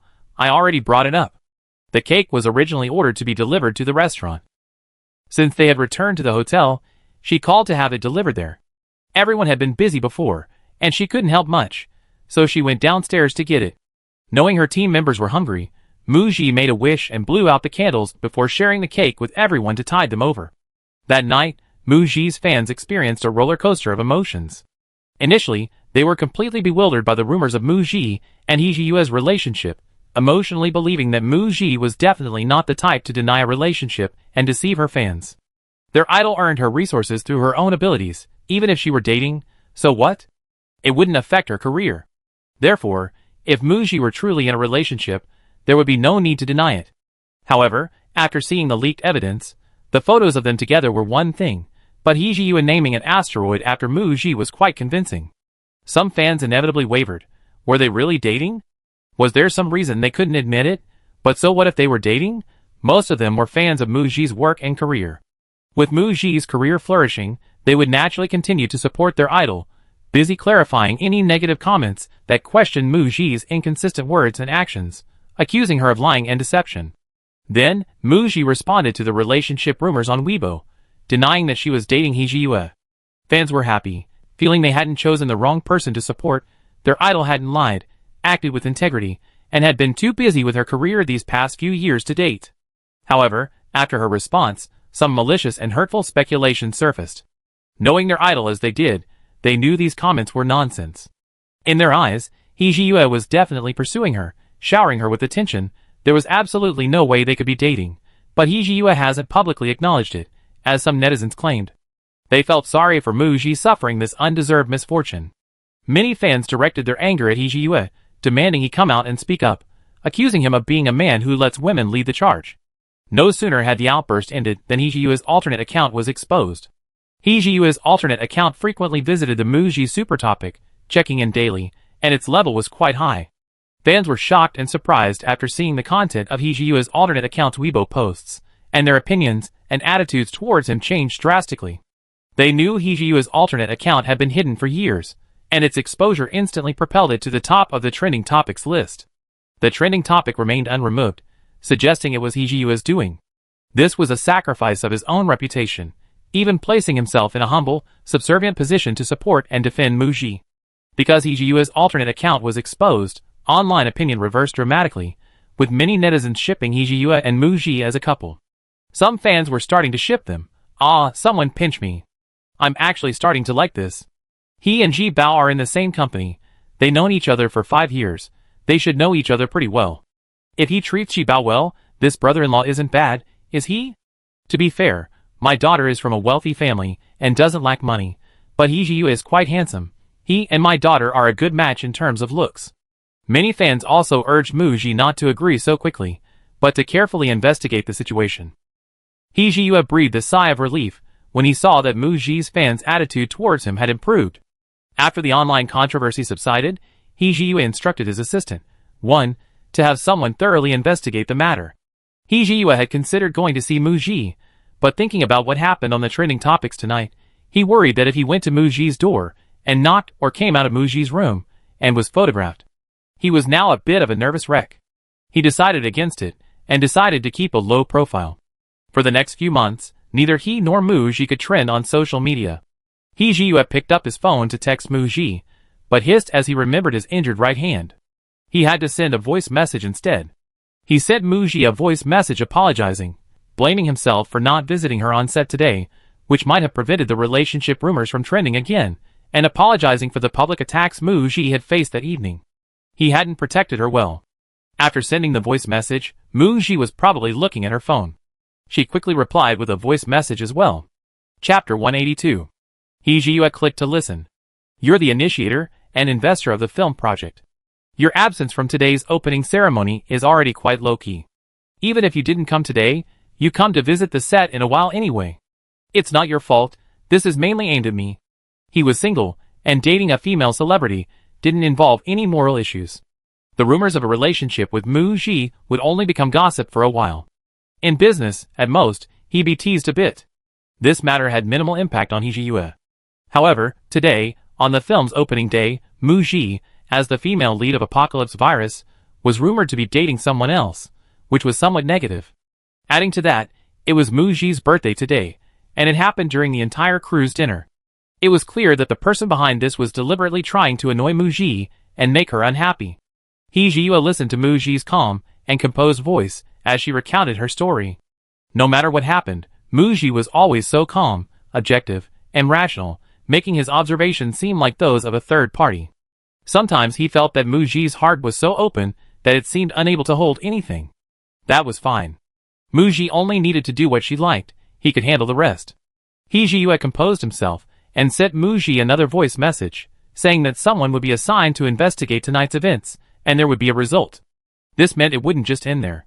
Muji, Ji Binghe, Minmin, and other team members were eating around a coffee table. She listened to Hee's voice message without trying to hide it from the others. Minmin quickly finished chewing her boiled beef and continued, "I noticed a suspicious extra on set today." He kept staring at Sister Gigi. "I suspect that the photo of Sister Gigi and President He together was taken by him." Ji Binghe said, "I check with the crew tomorrow." Tonight's dinner party and Muji's birthday celebration were both ruined. Unlike previous paparazzi photos that led to fabricated stories, this time the person behind it knew about the Doomsday Virus dinner arrangements and clearly harbored hostility towards Muji. It could be said that Muji's popularity attracted jealousy from other artists, but most people would only act like they did tonight, adding fuel to the fire, either pushing the flames or kicking her while she was down, as Muji was being questioned about her relationship and allegedly creating a persona to deceive fans. But other artists wouldn't be so jealous and bold as to reach behind the scenes and target Muji. Therefore, this incident is most likely caused by someone who has interacted with Muji in real life and has a conflict with her. Ji Binghe had a suspect in mind, but everything required evidence, so she planned to investigate thoroughly before telling Muji. He Jiyue, on the other hand, felt a slight disappointment when Muji didn't send any more messages. He was typing with his left hand, about to send Muji a happy birthday to end the chat. The next second, Muji sent a message, startling him so much he almost dropped his phone. Muji, your hand is injured? He Jiyue guessed. It was the first time he sent Muji a voice message, and Muji's suspicion stemmed from Director Ji's revelation. His injured hand had also dulled his thinking. Before he could even decide how to reply, Muji sent another message.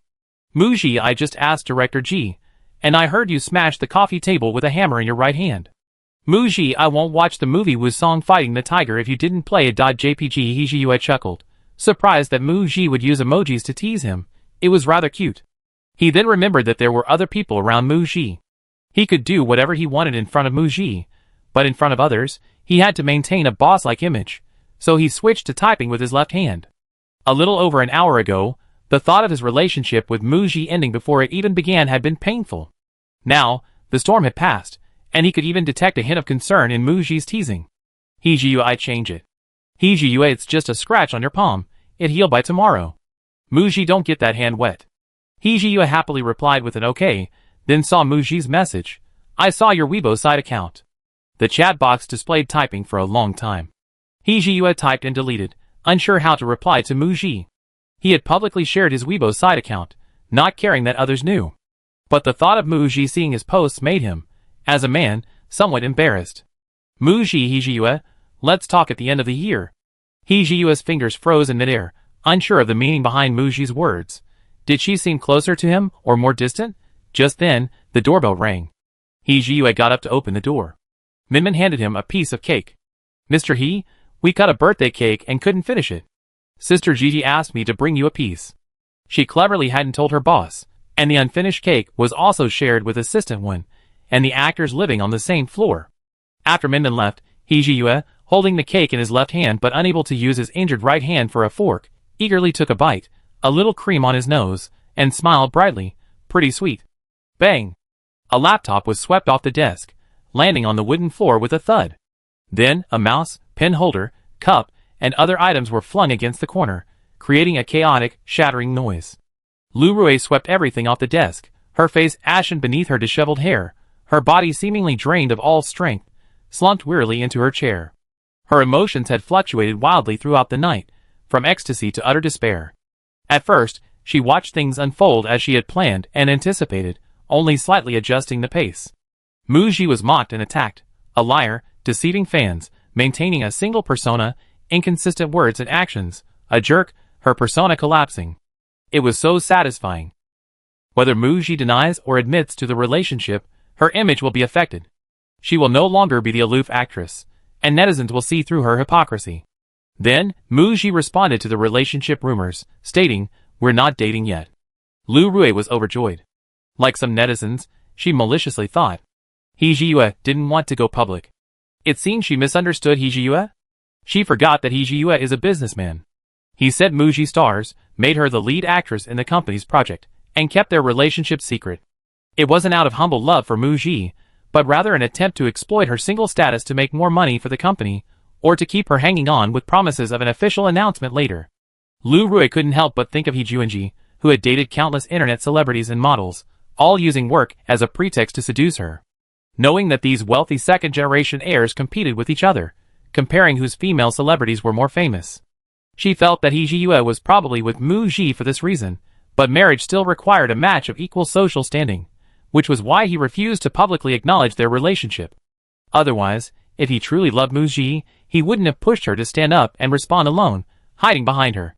Tonight's incident made Muji a laughingstock, inevitably leading to a breakup with He Jiyue, perhaps even a complete falling out.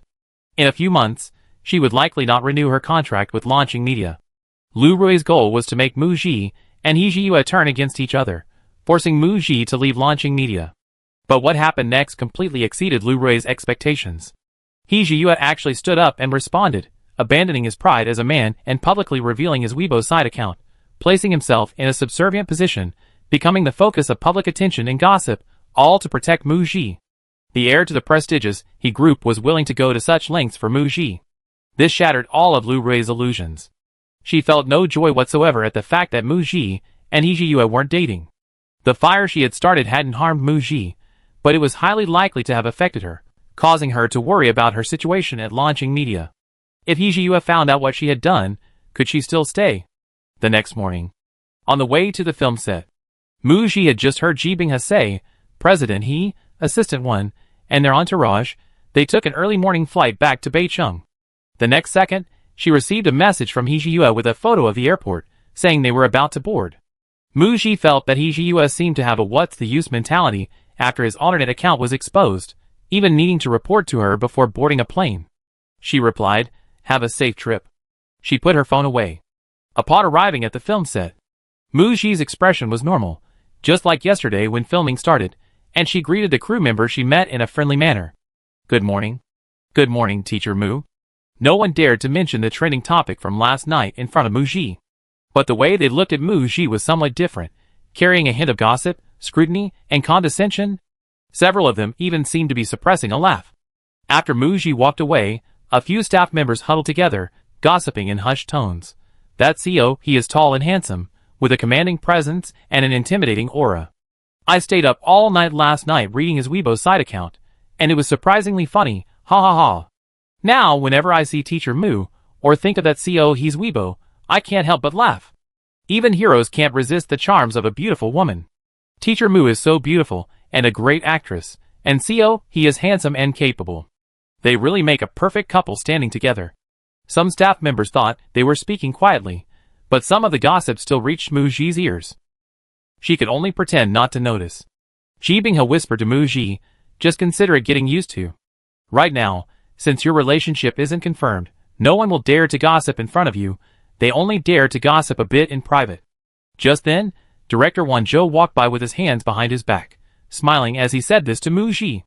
I don't object to actresses dating, and Xiao Yu is a good person. Let Mu Ji think it over carefully, and give her a chance. Mu Ji, It seems gossip truly knows no age. 3 days later, the hype surrounding Mu Ji and He Jiyue's relationship has died down. Ji Binghe's investigation into the person behind it all has made a breakthrough. After finishing filming, they returned to the hotel. Mu Ji listened to Ji Binghe recount some of the truths she had uncovered. Minmin's suspicions were correct, that extra is indeed suspicious. He was a contract extra who had 2 more days of filming scheduled, but he cancelled, citing illness. He didn't show up on the second day of filming and flew to Hengqin to film.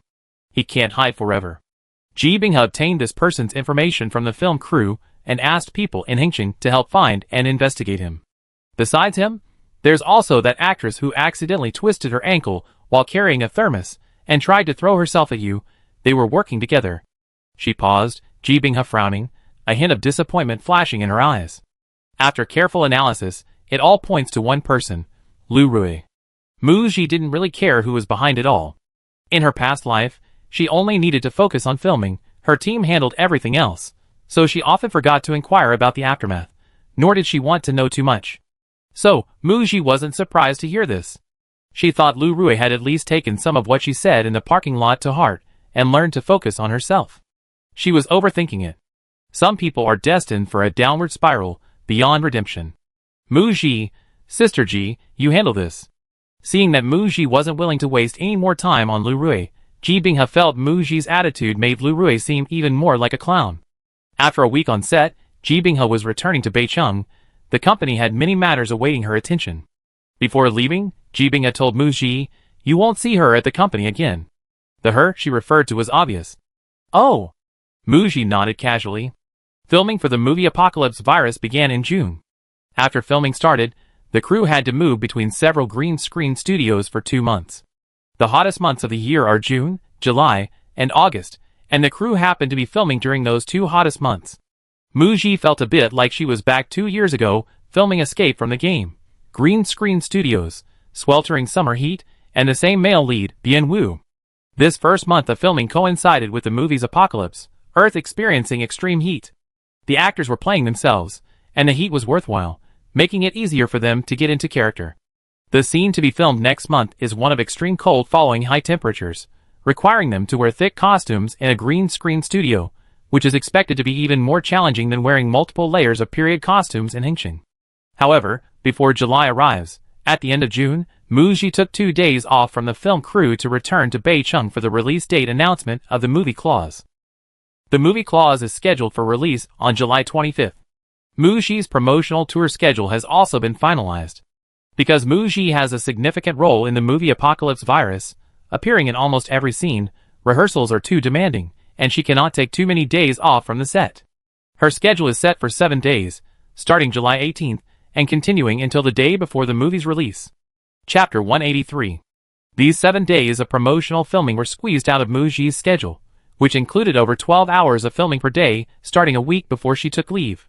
Early on the 18th, Muji and her team flew from Qingdao to Beicheng to meet up with the main creative team of the film Claws. Director Hong Yin, along with lead actor Tai Feng, antagonist Jia Pingfei, and other members of the main creative team, had been promoting the film since early July, for almost half a month. Upon meeting Muji, everyone's faces lit up with joy. Director Hong Yin happily said, "Gigi, you finally arrived." Tai Feng also smiled and welcomed Muji. Jia Pingfei said, "Teacher Mu, your arrival makes our promotional filming much easier."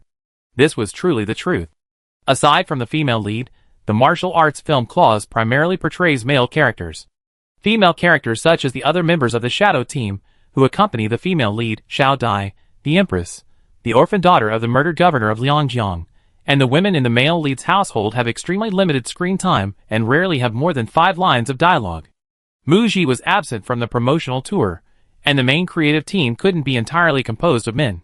The production company arranged for the actress playing the second female lead to participate in the promotional tour. This actress had a cameo role and only filmed for a week, so her screen time was predictably minimal. She accompanied the main creative team on the promotional tour, essentially serving as a background figure, barely uttering a single word. It wasn't that the director and other actors didn't give her opportunities to speak or perform. It was simply that her role was so small that there was nothing to talk about. The film and the creative team needed Muji's presence to brighten things up and add color.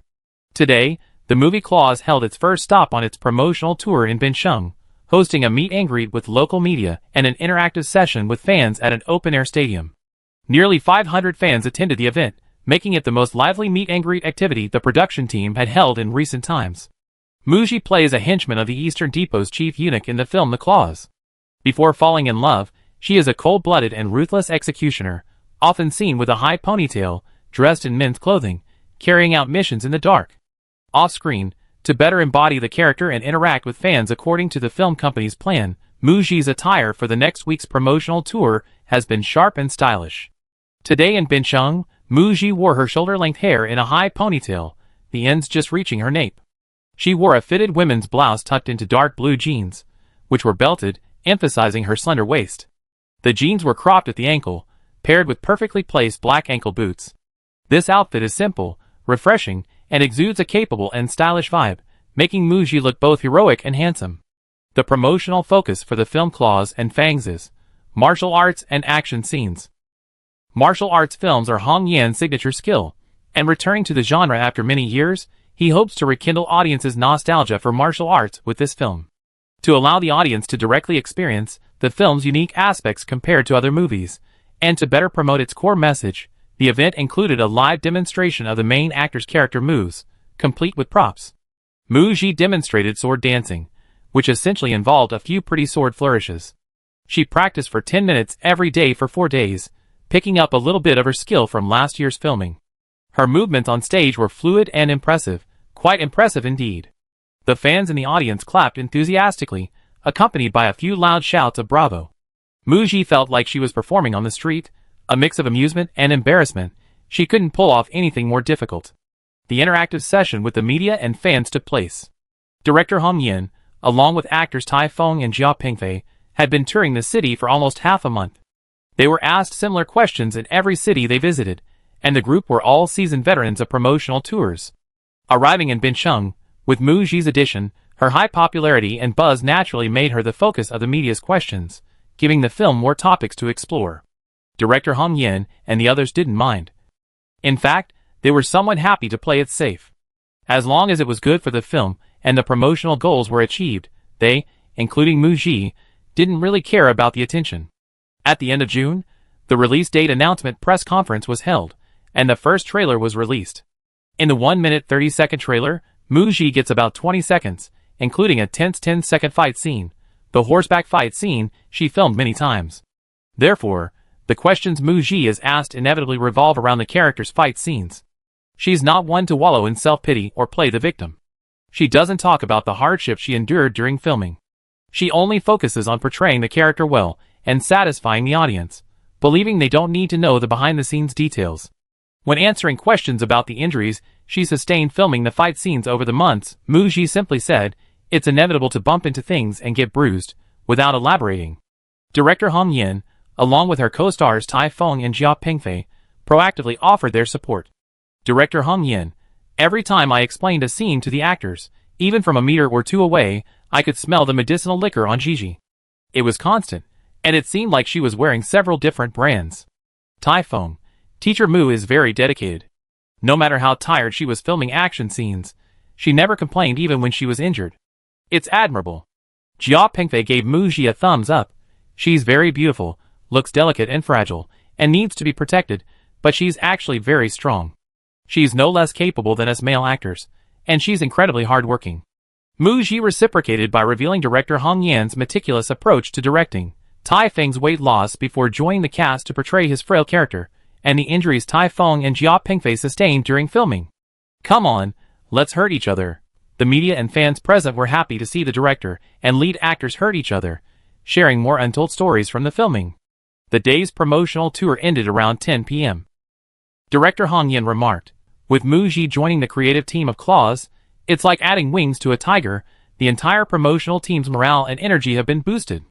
This martial arts film took 5 months to shoot, everyone worked incredibly hard, and the entire crew poured their hearts and souls into it, hoping for a good box office and positive reception.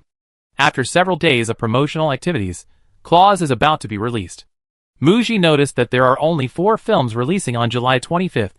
Claws has a large budget, a renowned director, and several big-name actors. The film boasts a strong cast and crew, making it a blockbuster. The other 3 films releasing at the same time, one a suspense film, one a romance film, and one an art film, are all predicted by movie ticketing apps to break 100 million yuan, so they're not a threat. However, given the favorable summer movie season, there's no possibility of a box office flop. In fact, several films are released every week, making the competition fierce. No strong films clashed with director Hong Yan's film on the same day, as other films had bigger ambitions and scheduled their releases earlier. On July 18th, 7 films were released, including a war film that surpassed 1 billion yuan in box office revenue after only a few days, and a suspenseful action film that surpassed 500 million yuan. 2 more films that are highly anticipated by the industry are scheduled for release on August 8th. With competition from both sides, Claws faces significant box office pressure. Using preview screenings to build word of mouth isn't the best promotional strategy. The production company has planned to hold the premiere in Beicheng 2 days before the film's official release. On the morning of July 23rd, the Claws cast and crew flew back to Beicheng and will attend the premiere together that evening. Muji and her team are on their way back to the company from the airport. Minmin and Muji discuss the reasons for not having preview screenings for Claws. "Sister Gigi, the reason the Claws isn't having preview screenings is because the box office performance of the films released the previous week is still in its development stage, right? With other films doing well in theaters, the effect of a preview screening of the Claws would be greatly diminished, so it's better to maintain the mystery and officially release it on the 25th? Muji nodded. That was the main reason. The production company is confident in the film's quality, and also needs to choose the right time. Other films are currently showing and doing very well at the box office. If a preview screening is held at this time, the promotional effect won't be good. There's also the possibility that if the film performs poorly in the preview screenings, theaters might lose confidence and reduce screenings instead, which would be counterproductive." That evening, the film Claws held its premiere at the largest cinema in Beicheng. A red carpet appearance was included, with the main attendees being director Hong Yan, Tai Feng, and Muji's friends in the industry, there to promote the film. The media reporters present watched as one friend after another walked the red carpet, all big names in the industry, and their camera shutters clicked rapidly. Logically, since Hong Yen was the director, his invited friends should also be directors. Hong Yen looked at the list of invitees already provided by Mu Ji, Su Quan and Tang Yin. No wonder Tang Yin said he was busy when he invited him. He had already agreed to attend Mu Ji's invitation. He had no choice but to silently change his invitation to actors he had worked with before. Therefore, during the red carpet appearance, Tang Yin and Su Quan both said they were invited by Mu Ji to watch the film, and of course, they also mentioned their anticipation for Hong Yan's martial arts film. The media reporters were secretly astonished. If director Wan Zhou hadn't been busy filming, they probably could have invited Mu Ji too. Mu Ji truly lives up to her reputation as one of the most sought-after actresses in the film industry. She's practically worked with every renowned director imaginable, and it seems like all the collaborations have gone smoothly. Adding to the other big-name celebrities invited, tonight's premiere red carpet was comparable to a movie night hosted by a social media platform, with many industry heavyweights in attendance. Only a few theaters were open for the premiere, and the invited friends were scattered throughout the various theaters. Director Hong Yen, along with lead actors Tai Feng, Mu Ji, and Jia Pingfei, went from theater to theater, interacting with the audience. The sharp-eyed host spotted the directors and celebrities in the theaters, calling them out and asking them to comment on the film and share their thoughts after watching it. From the director and actors to the action scenes, everything was praised. The premiere was held to leverage the fame of the invited industry friends to give the film a final boost in buzz and discussion before its release.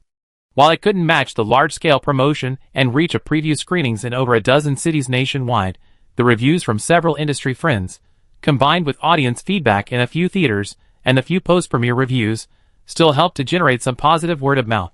On July 24th, the production team also spent a day on a promotional tour in northern Beijing, visiting 7 cinemas. This promotional tour finally concluded the night before the film's release. Minmin excitedly reported, "Sister Gigi, with director Hong, Yu, and the star power of actor Tai, the Claws will have nearly 30% of screenings tomorrow." The cinemas seemed quite optimistic about it. Mu Ji asked, "What about pre-sales?" 70 million. Minmin said regretfully, however, the box office will definitely not reach the 4 billion of Escape from the Game. Movie ticketing apps predict The Claws will only gross around 1.5 billion. Mu Ji, this year's summer movie season is very competitive, with many films being released. The war films and suspenseful action films released the previous week all did well at the box office. Under such competition, a martial arts film achieving 70 million in pre-sales is quite good. Although audiences are nostalgic for classic martial arts films, those classic martial arts films didn't perform well at the box office when they were first released. Martial arts films have been in decline for a long time. In recent years, you can hardly see martial arts films in cinemas. Whether audiences will still accept this subject matter, and the story of the henchman is hard to say. We have to see how the box office performs, and how audience reviews go after the film's release tomorrow. The movie Claws will be released on July 25th. Mu Ji and her team took an early morning flight from Beicheng to Qingdao, heading straight back to the film set. Her 7-day leave had ended. Mu Ji reported to the set this afternoon and rehearsed her scenes. After passing through security at Beicheng International Airport, it was time to board, so Mu Ji and the others didn't go into the VIP lounge. Upon arriving at Qingdao Airport, Mu Ji immediately took a nap to catch up on her sleep, hoping to be well rested for filming. Throughout the journey, the staff around her didn't dare disturb Mu Ji's rest. Once on set, Mu Ji prepared for her scenes, spending her waiting time either reading the script or resting with her eyes closed. She had just finished a 7-day promotional tour and rushed to the airport early this morning. She hadn't slept on the plane, and then endured a long and tiring journey to the film set. Naturally, she was quite exhausted, and her head ached a little. She hadn't had time to pay attention to the movie Claws. Minmin would filter relevant news online every day and promptly report it to Mu Ji, but only after observing Mu Ji's expression. Seeing that Mu Ji was busy, she didn't mention it. She finished work at 9 p.m. and fell asleep in the car on the way home. Ji Binghe probably knew Mu Ji was busy and tired that day, so she didn't call. That night, Mu Ji went to bed early. She slept soundly through the night. The next morning, after washing up, Mu Ji felt refreshed. While having breakfast with the team, Minmin, who had been holding back for a day and a night, couldn't wait to tell her about the box office results of Claws on its opening day.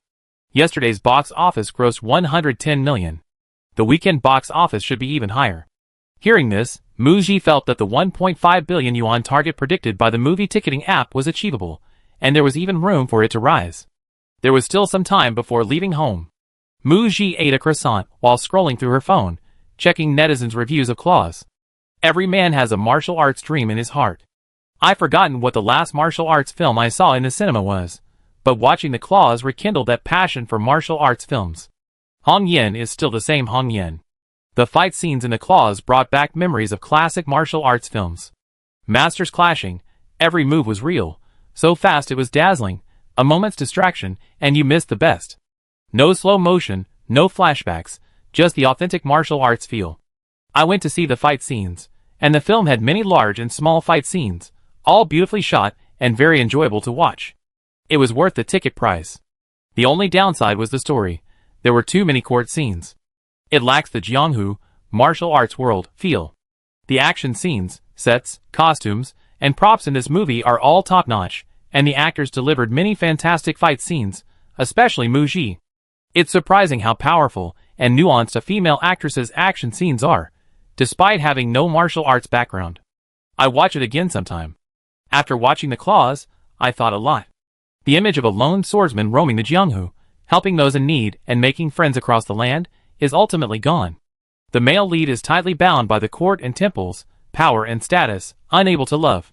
Thinking about this movie, I guess Hong Yen won't be able to make any more wuxia films. Where is the next Hong Yen? It's a pity. Muji noticed that many viewers' comments weren't limited to the henchman. After watching the film, they had many reflections. They watched a martial arts story, but also looked through it to other things, perhaps driven by a sense of nostalgia or a longing for bygone times. Minmin, Sister Gigi, congratulations. You successfully portrayed another fantastic character. This isn't just flattery, I genuinely think you acted very well. It's a completely different role from your previous ones, a new character without repetition. The Claws has many action scenes. For Teacher Tai and Teacher Jia, filming action scenes wasn't difficult, they have a lot of experience, and being men gives them an advantage. But your character's action scenes still stood out from the crowd. Your skills are truly beautiful, and your male attire is so handsome. Muji immediately caught the information in Minmin's words. You went to see a movie? Sister Gigi, you can't hide anything from me. Xiaoling and I couldn't resist last night, and went to see the midnight showing together. Muji also wanted to go, but her upcoming filming schedule was heavy, and she couldn't find the time. The movie was temporarily put aside. On the way to the set, Muji used a 10-minute drive to the set to read netizens' comments about her character online. As Minmin said, Muji's character in the film was quite outstanding, and received a lot of praise. Netizens mainly praised Muji's male attire in the film, describing her as dashing and heroic. When she donned women's clothing, becoming the beautiful woman beside the male lead, she appeared delicate and vulnerable, beautiful and passionate, and breathtakingly gorgeous. The contrast between her male and female appearances was striking. Hong Yan's martial arts films excel at filming, capturing the unique soul and spirit of each actor's character. Under his lens, a different side of Muji from his previous works is revealed, especially her action scenes and her final, fatally wounded moment, which left a deep impression on the audience. Many film editors, after watching the movie, exclaimed that they would be waiting for its release on video platforms to compile Muji's many stunning scenes, making it excellent material for period drama videos. However, Muji's portrayal of Xiao Dai has sparked some controversial discussion. Previously, Muji mostly played career-oriented female leads. Xiao Dai, however, was originally a highly skilled, emotionless, and cold-blooded assassin. While deliberately approaching the male lead to assassinate him, she fell in love with him, and was manipulated by him. After realizing her righteousness, she was killed by the villain while saving the male lead. In the early stages, this character served as a killing tool for the Eastern Depot's chief eunuch, killing many people. She was very evil, and some viewers found her strong fighting skills and villainy appealing. After the female lead falls in love with the male lead, viewers feel that the character's romantic obsession is cliched, and later, she even becomes a mere accessory to the male lead, weakening her character. Netizens say they can only admire her looks, and they also like Xiao Dai's male disguise and action scenes.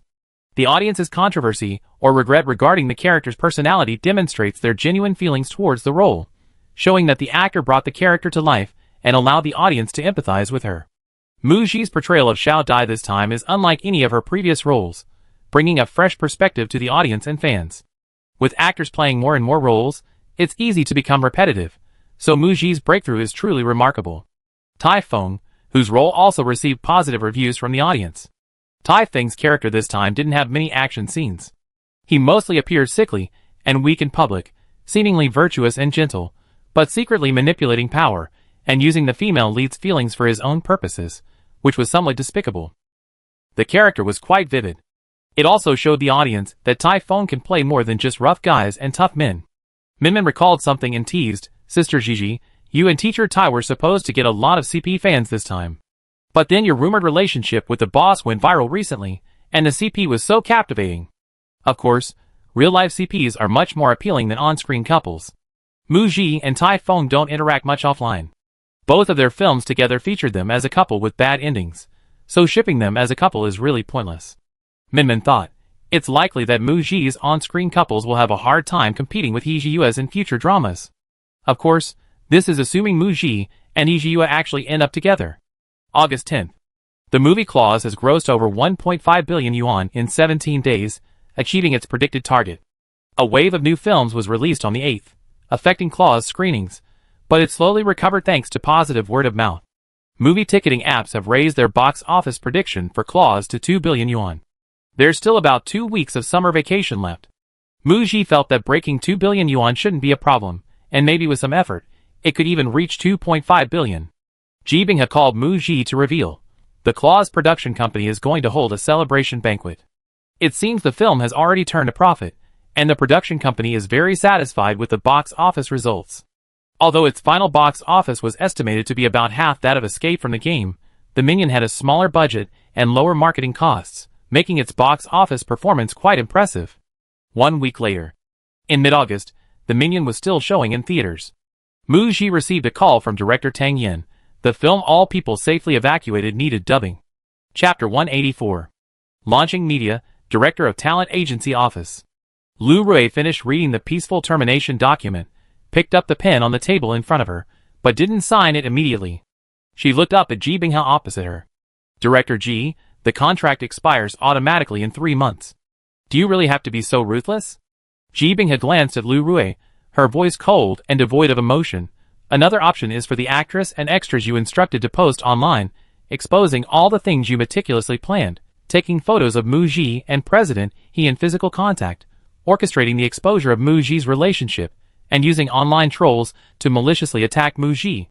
Let netizens judge your actions, and the company's legal team will pursue legal action against you, the mastermind, for defaming Mu Ji." Lu Rui's face turned pale. She removed the pen cap, the nib hovering above the signature area. She lowered her head, still unwilling to give up, and asked, "Does President He know about this? You should feel fortunate and grateful. Mu Ji doesn't want personal matters to occupy public resources. President He respected Mu Ji's wishes and didn't handle this matter openly." Lu Rui's mind went blank, her vision blurred, and she bit her lip hard, tasting the metallic flavor in her mouth. She snapped out of her daze, and signed her name with trembling hands. "I have one last question." Lu Rui kept a straight face, trying not to show any sign of distress. "I want to know when Launching Media gave up on me." Ji Binghe had glanced at Lu Rui speechlessly, her tone sarcastic. "During the contract period, Launching Media will not give up on any artist. You gave up on yourself." She took the signed document from Lu Rui, flipping through it, while saying expressionlessly, "From the very first year the company officially announced its operations, you've been the company's top promoted artist. We prepared a detailed career development plan for you, invested a lot of resources in you, and cared for you even more than Mao Hongjun. The company has done its utmost for both you and Mao Hongjun, without owing you the slightest bit. And yet, she raised 2 ungrateful wretches." Ji Binghe was furious just thinking about it. Lu Rui still had the nerve to complain. "The company got you a role in a top-tier TV series, but you complained about the long filming schedule, the dozen or so scenes a day, and the lack of prestige in TV dramas, so you refused. Then you saw Tai Feng's success in a suspenseful web series on the Green Apple platform, and you wanted to collaborate on one too, but it flopped. You refused the movie role we got you, secretly stealing Mu Ji's movie resources." One thing after another, Lu Rui had made far too many stupid mistakes. And even now, she still hadn't realized it. "Ji Binghe, I think you should reflect on when you stopped focusing on acting." Lu Rui stammered, unable to find a rebuttal. Ji Binghe didn't look at Lu Rui again, saying she had other things to do, and dismissed her. Lu Rui stood up, both angry and ashamed, and walked towards the door. Launching Media, backed by the He Group, was growing stronger and stronger, with a bright future. During her years working with Launching Media, Lu Rui knew very well that the company would carefully plan for its artists, and staying with Launching Media was better than going to other companies. But ending her collaboration with Launching Media didn't make Lu Rui feel reluctant or regretful, because she knew Mu Ji was highly likely to renew her contract with Launching Media and wouldn't leave. Mu Ji staying meant she would be with He Jiyue, the real boss of Launching Media, and might even become the company's boss's wife in the next few years. With Mu Ji around, Lu Rui couldn't bear the thought of essentially working for Mu Ji. She took the elevator to her office floor. Lu Rui went into her private office, packed a few things, grabbed a bag, and left. The door wasn't closed properly, and the employees outside the office area were gossiping. Their words drifted in. What happened? I heard Lu Rui's entire team was fired. Lu Rui brought her team herself. If she leaves, the company definitely won't keep her team members either. Didn't her contract with the company still have a few months left? How did things turn out so badly? She must have done something that crossed the company's bottom line, like the time she poached someone. Being kicked out like this, I doubt any other company would dare to take her on. She hasn't produced a single decent work in the past few years. All she has left is the false halo of being a best actress. Bang! The door was forcefully pushed open from the inside, making a loud bang. The gossipers immediately fell silent, looking in the direction of the loud noise. They saw Lu Rui give the gossipers a cold glare, then put on her sunglasses and walked away with her head held high. Once she stepped out of the Launching Media building, Lu Rui's shoulders slumped, and she slowly stopped, but without turning back. She paused for a few seconds, then straightened her back, and continued walking towards the parking lot. She absolutely refused to let herself look like a defeated dog. But her legs felt weak, and the road ahead was like the gray sunglasses she was wearing, hazy and indistinct. She could vaguely make out the direction, but she didn't know what awaited her at the end of that road. After Lu Rui left, Ji Binghe pressed her temples. Although Lu Rui signed a peaceful termination agreement with Launching Media, her contract hadn't actually expired. Launching Media quickly completed all procedures, severing all ties completely. A couple of days later, the news spread like wildfire within the industry, inevitably impacting Lu Rui's search for a new agency. Without Launching Media's protection, negative news about Lu Rui couldn't be concealed. Lu Rui's future in the entertainment industry seemed doomed. If Lu Rui's actions towards Mu Ji hadn't become public, turning it into a power struggle between two women, even if Mu Ji was an innocent victim, her current status, popularity, and large fanbase, coupled with her relationship with He Jiyue, might have led to some outrageous accusations, such as, Mu Ji has He Jiyue backing her. Lu Rui definitely can't win. Mu Ji's resources have been excellent these past few years. Lu Rui might have suffered unfair treatment, and that's why she did this. And Launching Media's internal strife is so terrifying, etc. The fact that Lu Rui framed Mu Ji has gone viral, and will likely have a devastating impact on Lu Rui. But it might not be good for Mu Ji. 2 months ago, her relationship caused a huge stir online. Her movie Claws, which was released at the end of last month, is currently showing in theaters. And soon, another new movie, Safe Evacuation, will be released during the National Day holiday. Mu Ji's personal affairs shouldn't be trending anymore. Lu Rui has really gotten lucky. She should be secretly happy about this outcome. Ji Binghe glanced at the time. Mu Ji should be resting backstage at this hour. She dialed Mu Ji's number. Gigi, the English teacher, has already made an appointment. I pick her up tomorrow to go to the dubbing studio together. Mu Ji, who was on set, replied with a okay. Filming for the movie Doomsday Virus began in early June and is now in mid-August. Mu Ji and the others have been filming in the green screen studio for almost 2.5 months, and it's finally coming to an end. Tomorrow, the crew will move to the Western Film City for location shooting. Mu Ji happens to be going back to Beicheng to do voiceover work for safe evacuation of all members, so she doesn't need to ask for leave. After wrapping up at 6 p.m., Mu Ji and her team went back to the hotel to pick up some things. Their luggage had been packed the night before, and 2 staff members were left to handle it. Mu Ji, along with Minmin, bodyguard A Hu, and assistant Xiao Ling, took the last flight and flew back to Beicheng that evening. The next morning, Mu Ji and her agent had arranged a time to meet in the parking lot and go up to the voiceover studio together. Half a month ago, Mu Ji met director Tang Yin at the premiere of Claws and Fangs. Last week, Zhou Zilong came to film Doomsday Virus for a week, and the two even acted in scenes together. So everyone was familiar with each other upon meeting. Director Tang Yin recognized the English teacher following Mu Ji and remembered that Mu Ji had brought her along during filming in China. Thinking back to a few days ago, Mu Ji had asked if an English teacher had been present during the dubbing session, and upon learning that no one had been, Mu Ji proactively explained, "I invited an English teacher to come and check my work again. After all, it's been over half a year since filming wrapped, and I'm worried that I've forgotten everything I crammed for." This time, she plays a professional and excellent translator. Mu Ji needs to ensure that every line she speaks and every word she dubs during filming is pronounced correctly and professionally. Otherwise, if Zhou Jingwen's pronunciation of any word or line was off after the film's release, it wouldn't just be a personal mockery of her, but a disservice to the character. She couldn't allow her unprofessional portrayal of the character to affect the entire film. Director Tang Yin nodded, his appreciation for Mu Ji growing even stronger. The film industry needs actors this meticulous. Sometimes, the quality control personnel hired by the production team aren't always up to par. If oversights go unnoticed, it's too late to correct them once the audience points them out after the film's release. An actor's responsibility and dedication to their role is truly commendable. That afternoon, the dubbing work was completed. As soon as Mu Ji stepped out of the dubbing booth, she heard her English teacher praising her. "Teacher Mu, your money was wasted. I came all this way but didn't get any use." Mu Ji smiled slightly. "Because Teacher Su was there, I felt very safe and performed exceptionally well." This playful banter made director Tang Yin and Zhou Zilong laugh. It was rare to see Mu Ji display such a lively and endearing side. Next, everyone gathered to discuss the promotional schedule for the roadshow. The film All People Safely Evacuated is scheduled for release during the National Day holiday on September 30th. If the censorship goes smoothly, we should have results by the end of August. A release date announcement press conference will be held in early September, followed by the roadshow the next day. The lead actors will participate in promotional tours until the release date, which will take about a month. As a blockbuster with huge box office potential, the main creative team for All People Safely Evacuated roadshow will definitely include director Tang Yin and the absolute lead actor Zhou Zilong, whose two biggest box office draws will be involved throughout. Many big-name actors are also involved, including the female lead, Mu Ji, and special appearances by heavyweight stars Liu Jiaxiu, Chai Yin, and Du Qianqian.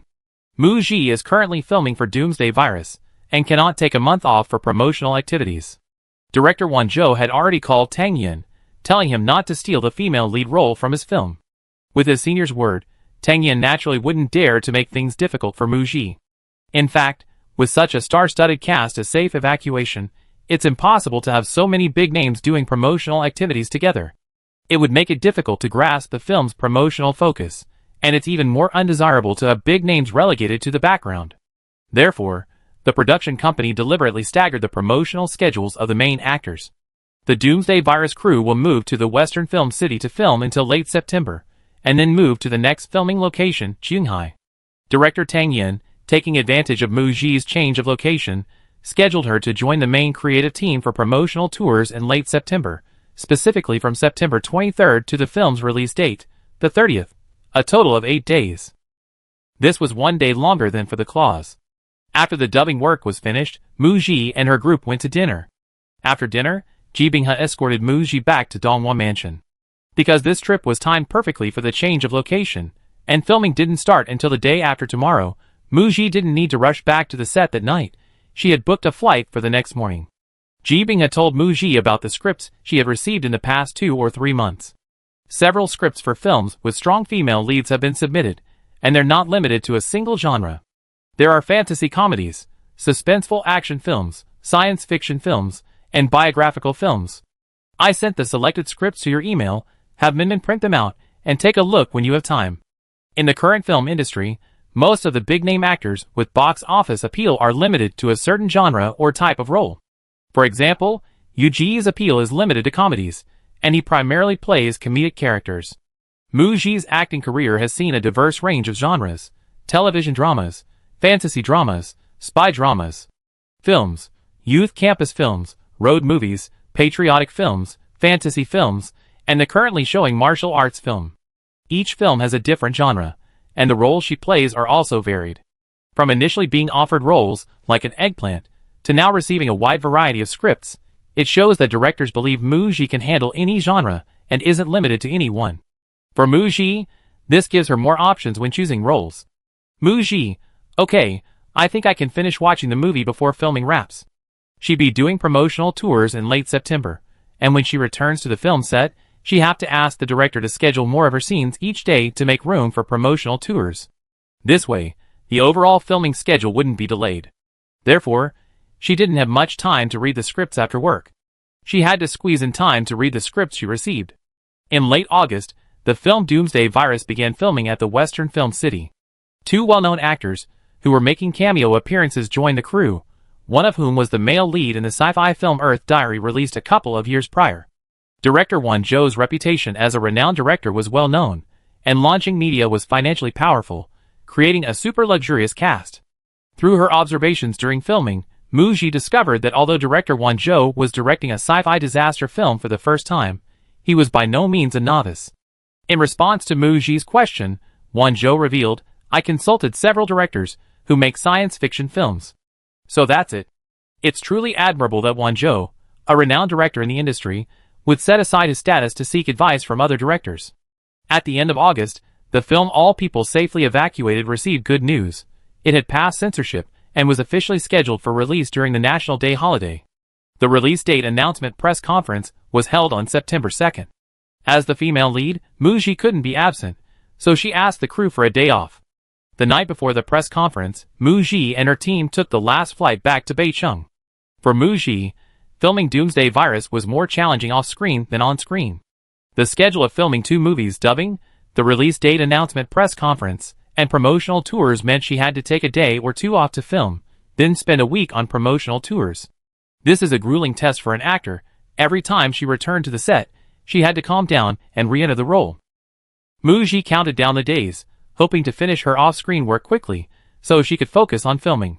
September 2nd, the day of the press conference for the movie All Members Safely Evacuated. Muji got ready early and traveled to the venue with her team. Ji Binghe accompanied Muji to the press conference. Ji Binghe told Muji about the actors attending the press conference, adding, "When mentioning Du Qianqian, I asked director Tang for a schedule of the main cast's promotional tour. Du Qianqian has a small role, but is quite enthusiastic. She's putting aside her other work to travel with the crew for a month." Muji casually replied, "Maybe she wants to curry favor with director Tang." Minmin quickly joined the conversation. Du Qianqian's team is taking this movie very seriously. They're probably counting on it to break into the film industry. As soon as the news broke at the end of the month that the movie's release date announcement was coming out today, I noticed that Du Qianqian's fans were going all out to get tickets, wanting the whole place to be filled with Du's supporters, claiming they wanted to give Du Qianqian the treatment of a lead actress, to outdo sister Gigi and our fans, and to show director Tang whose fans are bigger and more enthusiastic. In recent years, Du Qianqian's career hasn't been thriving. Her hard-earned title as one of the four little flowers has been eroded. Du Qianqian's fan base is smaller than before, but while it's smaller, it still has a group of die-hard fans. Thanks to her team and support management, her major fan groups are very close, and there's a professional fan management team maintaining the fan groups, so this group of die-hard fans is still very enthusiastic. But Muji now enjoys immense popularity, and is the female lead in Everyone Safely Evacuated, so most of her fans are relatively laid back, being fans of the actress herself. However, she also has a group of longtime fans who have been with her since the talent show, and they are much more enthusiastic. There's no way she let Du Qianqian's fans take over. So today's press conference will definitely be our fan show. Minmin was proud. Muji, she surfs the internet and often sees discussions about the new Four Little Flowers, the original Four Little Flowers, the Four Little Flowers plus one, and now the Four Golden Flowers. Actually, offline, Muji has only had real interaction with Du Qianqian, and she's only greeted Qiyu, Liao Yining, and Shi Qian when inside the event or on stage when receiving awards. This time, Muji and Du Qianqian collaborated on the same film, setting a precedent in recent years for two popular actresses working together on the same project. During the upcoming promotional tour, the two will likely be compared and discussed extensively. At the press conference for the film All People Safely Evacuated. As soon as the main cast and crew entered, the fans in the audience chanted Muji's name deafeningly, displaying extraordinary enthusiasm. Remembering what Minmin had said on the way there, Muji glanced at the audience and noticed a dozen or so people wearing yellow t-shirts, holding banners, or signs with Du Qianqian's name. These were probably Du Qianqian's fans, dressed in matching support clothing. After Muji's fans stopped chanting, Du Du Qianqian's fans defiantly shouted Du Qianqian's name a few times. The atmosphere among the fans and the audience was somewhat tense. During the interaction with the media and fans present, director Tang Yan, Zhou Zilong, Mu Ji, Chai Yin, and Du Qianqian, among others, were invited onto the stage. When the host invited audience members to ask questions, given that two of Mu Ji's fans had already been called upon to interact, and Du Qianqian's fans had been actively raising their hands, the host called on one of them. However, this Du Qianqian fan, after standing up and receiving the microphone from a staff member, didn't ask a question to Du Qianqian, but rather to Mu Ji, speaking arrogantly in English. Mu Ji plays a translator in the film, so this was a deliberate test of her English proficiency. Chapter 185. Mu Ji held the microphone, her brows slightly furrowed as she looked at Du Qianqian's fans below the stage. A young woman who looked to be in her early 20s, wearing black-rimmed glasses, was likely still a student. Several Du Qianqian fans sitting in the same row, dressed in identical support outfits, were recording Mu Ji on stage with their phones, their faces showing anticipation. They were waiting to capture Mu Ji's embarrassment at the press conference because she couldn't understand English, so they could post it online. Playing a translator, but unable to understand English, Mu Ji would be mercilessly ridiculed. Director Tang Yan's face showed a hint of anger. Knowing Mu Ji as he did, he was confident her English was good and wouldn't be stumped by this problem, but he still turned to her and asked with his eyes, "Do you need help?" Mu Ji remained calm, her business smile unchanged, and slightly shook her head at Director Tang, indicating she could handle it. She waited deliberately for a while, but Du Qianqian on stage remained unresponsive, showing no reaction whatsoever. The slightly startled host quickly recovered and was about to smooth things over when Mu Ji spoke up, first asking the fan's name and whether she was majoring in English. My name is Xiaobai. Yes. English major, freshman. The fan, Du Qianqian, thought to herself, is this a conciliatory tactic? She wouldn't let Mu Ji get away with it. Mu Ji said gently, "Young lady, let's communicate in English." Then, Mu Ji repeated Du Qianqian's question in Chinese, "The question you just asked me in English. I heard you were injured and hospitalized while filming in Z country. Is that true? Did I translate it correctly?" The smug look on Du Qianqian's fan's face vanished instantly. She had deliberately spoken at a faster pace, and with no translator or other actors on stage to help, she was astonished that Mu Ji's English was actually quite good. She seemed to understand everything. The host on stage clearly hadn't understood, looking completely bewildered and unsure how to respond. Then, before Du Qianqian's fan could even request that Mu Ji answer in English, wanting to see Mu Ji's English-speaking skills would be laughable, Mu Ji volunteered to answer in English. "Yes, there was such an incident. One day while filming, I was accidentally bitten by a spider. I went to the hospital, and the doctor required me to stay overnight for observation. Luckily, I was fine. I was discharged the next morning." After finishing, she repeated it in Chinese. Mu Ji's English pronunciation was standard and pure, and her spoken English was very fluent. Mu Ji's fans in the audience shouted bravo, and led a warm round of applause, which was then joined by the others. "Xiaobai, are you satisfied with my answer?" The Du Qianqian fan, feeling ashamed and embarrassed, nodded listlessly. She seemed to have heard Mu Ji tell her to study hard or something similar before sitting down. Remembering she hadn't returned the microphone, she stood up and handed it to a staff member. Only after sitting down did she dare look up at Mu Ji on stage. Mu Ji seemed to be bathed in sunlight, confident and beautiful, radiating dazzling light. Du Qianqian, standing 2 people apart, paled in comparison. Fan Xiaobai's punch wasn't just hitting cotton, it slapped her own face, burning with embarrassment. Both the disappointed gazes of her own fans and the accusing stares of Mu Ji's fans made her feel like she was being pricked by needles, and she desperately wanted to escape. On stage, director Tang Yan continued the discussion, detailing Mu Ji's experience of being bitten by a spider. The crew was filming on a grassland in Country Z. A little foreign girl was playfully poking at the grass and accidentally disturbed a spider's nest. Shiji went to warn the girl and was bitten on the back of her hand by a spider. It swelled up immediately.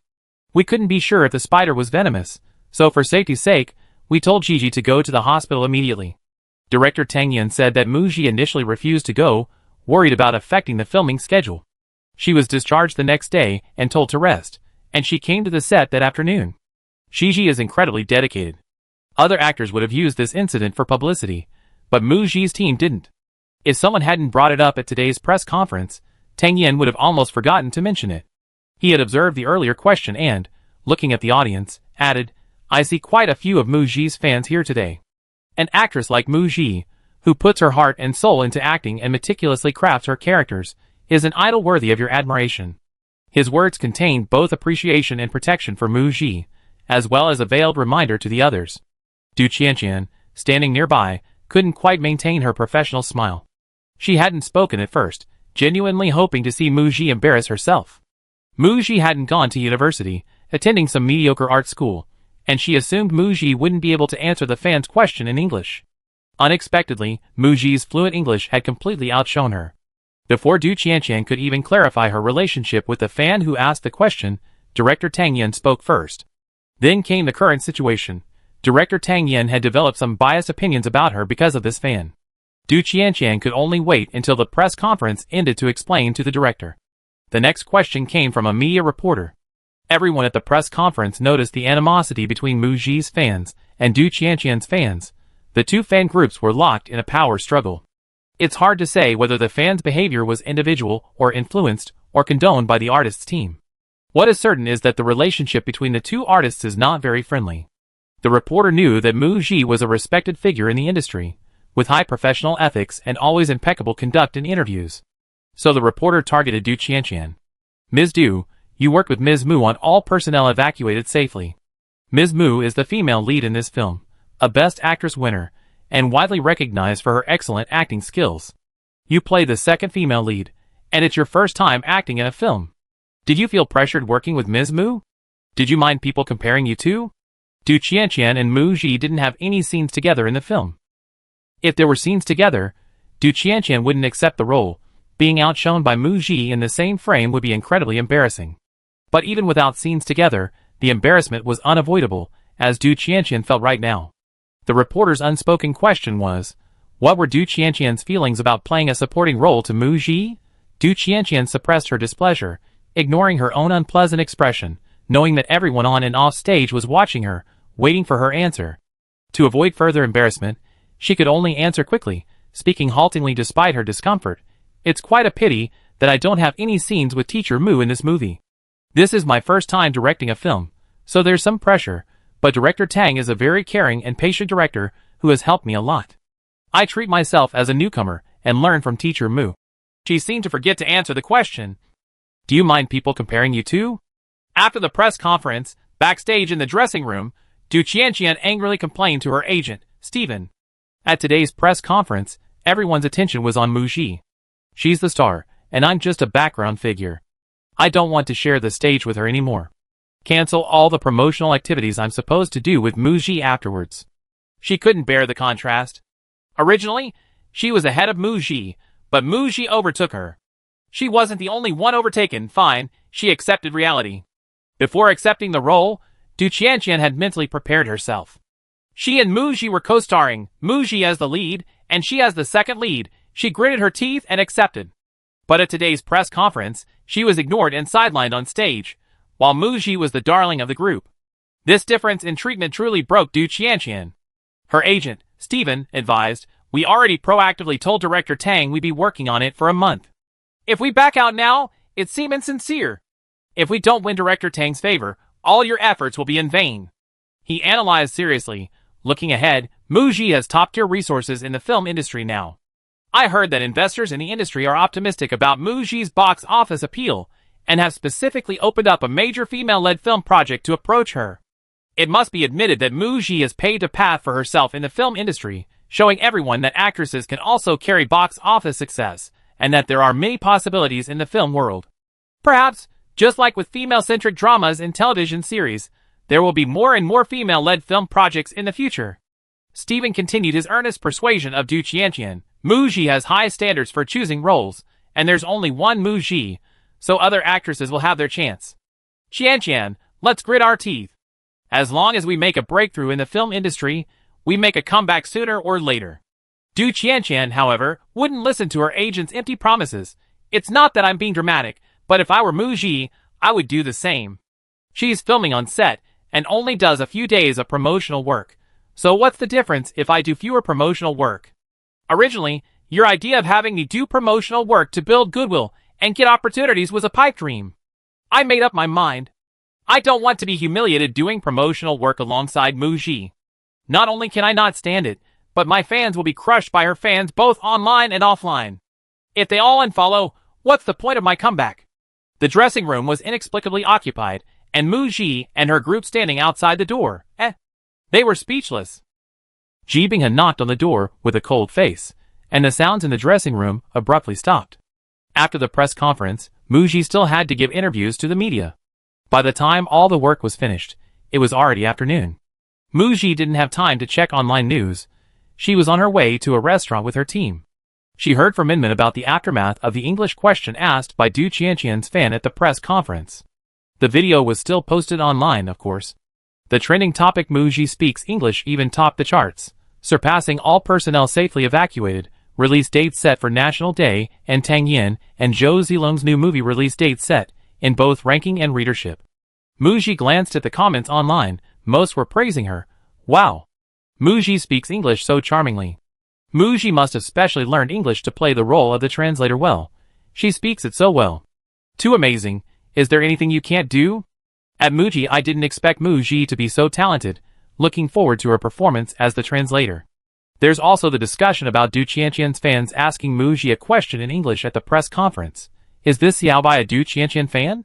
Why is she so hostile towards Muji? Was this an attempt to embarrass Muji? How much do Du Qianqian's fans hate Muji? I don't remember Muji and Du Qianqian having much interaction, but they collaborated on a movie this time. Muji is the female lead, and Du Qianqian. Qian is the second female lead. Are her fans upset and picking a fight? Muji was so gentle and magnanimous. She first asked if this person majored in English, giving them a way out. Otherwise Muji's fans would definitely have cursed their ancestors for 18 generations. On the other hand, Du Qianqian didn't say a word. The difference in their attitude is obvious. Minmin sighed. Du Qianqian didn't say a word for this fan the whole time, and Du Qianqian's fans didn't seem to feel disheartened at all. On the contrary, I saw Du Qianqian's fans busy whitewashing in the trending topics. This person named Xiaobai was wearing a fan support outfit, and was even expelled from the fandom. Du Qianqian's fans at the scene all chimed in saying they didn't know this person, and that it was a fake. What's even more infuriating is that they turned around and accused her. My real fans would cherish the opportunity to ask Qianqian questions, not Muji. It's reasonable to suspect that this Xiaobai is a dual fan. This refers to fans of both Muji and Du Qianqian. Muji, Minmin said angrily. This fan probably went to the event and saw their idol getting completely humiliated and having no presence on stage. They felt uncomfortable, so they stood up and acted impulsively. Or was it a premeditated plan to distance herself afterward, refusing to admit to being a Du Qianqian fan?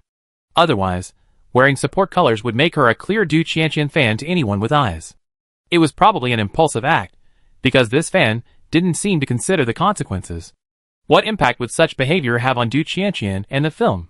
What would the director think? Fortunately, Muji easily defused the difficult situation on set. Judging from the fans' reaction after asking the question, she seems to have come to her senses. She probably realized her behavior was inappropriate, perhaps influenced by the fan community environment. Minmin, in front of Muji, couldn't say directly. The love for Du Qianqian only fueled the animosity and hatred Du Qianqian's fans felt towards Muji. Because Du Qianqian's team was close to the fan group, it raised suspicions that their close relationship with Muji might have contributed to the fan group's atmosphere. Therefore, the idol bears the consequences of the fans' actions, and it's entirely fair to place this blame on Du Qianqian. Muji felt this matter could be serious or minor, but still inquired. How's that fan doing? Don't worry, Sister Gigi. You didn't make things difficult for the fan who asked the question at the press conference. The video of you speaking English became positive publicity online, and our fans didn't cause any trouble for that fan. Minmin handed her phone to Muji to check. This Du Qianqian fan went online and found out she'd been expelled from the fandom. She posted 3 words, sorry, not sure who she was saying it to, and then deleted her account. I saw that a friend who followed this fan said they were going to study hard. She thought the sorry was probably meant for Muji. This person has finally realized their mistake. That's good. Muji returned the phone to Minmin. As long as everything was alright, she put the matter out of her mind. That evening, Muji and her team flew back to the Western Film City. Filming resumed as usual the next morning. More than half a month later. On September 22nd, the Doomsday Virus crew finished filming at the Western Film City, and headed to their next filming location, Qionghai. The crew built a large set in Qionghai for filming the underground city scenes in the movie. Muji's team, adhering to the timeline of the location change, left 2 staff members to handle luggage shipping, just like the previous time. The rest of the team accompanied Muji, flying to Shenzhen early on September 23 to join the safe evacuation production team, beginning their 8-day roadshow tour across 8 cities. Muji glanced at the roadshow list and noticed that Du Qianqian was indeed missing. In the all crew members safely evacuated from the roadshow group, director Tang Yan mentioned that Du Qianqian was feeling unwell and had to miss the remaining promotional events. Du Qianqian had already been promoting for over 20 days, and with Muji joining the team, losing Du Qianqian wouldn't affect the promotion. Director Tang Yan naturally didn't say anything, telling Du Qianqian to rest. Muji recalled overhearing Du Qianqian's conversation with her agent outside the dressing room that day. Du Qianqian repeatedly stated, "I don't want to be humiliated by sharing the stage with Muji," and even Muji couldn't bear the feeling of being relegated to the sidelines. So Du Qianqian really was missing the promotional events to avoid her? Muji thought, in my original world, I was already a Best Actress winner. Here, I started as a talent show trainee, a useless vase in Class F, starting from scratch learning to dance and sing, not to mention the treatment I received in my original company, Xinghe Culture. From being an unknown to where I am today. Even now, Du Qianqian is still a 2nd or 3rd tier celebrity, much better off than Muji was in the past. No matter the situation, the most important thing is to have the confidence to climb back to the top. Du Qianqian is too sensitive. She can't even handle this level of psychological drop. She can't face herself honestly, and more psychological drops are waiting for her. That day, Muji and the main creative team, including director Tang Yan and Zhou Zilong, visited 6 cinemas in Shenzhen. Every cinema they visited was packed. Every theater they entered was full, and the moviegoers were incredibly enthusiastic. Muji could clearly feel the admiration many moviegoers had for director Tang Yan and Zhou Zilong, and their eager anticipation for their next collaboration, all people safely evacuated. Many of these fans were fans of their previous film, Golden Globe Building. After a day of promotional activities, Muji felt the entire team was infected by the enthusiasm of the fans, and the fans' anticipation for the film had also boosted everyone's morale. Everyone was like they'd been injected with adrenaline, immersed in the festive and exciting atmosphere of waiting for the film's release. 5 days later. 3 days, until the release of the film Safe Evacuation. These 5 days of promotional activities had a profound impact on Muji, more so than any other film promotion. Every day, she felt energized and exhilarated. As the film's release date drew closer, Muji truly witnessed the power of a blockbuster. Before Safe Evacuation was officially scheduled for the National Day holiday, for other films that were rumored to be released during the National Day holiday, including a comedy that was also favored by the industry, were all waiting and seeing. After Safe Evacuation was confirmed for the National Day holiday and a release date announcement was held, the other 4 films hesitated to release, and all news suddenly disappeared. The comedy film that the industry was optimistic about was rescheduled for New Year's Day. Only 4 films remained to be released in the same period as Safe Evacuation. 2 of them were low-budget animated films with lukewarm reception from their trailers, which netizens called cannon fodder. The other 2 were an action crime film and a romance film. Just 2 days after Muji joined the promotional tour, the more competitive action crime film, which had been promoting for almost half a month, also withdrew from the release. Netizens commented, Safe Evacuation clearly had the box office potential of a blockbuster. Some films were taking a gamble, thinking that if the blockbusters failed, their films could pick up the scraps. There were only a few days left until the film's release. The theatrical release of Safe Evacuation is unparalleled in every aspect, from the director and lead actor's box office appeal, buzz, number of people wanting to see it, pre-sale figures, and the response to its roadshows. With a blockbuster like Safe Evacuation, the box office will be booming. Other films releasing at the same time hope to profit, but they fear the market will be squeezed dry and they won't get a share. Ultimately, they chicken out and decide it's safer to withdraw. Therefore, there isn't a single film that can compete. This year's National Day holiday will be dominated by Safe Evacuation, a one-man show. Muji glanced at the current screening schedule. Cinemas are very optimistic about Safe Evacuation, giving it nearly 50% of the screenings. Astonishing. There's no need for previews to secure screenings, it can be released directly. The production company is so confident that they don't even need to hold a premiere.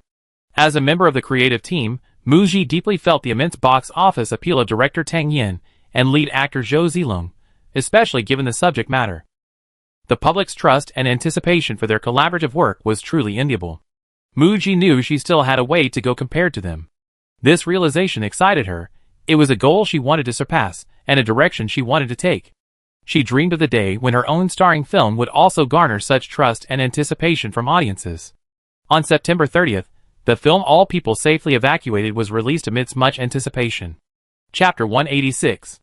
On the day of the film's release, director Tang Yin, along with Zhou Zilong, Muji, and other key members of the creative team, were touring Guicheng for a promotional tour. They visited 7 cinemas, going to 2 or 3 screenings at each cinema for post-screening Q&A sessions, covering more than a dozen screenings in a single day. The production team heard many post-screening reviews from moviegoers at the promotional event. The film scenes are grand and realistic, with various fights and explosions that get your adrenaline pumping and are extremely exciting. Watching such a patriotic film during the National Day holiday is particularly fitting. The film doesn't rely on sentimentality, the pace is fast throughout, keeping you constantly thinking and moved. You experience various thrilling and perilous situations alongside the protagonists. This film is very well made. The turmoil and danger abroad depicted in the film made me very grateful to live in a safe country. There's no such thing as a peaceful life. It's just that someone is bearing the burden for us. This film is very much in Tang Yin's style, consistently daring. The bloody scene where Chai Yin's character, a senior translator, gets her head blown off was terrifying. It truly made you realize how fragile human life is in a war-torn environment. Thank you, Director Tang, for another sincere blockbuster. The acting of the main actors is also excellent. Zhou Zilong's appearance alone gives you a sense of security. He's brave and fearless. Still so capable, taking on 10 opponents at once, ha ha. Special praise to teacher Muji. Was she acting without makeup? I can't tell she's wearing any. Her skin is amazing. A while ago, I watched The Claws, and teacher Muji's portrayal of the female assassin was fantastic. I was amazed by her action scenes. In this movie, she plays a translator who embodies wisdom, beauty, and courage. I love Zhou Jingwen, the translator, so much. And I also want to express my admiration for teacher Muji, a beautiful and talented actress. Many viewers said that watching this movie awakened their patriotic fervor. It was 11 p.m. when she finished work and returned to the hotel. Muji went online to read netizens' reviews, which were similar to those of moviegoers at the screening. Because Zhou Zilong played the male lead in Golden Globe Building, the two films were interconnected, and Safe Evacuation could be considered a sequel. Therefore, many netizens discussed the two films together. Regarding the box office of Safe Evacuation, during the promotional tour today, at every cinema Muji and her team visited, the cinema managers would proactively mention how many billions the film had grossed when they asked for photos. At the promotional Q&A sessions, the hosts and media reporters would mention it, and even on the way to the next cinema, the staff in the car would bring it up. She learned in real time that the film's box office was constantly soaring, with an impressive upward trend. Muji had a rough estimate of Safe Evacuation's opening day box office. When she opened the movie ticketing app and saw today's box office data, she couldn't help but exclaim in slight surprise, as if she had never seen anything like it before. Safe Evacuation grossed $800 million on its opening day. The total box office for today is $900 million. The market has truly been squeezed dry. The 3 new films released on the same day combined didn't even reach $100 million. Just like netizens said, they were pure cannon fodder. And several films released during the summer season that haven't finished their run, like The Claws, only grossed a little over $1 million today. They'd probably be taken off the screens in a few days. Today is Friday. More people will go to the movies over the weekend, so Safe Evacuation box office will be even higher in the next 2 days. Muji calmed down from her shock and went online to check netizens' comments on her performance in Safe Evacuation. Key keywords include good acting, excellent eye acting, eye-catching, can play any role convincingly, natural beauty, still too beautiful, standard English, perfectly embodies the character, has great chemistry with Zhou Zilong, few scenes. Many netizens genuinely praised the character, intelligent and beautiful, calm and decisive, wise, and didn't hold the male lead back. While touring the promotional event in the evening, Muji heard from Inman that a trending topic today was Zhou Jingwen style, with netizens searching for the female lead's white shirt and trench coat on a shopping app, and several stores were sold out. It seems the audience really likes this character. Judging from the box office performance of All People Safely Evacuated on its opening day, it's already secured a top 3 spot on the domestic box office charts, and may surpass director Tang Yan's previous 5 billion yuan film Golden Globe building. Although Mu Ji's role was small, as the female lead, appearing in a film that grossed billions made her a memorable presence. Audiences who went to see the film because of director Tang Yan and lead actor Zhou Zilong also noticed her, receiving positive reviews and acclaim for her performance. Many fans even expressed their hope that if director Tang Yan and Zhou Zilong collaborate again on a film, they would have the original cast and crew, and demand that Mu Ji continue as the female lead. For an actor, this is a tremendous affirmation. Mu Ji initially chose this role not only because she genuinely liked the character Zhou Jingwen, and because of the excellent film crew, but also because she saw the potential for the film to boost her national recognition. Now, it's clear that accepting this role was a very wise choice, a win-win situation. With the film's release and the end of its promotional tour, Mu Ji could finally return to the film set to focus on filming. Early the next morning, Mu Ji and her team flew from Beicheng to Shanghai, the filming location. During the 4 months she was on the set for Apocalypse Virus, Mu Ji couldn't remember how many times she had left the set.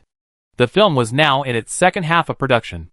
Mu Ji would then remain on set, filming until her scenes were completed. After a week of filming, that evening, after wrapping up work, Mu Ji received a call from her agent as soon as she returned to her hotel room. Shiji, Safe Evacuation has been in theaters for a week, and the box office has already exceeded 3 billion. Mu Ji heard her agent's excited voice on the other end of the phone, but her thoughts were, every time her agent calls, it's because something important. She had only been back on set for a week, wanting to focus on finishing filming. Could it be some important event she needed to attend? Mu Ji heard Ji Binghe ask if she had seen Safe Evacuation. It seemed like she just wanted to catch up. Mu Ji smiled wryly. Not yet. I haven't had time to see The Henchman either. The movie has already finished its theatrical run. I can only wait for it to be available on video streaming platforms. As for Safe Evacuation, there's no rush. By the time I finish filming my current movie, which is at the end of November, it definitely won't be off the screens yet. The Henchman finished its theatrical run yesterday, with a final box office of 2.3 billion. Ji Binghe spoke with great interest. This afternoon, I went to see Safe Evacuation. Shiji, your performance in the movie was fantastic, truly eye-catching. The collaboration between actor Zhou Zilong and director Tang Yan, coupled with the hype of a sequel to Golden Globe building, means both actors possess strong box office appeal. However, Zhou Zilong's big-screen image is deeply ingrained and fixed for many viewers. It's difficult for him to break free from that tough guy, action-oriented image. Ji Binghe, who has worked with Mu Ji for 5 years, is quite familiar with her and has seen all of Mu Ji's works. This time, however, she still felt that Mu Ji in the film was unfamiliar, just a translator. As netizens have said, she can convincingly portray any role. In the past week, Ji Binghe has been paying attention to netizens' comments about Mu Ji. Many viewers are interested in Mu Ji's current film, Doomsday Virus, a disaster-themed movie directed by the renowned director Wan Zhou. Furthermore, every film starring Mu Ji has been a success, with each film achieving excellent box office results and critical acclaim. Now, audiences generally have a positive view of Mu Ji's work, believing that her films are of guaranteed quality and will help boost the box office of her next film, Doomsday Virus. This is the added benefit of making good films for actors. Her reputation as a box office magic bullet is growing even stronger. Almost every moviegoer knows of the talented actress Mu Ji, whose fan base is expanding rapidly, and who has a large following of moviegoers. Ji Binghe confessed, Shiji, I'm also a fan of yours. Being your fan and moviegoer is truly wonderful. Mu Ji smiled when her agent mentioned fans, recalling how the topic of Mu Ji's fans had trended on social media a few days ago. Netizens commented that being Mu Ji's fans is incredibly rewarding. Every film her idol stars in has achieved both box office and critical success, a windfall carried by her success. Mu Ji's fans knew that Mu Ji and her team were never flamboyant. Following their idol's lead, they humbly requested that she not be overly praised, stating that Mu Ji was simply a dedicated actress who, aside from the film she was currently working on, had no other projects in the pipeline. The fans only hoped that Mu Ji could film 1 or 2 more projects a year. They didn't join the online clamor that Mu Ji's eye for choosing roles was divine, understanding that in the entertainment industry, the more popular an idol is, the more low-key the fans must be, better safe than sorry. The fans kept a low profile, not daring to get carried away. Mu Ji felt quite fortunate. Her fans were mature and adorable. However, her manager's sudden confession made Mu Ji a little uncomfortable. To be honest, she and Ji Binghe mostly talked about work, rarely revealing their personal feelings. Such tender moments were extremely rare, because neither of them were fond of sentimentality. Listening to Ji Binghe's continued concerned question, Shiji, is it getting harder and harder to choose scripts for your next project? Ji Binghe felt that if she were in her shoes, she would find it difficult to remain calm. The honors and glory brought by the success of each project can easily make one arrogant. Even if one doesn't become arrogant, once one reaches a certain level, the pressure and anxiety of not wanting to disappoint fans and audiences who have increasingly high expectations must be immense. Mu Ji honestly replied, this year, 3 of my works were released, and combined online and offline, they received a great deal of praise and applause. But these past few months, I've been busy filming and promoting 2 other projects, running back and forth. My schedule is packed. My thought is, after finishing filming, I need to stop and take a good rest. There wasn't even time to swell up. By the way, I finally managed to finish reading the scripts you sent me last week, Sister Ji. Ji Binghe smiled wryly. I waited several days until you finished your promotional tour and returned to the set before calling, just so you could have a little time to look at the scripts. Knowing Mu Ji as she did, Ji Binghe knew that if Mu Ji had a satisfactory script, she would have called to discuss it after reading it. It seems there aren't any scripts that satisfy you. Indeed, there weren't any. Some scripts had overly ambitious frameworks and unrealistic settings. Some were even just rough outlines. Some featured female leads with a fatherly feel. Perhaps these scripts featuring female leads were hastily prepared. They all shared one thing in common. The scripts weren't polished. It was a bit like trying to get something for nothing. If Mu Ji was interested in the script and decided to participate, the production company could use Mu Ji as the lead actress as a gimmick to attract investment, prepare the project, and then polish the script. But Mu Ji always decides whether to accept a role only after seeing the final script. Even with her own company's production, Apocalypse Virus, she did this, submitting the script several times and only accepting it when she was satisfied. This is a safer approach, avoiding wasting everyone's time, and is probably one of the reasons why the projects she accepts are highly rewarding. Mu Ji, Sister Ji, you called to talk to me about the script. Is there a new script? You can't hide anything from me. Before calling you, I actually just got back from dinner with the director. I haven't seen the script yet. She said she wants to meet with you to discuss it and give you the script in person. Mu Ji sensed a hint of hesitation in Ji Binghe's tone. Is there a problem? She's a Chinese-American female director working abroad named Wendy Xie. Mu Ji was somewhat surprised. I've seen her films. She's a very talented director. Ji Binghe sensed Mu Ji's admiration for the director. Shall I arrange for you to meet her? Okay, but I can't get leave from the film crew.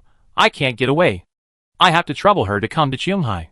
2 days later, Ji Binghe and the female director named Wendy Xie flew to Qionghai together.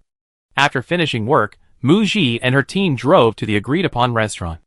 On the way, Minmin said somewhat nervously, this Chinese-American director, Xie Wendy, is amazing. She's the screenwriter and producer of some of her films. Also, her movies are all told from a female perspective. I seen her film The Hunter Game, and it did quite well at the box office, and with reviews both domestically and internationally, but... Shiji, if you take her role, will you have to film abroad? Mu Ji, I don't know yet. We talk about that when we meet. Mu Ji was a little worried about the food, thinking about her experience filming in Z country. I saw an interview with director Xie Wendy before. She seems to speak English, not very good at Chinese. Do you think there will be communication problems? Mu Ji, we arrived at the restaurant. Minmin's question would be answered when they met director Xie Wendy in person. Mu Ji and her group arrived at their reserved private room, led by a waiter. 2 minutes earlier, Mu Ji had received a message from Ji Binghe saying that she and Xie Wendy had arrived. As the door to the private room opened, Ji Binghe was seated inside, accompanied by her assistant, a middle-aged woman with long blonde hair, a foreign-looking man in a suit who appeared to be her secretary, and a bespectacled man who looked like a translator. Mu Ji's gaze fell on the middle-aged woman with long blonde hair, and she immediately recognized her as director Xie Wendy. Mu Ji? You're very beautiful. It's a pleasure to meet you. Xie Wendy spoke in Chinese, though her pronunciation wasn't quite accurate. She didn't offer Mu Ji a cheek kiss, but directly extended her hand to shake hands. Mu Ji smiled politely. Director Xie, hello. After everyone was seated, Xie Wendy mentioned that she had grown up abroad and only knew a little Chinese, asking if they could communicate in English. Mu Ji nodded. Actually, Mu Ji had many doubts about Xia Wendy, a Chinese-American director, inviting her to act in a film. Xia Wendy had grown up abroad and had always worked in film production overseas, collaborating primarily with foreign actors. Mu Ji was puzzled as to why the other party had approached her this time. Mu Ji knew very well that she lacked influence abroad, so the script and the role were crucial factors in Xia Wendy's offer to act in her film. Xia Wendy quickly explained to Mu Ji.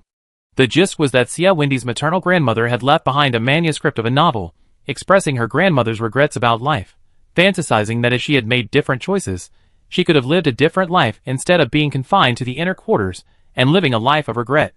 2 years ago, Xia Wendy had a dream in which she saw her maternal grandmother, whom she had only ever seen in photographs. Remembering stories her mother had told her about her grandmother when she was young, she felt that it was her grandmother appearing in her dream. She had an idea to combine her grandmother's story and the stories her grandmother had written into a film script, determined to make it into a movie. Mu Ji thought it sounded a bit like a Republican-era version of Back to 17? Xia Wendy revealed that the film project had been in preparation for a year since the script was completed, with filming planned to begin next March. Originally, they were going to cast a certain big-name actress, but they changed their minds. Xia Wendy, I think you're more suitable, you're younger. Mu Ji, Jibinghe, Immediately, Xia Wendy handed Mu Ji the script she had brought, a Chinese script, inviting her to play the lead role in the film Mirror Flower Water Moon.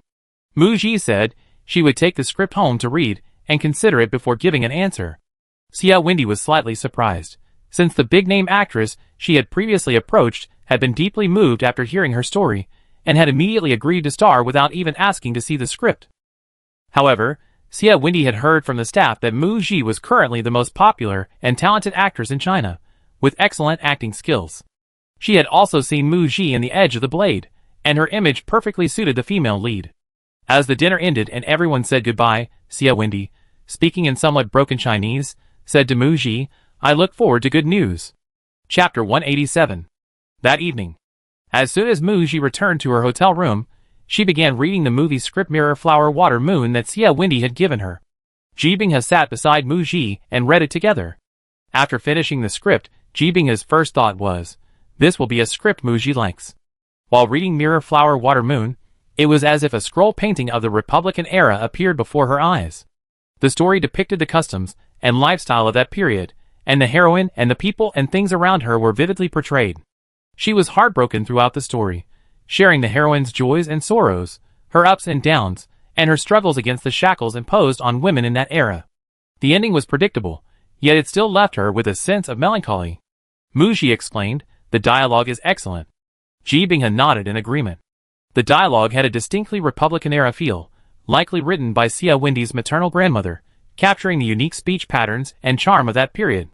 Being based on her own story, the female lead's every word was emotionally charged, captivating and relatable. It was a rare gem of a script. However, Jibinghe frowned doubtfully. This script. Can director Xia Wendy really make it? While Xia Wendy excels at making films with female-centric themes, she grew up abroad and doesn't even speak fluent Chinese. And this is a Republican-era story, without cultural exposure, even with extensive research. Jibinghe wondered if the final product would be a hodgepodge. Mu Ji, hearing Jibinghe's concerns, shared her worries. Jibinghe continued her analysis. To be honest, given the subject matter of this film, I don't think the box office will be very good. Compared to martial arts films, movies set in the Republican era are even rarer. Today's audiences go to the movies looking for exciting, stress-relieving films. A fantasy story about fate told from a female perspective within the Republican era is likely to be a box office flop, much like art films. However, Jibinghe knows that Mu Ji never chooses projects solely for box office success, and a good film shouldn't be judged solely on its performance. Mirror Flower Water Moon is a microcosm of the stories of certain characters within that historical context, taking the audience back to that era to understand and feel how difficult it was for women to take control of their own destinies and carve out their own lives amidst the tides of that time. This could be a meaningful film. Looking ahead, if made well, perhaps it could even become a classic. After this analysis, Jibinghe didn't comment on whether she would accept the role. Ultimately, the decision rests with Mu Ji. Sister Ji, I understand everything you said, and it's also something I've been considering. Mu Ji pondered for a moment, then asked, Director Xia Wendy, haven't you left Jilmha yet? Jibinghe shook her head, not yet. Director Sia has booked a flight to Shanghai for tomorrow noon. After saying that, Ji Binghe understood Muji's meaning, glanced at her watch. It was almost midnight, a bit late. Should I call Director Sia's assistant and arrange a meeting tomorrow morning? Muji nodded, okay. Tonight, she needed to think things through carefully. The next morning at 7 a.m., Ji Binghe arranged the meeting place to be in her hotel room. Sia Wendy and her group were also staying at the same hotel. Meeting and talking in their room would be convenient, avoid being photographed, and save time. Muji finished packing for her trip to the film set and arrived at Ji Binghe's room. Shortly after, Sia Wendy and her entourage arrived. Since Muji had to rush to the set in half an hour, she greeted Sia Wendy with a good morning and got straight to the point. Muji expressed her liking for the script to Sia Wendy and frankly stated her concerns. Sia Wendy smiled, indicating her appreciation for Muji's frankness. Then, to allay Muji's concerns, Sia Wendy mentioned a name. Do you remember director Pan Yin? Muji nodded, a hint of surprise flashing in her eyes. Of course she remembered. Not only because Pan Yin was the director of the spy drama, The Edge of the Blade, but also because she was amazed by Pan Yin's astonishing knowledge of the Republican era. During the filming of The Edge of the Blade, she had learned some facts about the Republican era through working with Pan Yin. As an actress, she didn't need to worry about factual errors in the script.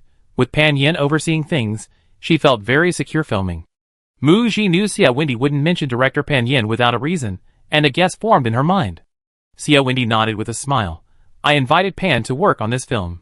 Sia Wendy's assistant added, Duameli is one of the production companies. Muji and Ji Binghe exchanged a glance, immediately understanding. Duameli had previously produced television dramas. This was their way of trying to expand into the film industry through their collaboration with director Sia Wendy. Knowing that director Pan Yin was involved in the film, Muji had no more reservations. Muji immediately agreed to take on Mirror Flower Water Moon. Wonderful collaboration? A pleasure working with you. After discussing the collaboration, Muji said goodbye to director Sia Wendy and immediately headed to the film set with her team. Ji Binghe, in a good mood, invited director Sia Wendy to have morning tea together. Before coming to Shanghai, Ji Binghe hadn't been optimistic about Muji and Sia Wendy's collaboration, but now that it had happened, it was a pleasant surprise. One of the two major focuses of her work in the second half of the year. Muji's next film was confirmed, greatly reducing the pressure on Ji Binghe's shoulders, and she returned to Beicheng in a good mood that day. As for the other major focus of her work, we talk about it when Muji finishes filming and returns to Beicheng. On the set of Doomsday Virus. A big name, Liu Jiaxu, plays a villain in the film Doomsday Virus, and has several scenes with Muji. In the currently showing blockbuster Safe Evacuation, Liu Jiaxu plays a resident official, and also has scenes with Muji, who plays a translator. This is the second time the two have collaborated. Muji appeared without makeup and all personnel safely evacuated. However, in Doomsday Virus, due to the plot's requirements, she wore special effects makeup that made her look dirty and disheveled. When Muji watched the playback on the monitor, she only cared about whether the makeup looked realistic, not whether her own appearance was ugly. Liu Jiaxu thought of an idol actor he worked with last year. During a scene where he was running for his life in the street, he worried that his bangs would fly around and reveal his forehead, so he insisted on getting the director to allow him to use hairspray and film the scene with his bangs sticking out. He shook his head at the scene. In contrast, a young girl like Muji, who should be concerned about her appearance, only has eyes for the role and the performance, completely unconcerned about her image. That's what truly makes someone dedicated to being an actor. After collaborating on 2 films, Liu Jiaxu discovered that Muji possessed solid acting skills, a strong ability to empathize with her characters, and seemed to have extensive acting experience. Coupled with her reverence for acting and her diligent work ethic, she would rehearse her scenes the day before, and on filming the next day, she was confident and prepared, able to start without waiting for the director's instructions. This meant that even a veteran like Liu Jiaxu had to be extremely attentive when acting opposite Muji, fearing he might embarrass himself in front of a younger actress. They had just finished filming a scene together. When Muji heard Liu Jiaxu praise her, saying, "You have great potential in acting, a bright future," she looked genuinely sincere. He even added, "Shiji, I admire you very much." Muji had heard the word admire many times from directors and fellow actors. The word admire was something she had never heard from an actor older than her before. Especially when a veteran actor like Liu Jiaxu, who has been acting for decades, suddenly expresses his admiration for her. Muji was flattered and bewildered. Seeing the confusion on Muji's face, Lu Jiaxiu explained with admiration. I really admire your unwavering dedication to acting and your ability to focus so intently. This industry is full of temptations. I remember you mentioned on that competition show before I appeared on your show that I initially started acting to have more options, but later I felt this industry had a better future than music, so I persisted. Lu Jiaxiu hadn't confided in anyone about his past in a long time. He admired Mu Ji, and perhaps hoping this young actress could stay true to herself and not change, he, as someone who had been through it all, wanted to offer some advice. He frankly discussed his past experiences accepting roles, knowing some scripts were terrible and would result in bad films, but still doing so for the money. He admired Mu Ji for only taking on 1 or 2 roles a year after her rise to fame, maintaining her focus on script quality and upholding her passion for acting, resulting in consistently high-quality productions. Few actors can resist the temptation of high salaries. Lu Jiaxiu remarked with envy, you guys are much better off than we were before. You can go on variety shows, get endorsements, do live streaming sales, commercial performances, and even earn more from these than from acting. He knew Mu Ji filmed few movies a year, and her film income was significantly less than her television income. Mu Ji's main income came from endorsements. Lu Jiaxiu praised Mu Ji's focus, referring to her dedication to acting. She only accepted endorsements. She didn't appear on variety shows, did live streaming, or make any investments, focusing solely on acting. He admired Mu Ji, but also envied her. After listening, Mu Ji thought, she didn't think so much. She loved acting, loved filming stories and roles she liked, and was simply doing what she loved. Lu Jiaxiu had told her so much, and now it seemed he was eager to confide in her. Mu Ji had recently asked Lu Jiaxiu a question she wanted to know. Teacher Lu, what's it like to act for decades? Lu Jiaxiu was taken aback by Mu Ji's abrupt question. After thinking for a moment, he said, my decades of acting experience can be divided into many stages, each different. Seeing Mu Ji's eager expression, Lu Jiaxiu organized his thoughts and shared with Mu Ji how, in his early years, he mainly acted to make money, then he developed a desire to win awards, and after winning awards, he explored the film industry more extensively. Not content with just being an actor, he tried directing, producing, and even started his own company. Mu Ji knew that Lu Jiaxiu wasn't good at business. His company had gone bankrupt. Not only did he lose a lot of money, but he also incurred debts, which he had to pay off by filming. While filming, I tried many things. The most important stage for me was trying to get married and have children. I'm very lucky to have a happy family. Playing the roles of boyfriend, husband, and father changed me. It helped me settle down. It helped me a lot when I went back to acting. At the end, Lu Jiaxiu smiled and said, as I get older, suitable roles and scripts become fewer. Every film I make is one less I make. Everyone says I'm a workaholic. I just want to film as many movies as possible while I can still. I don't like playing chess, square dancing, or gardening. Mu Ji listened thoughtfully. Late October. Filming for the movie Doomsday Virus entered its final countdown. There was 1 month left to wrap up. CEO Meng Liang brought Luca to visit the set. It wasn't their first visit. As the primary producer, Launching Media has invested heavily in this film, which is crucial to the company's future development. On the first day of filming, He Ji only visited once. Later, busy with work and not wanting to trouble Mu Ji, she arranged for Meng Liang to visit the set instead. Meng Liang doesn't actually know much about filmmaking. His visit served 2 purposes. 1. To represent Launching Media in showing concern and understanding the production progress, and also to check on the crew's progress. 2. To extend his greetings to the entire crew, treat them to afternoon tea, and boost morale. He was essentially there as a mascot. Over the past 4 months of filming, not only Launching Media, but other investors have also visited the set multiple times. Several investors joined later, after the release of Escape from the Game, and after the release of Mu Ji's 2 films, Claws and All People Safely Evacuated. They were optimistic about Mu Ji and thought the film would be a hit, so they quickly invested. After investing, as Apocalypse Virus's budget increased, filming was delayed, and post-production hadn't even begun, leaving a significant expense. They were somewhat uncertain, hence the frequent set visits. Mu Ji understood. The underground city set built in Qionghai took months to construct, and was incredibly expensive. The crew filmed in Qingdao, the western film city, and Qionghai. They filmed in a green screen studio in Qingdao for 2.5 months, and also used green screens in the western film city and Qionghai. The green screen scenes all require post-production, which adds up to a lot of money, and is a huge undertaking. Post-production is handled by a specialized team, leaving the workload of filming to fall on one person: the director. For these green screen scenes, the director needed a complete picture in mind: what the final post-production effect would look like, what materials each shot would require, and all of this had to be considered comprehensively during filming. Otherwise, once filming wrapped and the sets were dismantled, they couldn't be replaced. Mu Ji deeply felt the director's pressure must be immense. It wasn't just the workload of filming the sets. Managing the actors was also difficult. This film has many large-scale scenes and a large cast. The underground city scenes alone involved over 500 extras. It was only because they hired a renowned director like Won Jo, with over 30 years of experience and a commanding presence, that all departments could operate smoothly. Mid-November. Bien Woo's scenes were finished. He played the male lead, but his role in the film was small. Before leaving the film crew, Bien Woo came to say goodbye to Mu Ji. Director Su is already speeding up the script development for Escape from the Game 2. He said he's aiming to start filming in the second half of the year after next, which is about a year away. Teacher Mu, senior sister, I look forward to our next collaboration. Mu Ji reminded Bien Woo, we meet again during the dubbing and promotional tour for Doomsday Virus. Bien Woo grinned sheepishly, scratched the back of his head, and nodded repeatedly, yeah, right.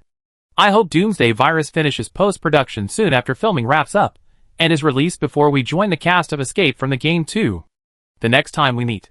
Senior sister, you be a triple Golden Horse Award winner next year, right? Mu Ji? ? If Bien Woo hadn't mentioned it, she would have forgotten about the awards. With 3 films released this year, it's difficult to collect all 3 Golden Horse Award winners next year, but winning another Best Actress award shouldn't be a problem. Late November. The Doomsday Virus film crew wrapped up filming. Chapter 188. The day before filming wrapped. The other actors, who had been filming with her for months or longer, had all finished their scenes and left the crew. Today, only Mu Ji, the lead actress, remained on set, making it somewhat deserted. The set was filled with a somber atmosphere of farewell. December was just a few days away, and the weather in Qionghai had become quite chilly lately. Minmin pulled her coat tighter around herself and sighed sadly, sigh, every film we shoot ends with a farewell. Doomsday Virus was the film we worked on the longest, over 5 months. Before, she had been eagerly counting down the days until filming wrapped. Now, the thought of parting with everyone tomorrow was quite heartbreaking. Mu Ji heard Minmin ask her how she always dealt with the sadness of parting after filming wrapped. She said, after filming wraps up, the main creative team I've been in contact with the most will meet again for dubbing, the release date announcement, and promotional roadshows. By the time they're doing promotional tours, they're usually already filming in a new production, interacting with a new group of staff. This current separation will lead to reunions and new encounters. Just as Mu Ji finished speaking, Minmin noticed Director Won Jo walking towards them and quickly stood up. Director Won. Director Won Jo nodded to the team members, who greeted him, and sat down next to Mu Ji. He had just heard what Mu Ji said, and his thoughts were quite insightful. Won Jo asked Mu Ji, Shiji, how have you felt about these past 5 months of filming? The role of the female PhD student was less challenging than the translator's show, and all personnel safely evacuated, as it didn't involve the challenge of spoken English, making it easier for Mu Ji. Before joining the cast, Mu Ji had thoroughly studied her role, and with director Won Jo's assistance during filming, her performance went smoothly. As the absolute lead in this film, her biggest feeling was, it was very enjoyable to act in. Won Jo laughed heartily upon hearing Mu Ji's answer.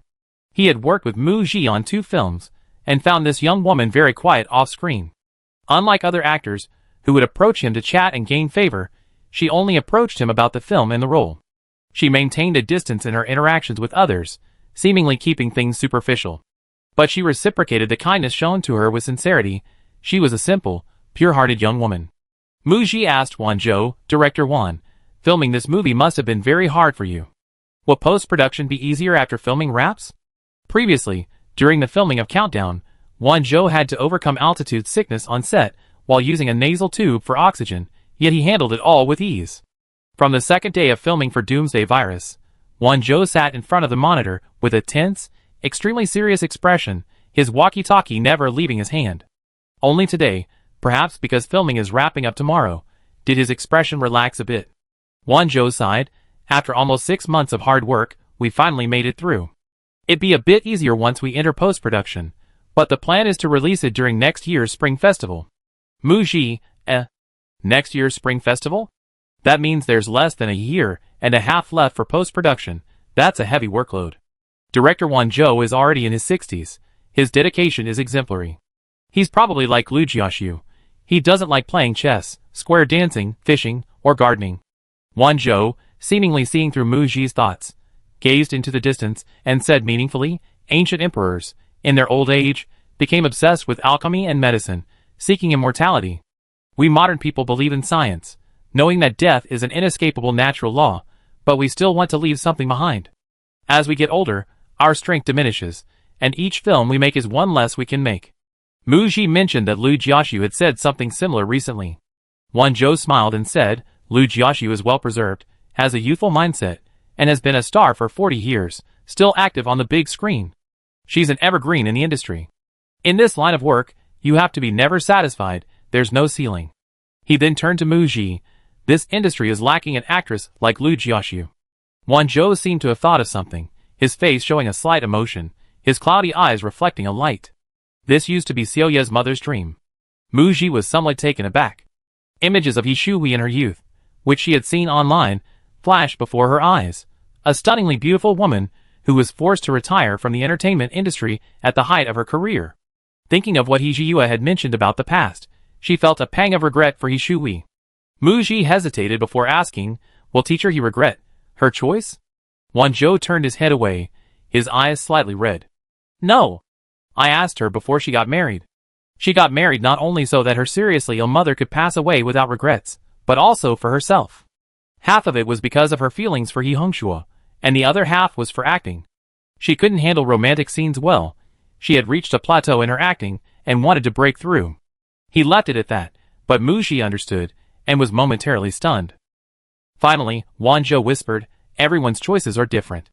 Perhaps experiencing every stage of life like an ordinary person can broaden and deepen an actor's career. But I never married, yet I can still make good films of all genres, including romance films. Realizing he'd gone a bit too far, Won Jo stopped there, saying he was too happy the film was about to wrap, and told Mu Ji to just listen casually. Don't be arrogant, just focus on making good films. With that, Won Jo went off to get busy, leaving Mu Ji stunned, her mind filled with countless thoughts. After a moment, she found her direction, follow her heart. The next morning, from the sweltering summer to the approaching winter, the Doomsday Virus crew had finally wrapped filming after nearly 6 months. That afternoon, Mu Ji and her team flew back to Beicheng from Qinghai. Back in Beicheng, Mu Ji rested at home for 2 days to adjust before returning to work. Zhou Jingju and Lu Kai, having heard that Mu Ji was back, and realizing the three of them hadn't seen each other in a long time, arranged to have dinner together. Mu Ji readily accepted. Upon meeting, Zhou Jingju clasped her hands in a fist salute, bit one knee, and exaggeratedly gestured as if to bow. Gigi, you're so incredibly awesome. Please accept my bow. Mu Ji's lips twitched slightly, as she offered a perfunctory gesture of support. Are you also going to enter the film industry? What kind of palace intrigue script did you take on? Zhou Jingyu quickly waved her hand. I'm not interested in acting. Lu Kai, standing nearby, sincerely congratulated her. Gigi, congratulations on your starring role in Escape from the Game, breaking 4 billion at the box office, The Henchman 2.3 billion, and All Safely Evacuated surpassing 5 billion, reaching 5.1 billion yesterday. 3 films released in 1 year, accumulating a box office of 11.4 billion. Zhou Jingju exclaimed 3 times. Wow. Mu Ji, I'm hungry, it's my treat, let's order? Successfully silencing Zhou Jingju and Lu Kai, she sat down and happily began ordering. While waiting for the food, Zhou Jingju and Lu Kai took the initiative to reveal their true intentions. Recently, the company boss has spoken to me twice, first subtly, then entrusting me with a crucial responsibility for the company's future, wanting me to persuade you to join Yima Media, Lu Kai said. Zhou Jingju added, our company boss and agent are exactly the same. I'm completely baffled. Isn't Xingyo Entertainment supposed to be a star-making entertainment dream factory, mainly training idols? I guess our company is planning a transformation. The bosses were trying to use their relationship with Mu Ji to influence her and persuade her. Mu Ji confessed that she had met with the bosses of the 3 major entertainment companies, the boss of Xingyu Media 6 months ago, and the boss of Yima Media and Xingyu Entertainment just yesterday. Zhou Jingju and Lu Kai exchanged a glance. Judging from Mu Ji's calm expression, their company was doomed. Indeed, In their opinion, Muji's future prospects were better than signing with any other company. Staying with Launching Media was far more promising. On this topic, Zhou Jingzhu gossiped. That Mao Hongjun who terminated his contract with Launching Media early, didn't he start his own entertainment company after the termination? I guess it couldn't keep going and closed down. Recently, there have been rumors online that he's going to sign with Xingyu Media. At the same time, rumors are circulating that Liao Yining, Xingyu Media's top star, is going to sign with Launching Media after her contract expires. There are also rumors that several other popular artists in the industry are going to sign with Launching Media. In just a few years, Launching Media not only rose to become one of the top 4 talent agencies, but also became the most promising company in the industry. If the big-budget film starring Muji, which just finished filming, becomes a box office hit after its release, it will be even more phenomenal. Therefore, Muji will almost certainly stay with Launching Media. Lu Kai asked curiously, Gigi, everyone is looking forward to and paying attention to you. About signing with a company you. Zhou Jingzhu was more direct, picking up where Lu Kai left off and asking directly, actually, it's Kai Ji and I who want to know, Gigi, now that you finished filming and are on vacation, you should have time to focus on your love life, right? Everyone's gossiping about you, and Hijiyue. Cough, when are you getting together? Muji, She was a little amused and exasperated. Muji knew that everyone was very interested in her love life. For the past 3 months, every time a topic related to her trends on social media, some casual netizens jokingly comment, has Muji agreed to be with Hijiyue yet? Or did Hijiyue win Muji's heart? There's an account called Waiting for Muji and Hijiyue to get together, registered on June 6th. It posts daily. Day XXX check-in, Muji and Hijiyue haven't officially announced anything today. It has over 100,000 followers. That's outrageous. Muji surfs the internet, occasionally lurking in her own fan page. She sees fans discussing her relationship when they're not busy. Some fans ship her and Hijiyue as a visually appealing couple, and also hope they get together. Some fans respect Muji's choice. If Muji is happy with Hijiyue, they support her. Half of the fans are worried. Will Muji's career focus decrease after she gets together with Hijiyue? Will she act less? Out of male possessiveness, Hijiyue thinks he's so rich he could feed Muji for a lifetime. Will he stop her from filming? Maybe I'm biased, but even though Hijiyue's alternate account seems humble, a man's basic ego is there. I don't think things will last between him and Muji, and I don't want her to get hurt. At Muji, this comment doesn't want Muji to be with Hijiyue. There are all sorts of opinions, some supportive, some not, some optimistic. Muji has always been opinionated and won't be influenced by online opinions. After all, netizens don't know anything about her and Hijiyue's relationship. She made her decision long ago, and it hasn't changed. Given that she's not currently with Hijiyue, Muji can only give a general answer to Zhou Jingzhu and Lu Kai's questions. They should confirm their relationship soon, right? 3 days after filming wrapped on her new drama, Muji arrived at Launching Media, in the director's office. Gigi, you're here. I don't know why, but I'm a little nervous seeing you today. Jibing has sat down on the sofa opposite Muji. Muji, didn't we agree that Hijiyue would come to talk to me about renewing the contract next week? Jibing smiled wryly. Yes. Actually, Jibing and Muji both knew about the contract renewal. It was just that Muji's calm demeanor made Jibing a little uneasy. It's true that beauty makes one more attractive. Muji is becoming increasingly breathtaking, and her aura is growing stronger. Jibing snapped out of her reverie and got back to the main topic. She first discussed the work arrangements before the new year with Muji. First of all, there are 6 new endorsements to shoot commercials. After discussing the work arrangements, Jibing closed the file and put the iPad aside. The last time she called Muji to discuss the script, she had considered asking if Muji had made up her mind about staying with Launching Media. But then she thought it unnecessary to ask. For the past 6 months, she and Muji had continued to discuss their upcoming work arrangements.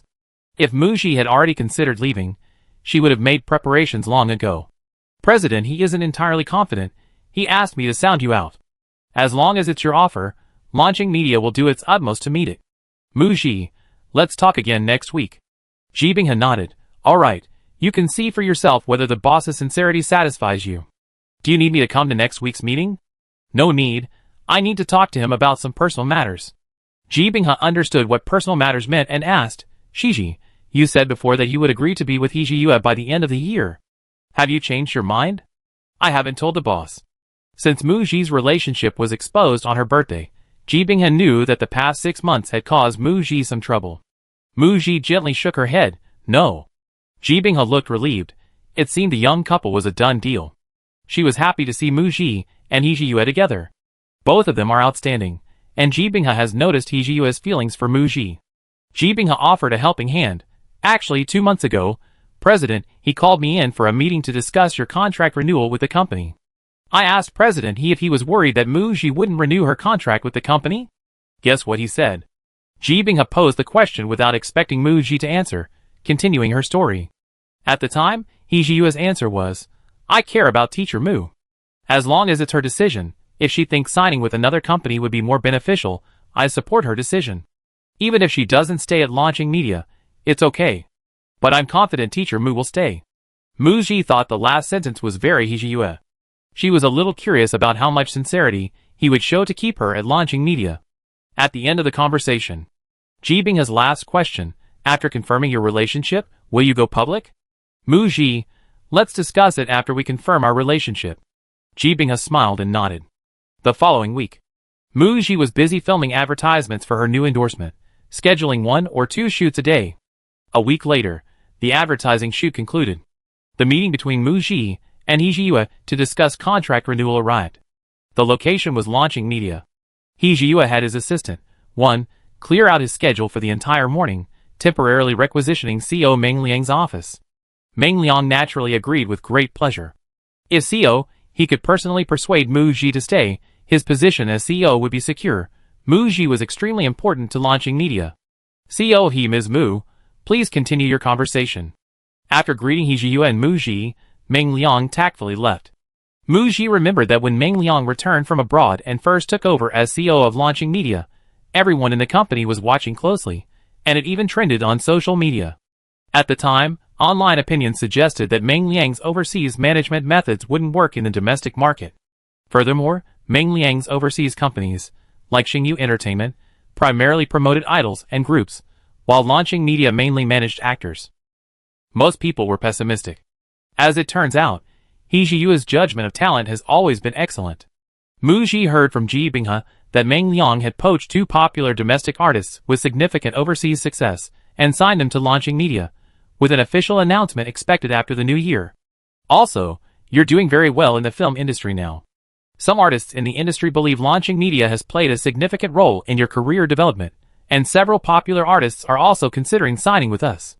It was revealed that Liao Yanning, one of the 4 Little Flowers and a top-tier actress, was also signing with Launching Media.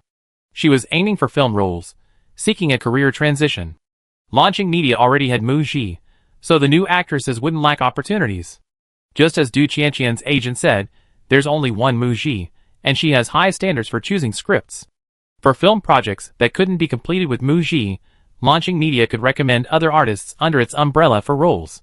Also, if Muji's films needed a second or third female lead, other actresses could make cameo appearances.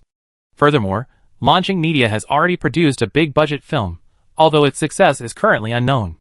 But with the capability to produce films, Apocalypse Virus won't be the first, there will be a second and a third.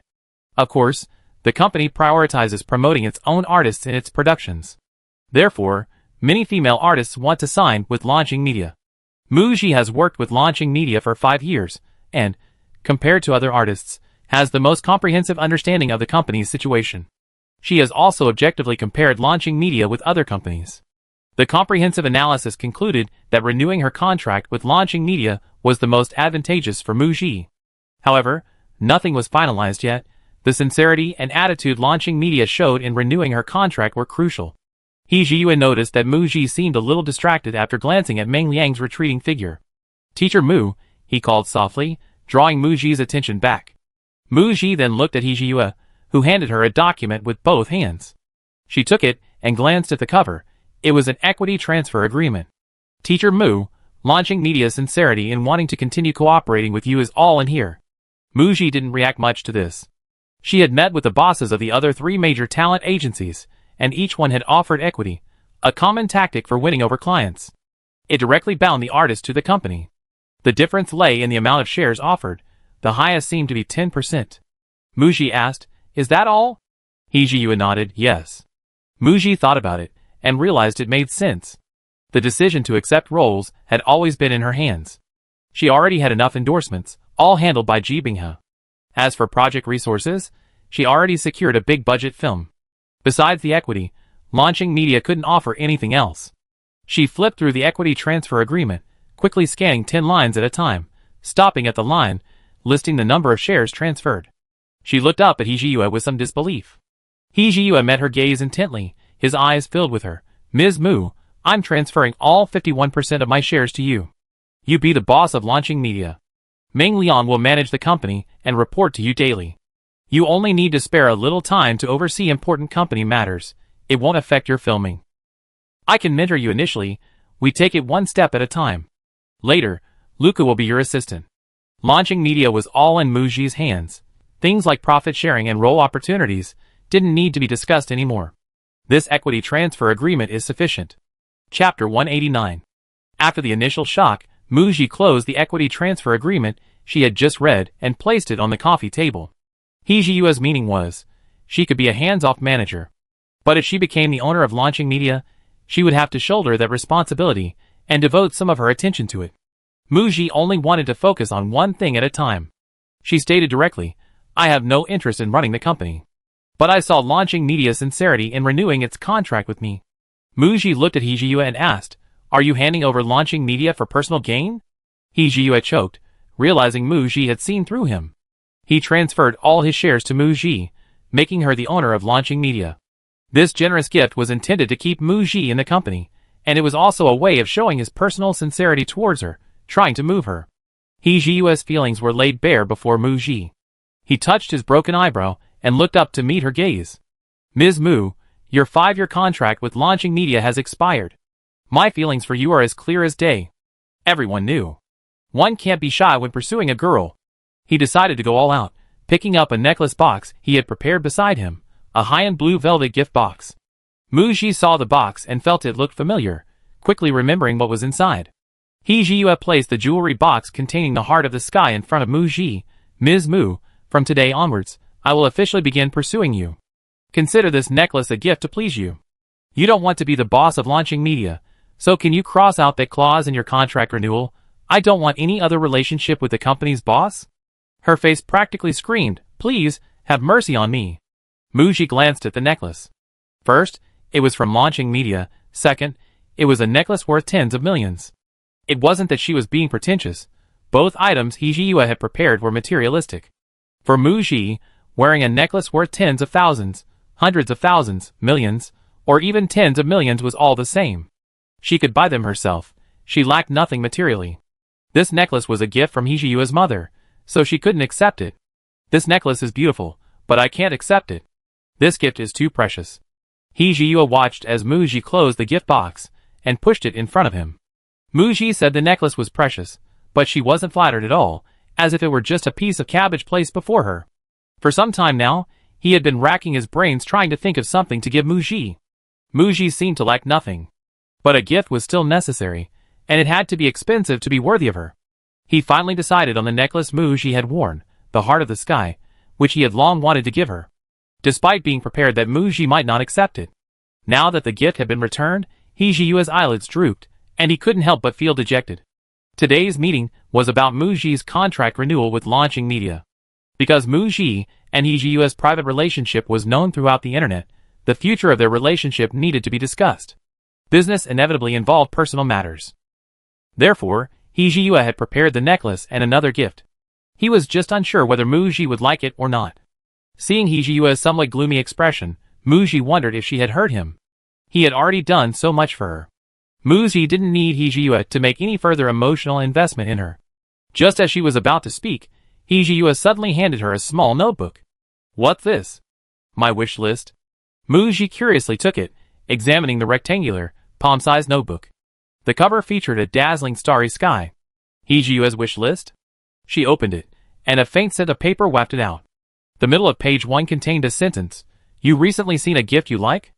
I paid for it. The handwriting was neat and beautiful, strong and elegant, as if the writer was making a solemn promise. She turned to page 2.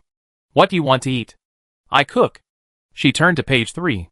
What flowers would you like to receive today? Roses, lilies, or sunflowers. Page 4 I can try to help you with your lines. Page 5 let's go shopping together. Page 6 let's go to the Nebula Observatory to see the stars again. Muji read through about 20 pages in one go, then flipped to the bottom, finding a total of 100 pages. Each page had one thing written on it. This wasn't Hijiyua's wish list. It was 100 things he wanted to do for her, or for them to do together. Seeing Muji quietly looking at it without saying a word, Hijiyua said somewhat nervously, "Next year, my work at the He group will be on track, and I won't be as busy. I have more time then. If there are any of these 100 things you like to do sooner, well, I can occasionally put aside my work and come whenever you call." The implication was that he wasn't writing it to deceive her. It all came from the bottom of his heart. He was willing to do anything for her. The temperature in Beicheng had plummeted to below 10 degrees Celsius today. When Muji got out of her car in the parking lot, she felt a little cold.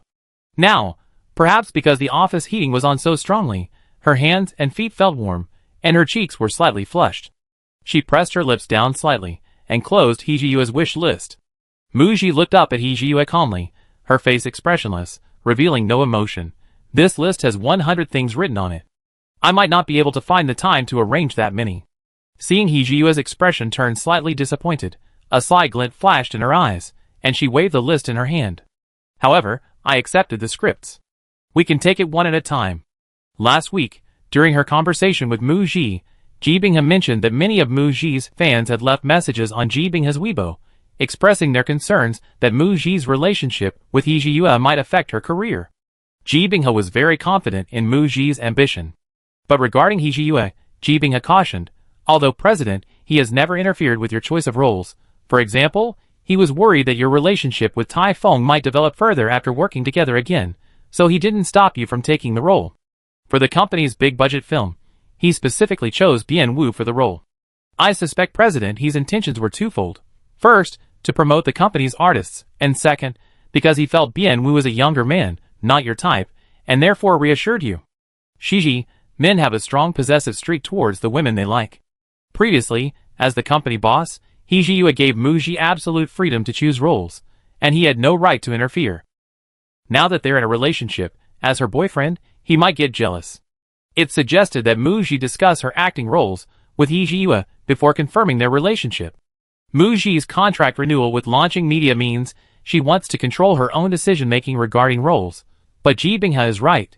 To prevent Hijiyua from using her emotional appeal to influence her choices, things need to be clear. The two of them need to reach an agreement. What's your opinion on me accepting roles, especially romantic ones? Hijiyua, who was initially overjoyed after Muji accepted the script, slowly lost his smile. He met Muji's gaze, his brow furrowed, his expression extremely serious. "Of course I'm possessive. I've been the boss of launching media for 5 years, and I have a very mature understanding of actors' work. A large part of my affection for you comes from liking how you shine on set, every version of you on the big screen. You can separate your relationship from your work, and I will respect and support your acting career. But I do get jealous. It's an uncontrollable instinct, but I manage it." Hijiyua's answer was very honest. Muji recalled her previous meeting with He Hongshuo, who used his story with He Shuhui as an example, expressing his disapproval, or rather, his disapproval of her relationship with Hijiyua. Muji didn't care. Her biological mother was a 3-time Golden Horse Award winner, and her father's conglomerate, while not as large as the He Group, was still quite substantial. Their situations were similar. Her parents loved each other very much. Therefore, He Hongshuo and He Shuhui's failed marriage didn't mean anything. Muji nodded after hearing Hijiyua's words, indicating that she understood. She stopped hiding her thoughts and decisions, and revealed them to Hijiyua. "Actually, months ago, I already decided I wanted to be with you." Hijiyua? ? Was being together the kind of being together he understood? But, wait, he hadn't officially confessed yet. Hijiyua's plan was to first secure the renewal of Muji's contract with launching media, invite Muji to dinner another day, and then plan a ceremony to formally confess his feelings. Unexpectedly, Muji gave him such a big surprise. Overwhelmed with joy, Hijiyua was also enveloped by a sense of unreality. A raging storm raged within him, while Muji appeared like a calm lake. Hijiyua hesitated for a moment, then couldn't help but ask, "Ms. Mu, I want to know how you feel about me?" Muji nodded. When she said she had decided to be with him, Hijiyua's first reaction was surprise, tinged with disbelief. She rarely responded to Hijiyua, while everyone knew of his feelings for her. Muji thought for a moment and said, I never built a relationship closer than family with anyone. I won't fall in love at first sight. She wouldn't in her original world, and she certainly wouldn't here. At first, she viewed the people here as two-dimensional characters. Realizing she couldn't go back to her original world, Muji thought, I just consider myself a two-dimensional character like them, or at least treat them as the same as me. Everyone is made of flesh and blood, experiencing joy and sorrow, getting hurt, bleeding, and crying. There's no difference, is there? If she continued to see herself as an outsider, she'd go crazy. Also, the novel The Big Boss Spends Money to Spoil Her Debut only tells the story of the talent show. After the show ended, everything was new and unknown. 5 years passed. Besides, as mentioned at the end of the book, Launching Media was thriving and poised to become the top of the 4 major talent agencies.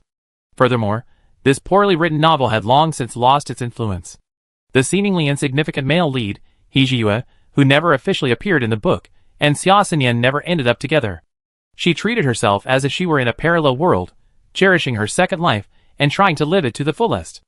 We known each other and worked together for 5 years, from being company bosses to neighbors to friends. In these long years of getting to know you, I gradually become accustomed to your presence and your closeness. In the past few years, I've been busy filming and haven't considered romantic roles. Now my career has reached a stable stage, and my contract with the company has expired. What truly pushed her towards Hee Ji-yue was that night in Z country. She woke up in a hospital in a foreign land, and he appeared out of nowhere, standing by her side. Before leaving, he secretly and tenderly put a safety charm on her finger, telling her to be safe. Muji paused for a moment, then continued, I might not be able to accurately describe my feelings for you. You're always there for me when I need someone most, so I might be a little dependent on you, and we've built up a sense of trust. Sometimes my heart beats a little faster when you're near.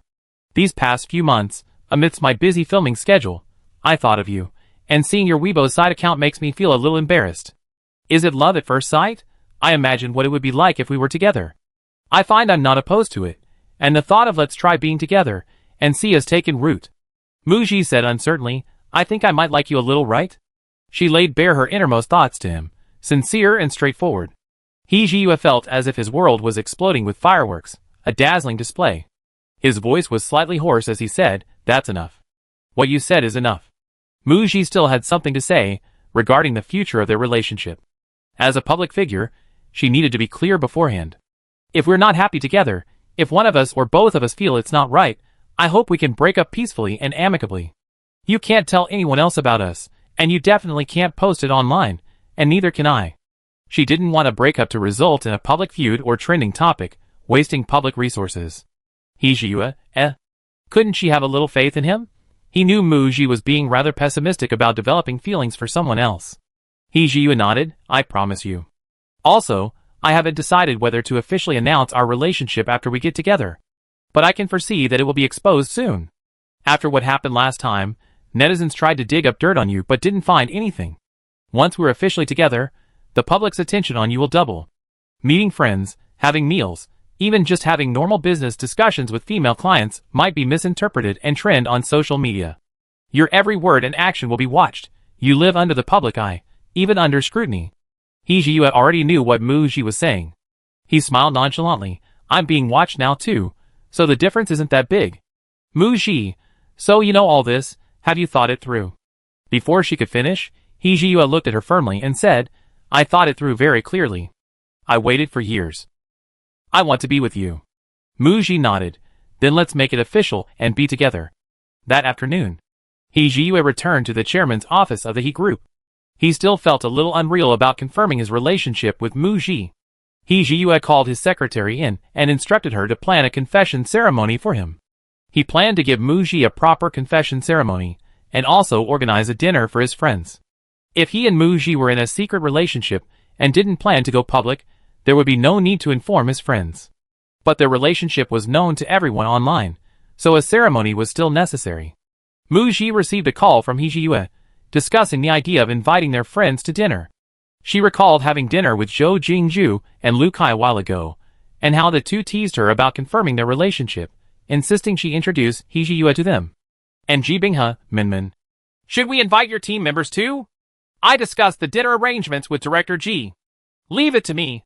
Seeing Hee Ji-yue's enthusiasm, Muji agreed, letting him make the arrangements. The dinner was quickly arranged. It was set for 3 days later at a resort in Beicheng. Muji was puzzled when she saw the address.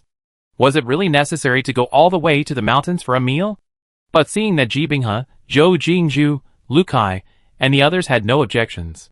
She wasn't familiar with places for eating, drinking, and entertainment, but guessed the food there must be delicious. 3 days later, at dusk, Muji, Zhou Jingzhu, and Lu Kai drove together to the resort. The car headed directly up the mountain. Upon reaching the parking lot, they had to get out and walk a short distance further. Muji looked at the steps in front of her. They weren't high, but the path looked quite winding, stretching as far as the eye could see. It seemed like quite a distance. Lu Kai honestly said it would take about 10 minutes to walk. Muji, Hijiyue must have checked the weather forecast beforehand to choose today for the gathering. The temperature tonight was in the teens, not cold, and the wind wasn't strong.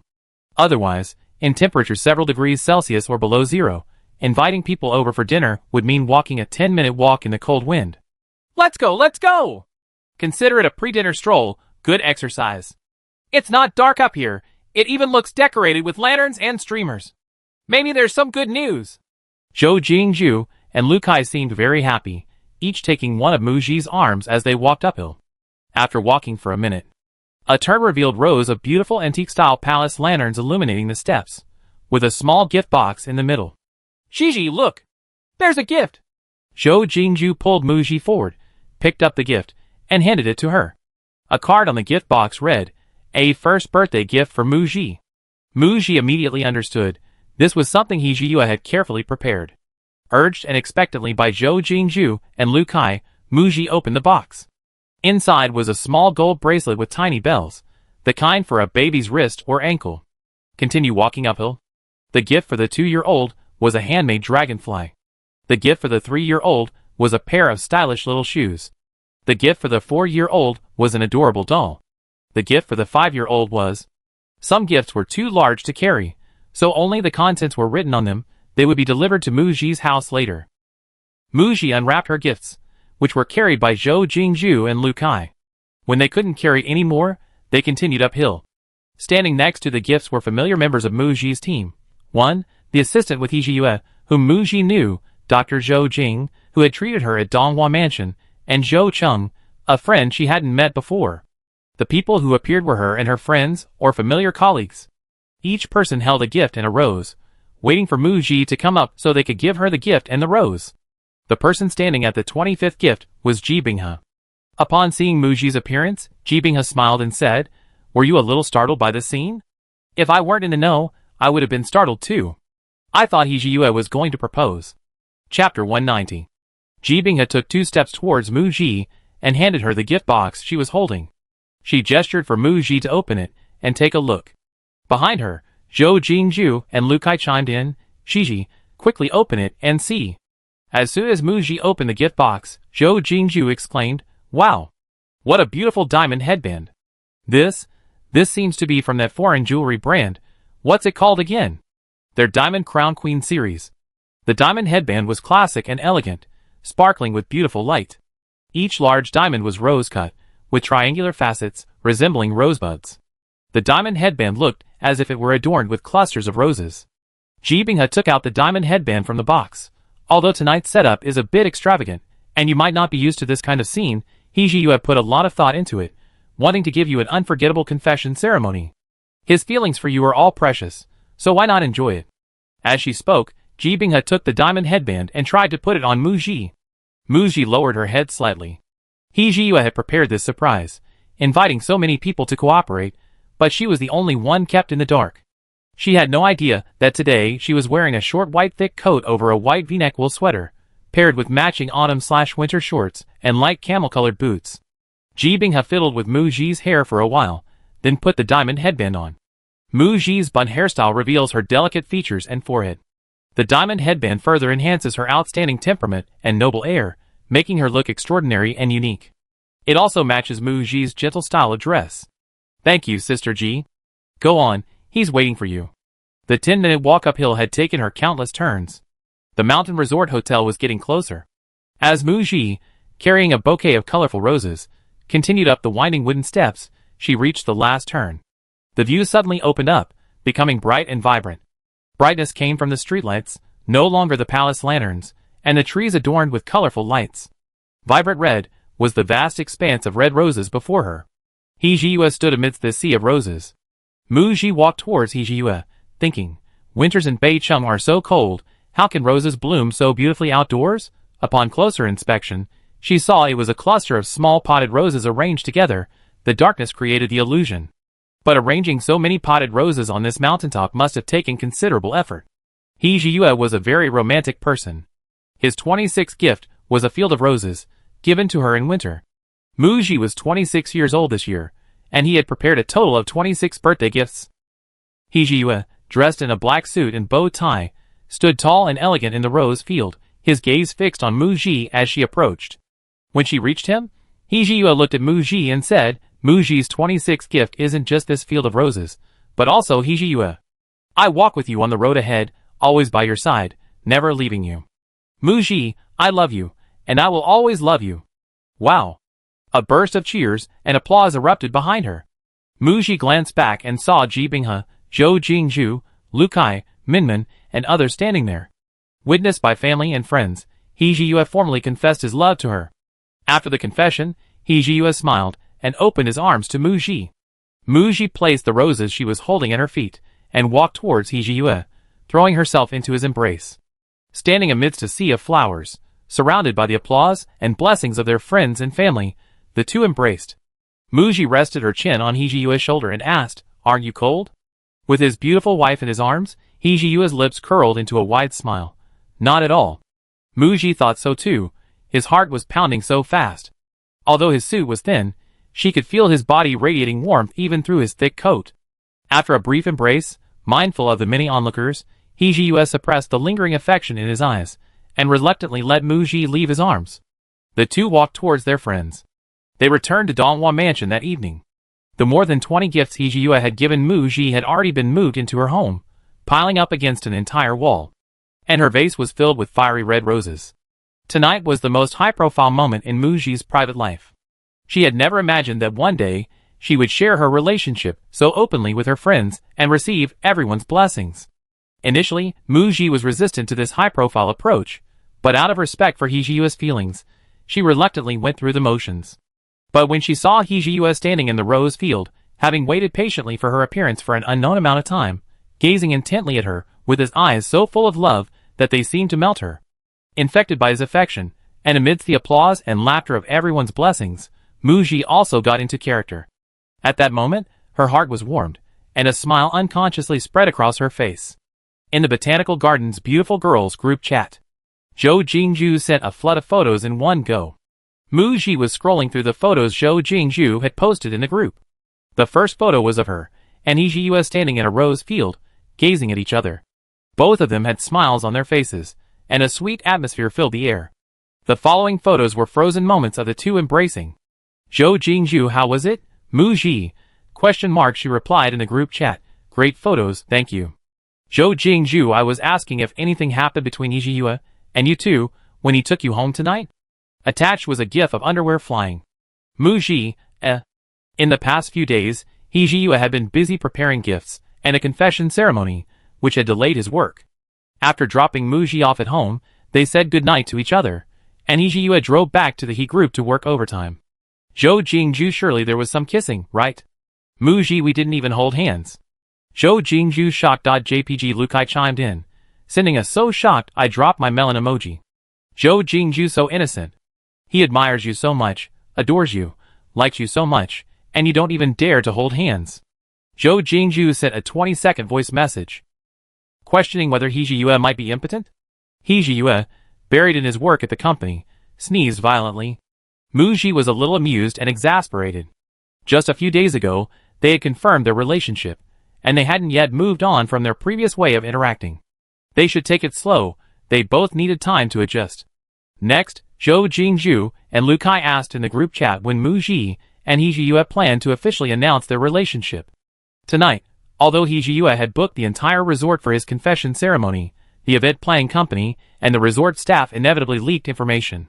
Yesterday, a post seemingly from an employee of the event planning company appeared on the forum, subtly hinting that the relationship between the top actress and a certain business tycoon, which everyone was most interested in, was about to have good news announced.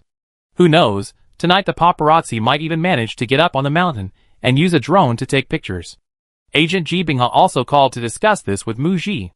Shiji, since you finished filming, news about your relationship with President He has been popping out from time to time.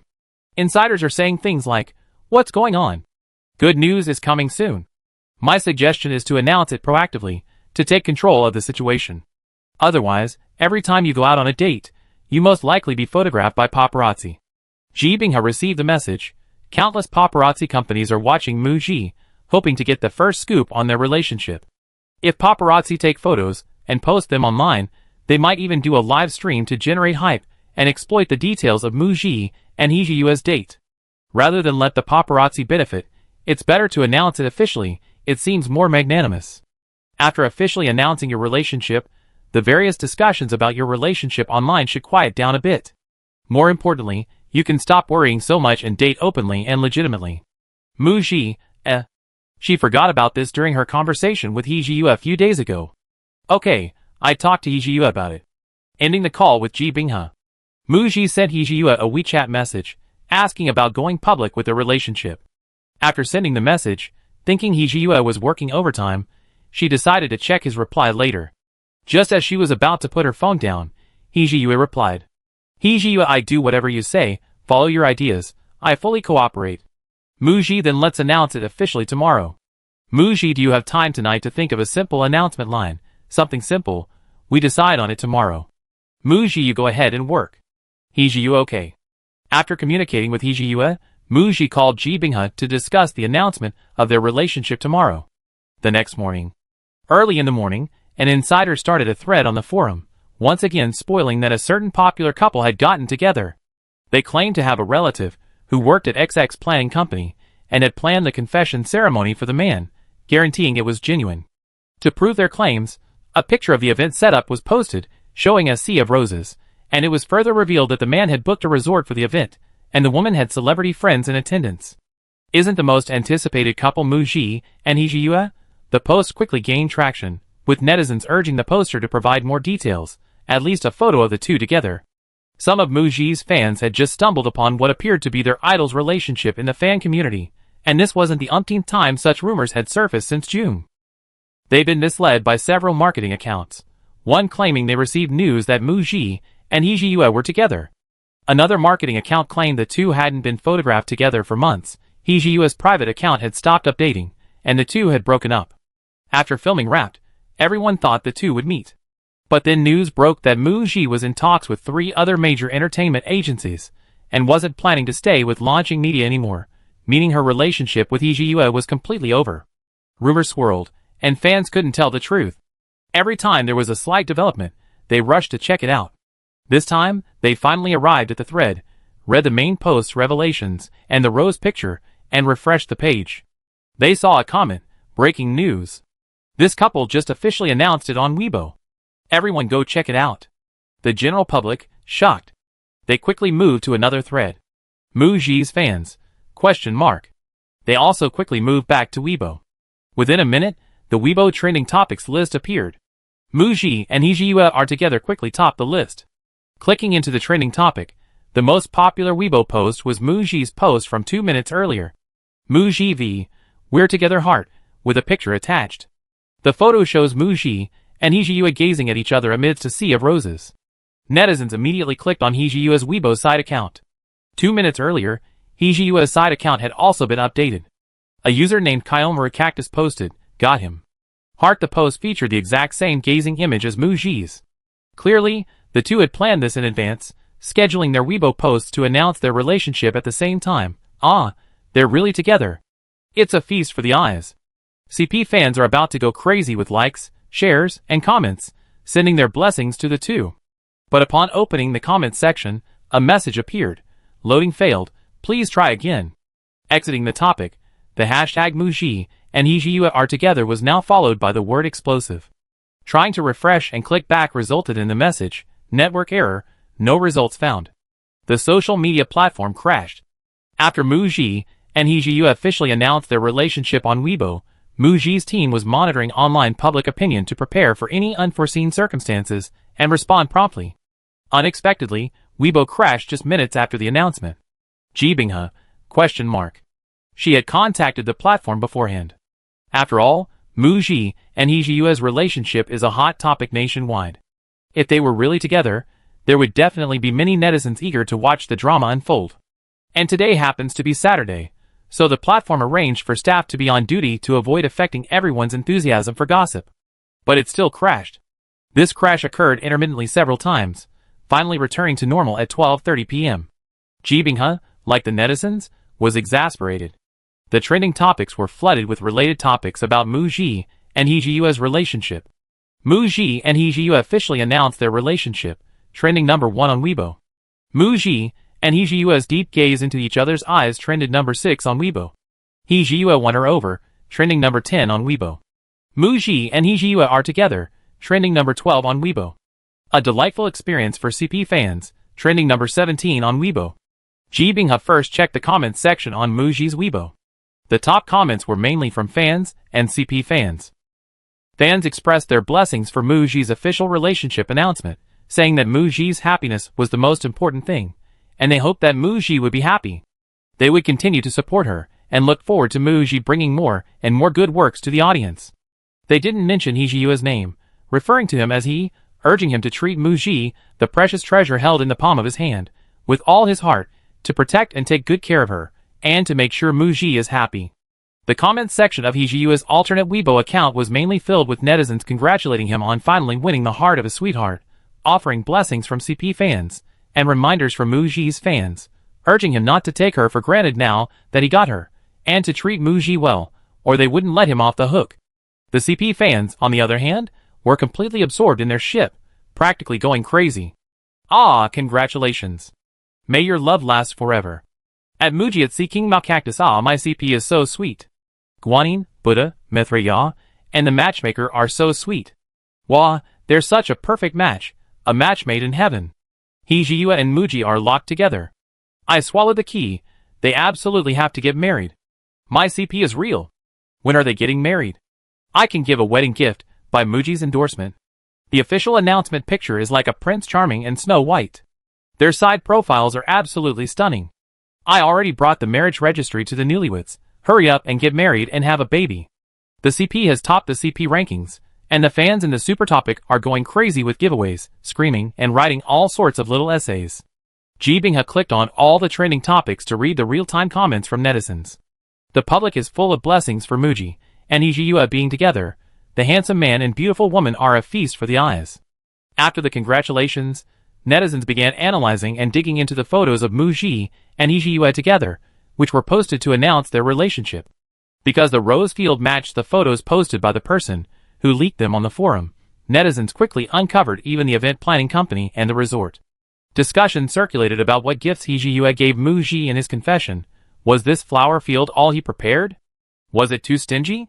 Then, attention was drawn to the diamond headband Muji was wearing, with people digging into its price and speculating whether it was a gift from Hejiyue. Furthermore, since Muji and Hejiyue are together, it's almost certain that Muji will renew her contract with Launching Media when it expires and continue her career there. Jibinghe was thankful that Muji and Hejiyue had officially announced their relationship so early today, otherwise, even half a day or two later, it would have been exposed sooner or later. Muji had come to the company this morning to discuss the announcement. Having her at the company made it easier to communicate and handle any issues with her team. After posting the official announcement on Weibo, Muji was about to see what fans and netizens thought of her relationship when Weibo crashed. Her phone, however, was unaffected and received many blessings, including from several directors she had worked with. Wan Zhou, Su Quan, Hong Yan, Pan Yan, and others, as well as from actors, crew members, brands, and so on.